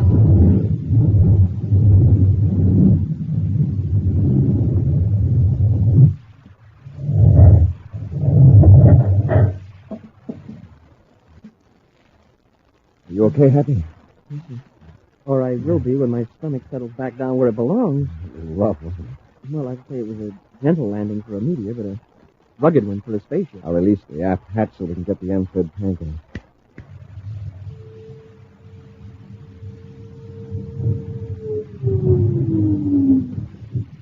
All right. Let's go back aft and get into the tank.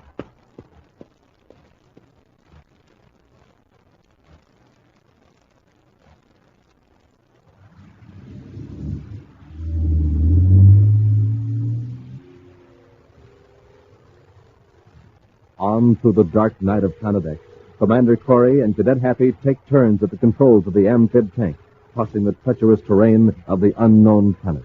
The aerial maps, pieced together from viewscope pictures flashed by the pseudo-meteor robot spies, are of little help to the ground-crawling tank. Still, mile by mile, Buzz and Happy approach their objective, the tall warning tower that automatically relays viewscope images of trespassers in the sky over this part of Planetoid. As the gray dawn grows over the Valley of Dread, an atmosphere ship flies low in ever-widening circles around the arc-tracked mines, where men abducted from the United Planets are forced to toil. In the ship are Prince Baccarati and his prison camp commandant, Captain Yeager. That confounded mist. I can't see a thing down there. I'll put on the infrared scanner, Your Highness. That better? Yes, but I still can see through that vegetation. Can't you fly lower? Scan more territory from this height. But actually, I doubt that we can see those men who escaped. I want them armed and broadcast. There were only 3 of them, Your Highness. They can't survive long in the Valley of Dread. That's exactly why I want them found. We need every able-bodied man we can find. And if they are clever and strong enough to escape, they're strong enough to work in the mine. Yes, Your Highness. I'm holding you personally responsible for their escape. If another such incident occurs... Excuse me, sir.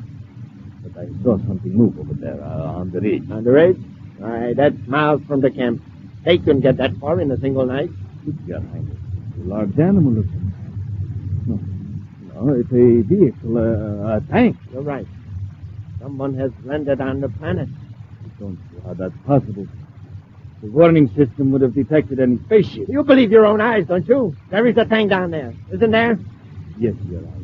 It's an invader, and it must be destroyed. Captain, are there bombs aboard the ship? Yes, sir. 3 small cosmic torpedoes. Then use them. Destroy that tank.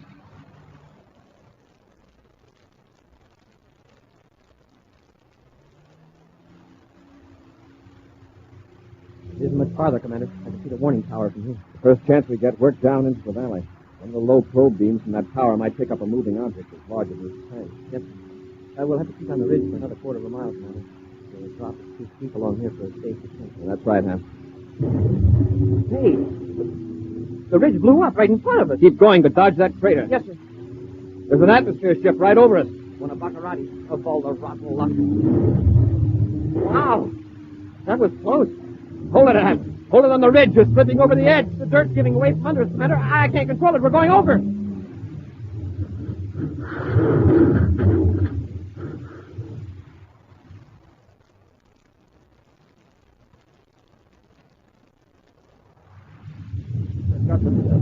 They'll never get out of that tank alive. Excellent, Captain, excellent.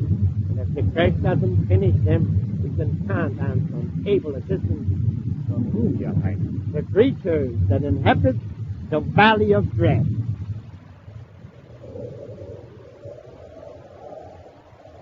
We'll return to Space Patrol in just a moment. Gang, here's a report on America's ready-for-anything jet plane, the most heavily armed fighter interceptor in the U.S., the Air Force Scorpion F-89D, produced by Northrop Aircraft, Hawthorne, California. And in just one moment, you'll hear from Bob Love, test pilot on the Scorpion.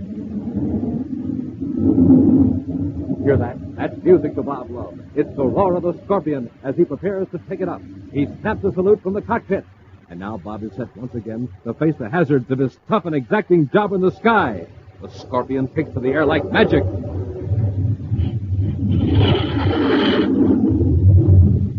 It's a giant ship, a monster bird of the sky, weighing 20 tons, with a length of 53 feet, a wingspan of 56, and what a fighter!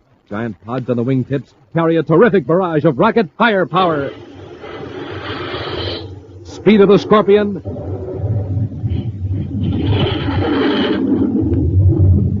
over 600 miles per hour. Gang, I wish you were here to see how Bob Love strides across the airfield after a grueling test flight. And just a short rest in the ready room, and he's all set to go up again. Now, for someone who depends on so much energy, it's no surprise to find that Bob Love is a rice checks and wheat checks man. Here's what he has to say about it. You know, a fella has to be in top condition to test fly a fast aircraft such as the Scorpion. And that's why I always make it a rule sleep well, and eat well. So, for breakfast, I pick a cereal like Rice Chex or Wheat Chex. They're chock full of energy and really taste good. You'll like them. Gang, pick your cereals the way Bob Love and countless other rugged test pilots do. Pick a cereal loaded with energy, loaded with flavor. Rice Chex, Wheat Chex. No other cereal, puffed or flaked, contains so much nourishment in such concentrated bite-sized form.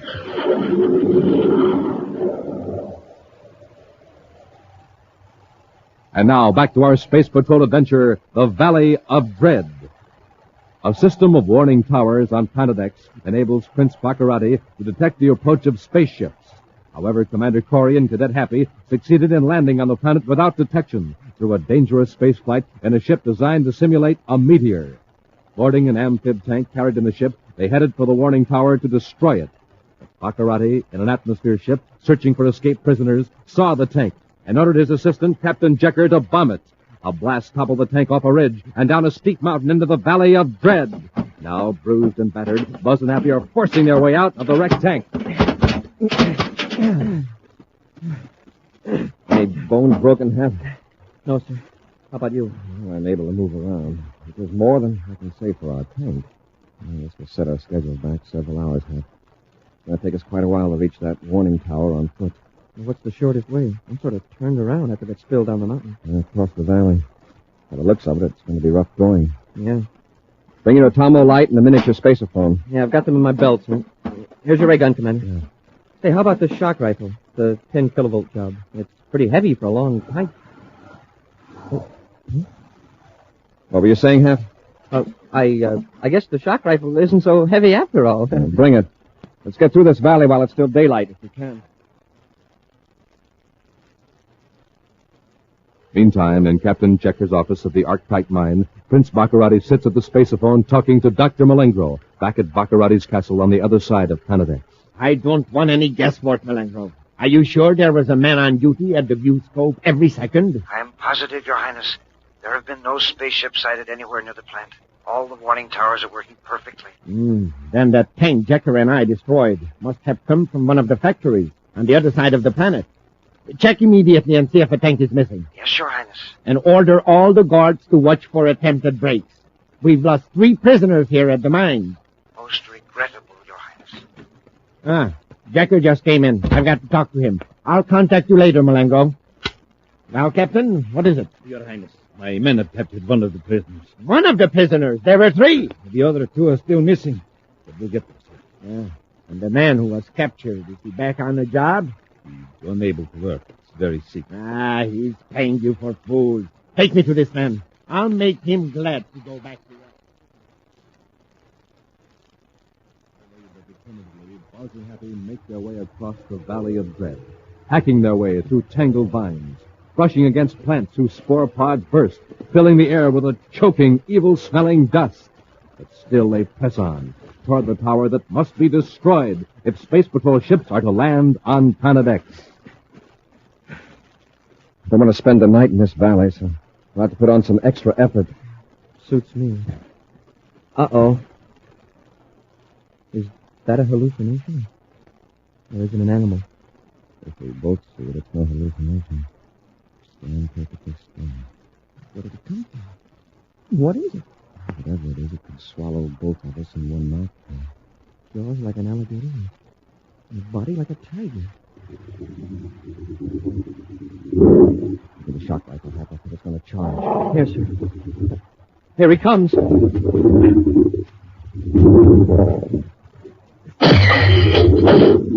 You hit him, sir. Keep out of his way. I'll give another blast.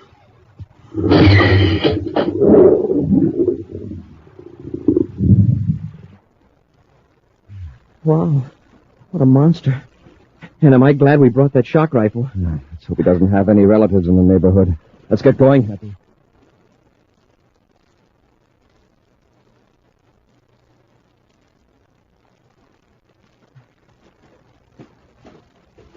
Commander. Yes, Hap. How much farther do we have to go? I think we're nearly out of the valley. I can get an occasional glimpse of the tower up on top of the peak. If we keep going, we can at least get to the base of the mountain before it really gets dark. Yeah. Now, we can make it. Hap, what's the matter? Tripped over a vine. Here, let me help you out. If I could just rest for a minute, sir. I know how you feel, Hap, but if we stop now, neither of us will have the energy to get going again. Yes, sir. Hey, something's got my foot, sir. The vines. Hey, Commander, they're drawing tight, like ropes. They're winding around me, too. I can't get them untangled. Maybe we can cut them loose. Yeah. Commander, grab my arm. The vine is winding around my arm. Hap, these vines are man-eaters. The harder I pull, the tighter they get. We've come through vines like this all afternoon. They never grabbed us.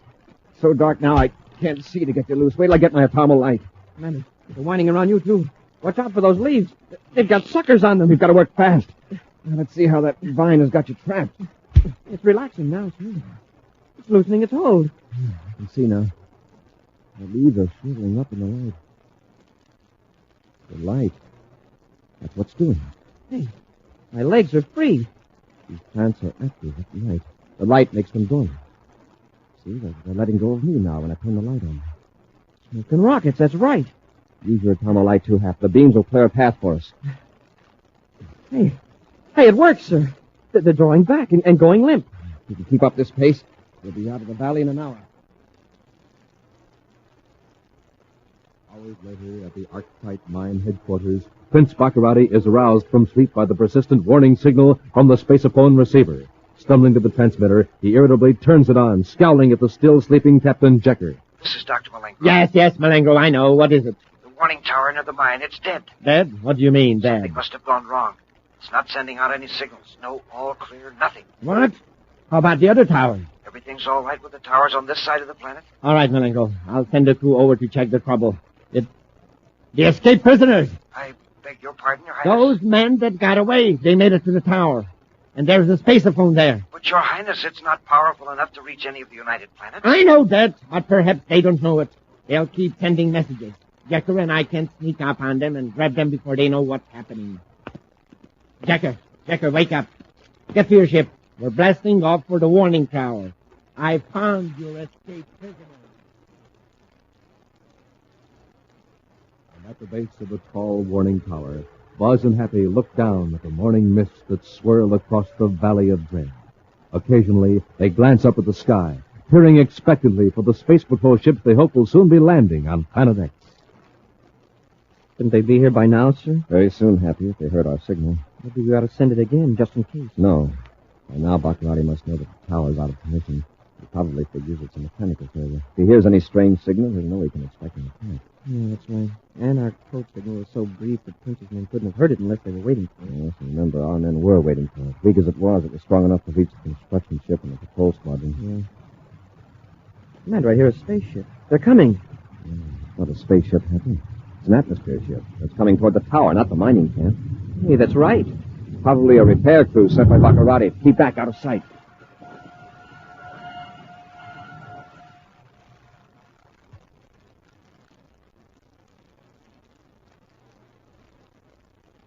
I just can't figure it out, Captain. Those prisoners made no attempt to contact the Space Patrol. Well, maybe it was just a mechanical failure after all. Perhaps. We'll be careful. The entrance to the tower is right around the corner. All right, Happy. Your Highness, watch out! Hold it, Baccarati. Get the other one, Hap. All right, stop struggling, Baccarati, or you'll have a mighty sore arm. Stop it, Corry. I've got the other one, Commander. This isn't going to do you any good, Corry. You can't get off this planet without one of my ships, and my men can keep yours from landing. Then they'd better get busy. Hear that, Baccarati? Spaceship. Right. A Space Patrol squadron. They're going to pick up those 130 men you've been holding prisoner out here. My gourds will never let you take them. Your Space Patrol men can't attack without endangering the prisoners. He's right, sir. It's a risk we had to take, Happy. We counted on the suddenness of the attack to overcome resistance. I got 6 men guarding that camp. Your attack isn't going to accomplish a thing, Corry. Just to make sure, Baccarati, call the camp and order your men to surrender. Use this miniature spaceophone. Tell them you're captured. All right, Commander. Go ahead, Baccarati. It's on. Prince Baccarati calling Archetype Mine Headquarters. Prince Baccarati to Archetype Mine Headquarters. Come in quickly. Mine Headquarters. Go ahead, Your Highness. Listen carefully. This is important. I have been captured by Commander Corry. Tell the rest of the guards to destroy all the prisoners immediately. Give me that spaceophone. Those are my terms, Corry. My freedom or those captives will be destroyed. Guard, do you hear that? Yeah, I hear it, but I'm not a guard. Then who are you? Answer me. Who are you? Ed Benton, one of your ex-prisoners. You overpowered all your guards when we heard the Space Patrol ships. Benton, this is Commander Corry. Nice work. Thanks, Commander. Same to you. You'll have all your men on the way home in a few minutes. Corry out. All right, Baccarati, let's go. Take charge of his pal, Happy. Yes, sir. Oh, Baccarati, since you won't be needing your castle anymore, I've got an idea. Why don't you donate it as a home for wayward bats?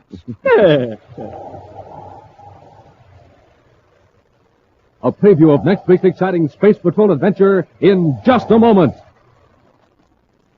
Say, Space Patrollers, listen to what happened the day Jimmy Brown skipped his power breakfast. Right away, things started looking mighty black. Everything in the universe went wrong. At school, at home, at play. And because Jimmy was so gloomy, Jimmy's dog felt gloomy too.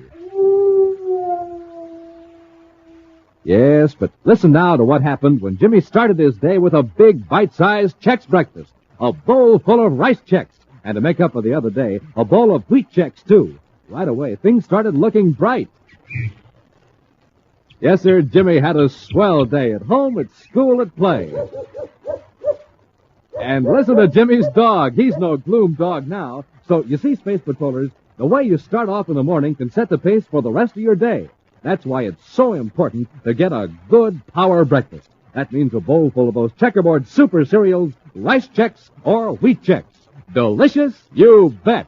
Crisp down to the very last bite. And no other cereal, flaked or puffed, gives you so much nourishment in such concentrated bite-sized form. So, tomorrow and every morning, start off chock full of energy and ready for anything. Power up with the Space Patrol cereals, rice Chex, or wheat Chex.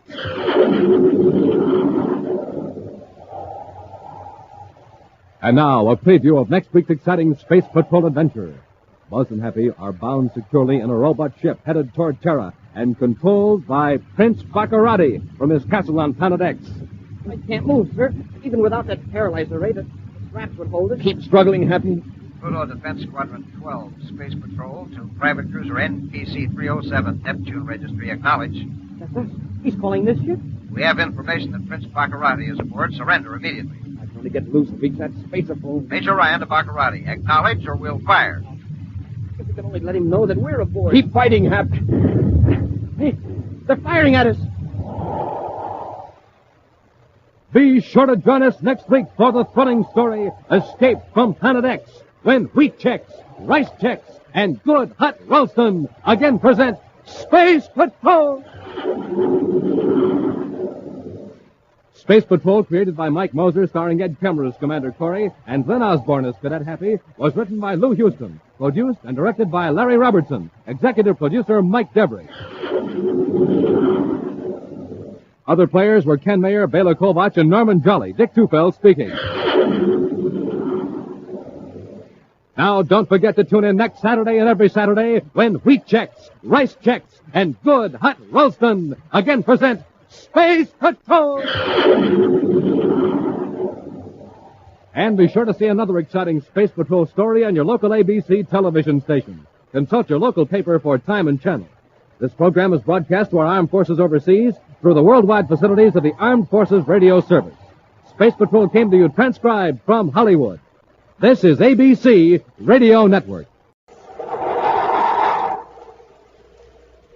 Rice Chex and wheat Chex, the bite-sized cereals in the red and white checkerboard packages, present Space Patrol! High adventure in the wild, vast reaches of space. Visions of daring in the name of interplanetary justice. Travel into the future with Buzz Corry, Commander-in-Chief of the Space Patrol! In today's transcribed Space Patrol adventure, a saboteur has just escaped from a locked compartment aboard the Terra 5. Now, with ray guns drawn, Buzz and Happy are searching the ship. He still must have that special spacesuit on, sir. At least it wasn't in the compartment. How did they get out? Smashed the door. Picked up customer. There he is. After him, Hap. Hold where you are, I'll fire. He's heading for the weapons compartment. This'll stop him. Wow, that ray gun never even phased him. That suit. He's completely shielded. Come on, we'll have to tackle him. He's in that compartment with all the weapons. All right, Halcorn, come out of there. Come and get me. You better have something better than a ray gun, because I can drop you if you take another step. We'll return in just a moment with today's exciting Space Patrol adventure, the test of the XK-3.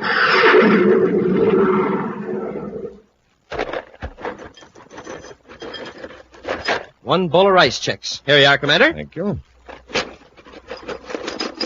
Me, I'll have wheat checks. Hi, Space Patrollers. This is Commander Corry. And Cadet Happy, having ourselves a top breakfast with our favorite cereals. Checks, rice checks, and wheat checks, Space Patrollers. Tops for taste. Terrific tasting out of the box or out of the bowl. Smoking rockets, they're delicious. Checks are tops for size. Size just right for easy eating. You know something, Space Patrollers? That neat bite size makes checks taste even more delicious. Right, Hap. And gang, a good nourishing breakfast with checks is tops for get up and go. Official Space Patrol get up and go, just like the Commander has. So go get 'em, Space Patrollers. Checks, rice or wheat. In the red and white checkerboard packages. With a picture of me or the swell picture of Cadet Happy on the outside and the free Space Patrol trading card inside. Say, Commander, how about another bowl of checks? This time, I think I'll have rice checks. Make mine wheat check.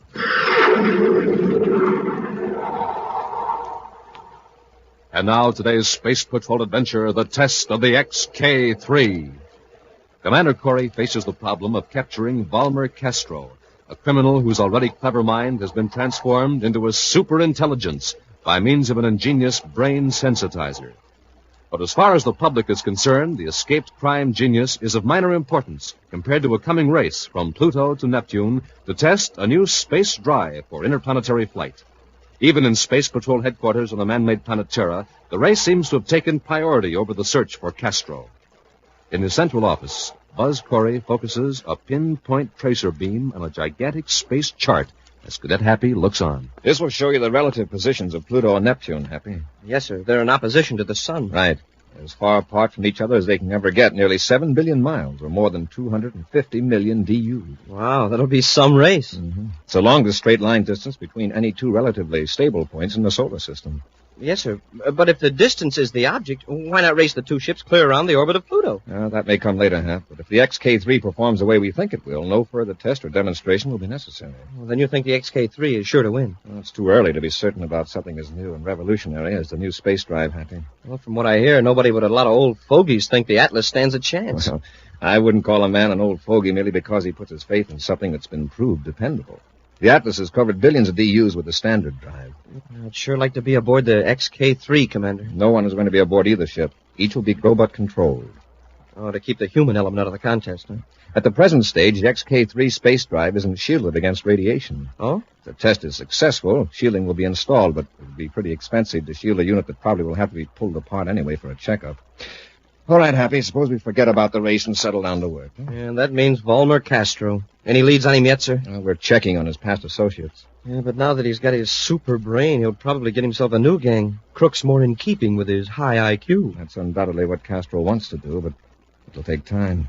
Smart as he is, Castro can't go it alone. He's wanted by the Space Patrol. He'll need help. Obviously, no honest man will help him. So we'll have to contact some of his old gang. Right. The doctor's cerebroscope didn't put facts or knowledge in Castro's brain. It only made his brain more able to use the facts that are already there. Right now, he'll use that intelligence to gratify his old selfish motives and weaknesses. Well, what are his weaknesses, sir, outside of stealing? That's what we want to find out from his former associates. Let's contact Captain Damon and see if he's picked up any of Castro's old gang. Elsewhere, in a small community on the planet Mars, Volmer Castro seems entirely unconcerned by the fact that he is number one on the Space Patrol list of wanted criminals. His penetrating eyes never leave those of his visitor, a tall, burly spaceship technician named Grant Halcorn. You understand, Halcorn? You'll leave at once for the Pluto test base. Your traveling instructions are in this folder. Well, look, Mr. Castro, I don't know about getting inside the base. It's all been arranged. We'll have no trouble if you keep your mouth shut. Once you're aboard the XK-3, well, you know what to do. I suppose they make a check of the ship before blastoff. Of course they will. But they won't be looking for stowaways. Not in that gear compartment smack up against the space drive unit. Now, they'll be too interested in checking instruments and controls. I'm worried about that spacesuit, Mr. Castro. Doesn't seem like much protection. It's been thoroughly tested. You'll have done your work and be out of the ship before a harmful dose of radiation has a chance to penetrate. Yeah, if I can stand the exhilaration. That suit's awful bulky.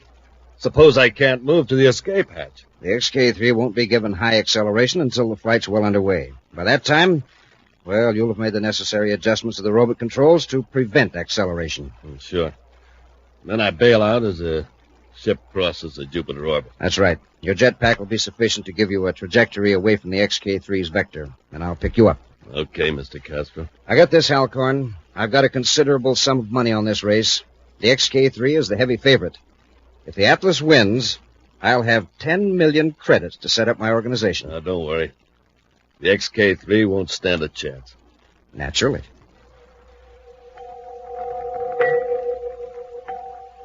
Two days later, in Space Patrol headquarters, Buzz and Happy checked through data Space Patrol agents have supplied on Castro and former members of his gang. On the huge space chart, two small lights, one red, one green, move with agonizing slowness sunward from Pluto. Despite the temptation to watch the progress of the race, Happy diligently checks the reports. What a bum this guy Castro is, Commander. Even his pals can't trust him. Here are 6 guys who've told our agents that if they even saw Castro again, they'd bust him in the jaw. Well, they might have said that just for effect. Did any of them say why they were angry at him? Yes, sir. They're all sore about the same thing. Castro made bets with them and then welched when he lost. But he always collected when he won. Very interesting, Happy. Very interesting. We've just learned something quite useful about Castro. We have? Yes. He's a gambler. Yeah, and very unsportsmanlike. I'll notify our undercover men to keep an eye on suspected big-time gamblers. They'll need cooperation from local authorities on that. Gambling is out of Space Patrol jurisdiction. Well, some guys will gamble on anything. I know a mechanic who's betting on the Atlas. Imagine a guy who's supposed to know something about spaceships, and he bets against the XK-3. Well, perhaps out of sense of loyalty, Happy. You know how fond you can get of a spaceship, whether you fly it or help repair it. Well, he's one of those old fogies who doesn't like anything new. We must have a lot of old fogies in the universe, Hap. A lot of intelligent people think the Atlas will win. People must be crazy. The odds are 20 to 1. And look at the chart, sir. The Atlas blasted off ahead of the XK-3, and already the XK-3 is gaining. The race has just started. Neptune is still millions of DUs away. Well, the only way the Atlas can win is for somebody to fire a space torpedo into the XK-3. If you're worried about somebody blasting the XK-3, forget it. I've assigned patrol ships from every planet to guard the race vector. Oh, the lucky guy that drew the assignment for Terra. Who got it, sir? Happy, I volunteered to patrol the Terra sector, and now if you'd like to go along. Would I? Smoking rockets? Well, yes, sir. Well, there's plenty of time. The lead ship isn't even to the Saturn orbit yet. Yeah, the Atlas is leading. But I bet the first ship we see is the XK-3.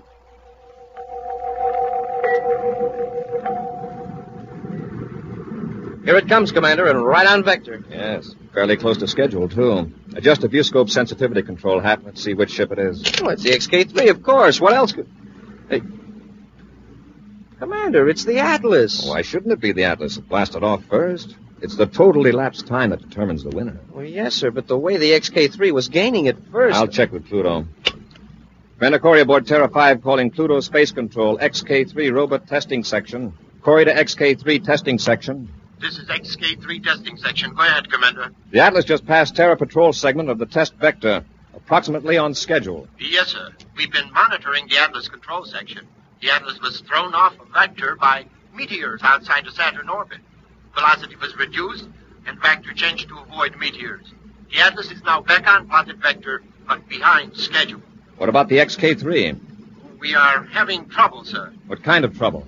Well, Colonel Balcom thinks it's the space drive. Acceleration hasn't developed as it should. Could it be the robot controls? No, the Colonel doesn't think so. The new space drive responded perfectly beyond the limit of previous tests. But now there seems to be a dampening off, as the Colonel expressed it. And you can't compensate by adjusting the robot controls? We'll try that, Commander. The trouble showed up near the Jupiter orbit. We are in complete control here on Pluto, except that the space drive seems to choke itself off. The Colonel described it as a self-limiting function inherent in the drive force. Acceleration is becoming deceleration. But I would be glad to relay any suggestion to the Colonel. Colonel Balcom is in complete charge of the XK-3. There are no suggestions. Corry out. Of all the rotten luck. In his private cruiser, Volmer Castro carefully adjusts his spacephone receiver to a prearranged frequency, while holding a vector some distance from that of the test course. Alcoin to Castro. Alcoin to Castro. Castro here. Keep your transmitter power as it is. I can reach you. If you got a fix on this ship, I'm going to bail out. I've stuck with this crate too long already. There was a reason. The Atlas was delayed by meteors. I didn't want the XK-3 to gain an advantage because of that. She's choked down now, Chief. The more they try to accelerate her from Pluto control, the more she'll slough off. Good. Bail out. I'll pick you up. Listen, I'm only a speck in space. The momentum of the ship will carry me forward. I can mentally compute your trajectory when you leave the ship. And don't worry. I may have to hold off until patrol ships are out of range.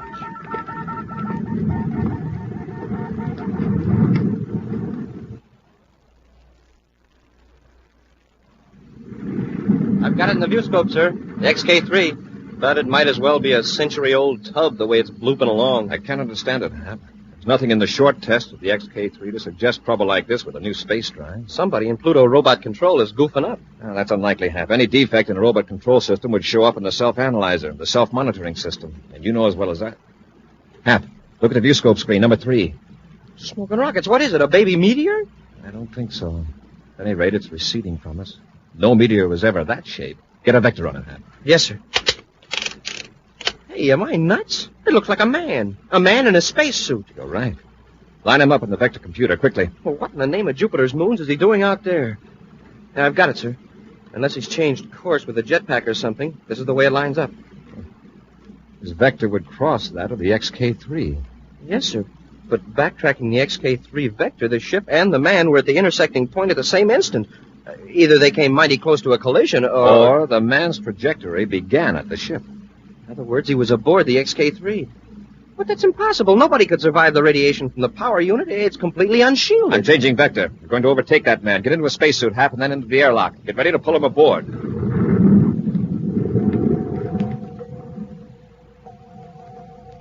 In a few moments, the Terra 5 has adjusted its forward velocity to match that of the man in the spacesuit. In his own spacesuit, Cadet Happy waits in the airlock with the outer hatch open, ready to pull the man into the ship. Now the strange Voyager floats rigidly, like an inflated toy a few feet from the open hatch, as Happy directs Commander Corry by spaceophone. I've got him, sir. I'm pulling him in. Careful. Is he armed? No, sir. He's got a new type of spacesuit. Thick metal. It looks like a... Uh-oh, my radiation indicator's clicking like mad. This guy's as radioactive as a ton of uranium. Get him aft to the decontamination compartment, quickly. Following Commander Corry's orders, Cadet Happy takes the unresisting captive to the decontamination compartment, thrusts him in, and turns on the radiation neutralizers.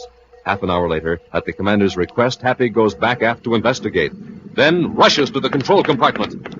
Commander, he's gone. He's got out of the compartment. What? It's empty, sir. He must be hiding further aft. I'll cut on to automatic control. All right, come on. Have your ray gun ready. Yes, sir. He must still have that special spacesuit on, sir. At least it wasn't in the compartment. How did it get out? It smashed the door. But the radiation must have been neutralized. The decontaminator was off automatically. There he is. After him, Hap. Hold where you are, I'll fire. Commander, he's heading for the weapons compartment. This will stop him.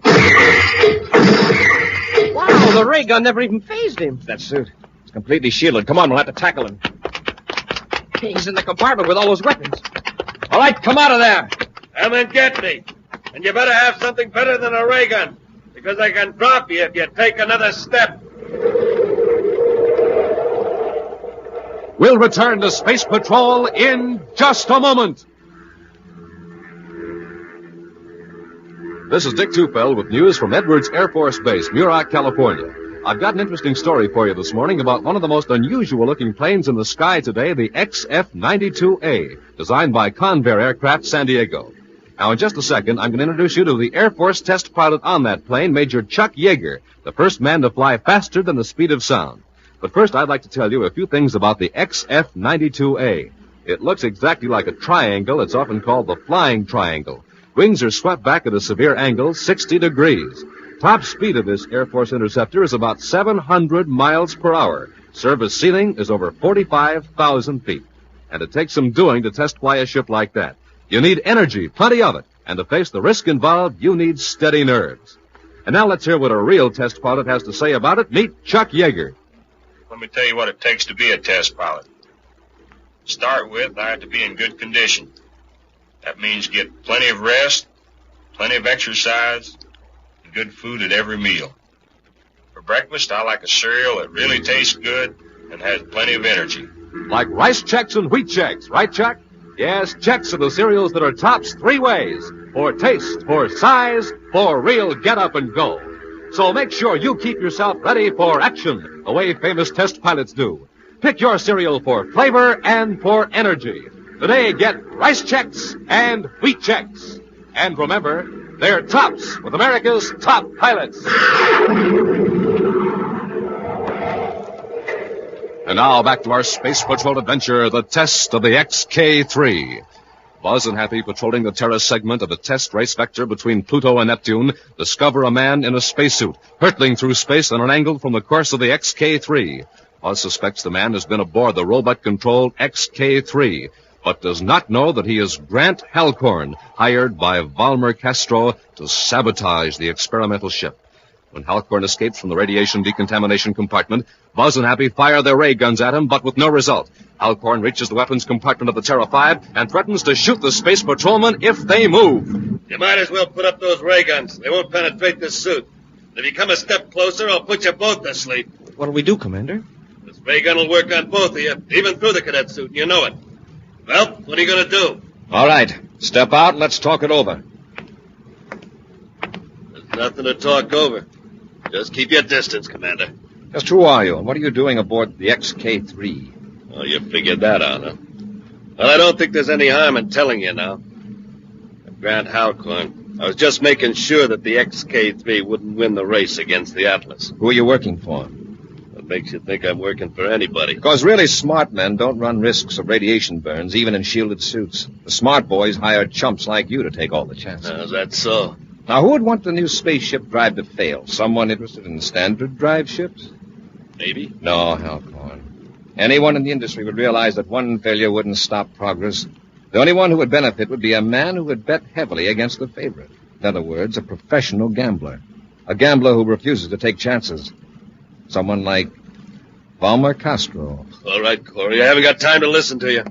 Get moving, both of you. I hit it right, didn't I, Halcorn? I said shut up. Go on. Move forward. You too. So smart, Corry. Well, this time you're up against some real brains. Hold it. No, it's in this compartment. Never mind, I'll look myself. Empty. In you go, Commander. Go on! Yeah, that'll hold Corry. Now you, Cadet, you're coming up forward and show me how to work your spacephone. I've got to contact a certain party.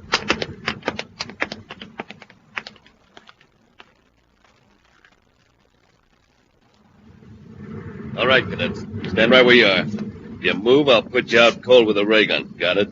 Sure, big shot. Halcorn to Castro. Halcorn calling Castro. Castro here, go ahead. I'll make it short, Chief. Aboard Corry's flagship, the Terra 5, but don't worry, I'm in charge. You telling the truth? Sure. Commander's locked up in a compartment, and the cadets here at the business end of a ray gun. Now, here's what I did. I'm not interested in details. We haven't much time. Head for Jupiter's fourth moon.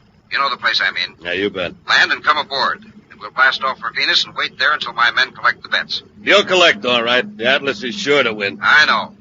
Now, change vector for Jupiter moon number 4 as quickly as you can. Castro out. All right, Chief. So the commander was right. You are working for Castro. Shut up and take those controls.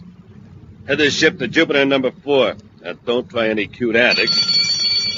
What's that? Give me the air alarm? I don't know. Smoke on rockets. It's the air system. There's a leak in the hull. Where? Check the indicator.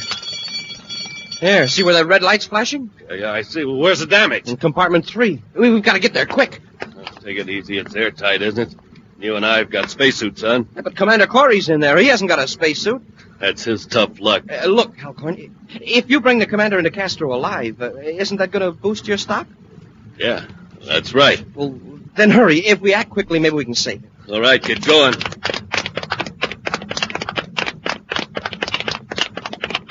Here's compartment 3.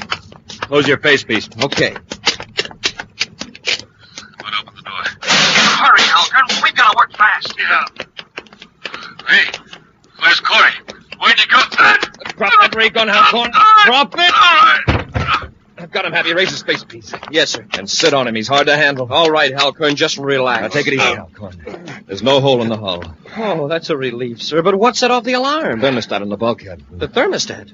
But it'll only sound an alarm if it registers excessive cold or heat. It was heat that did it, Hap. Friction from rubbing my belt against it. Let's get Halcorn out of that spacesuit so it'll be easier to handle. And we'll get him up forward. And Halcorn, if you know what's good for you, you'll talk. That's the straight truth, Commander. Castro's waiting for me on Jupiter's fourth moon. First, I'd like to restore the XK-3's robot controls to normal. There's nothing you can do about that, Corry. The XK-3 must be virtually in free fall by now. If we take all the acceleration we can stand, we can overtake the XK-3 and correct those instruments. How can we locate the XK-3? Pluto Space Control is probably broadcasting periodic reports. Check that frequency. I'll get into Halcorn's shielded suit and be ready to go aboard. By the time Buzz has donned the heavy, cumbersome spacesuit, Happy has obtained a fix on the XK-3.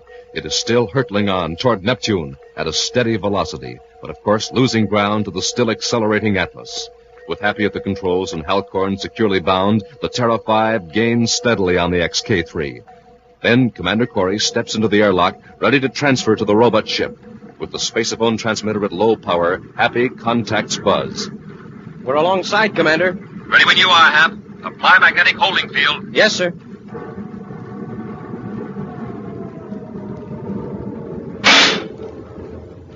Airlock's joined, sir. Very good, Happy. I'm going aboard.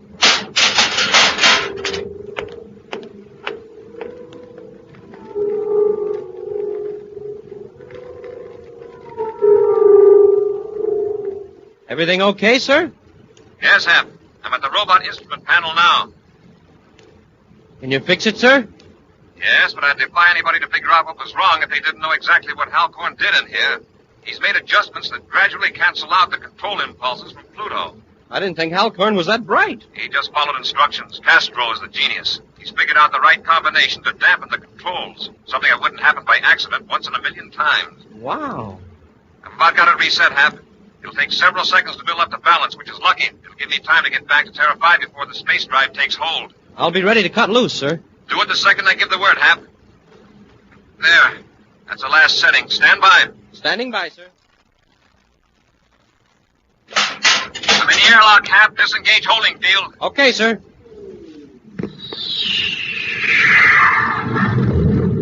Smoking rockets. The XK-3 really took off. Are you okay, Commander? Yes. I'll go back to the decontamination compartment and neutralize this radiation. You set a vector for Jupiter's fourth moon. Following the directions of Grant Halcorn, Cadet Happy skims low over the surface of Jupiter's moon, number 4. Suddenly, below them, in a crater, Buzz and Happy see a private space cruiser. A few moments later, inside the cruiser, Volmer Castro watches with grim satisfaction as a figure lumbers across the floor of the crater in a bulky spacesuit. Then, as he hears steps in the airlock, he draws a ray gun and holds it behind his back.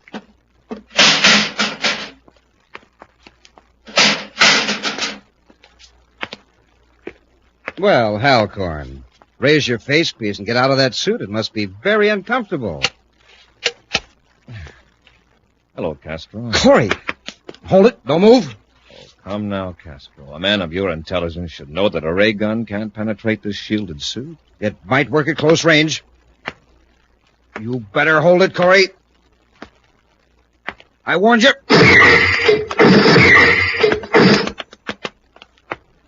Hand over the gun. All right, Castro. Get into a spacesuit. I'm taking you aboard Terra 5, and get this simple fact into that super brain of yours. One false move, and I'll...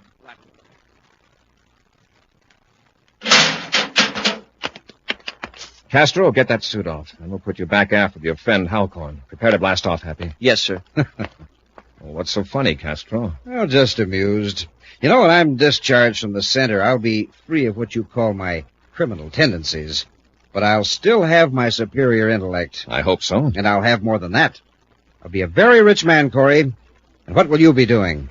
Still risking your neck while every crook in the solar system hopes you'll break it. Frankly, that's what I like. But what makes you think you'll be a rich man?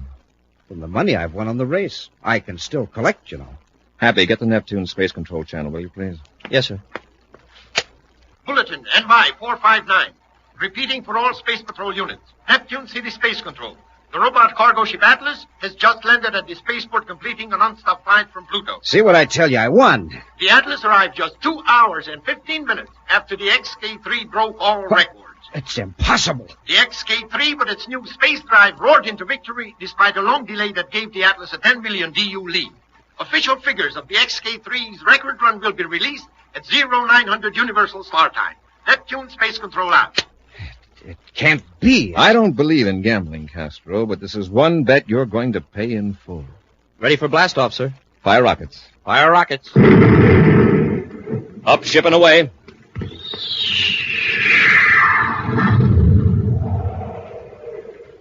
In just a moment, a preview of next week's exciting Space Patrol adventure brought to you by Nestle's Quick for the greatest tasting chocolate milk and those famous Nestle chocolate bars. Hey, gang, do you hear this at your house? Come and get it! Nestle's Quick! Yes, that's the Nestle's Quick Call, music to the ears of every space patroller. Quick makes the most delicious chocolate milk ever invented. It's rich, it's smooth, it's super chocolatey. Tastes just like those wonderful Nestle's chocolate bars. And say, you can make your own frosty glass of Nestle's Quick in no time flat, anytime you want it. Because after you pour out your glass of milk, yes, I said after, then you just put in 2 spoonfuls of smooth chocolate Quick powder and give it a little stir. And gang, that's all you have to do to make the chocolate milk that's real George. Mom will find Nestle's Quick in the big brown and yellow can, so ask her to get plenty because Quick is so full of vitamin D, it's better than good for you. Come and get it! Nestle's Quick!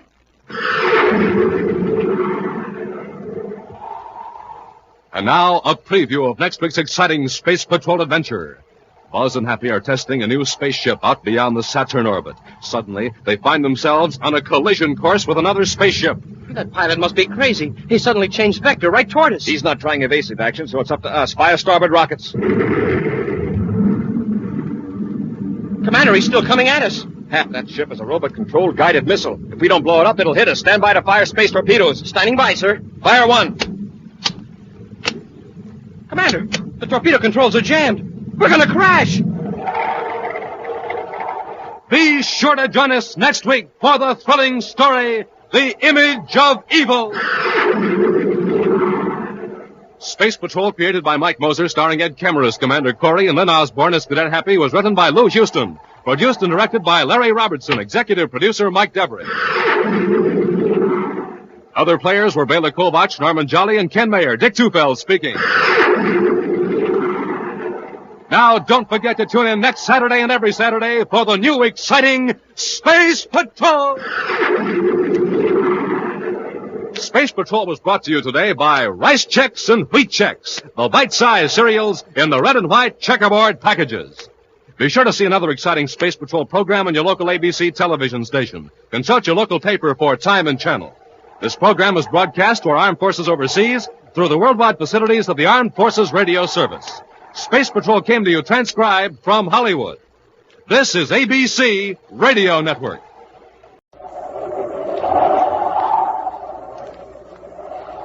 Instant Ralston and regular Ralston, the hot whole wheat cereals in the red and white checkerboard packages, present Space Patrol! High adventure in the wild, vast reaches of space. Missions of daring in the name of interplanetary justice. Travel into the future with Buzz Corry, Commander-in-Chief of the Space Patrol! In today's transcribed Space Patrol adventure, Buzz and Happy have landed their spaceship in a desolate region of Planet X, as directed by the mysterious native Ortho, who is guiding them from a distance by thought waves. Commander, there's Baccarati's ship. I can see it above us through the Astrodome. Yes, he's coming in to attack. I sure hope Ortho knows what he's doing, telling us to land here. Hey, what happened to Ortho? His face is gone from the viewscope. Ortho, can you hear us? It's up to us now. Fire space torpedo 1. It's jammed, sir. Fire 2.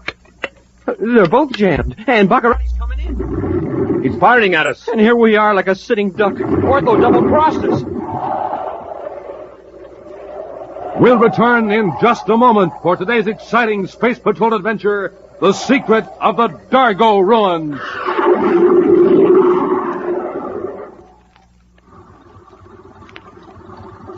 Hi, Space Patrollers. This is Dick Tufeld in Los Angeles watching a trial run of the huge rocket clubhouse, the biggest prize ever given away. First prize in the Name the Planet contest. And there it goes. Zooming down the highway, pulled along by an honest-to-goodness motor truck. Say, gang, you know how big that rocket clubhouse is? It's 35 feet long, big as a freight car. You know how much it weighs? A tremendous 10,000 pounds. And you can win the rocket clubhouse, plus the motor truck, plus $1,500 cash just for naming Planet X. Yes, you and your pals can go rolling off a real adventure in a clubhouse with built-in sleeping bunks, electric lights, equipment lockers, even a cooking stove. Gang, just think of living like a real space patroller in your rocket clubhouse on wheels. And talk about fun. Think of those 750 Schwinn varsity bicycles being given away as second prizes. Yes, you've got 750 chances to win a Schwinn, the bike with 3-speed gear shift, 2-wheel handbrakes, and all the other famous Schwinn features. Say, don't forget the 1,000 third prizes. 250 autosonic space rifles, 250 outer space helmets, 250 Space Patrol emergency kits, and 250 wonderful stainless steel Space Patrol wristwatches. So stand by for the latest news about how to enter your name for Planet X in the Name the Planet contest.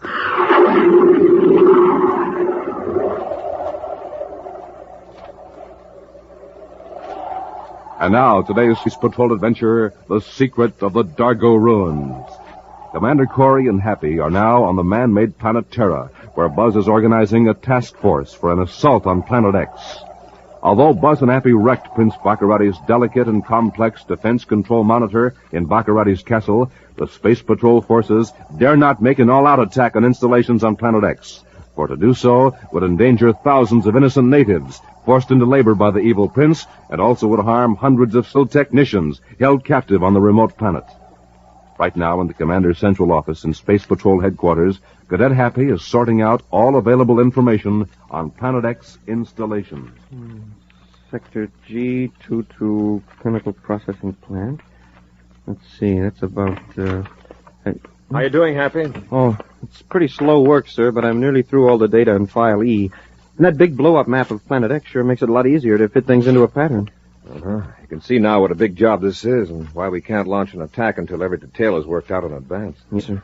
Baccarati's got plants and installations scattered all over Planet X. And what a whopper of a planet that is. If this work wasn't so urgent, I'd like to turn it over to a couple of aides and blast off for Jupiter. Jupiter? Yes, Jupiter Patrol just reported the biggest robbery to hit the outer planets in years. More than 1 million credits. Wow. 2 men walked into the home office of Jupiter Expansion Corporation, picked up the credits, and walked out. 6 armed guards just stood around while the bandits helped themselves to the payroll. You mean they didn't even try to stop the bandits? No, and the strange thing is the guards themselves admitted it, with no alibis. That is strange. The payroll was for several hundred construction workers and engineers who had been working on different Jupiter moons for 6 months. The men are due in at Jupiter City tomorrow. Oh, it's on Major Robertson's circuit, Commander. I'll get it, huh? Corry here. Commander, Jupiter Headquarters space phone and you lead on the robbery. Yeah? A Space Patrol agent found a gas cartridge concealed in the room near the vault. That might explain why the guards didn't offer resistance. What was it? Diphenazone. Diphenazone. Yeah, that's right. And we got a description of one of the bandits. 4 of the guards positively identified him as Slag Cronin. Nice work, Robbie. How soon can you take over up here? In about 5 minutes. Good. Corry out. Well, Happy, you know who was behind that Jupiter robbery? Who, sir? Baccarati. Slag Cronin is one of his men. But what about the guards? Were they working for Baccarati, too? The guards could be entirely innocent. They were affected by diphenazone. What's that, sir? According to a space surgeon who was among the men we brought back from Planet X, diphenazone is a gas developed by Baccarati's pal, Dr. Malengro. It's odorless, renders a person completely unable to reason. Malengro must have developed some sort of counteractive medicine that made Baccarati's men immune to the gas. No wonder the bandits got away with it so easily. I'm turning this end of our work over to Robbie. You and I are going after Slag Cronin. Great. But how do we know where to look? Baccarati needs that money to rebuild his defense equipment. From Baccarati's viewpoint, the safest place for that money right now is on Planet X.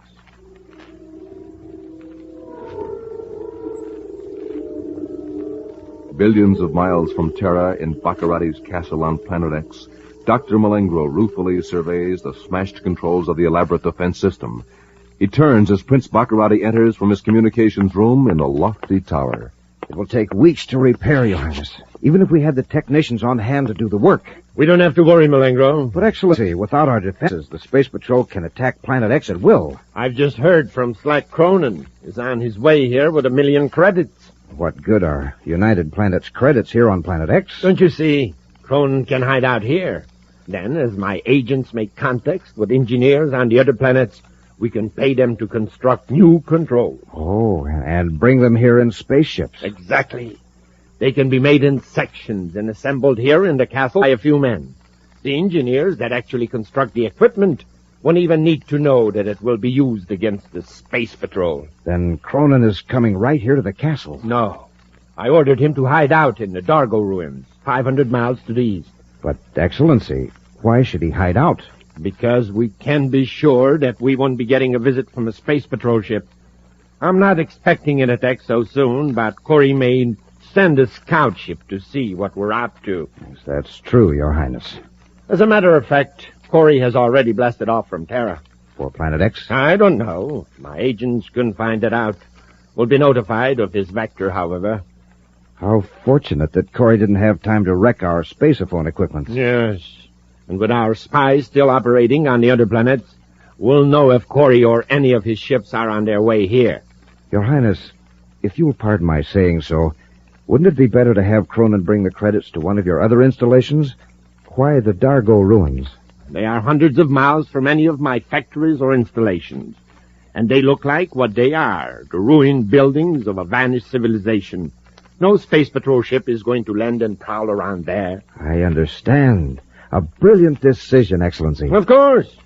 Now, let's check with our agents. Perhaps they've discovered something new about Corry.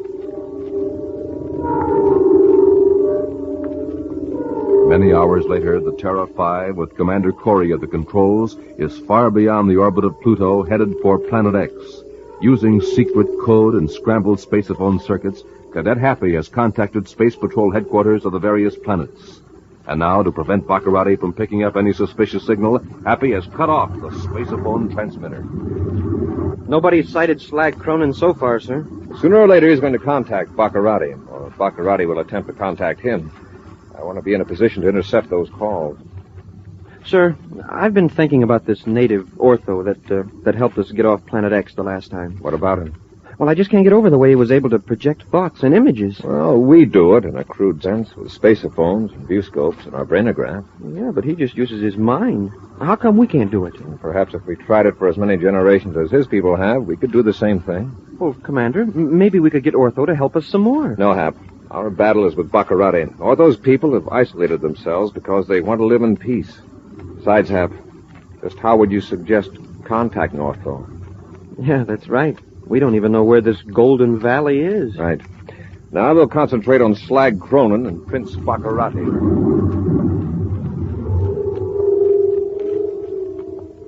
1,000 DUs toward Planet X, a spaceship with a black falcon on its hull prowls the dark void. Intently, Prince Baccarati and Dr. Malengro scan the viewscope. Corry's ship crossed the Pluto orbit hours ago, so he must be coming to Planet X.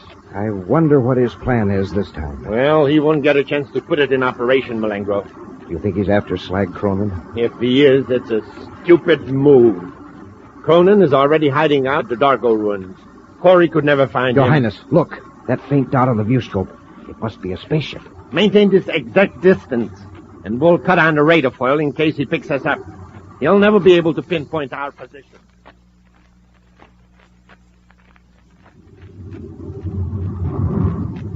All clear in the viewscope, sir. Good. We'll come low on the dark side of Planet X and find our way by infrared viewscope. My friends from another planet, listen to me. Hey, what? It's Ortho. You are in grave danger. Commander, he's doing it again, like he did the last time. His face is appearing in the viewscope. Yes, Ortho. You're contacting us all right. What is it? You are in dire peril. We expect to be on Planet X. You are in danger out in space. I sense it. It is coming closer. Hey, he's right, sir. The rear viewscope. See it? A radar foil blur. One of Baccarati's ships is sighted us. We can't tell what his range is, not with that radar foil confusing our view scopes. Thanks for the warning, Ortho. We'll just have to outrun them. Let me help you land on the planet. I will guide you in safely. You don't understand. If we land, he could blast us easily. I can protect you, believe me. Your enemy will never find you. The blur's getting bigger, Commander. Baccarati's gaining. All right, Ortho. Looks like this is your party. What are your instructions? Come directly to the center of the planet as you see it. You will see a broad river flowing south between two ranges of high mountains. Then what? Far to the east of the river is a desert, then bleak hills, barren and desolate. But beyond those hills is the land of the Lumens, our golden valley. There you will be safe.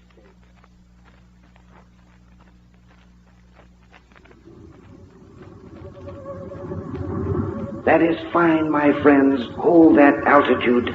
There are the barren hills, but I don't see any golden valley. Land your ship just after you cross the hills.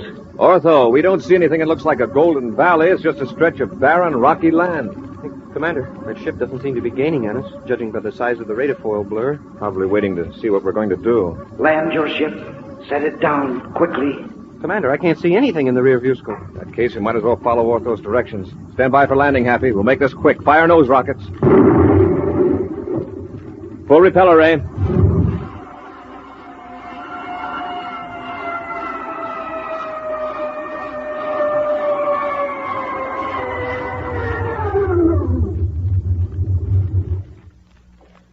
Stand by to fire space guns, Happy. Standing by, sir. Hey, what happened to Ortho? His face is gone from the view scope. Ortho! Ortho, can you hear us?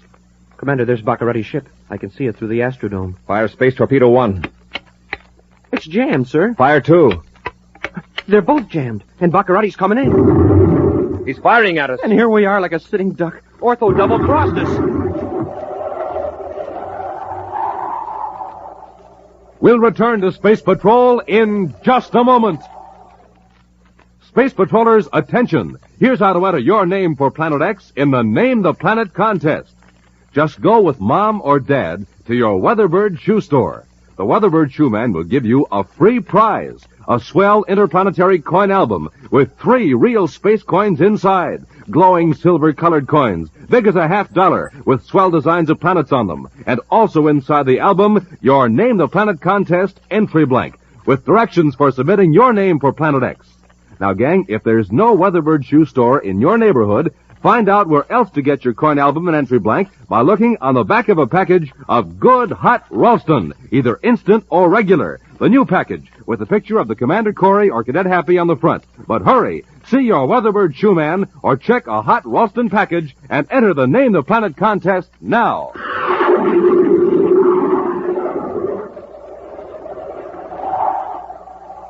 And now back to the secret of the Dargo ruins. Following the instructions, the mysterious native of Planet X, Ortho the Lumen, Commander Corry and Cadet Happy landed their spaceship on the planet with Baccarati's ship close behind them. Through his strange power of thought and image transference, Ortho had assured Buzz they would land safely in a golden valley. Instead, their ship is an obvious target on the bleak, rugged ground in the desolate region of Planet X. Evidently abandoned by their would-be protector, Buzz and Happy vainly try to fire space guns at Baccarati as the evil prince rains explosives all around them. In Baccarati's ship, the prince and Dr. Malengro make repeated passes over the Terra 5. You made me miss them again, Malengro. Can't you keep the ship on a steady run? Something's wrong with the viewscope target finder. Well, I'll get them this time.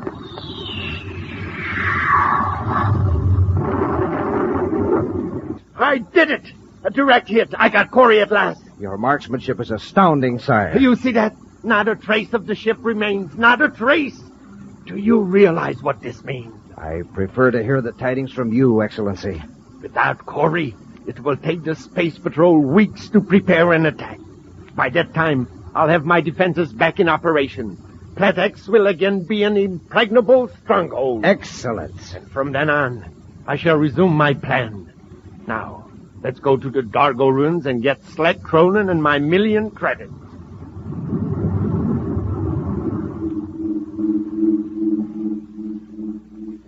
As Baccarati's ship roars away toward the northeast, a cloud of dust settles over the place where the prince had seen Buzz Corry's ship disappear in a blinding flash.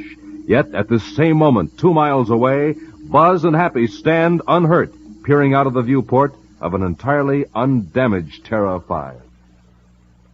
Smoking rockets. Can you beat that? He fires half a dozen torpedoes and then scoots away. Must be out of ammunition, Happy. What a terrible shot he is. Not that I'm complaining, of course. But did you notice all of his torpedoes hit in the same place about 2 miles away? All I can say is it's sure a lucky break after the way this Ortho deserted us and him and his golden... Commander, look. We're just noticing, Happy. A minute ago, there was nothing out there but gray rocks and desolation. Now, trees, and grass, and flowers. It's beautiful. The Golden Valley. But why didn't we see it before? I guess we were so concerned about Baccarati that... Hey, look out there. Someone coming toward the ship. It's Ortho, the same face we saw in the viewscope. Uh-huh. Beard, robe, and all. It looks like he's waiting for us to come out. Let's go, Hap. We owe him an apology. Apology? What for? For bringing us down here so that Baccarati could blast Leave your ray gun in the ship. I don't think we'll need weapons here. And it might offend Ortho. Yes, sir. But if he tries any more tricks... Let's give him a chance to explain, Hap. Open the hatch. Yes, sir.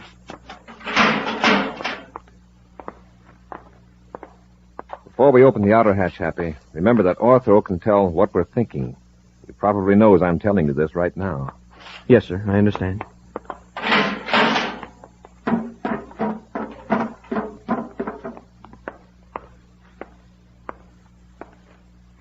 Welcome, my friends. I am Ortho. Yes, Ortho. We recognized you from your projected image. First, I feel I owe you an apology. I know you thought that I had deceived you. That's right, we did for a while. It was necessary in order to confuse your enemy. My mind had to project an image of your spaceship some distance away, and at the same time conceal the actual ship. To perform this enormous concentration, I had to withdraw my thoughts from contact with your minds. Oh, so that was it. Baccarati thought he saw our ship clear over there. Yes. And when the last explosive hit, I merely stopped thinking of the image. It vanished. This sort of thing is new and strange to us, Ortho, but we're very grateful. I know your motive is to drive these evil men from our world, Planetoid, as you call it. Well, if our guns hadn't jammed, we'd have taken care of part of the job right then. I know. I hope you won't be offended, but I am responsible for that. Huh? You mean you can jam a weapon just by thinking about it? In some cases, I can control certain electrochemical processes if the distance is not too great. In this instance, I was able to inhibit the explosion of your space gun. Well, yeah, but why? Why didn't you keep Baccarati's weapons from working? Well, Happy, after all, Ortho made Baccarati believe he'd finished us. That's quite a favor. Well, sure, but I thought Ortho wanted to get rid of Baccarati, too. My people want only to rid this planet of the evil Baccarati causes. We do not believe in taking life. I do not blame you for trying to use your weapons. You were not convinced that I could save you. Yes, that's right.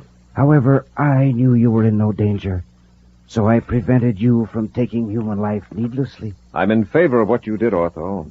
Our aim is to capture Baccarati and his men alive. We have a process of treating criminals medically and psychologically to remove their criminal tendencies. It's completely painless, and in fact, the criminal isn't even aware of the time it takes to effect a cure. I know that, Commander. You mean you know everything we're thinking? Everything we know? Not quite everything. That would take more time. But I do know what is uppermost in your mind. Oh, then we really don't need to say a word. No, except that you probably feel more at ease if we exchange ideas through speech, since you're not used to having thoughts placed directly in your mind by others. It is rather startling. But tell me about this valley. How does it happen we didn't see until a few minutes ago? That was the result of the combined concentration of all my people. We know when strangers are approaching. We conjure up a mass image of forbidding terrain. For centuries, this has kept the more primitive, marauding tribes from invading our valley. Well, where are the rest of your people?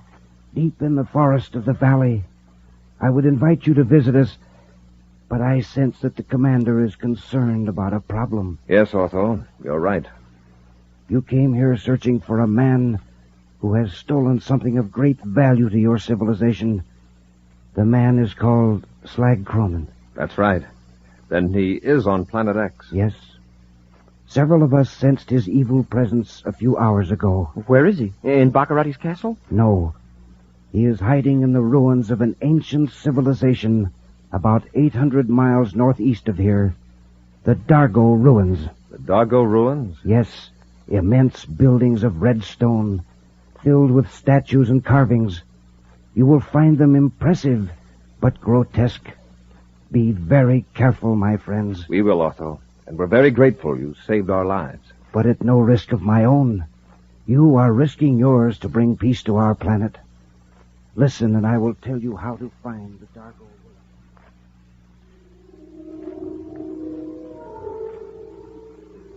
Hundreds of miles away from the Golden Valley, a man stands between the pillars of an ancient temple, chipped and worn by time.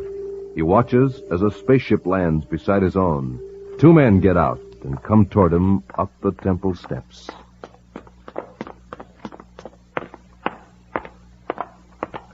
Well, Cronin, where is it? I've got it, don't worry. You will address me as Your Highness. Now, quickly, give me the credit. Just a minute, Your Highness. You heard him, Cronin. Do as you're told. Look, I'm talking to the prince. Your Highness, I'm taking my share of the loot and getting off this scoopy planet now. How dare you? Your share of the loot. Haven't I protected you from the space patrol? I want 100,000 and the use of that spaceship, the one I came here in. Why, of all the insolence... Look, Baccarati, I can keep the whole $1,000,000. Remember, I'm the only one that knows where it is. All right, Cronin. You can have 100,000. Now, where is the money? Right inside the temple, under a flagstone. All right. Take me to it, quickly. Yeah, this way.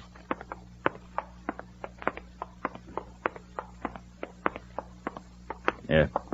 It's under this one. Well, lift it up. Help him, Malangro. Yes, Your Highness. Here it comes. By the way, Cronin, where is your partner? I don't have a partner, not anymore. He met with an accident. Oh, and now you don't have to split with him. Yeah, that's right. Well, there's the money. 1,000,000 credits. Splendid. And now, Dr. Malangro, you will notice that I don't have to split with Cronin. Nicely done, Your Highness. The gun butt dazed him, but I don't think you'll be unconscious long. Perhaps we should pick up the money and get to the ship. I'll get the money. We'll leave Cronin here. You take his spaceship to the castle, and I'll fly my own. Very well, Your Highness. All right, Baccarati, stay right where you are. Corry! He can't be alive. He can't be. I'll take that gun, Malangro. You'll have to catch me first. After it, Happy, I'll take care of Baccarati. Hey, he's behind that idol, Commander. I see him. He thought that door back there would open. Come back here, Malangro. All right, Commander. Hey, quit pushing that idol. Run, Your Highness. Come back here, Baccarati. Commander, the idol is falling.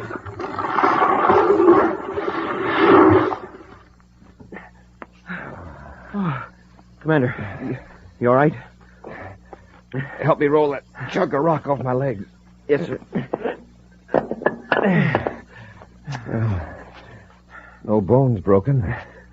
Oh, my ankle. You stay here. I'll go after Baccarati and Malangro. Hey, look. They're nearly to their ship. I can stop them with a ray gun blast. But it's fired. Mine doesn't work either, sir. We're both knocked down pretty hard. Maybe the fall wrecked the guns. Or it's Ortho again. Well, doesn't he know that all these guns would do is to make Baccarati unconscious without hurting him? He may be cutting off all weapons, just as a precaution. Doggone it, sir. Baccarati and Malangro got away. Yes, but we got what we came for. We've captured Slag Cronin and recovered the 1,000,000 credits. Let's get Slag back to our ship, Hap. Yes, sir. But what if Baccarati blasts it if we get to it? I think our friend Ortho is taking care of that. Well, I'll bet Baccarati is hopping mad. He was probably counting on this 1,000,000 credits to rebuild his defenses. After we return the money to Jupiter, we'll go back to Terra and plan our attack on Planet X.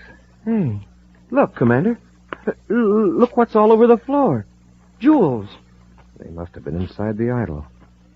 There's a fortune here, abandoned by the race that built this temple. Wow. I'll bet there's more than 1,000,000 credits worth. If Baccarati had known about this, he could have saved himself a lot of trouble. Let's go, Hap. We've got work to do.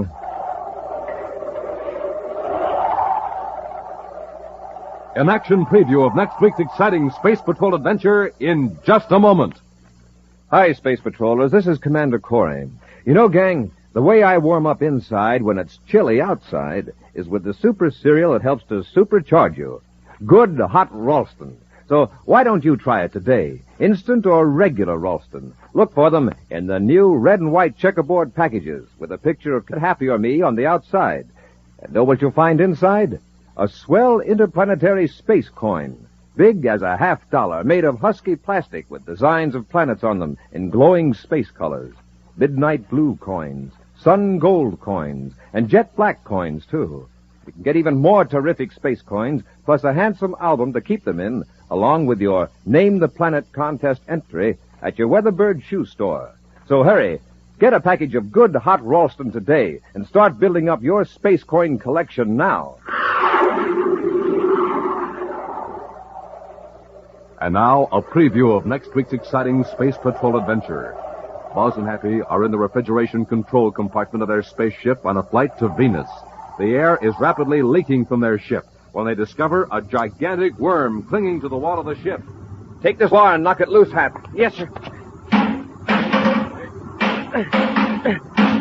It won't come loose, and it's as hard as metal. You're right, Hap. And that's what it eats. It's feeding on the Endurium bulkhead. That's how the air's escaping.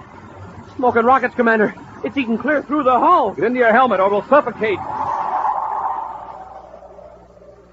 Be sure to join us again next week for the thrilling story, The Iron Eaters of Planet X, when Instant Ralston and Regular Ralston again present Space Patrol!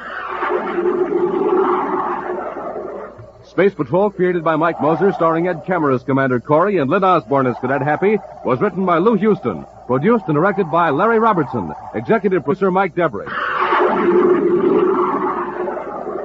Other players were Bela Kovach, Ken Mayer, and Norman Jolly. Dick Tufeld speaking. Now, don't forget to tune in next Saturday and every Saturday when Instant Ralston and Regular Ralston again present Space Patrol!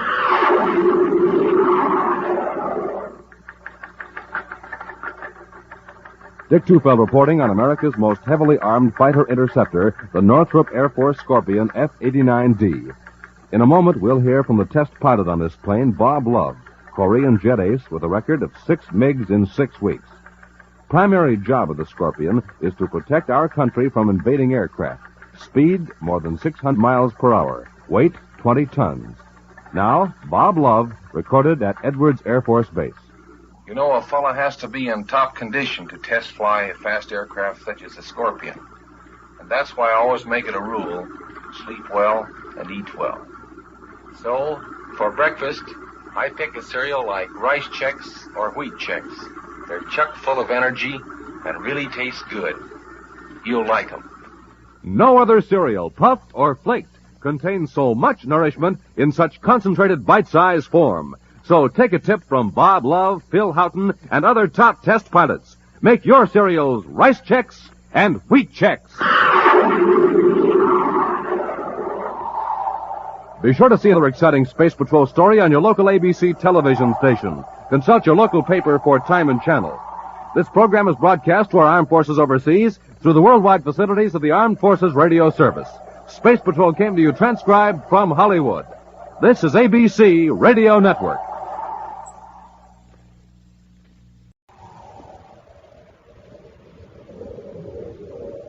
Wheat Chex, Rice Chex, and good hot Ralston present Space Patrol! High adventure in the wild, vast reaches of space. Missions of daring in the name of interplanetary justice. Travel into the future with Buzz Corry, Commander-in-Chief of the Space Patrol. In today's transcribed Space Patrol adventure, Buzz and Happy are in their spacesuits at the base of a volcano on the planet Saturn, searching for a missing scientist. Dr. Ramsey ought to be very close to this spot, Happy. It's rough ground. It's hard to see more than a few yards. The doctor may have fallen into a crevice. Hey, Commander, listen. What's that rumbling? The ground's shaking. It's a volcano. It's going to erupt. We'd better find Dr. Ramsey in a hurry. We're too late, Happy. Get back to the ship. Boiling lava will be pouring down this fountain in a matter of minutes. Yes, sir. Watch your step and hurry. Commander, our ship is gone. We're trapped.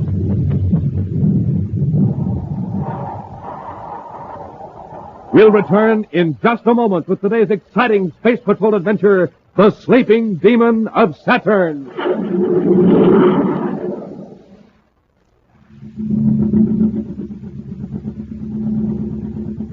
Say, what kind of jet jalopy are we riding in, Captain Tufeld? We'll never get to Terra City at this speed. Well, I know what's the matter. This surface car's just got ordinary fuel in it. Let's drive into this filling station here and fill her up with super fuel. Yeah. Let's try her now.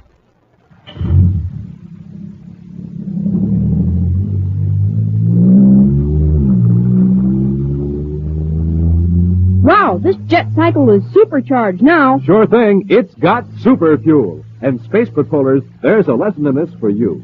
Ordinary fuel for breakfast, you're just a putt-putt.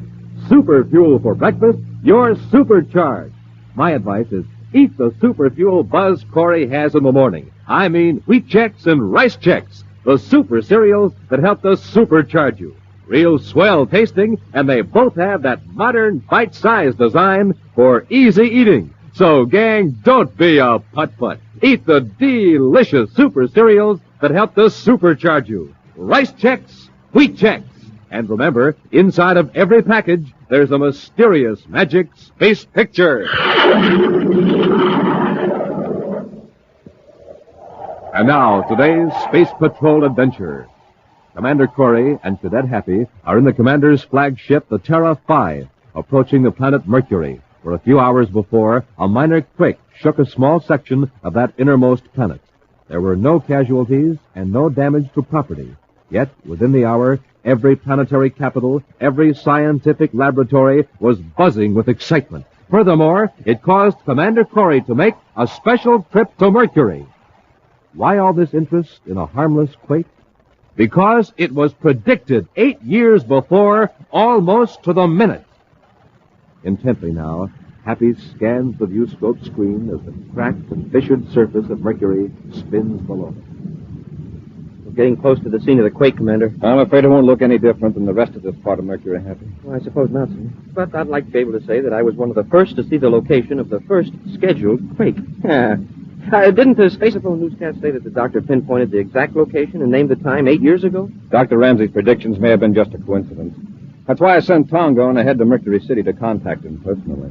Well, predicting quakes isn't exactly new, is it, sir? I mean, in a general sort of way? Up to now, it's been very general. Scientists have spread their predictions over areas of hundreds of square miles and allowed themselves several years leeway. Assistant Security Chief Tonga, calling Commander Corry aboard Terra 5. Tonga calling Commander Corry. Corry here, go ahead. I've contacted Dr. Ramsey, Commander. He's in Mercury City. Good. Did you talk to him about this Mercury quake? Yes. He says the news reports are basically true. He did predict the exact time and location of this quake 8 years ago. Well, tell him I'll see him as soon as I reach Mercury City. That'll be in about 30 minutes. Corry out. Commander, look. There's something down there in that clearing. What does it look like? A wrecked spaceship. A wrecked spaceship? Yes, sir. I'll set the ship down. You get our spacesuits out of the locker.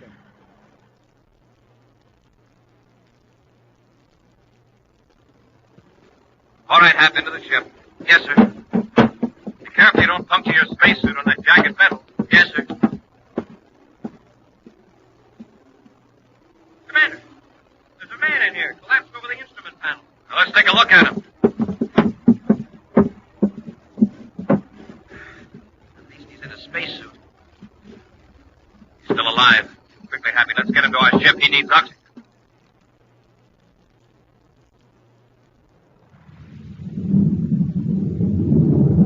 Just checked with Mercury City Space Control, sir. They're clearing Space Lock 3 for us. Good, Hap. How's that passenger, sir? Oh, he'll be all right. He's resting back aft. It was close. If we'd been a few minutes later, he'd have been finished. What made him crash? Defective rocket equalizers. Lucky he wasn't killed. He told me he bought the ship at a bargain.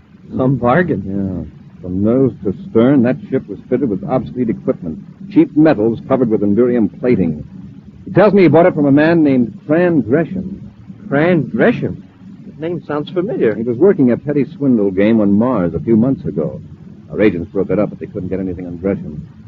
There's nothing petty about selling defective spaceships. That's potential murder. And this time we're really going after it.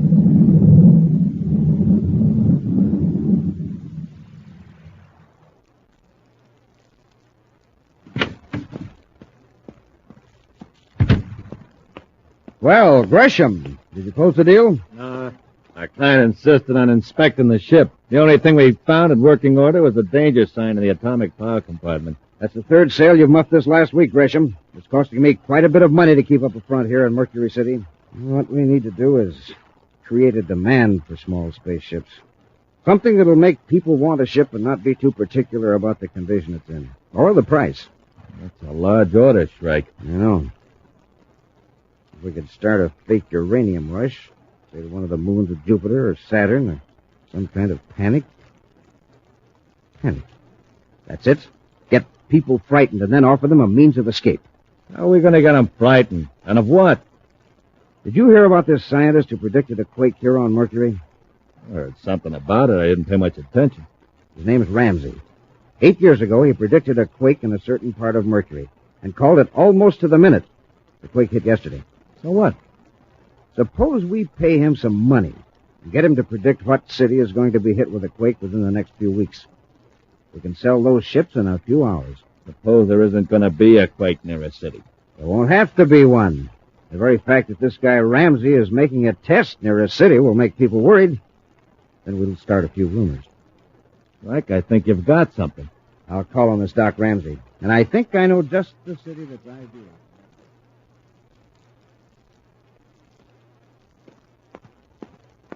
I'm all ready, sir. There's a service car in front of headquarters waiting to take us to Dr. Ramsey's apartment. Oh, we'll wait here a few minutes, Happy. I'm expecting a report from Tonga and this man, Gresham. Oh, yes, sir.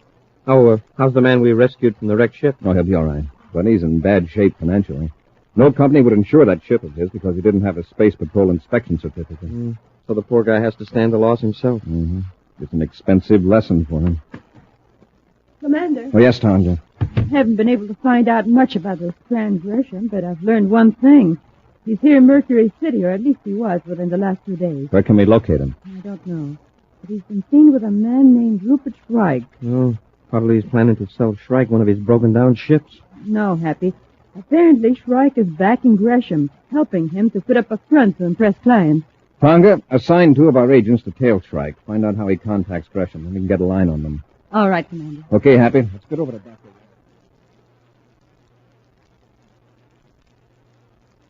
Mr. Stark, I find your offer very attractive. Well, then you'll accept, Doctor? Well, I'd like a little time to think it over. You see, I hardly expected to be called on to predict quakes for a private person. Tell me, Mr. Shrike, what region are you interested in? Kepler City on Saturn. I have some property there. You don't need to worry, Mr. Shrike. Kepler City is safe probably for centuries to come. Well, then you've already tested it? Yes, years ago. But you can rely on the assurances of other quake experts. But Kepler City is fairly near a volcano, Doctor. I know. The sleeping demon. That volcano is all but inactive. Sends up a little smoke occasionally. Even if it did erupt, which is unlikely, the city is in no danger. But suppose a quake shifted the strata under the cone. Wouldn't that cause a violent eruption? It would take a fairly violent quake to do that. And that's most improbable. Make a test anyway. I'll raise my offer to 2,000 credits. No, Mr. Shrike, thank you. Any further test would be a waste of time. Look here, Ramsey. I came here with a legitimate offer. Don't pull this high-toned devotion to science business on me. I'm not interested, Mr. Shrike. Now, will you excuse me? You listen to me, Ramsey. I can make you mighty anxious to make that test if you don't listen to reason. Is that a threat? Take it as a threat if you want to. I've made up my mind. You're going to make that test. If I have to use force. Get rid of him. I'm not leaving here till I get what I want. Very well.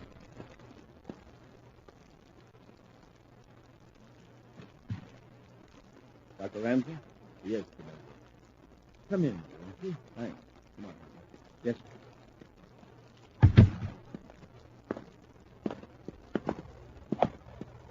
Commander, this gentleman is Mr. Shrike. How do you do, Mr. Shrike? Nice to meet you, Commander. Mr. Shrike feels he has urgent business with me. We can discuss it later. On the contrary, I'll discuss it right now. Commander, I think this is something you should know. I never saw this man until a few minutes ago. Yet he comes into my apartment and threatens to force That's me... enough of that, Ramsey. Let him talk, Shrike. You'll have your turn later. Yeah, well, it's my turn right now. Put away that ray gun. Look out, Commander. Give me that gun. Get back, Cadet. Oh. You realize what you've done. Yeah. I shot the commander-in-chief of the Space Patrol and this cadet. That ought to convince you I mean business. Now, come on, Ramsey. Let's go. Where are you taking? To Saturn. You're going to predict the destruction of Kepler City. We'll return to Space Patrol in just a moment. Say, gang, how are you at imitation? Well, this is Captain Dick Tufeld speaking, and here's my idea of how a cosmic surface car sounds with just ordinary fuel in its tank. But.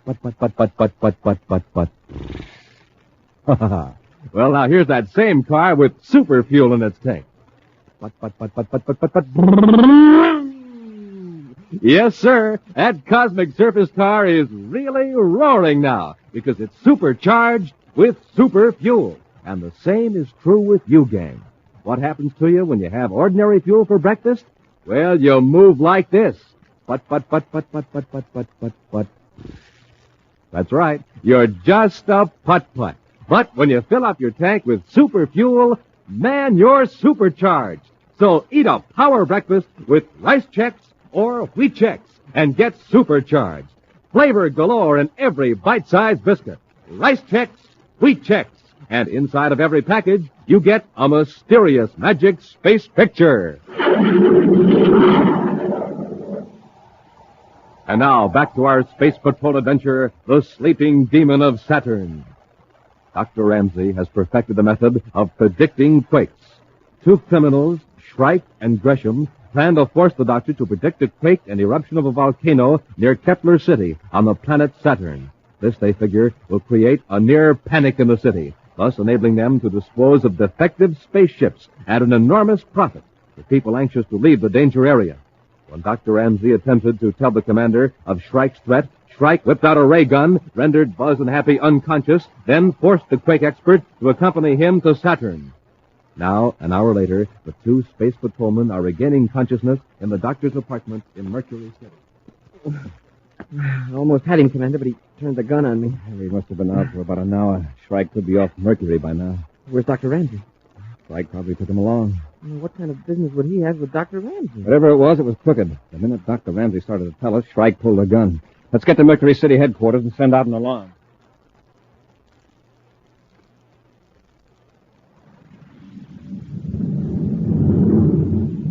Where are we now, Shrike? We just crossed the Mars orbit. How's the doc? I slipped something in his coffee to put him to sleep. That'll hold him till we reach Saturn. Good. We'll keep Ramsey pretty well under cover. But we'll be around with our quake detecting equipment, setting it up in the region of the volcano.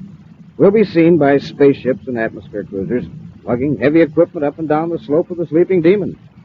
Every 3 or 4 days, we'll come back to Kepler City looking very grim and worried. Like we found out bad news, huh? Exactly. And we'll drop a few hints, just enough to get people worried.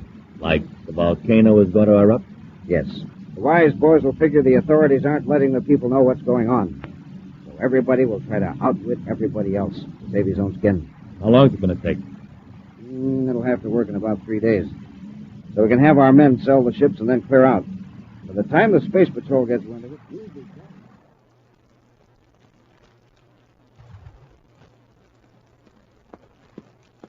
Happy, are all those agents' reports in? All except Jupiter and Neptune, sir. All negative. No word on Shrike, Gresham, or Dr. Ramsey. It's been 3 days now.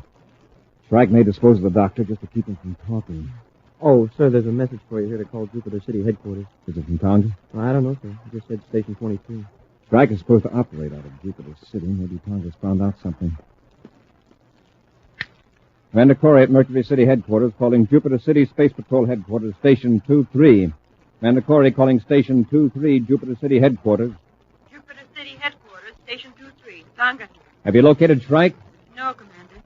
We can almost be certain that neither he nor Gresham came to Jupiter City after they blasted up from Mercury. And you probably haven't anything on Dr. Ramsey either. No, except a rather ridiculous rumor.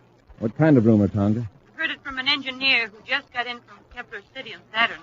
He's repeated it only because he thought it was a joke. Some people in Kepler City think Dr. Ramsey is making quake tests around the sleeping demon. The inactive volcano near the city? Yes. Well, it doesn't make much sense. If Dr. Ramsey were there, he'd let the authorities know he was all right. The engineer says he's talked to two intelligent men in Kepler City who are convinced that the sleeping demon is going to erupt. Well, it's impossible.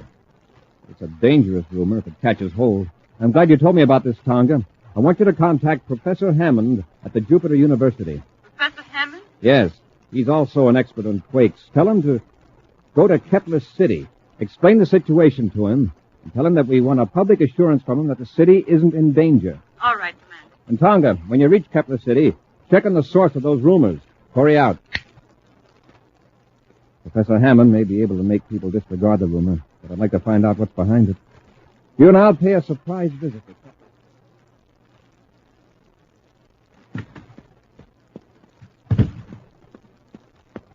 Right, we better get out of here quick. What's the matter, Gresham? Just found out that Corey's assistant security chief is here in Kepler City. What about it? That doesn't mean she's looking for us. No, but she showed up with another expert on quakes, Professor Hammond from Jupiter University. Just released a statement that the public has nothing to fear. The volcano won't erupt. No quakes are possible in this region. Good. That's wonderful. What's so wonderful about it? She's going to buy our spaceships after they hear what Hammond says. Who's going to listen to Hammond when the sleeping demon starts spouting molten lava? What are you talking about? The volcano isn't going to erupt. It will. With a boost from a cosmic bomb dropped into the crater. Huh? We'll put a time fuse on it, so it'll blow up in about 12 hours. Of course, it won't be enough of an eruption to harm the city, but it'll panic the population. Then we'll do plenty of business. Make Hammond look silly. Not only that, but nobody will believe anything the local authorities say after that. It'll be every man for himself. What about Ramsey? We'll put him in a spacesuit and leave him near the top of the crater. The volcano will erupt before he gets down. Dr. Ramsey will never be seen again. Well, let's work fast. I want to get out of this place.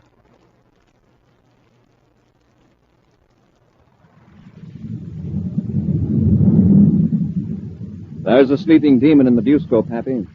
Wow, that's some crater. Impressive, but perfectly harmless. Kepler City's 10 miles east of the volcanic peak, just from the outer side. And that's the Dardanna River that flows past the base of the peak. Right. When we get closer, you can see how the water has worn away the lava on the edge of the riverbank. That shows the last eruption of the sleeping demon was thousands and thousands of years ago. Assistant Security Chief Tonga calling Commander Corry aboard Terra 5. Tonga calling Commander Corry. Corey here, go ahead. Commander, you were right about those rumors. There's more to them than I thought. What did you find out, Tonga? The two men who have been making quake tests near the volcano fit the descriptions of Shrike and Gresham. The third may be Dr. Ramsey. Where are they now? They blasted off from Kepler City spaceport several hours ago. So far, they haven't come back yet. Have you found out where they're staying in the city? Yes, I have. It's at 147 North Polaris. Well, watch it, Tonga.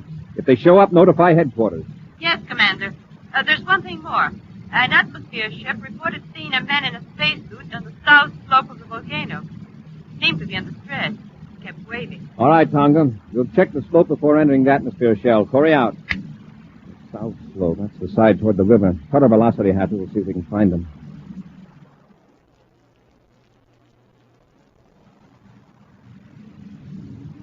I don't see anyone, sir. The lava's so jagged and covered with mounds and gullies. If our man is in the shadow, we'll never see him. And if it's Shrike or Gresham, he doesn't want us to. Now, wait. Something moved down there, near the bottom of the slope. I see it, sir. It's a man in a spacesuit, and he's waving. Get our spacesuits out of the locker, Happy. We'll land on that level space near the river and go after him.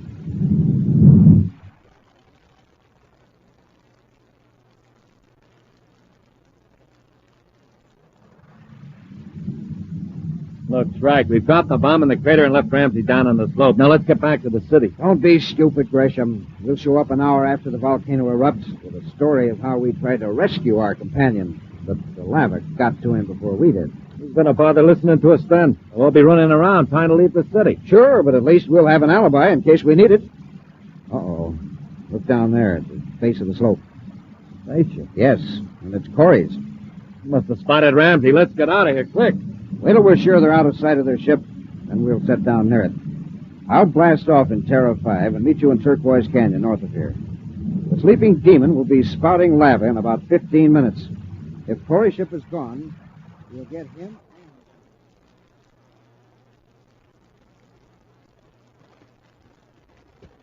I've lost sight of him, sir.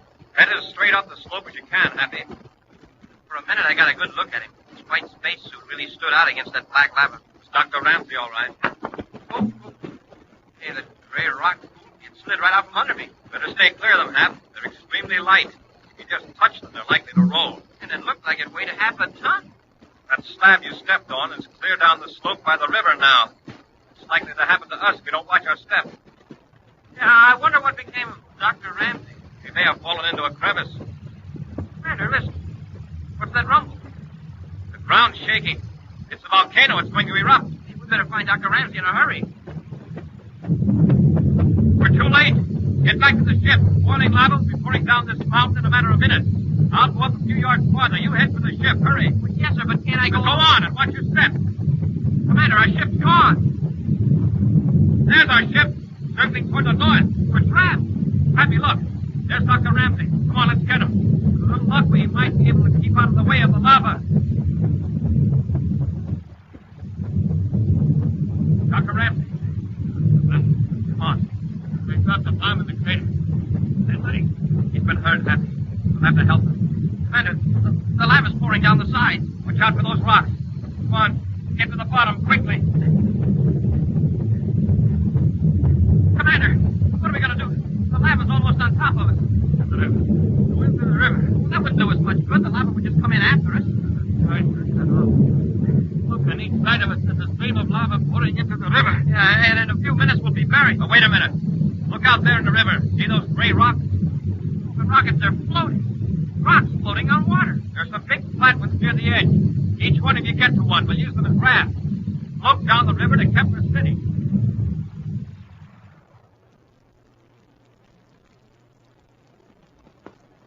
Frank, I don't like the idea of coming back to Kepler City. We've got to destroy all evidence that we were here, then we can blast off.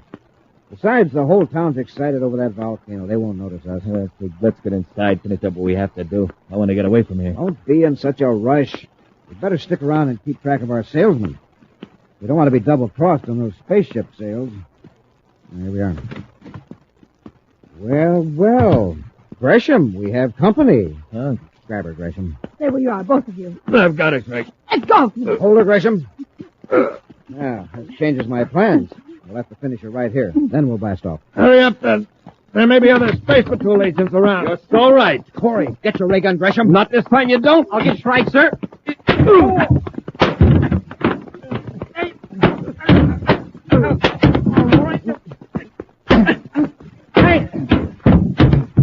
All right, Happy. Pick up their weapons. Yes, sir. Are you all right, Tonga? Yes, Commander. And I've got the names of the rest of the gang. On your feet, Strike. How'd you get away from that volcano? It was simple. We just floated down the river on a rock. Let's go. You floated down... You don't expect me to believe that. This Saturn is a very strange planet, Strike. If it's got an extinct volcano that erupts, well, it surely can have rocks that float. You heard the commander. Come on, let's go. An exciting preview of next week's adventure in just a moment. It's a dark night, pitch black. The night you first see the purple comet. At first, it's just a blur. Then you see it clearly. A fiery comet flying through the dark. It's hard to believe, and yet you can see it. A huge ball of purple fire. You know what you've been looking at? An atomic particle on a 2-inch slide, and you've been seeing it through a microscope. The Space Patrol microscope. Buzz Corry sent it to you, and boy, are you glad. This amazing microscope magnifies objects 15 times their natural size. And with it, you also got that terrific slide containing the atomic particle. Yes, sir, Space Patrollers, that's the kind of fun you'll have when you send for your official Space Patrol microscope. And you not only get the mystery slide with the atomic particle on it, you get more slides, 4 more, all crystal clear.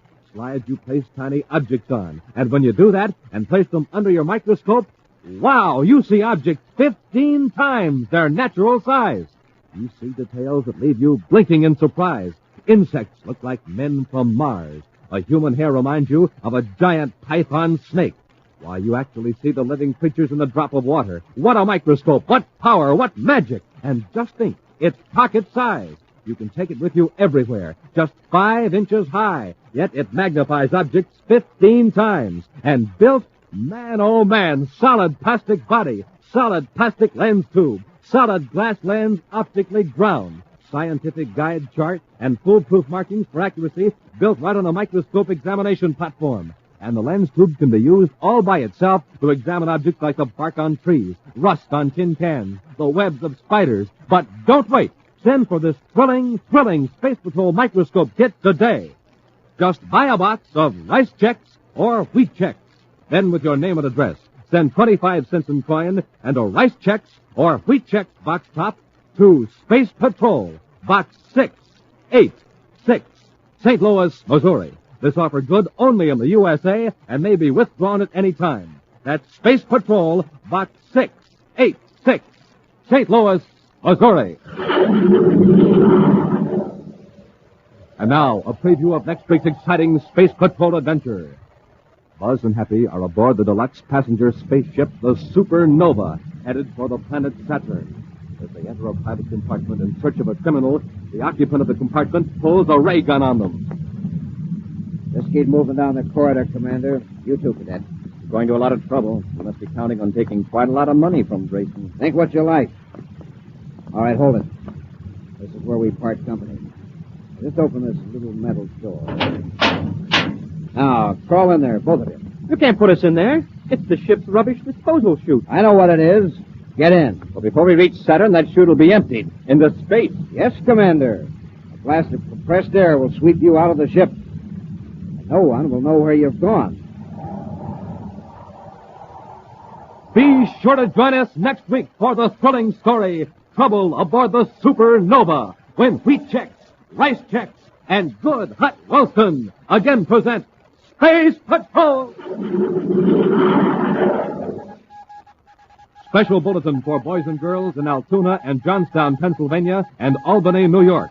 Buzz Corry's own space battle cruiser, the Ralston Rocket, will be in your area next week. Don't miss it. The Ralston Rocket. Gang, here's how you can make your own Space Patrol helmet. All you need are things like cardboard and paper clips. Read all about it in the August issue of Woman's Day magazine. Tells you how to make an official Space Patrol guard helmet and desert crash helmet. Space Patrol, created by Mike Moser, starring Ed Kemmer as Commander Corry and Lynn Osborne as Cadet Happy, was written by Lou Houston, produced and directed by Larry Robertson, executive producer Mike Devery. Other players were Nina Berra, Norman Jolly, Ken Mayer, and Stephen Robertson. Dick Tufeld speaking. Now, don't forget to tune in next Saturday and every Saturday when wheat checks, rice checks, and good hot Ralston again present Space Patrol! Be sure to see another exciting Space Patrol program on your local ABC television station. Consult your local paper for time and channel. This program is broadcast to our armed forces overseas through the worldwide facilities of the Armed Forces Radio Service. Space Patrol came to you transcribed from Hollywood. This is ABC Radio Network.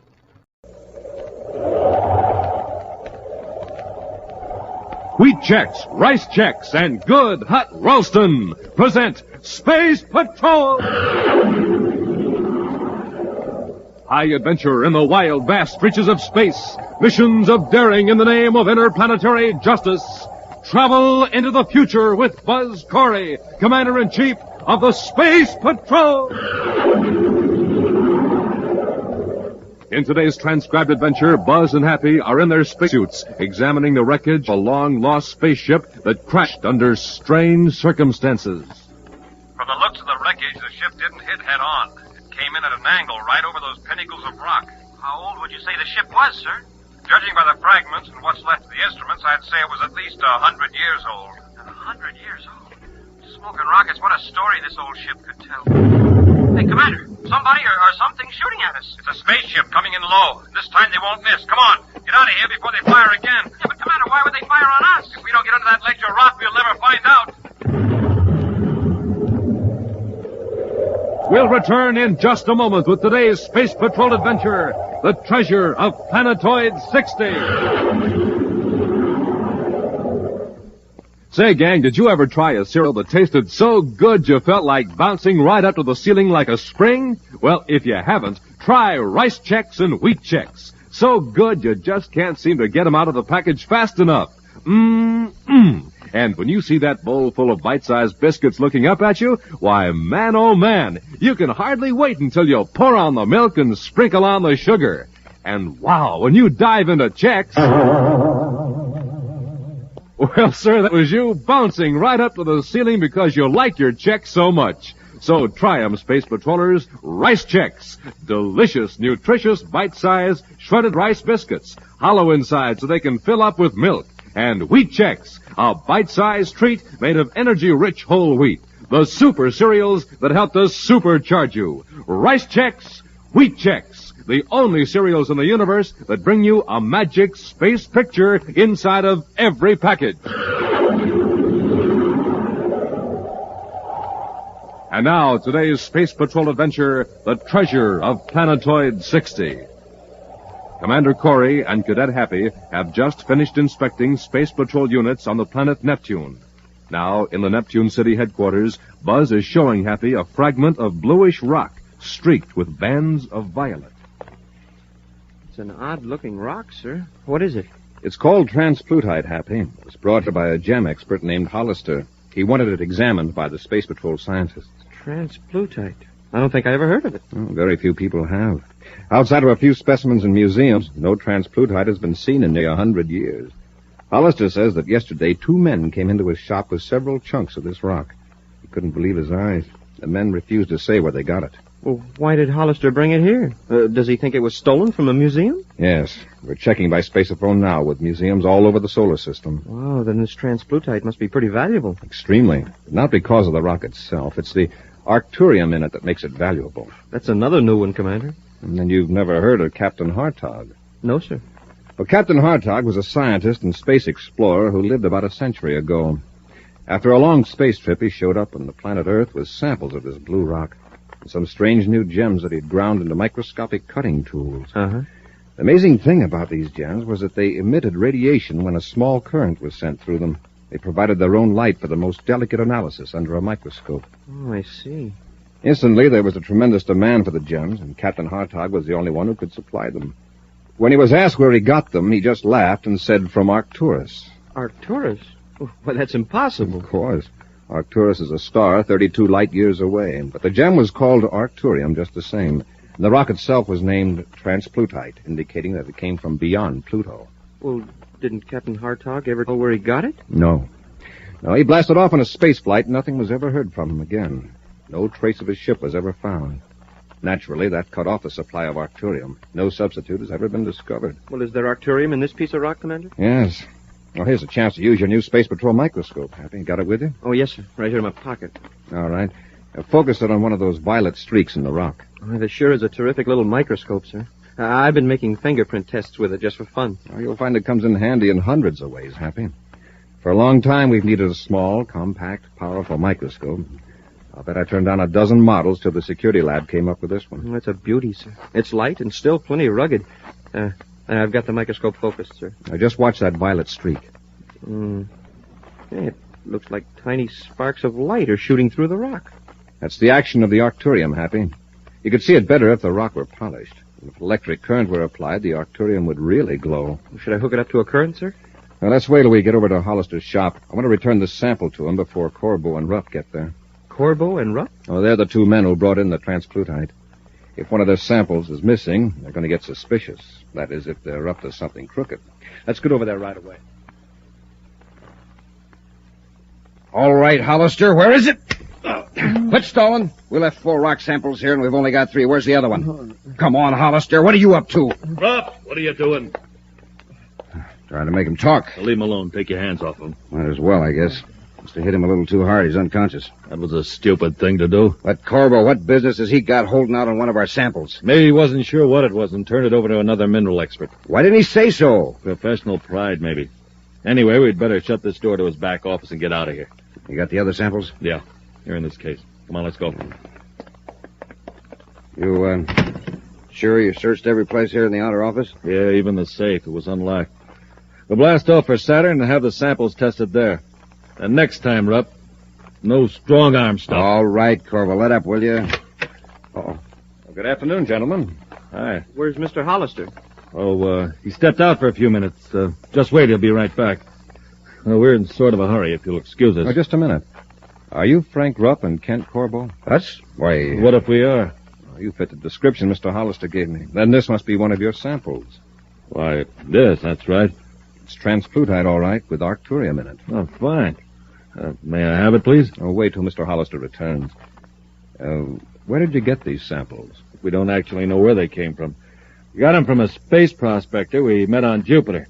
We're acting as his agent, so to speak. You came directly here to Neptune from Jupiter? That's right, Commander. Well, if this prospector friend of yours has discovered a source of arcturium and wants to keep it a secret, that's his affair and yours. Fine, then we'll be going along. Commander, what's that? It came from the back room. Check on it, Happy. Yes, sir. You two stay where you are. Sorry, Commander, we've got other plans. Hey, what are you doing? And this'll take care of you, Cadet. That satchel of rocks makes a nice weapon, Corbo. Come on, Rep. Let's get out of here, quick.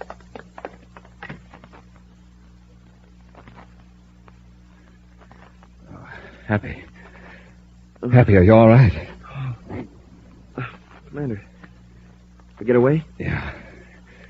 We've only been out a couple of minutes. I'll call spaceport and have a guard put on the ship. Check the back room, Happy. They've probably done something to Hollister. Yes, sir. You'll take care of him, then we'll head for the spaceport.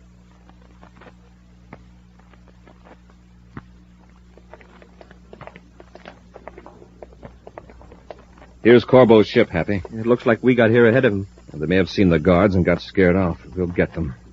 First, we'll examine the ship. Up the ladder, Hap. Yes, sir.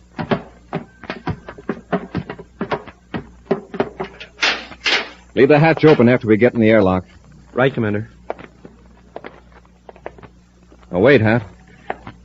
Look at this white dust on the floor of the airlock. I wonder where they picked that up. Certainly not at any regular spaceport. We'll gather up a sample of it later and examine it under the microscope. Now, let's go to their spacesuit locker. Open the inner hatch. Boy, they sure tracked in a lot of this stuff. Mm-hmm. By the marks on the floor, they were wearing spacesuits. That's why I want to check the locker. Spacesuits? That means they've recently been on one of the moons. And this white stuff is probably powdered pumice. That alone isn't much of a clue. There are a lot of moons, partly covered with pumice. Now, here's the locker. Now, let's examine the boots on these suits. Hey, they must have been wading in pumice halfway up to their knees. Get your microscope out, Happy. I'll scrape off a sample. Yes, sir. Mere magnification may not tell us too much, but it might tell us if it's worthwhile making a more thorough test at the Neptune City lab. The microscope's all ready, sir. All right, I'll smear a little of this powder on the slide. Slip it into the stage clamp. Now to look through the lens. It's in focus now, Commander. There's some dark flakes of something mixed with the powder. You want to see? Oh, thanks. Mm-hmm. It'll take a spectrographic analysis at the lab to tell us exactly what those flakes are. Yeah, then we'll have a line on where Rupp and Corbo have been. We'll also disconnect their vector computer and take it with us. The vector computer? Yes, if they didn't clear the settings after they landed, it may show us exactly where they were before landing on Neptune. Let's take these spacesuits.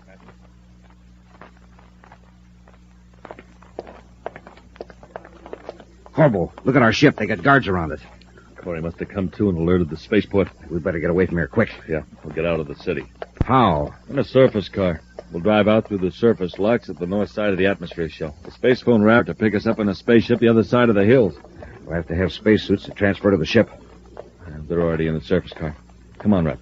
We've got to get out of Neptune City before they put a guard at the surface locks.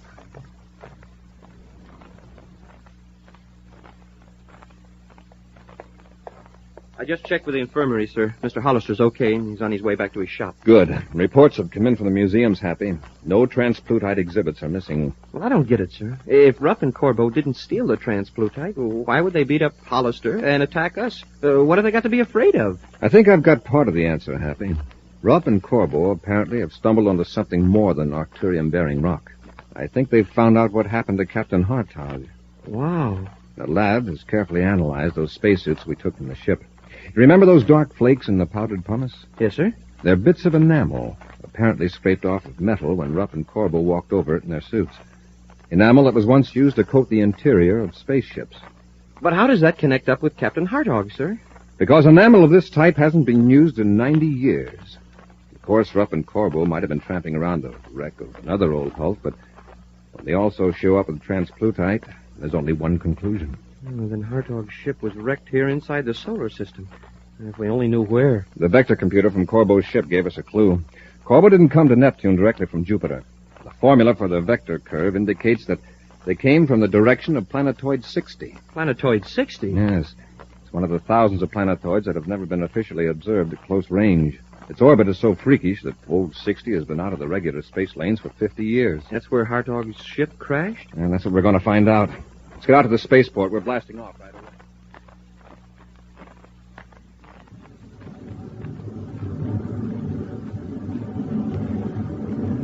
Cut our velocity, Happy. Even at this distance, it won't take us long to completely circle the planetoid. Yes, sir. Sure is small. Not more than 10 miles in diameter. Oh, I think I see something in the viewscope, sir. Sort of a dark area on the white surface. Yeah, you're right. Increase the sensitivity. More. Hold it. It's a wrecked ship, Commander. What a crash that must have been. Chunks of the hull are scattered all over. We'll put on our spacesuits and set the ship down. I want to get a close look at that wreckage.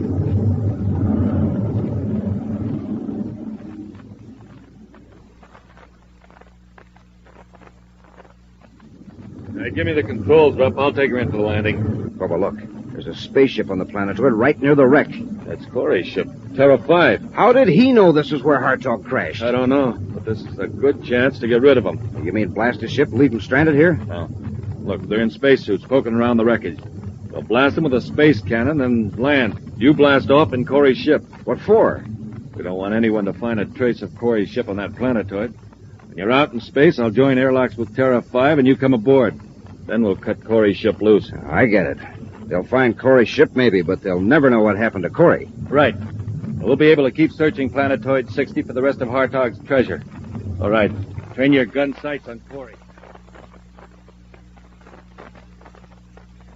From the looks of the wreckage, the ship didn't hit head-on. It came in at an angle right over those pinnacles of rock. Yes, sir. Is it Hartog's ship, sir? I don't know, but by the fragments and what's left of the instruments, I'd say it was at least 100 years old. Hey, look at this. A blue rock. A chunk of transplutite. Yes, and there are more chunks scattered around. There must have been tons of it in the cargo hold. Commander, somebody's shooting at us. It's a spaceship coming in low. Corbo, quick, get under that overhanging ledge. Yes, sir.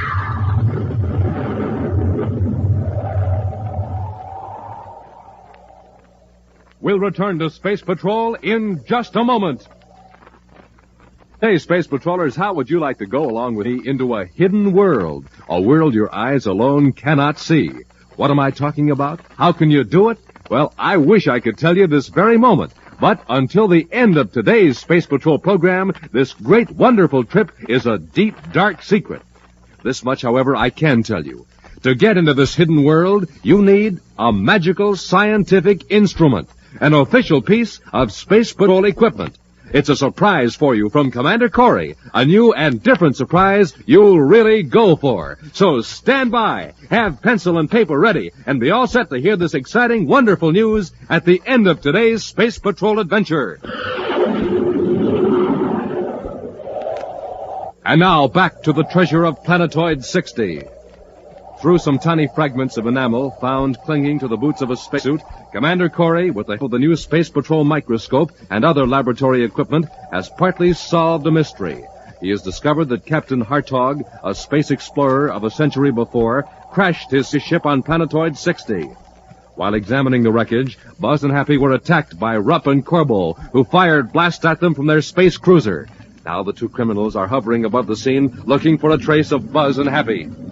Looks like we got him, Rupp. Not a trace of him. Yeah, that last blast not only finished him, it buried him. On the rock ledge, collapsed right on top of him. Nice, neat job. Nothing to tidy up. Except to get rid of Corry's ship. Get into a spacesuit, and I'll set our ship down. Okay. After I blast off in Terra 5, where do I head? Point it out toward the Pluto orbit. Then I'll join airlocks and bring you back aboard. Before you leave Corry's ship, cut on the automatic emergency signal on the space phone. That'll bring the Space Patrol after the ship. And no one will bother about Planetoid 60.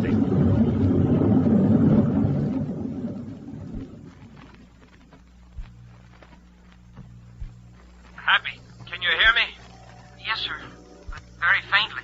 Are you all right? I think so, sir, but I can't move. I'm buried under a pile of rock. So am I, but I think I can work loose. My head and shoulders are out now. Lucky these helmets and suits are built to take a lot of punishment. I'll be free in a few seconds, Happy. Once you're able to move, these rocks aren't heavy. There isn't much gravity on this little planetoid. There. Now, Happy, Oh, I see the top of your helmet. They sure came close with that space cannon. I was sure that last blast was our finish. Evidently, Rupp and Corbel thought it was, too. Here, I'll roll these rocks away from around your helmet so I can grab you under the shoulders. There. Now, here we go. Thanks, Commander. Better turn up the power on your suit transmitter, Happy. I can barely hear you. All right, sir. Is that any better? A little. It's all the way up. And you're pretty faint yourself. That fall of rock must have damaged our transmitters. Hey, Commander, our ship is gone. Rupp and Corbel are smarter than I thought. What do you mean, sir? It won't take the Space Patrol long to find the ship. There won't be anything to make anyone look for us here at Planetoid 60. And with our transmitters damaged, gee, Commander, we're stranded. Yes, until Rupp and Corbel come back. If they do. Well, they probably will. If they didn't intend to, there wouldn't have been any point in taking our ship instead of blasting it right here. Well, suppose they do come back. They'll finish us off if they see us. We'll take care of that when the time comes. Commander, look, one of the shots that Corbo and Rupp fired us hit the wreckage.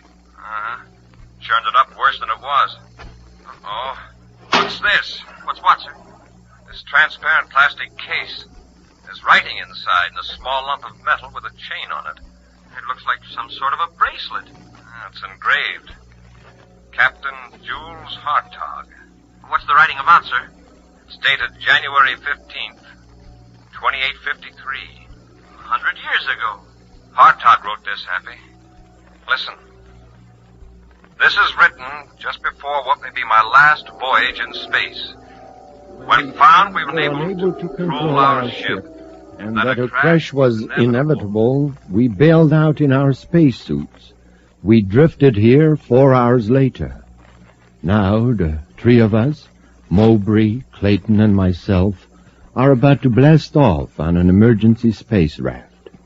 Our hope of rescue is slight, but it is better to be out in space, headed for the unknown, than to wait on this planetoid for the inevitable end. We leave behind a treasure. With luck, we shall return to claim it ourselves. You who read this perhaps are here by chance.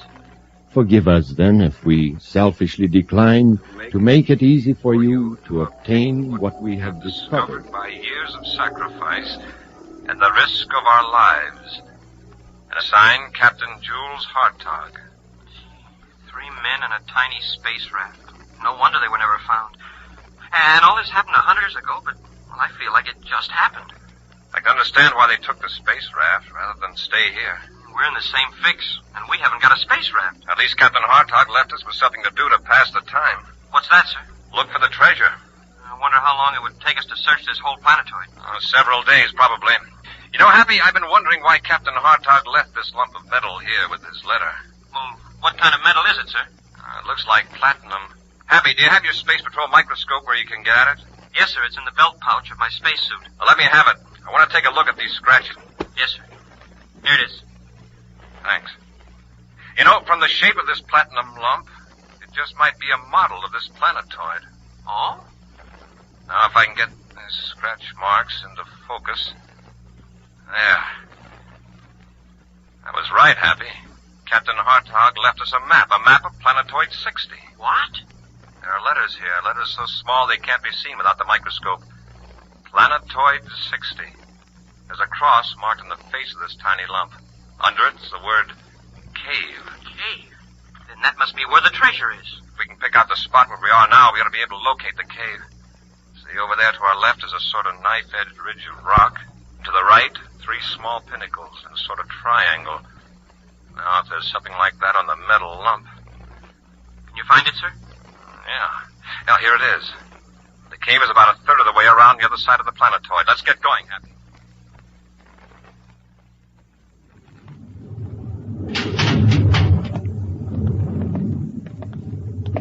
Okay, Corbo. Before I left Corry's ship, I turned on the automatic emergency signal on the spaceophone. You can cut the Terra 5 loose now. All right, Rupp.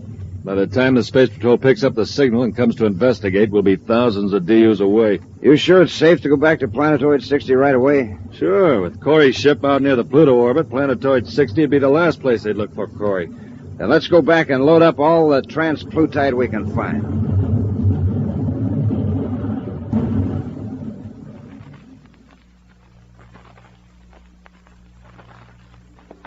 We must be getting close to the cave, sir. We're on the rim of that saucer-shaped depression that shows on the metal lump. If I've read the map right, the cave should be right behind that rock. Commander, it's Hartog's cave. Yes. Dug back into the bluff. Flash your atomo light in there, Happy. Yes, sir. Say, look at that. It's full of boxes, packed clear up to the top of the cave. See if we can make out the labels.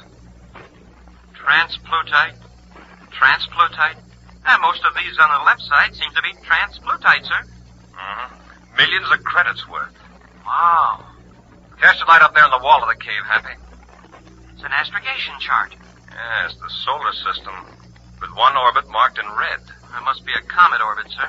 It loops clear outside of Pluto and then comes in fairly close to Sun. Once every 100 years. Happy, that isn't a comet orbit. It's a planetoid. Look what the chart says. Hartog Planetoid. He named it after himself, I guess. That must be the original source of the transplutite, the rock that contains arcturium. And he used Planetoid 60, a sort of way station and storage place. Right. If we can only get this news to the... Hey, Commander, look. A spaceship. Corbo and Rupp are back. Oh, they'll probably land back at the wreck, and here we are 10 miles away. Let's hurry, Happy. Maybe we can get back there before they blast off. Yeah, on this low-gravity planetoid, we can make pretty good time.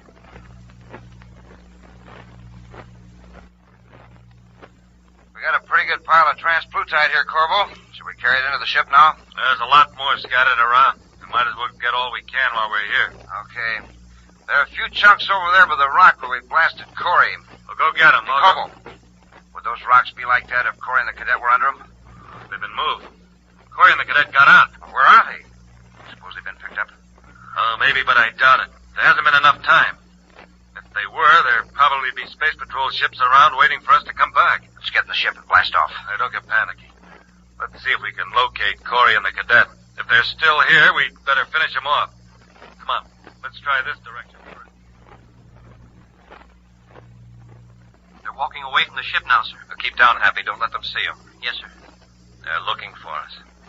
When they go a few more yards, we'll run for their ship and keep low. All right, Commander. Better not talk anymore. I don't think their suit spacephones are on our frequency, but we don't want to take any chances.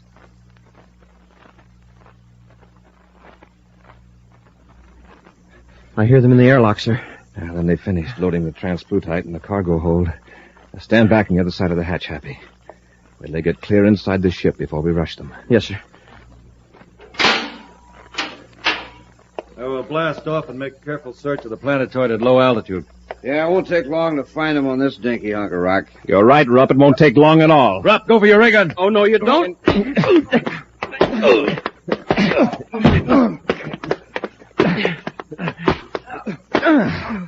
Now, Corbo, does that convince you, or do you want some more? You got us, Corry. All right, Rupp. On your feet. Sure. Corbo, what did you do with my ship? It's heading out toward the Pluto orbit. The automatic distress signal on the space phone. I'll check on that with the receiver after I lock you men up. Incidentally, Corbo, I thought you might like to know that there's more arcturium here than you ever dreamed of. What do you mean? We found a cave full of it. Yeah, and an astrogation chart of the planetoid where Hartog got it originally. You would have had a share of it, Corbo, if you'd played straight. Rupp and I figured Hartog used Planetoid 60 as a storage base. But how'd you find the cave?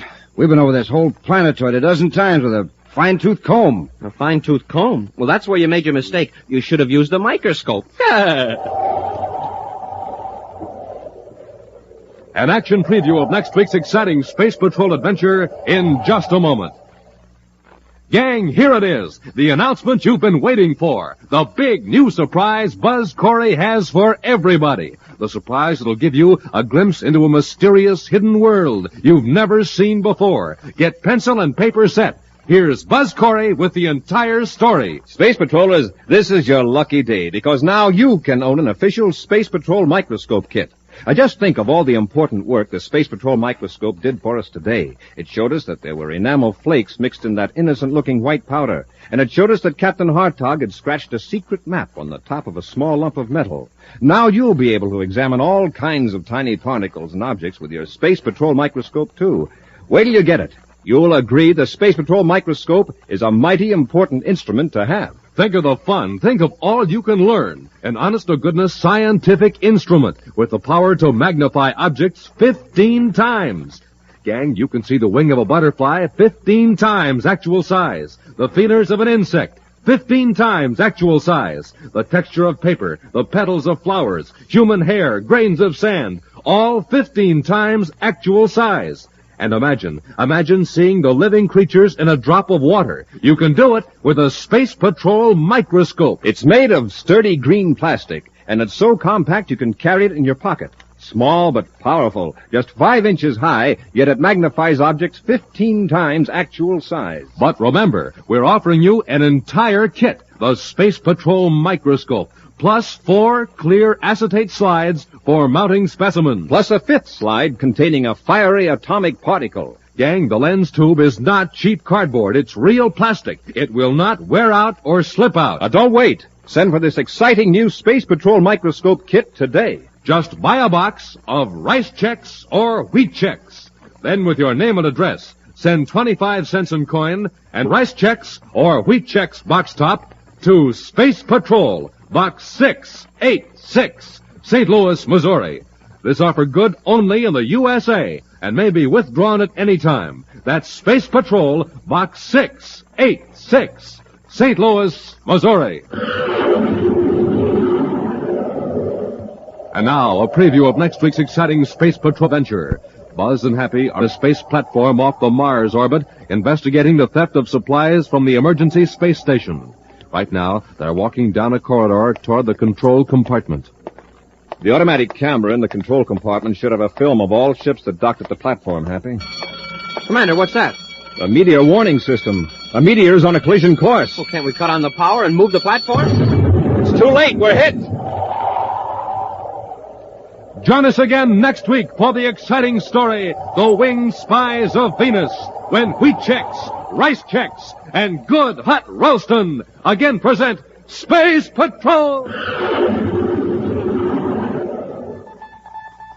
Special bulletin for boys and girls in Louisville, Kentucky, Huntington, West Virginia, Boston, Massachusetts, and Heartland, Vermont. Buzz Corry's own space battle cruiser, the Ralston Rocket, will be in your area next week. Don't miss it. The Ralston Rocket. Space Patrol, created by Mike Moser, starring Ed Kemmer as Commander Corry and Lynn Osborne as Cadet Happy, was written by Lou Houston, produced and directed by Larry Robertson, executive producer Mike Devery. Other players were Ken Mayer, Norman Jolly, and Bela Kobach. Dick Tufeld speaking. Now, don't forget to tune in next Saturday and every Saturday when wheat checks, rice checks, and good hot Ralston again present Space Patrol! Be sure to see another exciting Space Patrol story on your local ABC television station. Consult your local paper for time and channel. This program is heard overseas through the worldwide facilities of the Armed Forces Radio Service. Space Patrol came to you transcribed from Hollywood. This is ABC Radio Network. Space Patrol! High adventure in the wild, vast reaches of space. Visions of daring in the name of interplanetary justice. Travel into the future with Buzz Corry, Commander-in-Chief of the Space Patrol! Commander Corry and Cadet Happy are making a series of tests of the new Star Drive spaceship. The Star Drive was designed by a space traveler from another planetary system, and its principles are not thoroughly understood. At present, only Buzz and Happy can operate the amazing craft that puts the most distant stars within reach of explorers from the solar system. After they thoroughly master the Star Drive and the technique of astrogation through hyperspace, Commander Corry will train other Space Patrol pilots for expeditions into interstellar space. At this moment, Buzz and Happy are in Star Drive bound for Vega, a star 26 light years from the sun. Now is coming out of Star Drive already. Wonder how long we'll black out this time.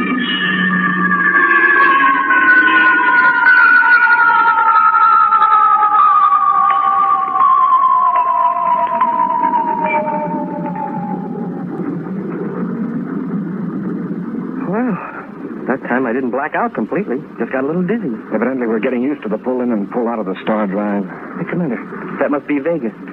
Wow, that white-hot light. Check the instruments, Hap. Let's get a reading. Yes, sir. Well, the star is 6 million DUs distant, sir. And the radiation intensity scale reading is 9.1. That's exactly what Vegas should be at that distance. Smoking rockets, look at that. A spaceship off our starboard. It's either awfully close or it's a monster. Get a viewscope reading on it, Hap. The size, distance, and vector. Yes, sir. If you can, find out if they're carrying armament. Yeah, that's right. We're in a strange solar system. Maybe these people don't like visitors. They're on a parallel vector, sir, and matching our velocity. Just looking us over. It's a big ship, all right. 5 times the size of this one. Hey, look. They're flashing a light. Now watch closely. See if you can detect a pattern. 3 flashes. 3 flashes. And another 3 flashes. That must be a code of some kind. I'll send the flashes exactly as they did. 3 groups of 3. 3. 3. And 3. Now, let's see what the next move is. Uh-oh. They're really signaling now. Flashes all over the place. They're closing in, Hap. I'd feel a lot easier if we had some space weapons. Right now, that ship is so close we could blast it. Oh, what's wrong with our rockets? It cut out. Oh, and our lights are dimming. Something must be wrong with the main power supply. Auxiliaries should cut in automatically, Hap. That other ship is causing the trouble. Well, even if we had space torpedoes, we couldn't fire them. Evidently, that's the idea, Hap. Those boys from Vega aren't taking any chances. Say, look now, sir. A hatch is sliding open. Mm-hmm. Something is being thrust out. It's a platform or a ramp of some kind. Something's moving. Well, it's a man in a spacesuit. Walking out on the ramp with both arms held out. It's a universal gesture. Showing us he isn't armed. And what's he doing out there? I'd say he wants to come aboard. You gonna let him? Right now, they're calling the planes, Hap. Press the outer hatch control. When his ship pulls closer, he can step into our airlock. Yes, sir. He may be unarmed, but there's something hanging from the belt of his spacesuit. Some sort of a box. It may be a spaceophone or a weapon. You'll find out very soon. Open the hatch. We're going to have company. The huge spaceship maneuvers alongside the Star Drive craft, and a moment later, a light flashing on the control panel tells Buzz and Happy that their visitor is in the airlock. Buzz presses a button, and the outer hatch closes. Then, at a nod from the commander, Happy opens the inner hatch, and in strides a figure in a spacesuit. Commander, what does he want? I think he wants us to talk. Checa, well, Vedic, he seems sort of pleased about the whole thing anyway. Evidently, that box is some sort of instrument that's picking up what we say. Yeah, I think he understands us. He's nodding his head. Let's identify ourselves, Hap, and use gestures. Maybe it'll help. I am Buzz Corry. I am Cadet Happy. Buzz Corry, Cadet Happy. That's the idea. Thank you. I think now we can dispense with gestures. I am Erdo, Assistant Deputy Field Agent for the Galaxy Trade Association. Wow, we sure got onto our language fast. That is why I hold my high position with the association. Of course, this device here helps considerably. It is sensitive to brain waves and translates thought images into symbols of your language. An electronic translator? Yes. I've made contacts with 20 different planetary systems in the galaxy, and neither the translator or I have failed yet. I suppose you want to know why we're in the Vegas system. Or do you already know that? I know that, like myself, you're on a peaceful mission. And you seem to be slightly lost. You're from another part of the galaxy, aren't you? Yes. And you've never had any dealings with the Galaxy Trade Association? Never heard of it. Well, it's lucky we chanced to meet. I can let you in on a very profitable arrangement. Oh, just a minute. After we sighted you, our rocket power cut off and our lights dimmed. Oh, yes. It was a necessary precaution on our part. We couldn't identify you, and you didn't know our code, so Crexor ordered the inhibitor beam to be focused on you. As you may have noticed, some of your controls have already been restored to use. Who is Crexor? The Deputy Field Agent for the Galaxy Association. I'm his assistant. Crexor is captain of our ship, the Charka. And you're from one of the planets in the Vega system? Oh, no. We're from Charka, a star 100 light years from here. Vega has 5 planets, and they're all members of the association. There's no reason why your solar system shouldn't join up, too. Just come aboard the Charka and Krexer will draw up the contract. Oh, not so fast, Erdu. In the first place, what's the purpose of the association? Try to promote interstellar trade. Exchange of commodities, food, raw materials, and industrial products. All your planets do is follow the quota. We deliver materials from other planets and pick up the goods for export. Sounds fine, except for one thing. Who determines the quota? Well, it's worked out on an efficient basis. By the members? Or just by Charka? Corey, listen. If you tell Krexor where to find your solar system, why, after the deal is set up, you'll get a share of the profit. Get off this ship before I throw you off and tell Krexor to take his association and ram it into the hottest star in the galaxy. I couldn't tell that to Krexor. You dare to defy the association? You bet I do. If only my planet had been courageous enough to defy them. The association has made America a slave planet. Yeah? Then why do you work for that outfit and try to get others to join? I had to. Charka controls everything. We'll either work for the association or starve. Hey, Commander, Krexer's blinking up a storm. What am I going to do? I can't go back now after what I've told you. How about that inhibitor beam? Is it still on? No. No, and he figured it was safe Krexer would cut it off. Save power. I'll have it going to blast away from here. What's the range of that beam? If you pull away fast, you can take Krexer off guard. Okay, Happy, fire rocket. Yes, sir.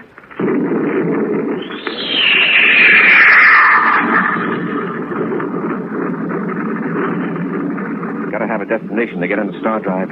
Where's this home planet of yours, this America? It's in the Radmit solar system. 15 light years from Vega. In what direction? Come on, take a look through the nose port. Can you point it out? Let me see. That's Antares. Krexer's gaining. There's Radmit, just under Antares. About 10 degrees right. Having time for a fine adjustment of the hyperspace computer. 15 light years, Erdu? Yes, Corey. We're going into Star Drive.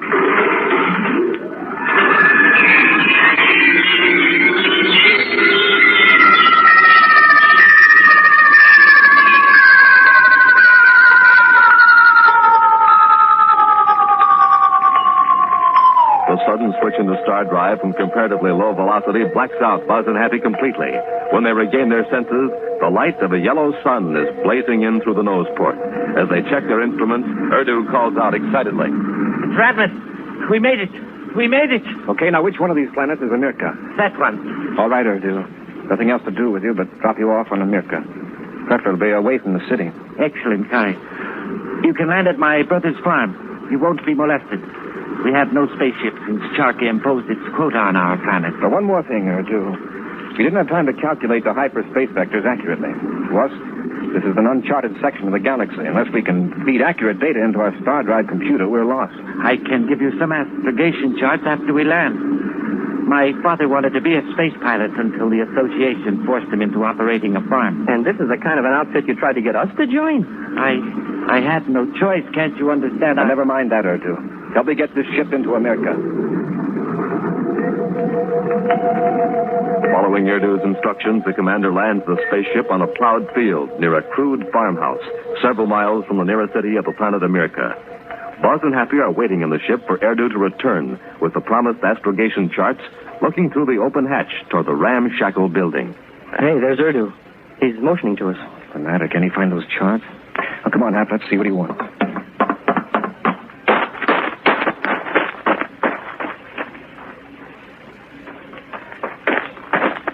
What's the trouble, Erdu? Where are the charts? There's been a slight change in plans, Corey. Oh, there has. For you, maybe, but not for us. Don't make a move, either of you. This is quite a powerful weapon. Hey, what's the big idea of pulling a gun on us? Of all the ungrateful... Gratitude is a luxury I can't afford. Not till I am free from the power of Charka. Not till the people of America drive out the association. What's that got to do with us? We can use your ship and your knowledge. Don't move. I'll show you what this gun can do. See that tree over there? Watch what happens.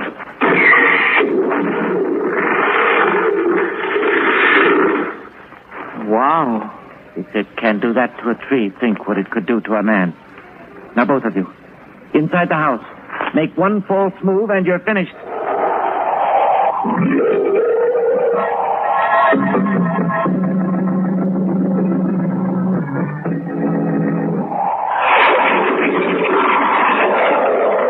Buzz and Happy were exploring space near the star Vega, their star drive ship was halted by a strange craft.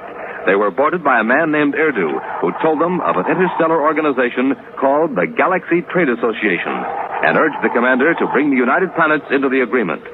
When Buzz refused to consider the proposition, Erdu broke down and admitted that the commander's suspicions were correct, that the association was a ruthless combine, bent upon enslaving the inhabitants of all planets in the galaxy. Blasting away from the other ship, Buzz and Happy returned Erdu to his home planet Amirka in the Radmus star system. After tricking them into leaving their ship, Erdu produced a powerful weapon and forced the space patrollers to a farmhouse where they're being held at gunpoint. Now look, Erdu, face facts for a minute. How do you expect to drive off the Charka outfit with one spaceship? With one spaceship, we can capture another.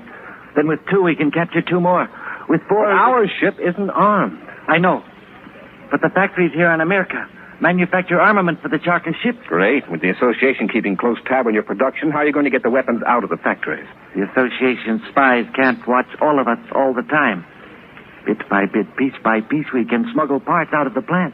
A while ago, you told us that the people of America had no spaceships of their own. The minute a Charka cruiser sees our ship, they're going to ask questions. My brother will know what to do. For years, he has been waiting and hoping for such an opportunity. While you've been helping the Charka gang rope in more victims, more slaves? Yes, and learning how the Charkans operate. Now I can turn that knowledge against our oppressors. Hey, what's that noise? It's my brother. His truck is coming down the road. I'm sorry, Erdu, but here's where we leave you. Let go of that gun! Hey, that was fast work, Commander. Run for the ship, quick. Here comes the truck, sir. But it's stopping. Erdu's brother probably thinks we're from Charka. He won't try to stop us. Stop them, Barbara! Stop them! Commander, it's Erdu. Got his gun, but his brother may have one. Up the ladder, Hap.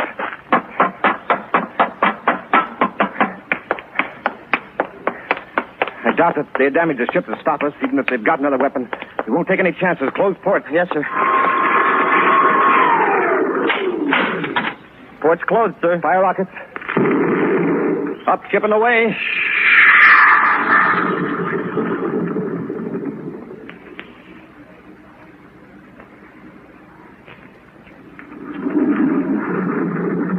Well, we're clear of America, Commander. But we didn't get our astrogation chart. Rather than take the time to orient ourselves to this part of the galaxy, we'll return to Vega. It'll be easy to reset the star drive vector for the solar system from there. Yes, sir. Isn't that Vega? The bright star over there? Yes, Hap, that's it. Watch the vector computer. As soon as we reach a safe velocity, we'll go into star drive. A few moments later, Buzz cuts in the star drive. Then comes the now familiar silent journey through the black nothingness of hyperspace and the return to conventional rocket drive. Right now, in the region of the star Vega, Buzz and Happy focus instruments on 3 distant stars. The data is fed into the computer, which plots the complex hyperspace vector for their return to the solar system 26 light years away. All set, Hap? Yes, sir. Here we go, back into the star drive. And when we get back home, we can mark Vega down in the charts as a place to avoid from now on. Uh-oh, what's the matter? Star drive won't take hold. The lights are dimming. Smoking rockets, Commander, we're sunk. It's that ship again. Yes. Caught us with the inhibitor beam. All the rotten luck. We had to pop out of hyperspace right near Krexer's ship. He's probably after Erdu. Yeah, he's either got to let us alone or blast us apart. One thing's sure, he can't get aboard unless... Commander, I feel drowsy. Something's wrong. There, in the ship. Everything's getting blurred. That's quick. We've got to lock the hatch controls before... I'll get it, sir.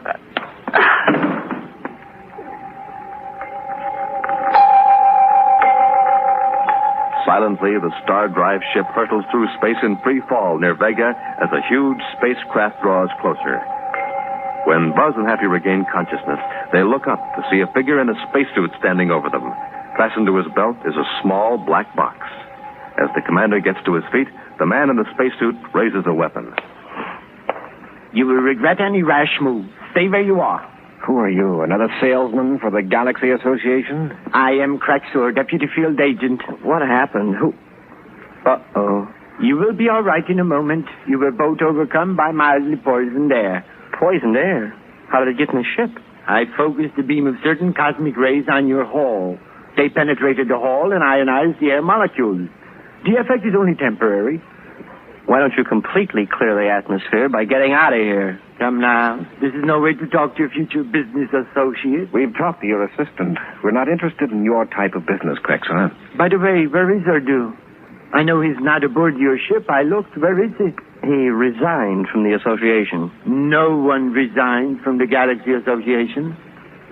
Oh, I assume he persuaded you to take him back to that wretched planet of his. What a fool he is. And he had such a fine future with the association. But enough of Verdun. What part of the galaxy are you from? From the free part. And it's going to stay that way. It will be to your personal advantage to help me locate your solar system. It will also benefit your planet to join the association. We've already seen some of the benefits, Craxer. No thanks. Aboard my ship, the Charka, I have some very persuasive arguments. I assume you have spacesuits aboard. You had better get into them. You will find it most uncomfortable without them when I open the airlock. All right, Craxer, we'll come aboard. But you won't make us talk. We shall see. Get your spacesuits, quickly. With Craxer holding his weapon ready, Buzz and Happy don spacesuits and walk across the ramp into the Charka. Craxer forces them down a corridor and into a compartment filled with instruments and equipment of strange design. Craxer gestures that they're to raise their helmet face pieces. This is a good-sized ship, Craxer. How many men do you have aboard? That is information divulged only to association members.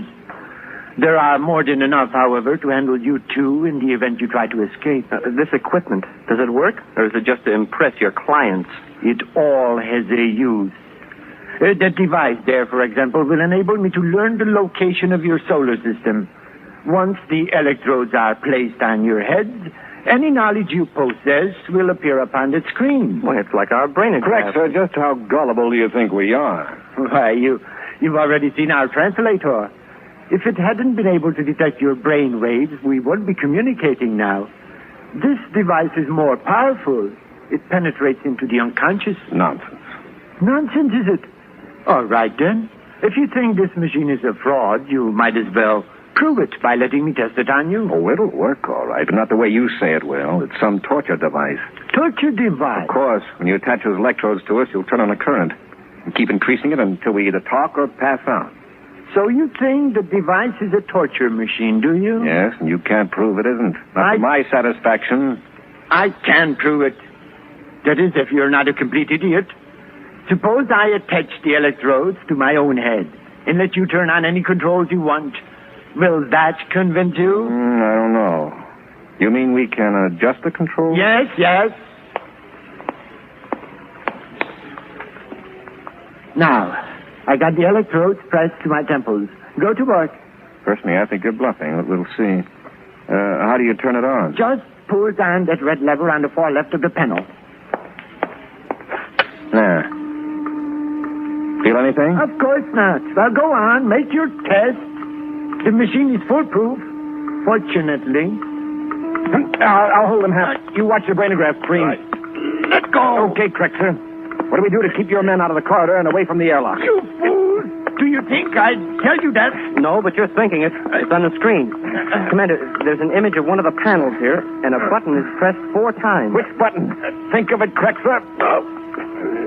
No, I won't. I've got it, sir. I know which one it is. What happens if that button's pressed 4 times, Craxer? What do you see, Hap? He's trying to cloud the screen with other thoughts, but I see a whole bunch of men lining up in formation. It's a great big compartment. Must be a midship somewhere. Good.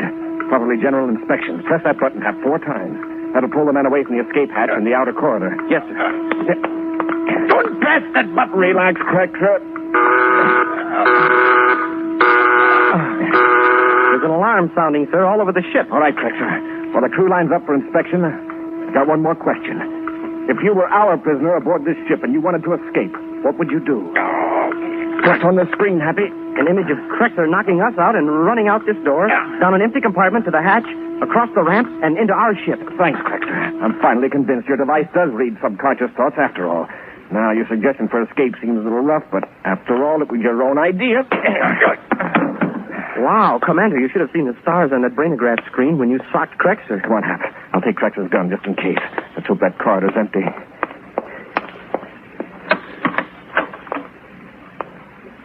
No one's in the corridor, sir. It's clear all the way down to the hatch. Yeah, I guess everybody's lining up for inspection. Nothing like a well-disciplined ship. Secure your helmet, Hap. Going to open the hatch. Boarding their ship, Buzz and Happy quickly blast off, anxiously watching the diminishing image of Krexer's craft in their rear-view scope. As their acceleration increases, Buzz idly monitors the spacephone receiver. Well, it doesn't look as though they're coming after us yet, sir. I guess Krexer's still out cold. Hope he stays that way until we're into star drive. We're pretty nearly up to velocity now, sir. Say, what do you expect to pick up on the spacephone? We're checking to see what frequency they use. Naturally, we couldn't understand. Galaxy Trade Association, field ship Charker to headquarters. Field Deputy Krexer here with 1201 report. Krexer? But how come he's spacephoning in English? Strange. Wait. What's that lying on the desk at your feet? A translator box. In the excitement, I must have grabbed it. Usual ship drills have been conducted as per schedule, including extra general inspection on deck 5 amidship. Crew, deportment, and morale excellent. Why, that big fake? In reference to message 0562 broadcast earlier concerning the spaceship from an unknown origin, I have now completed interrogation of its occupants and have ordered them to depart. Is he talking about us? In my expert opinion, further contact with that solar system would not be to the best of interest of the Galaxy Trade Association. Deputy Field Agent Krexer out. Well, Hap, imagine they don't want to trade with us. Well, I don't see why not. Didn't we prove that we could give them the business? Stand by for star drive.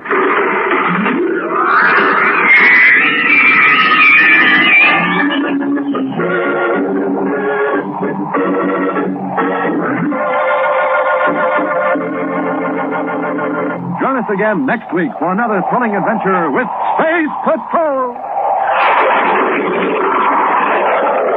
High adventure in the wild, vast reaches of space. Missions of daring in the name of interplanetary justice. Travel into the future with Buzz Corry, Commander-in-Chief of the Space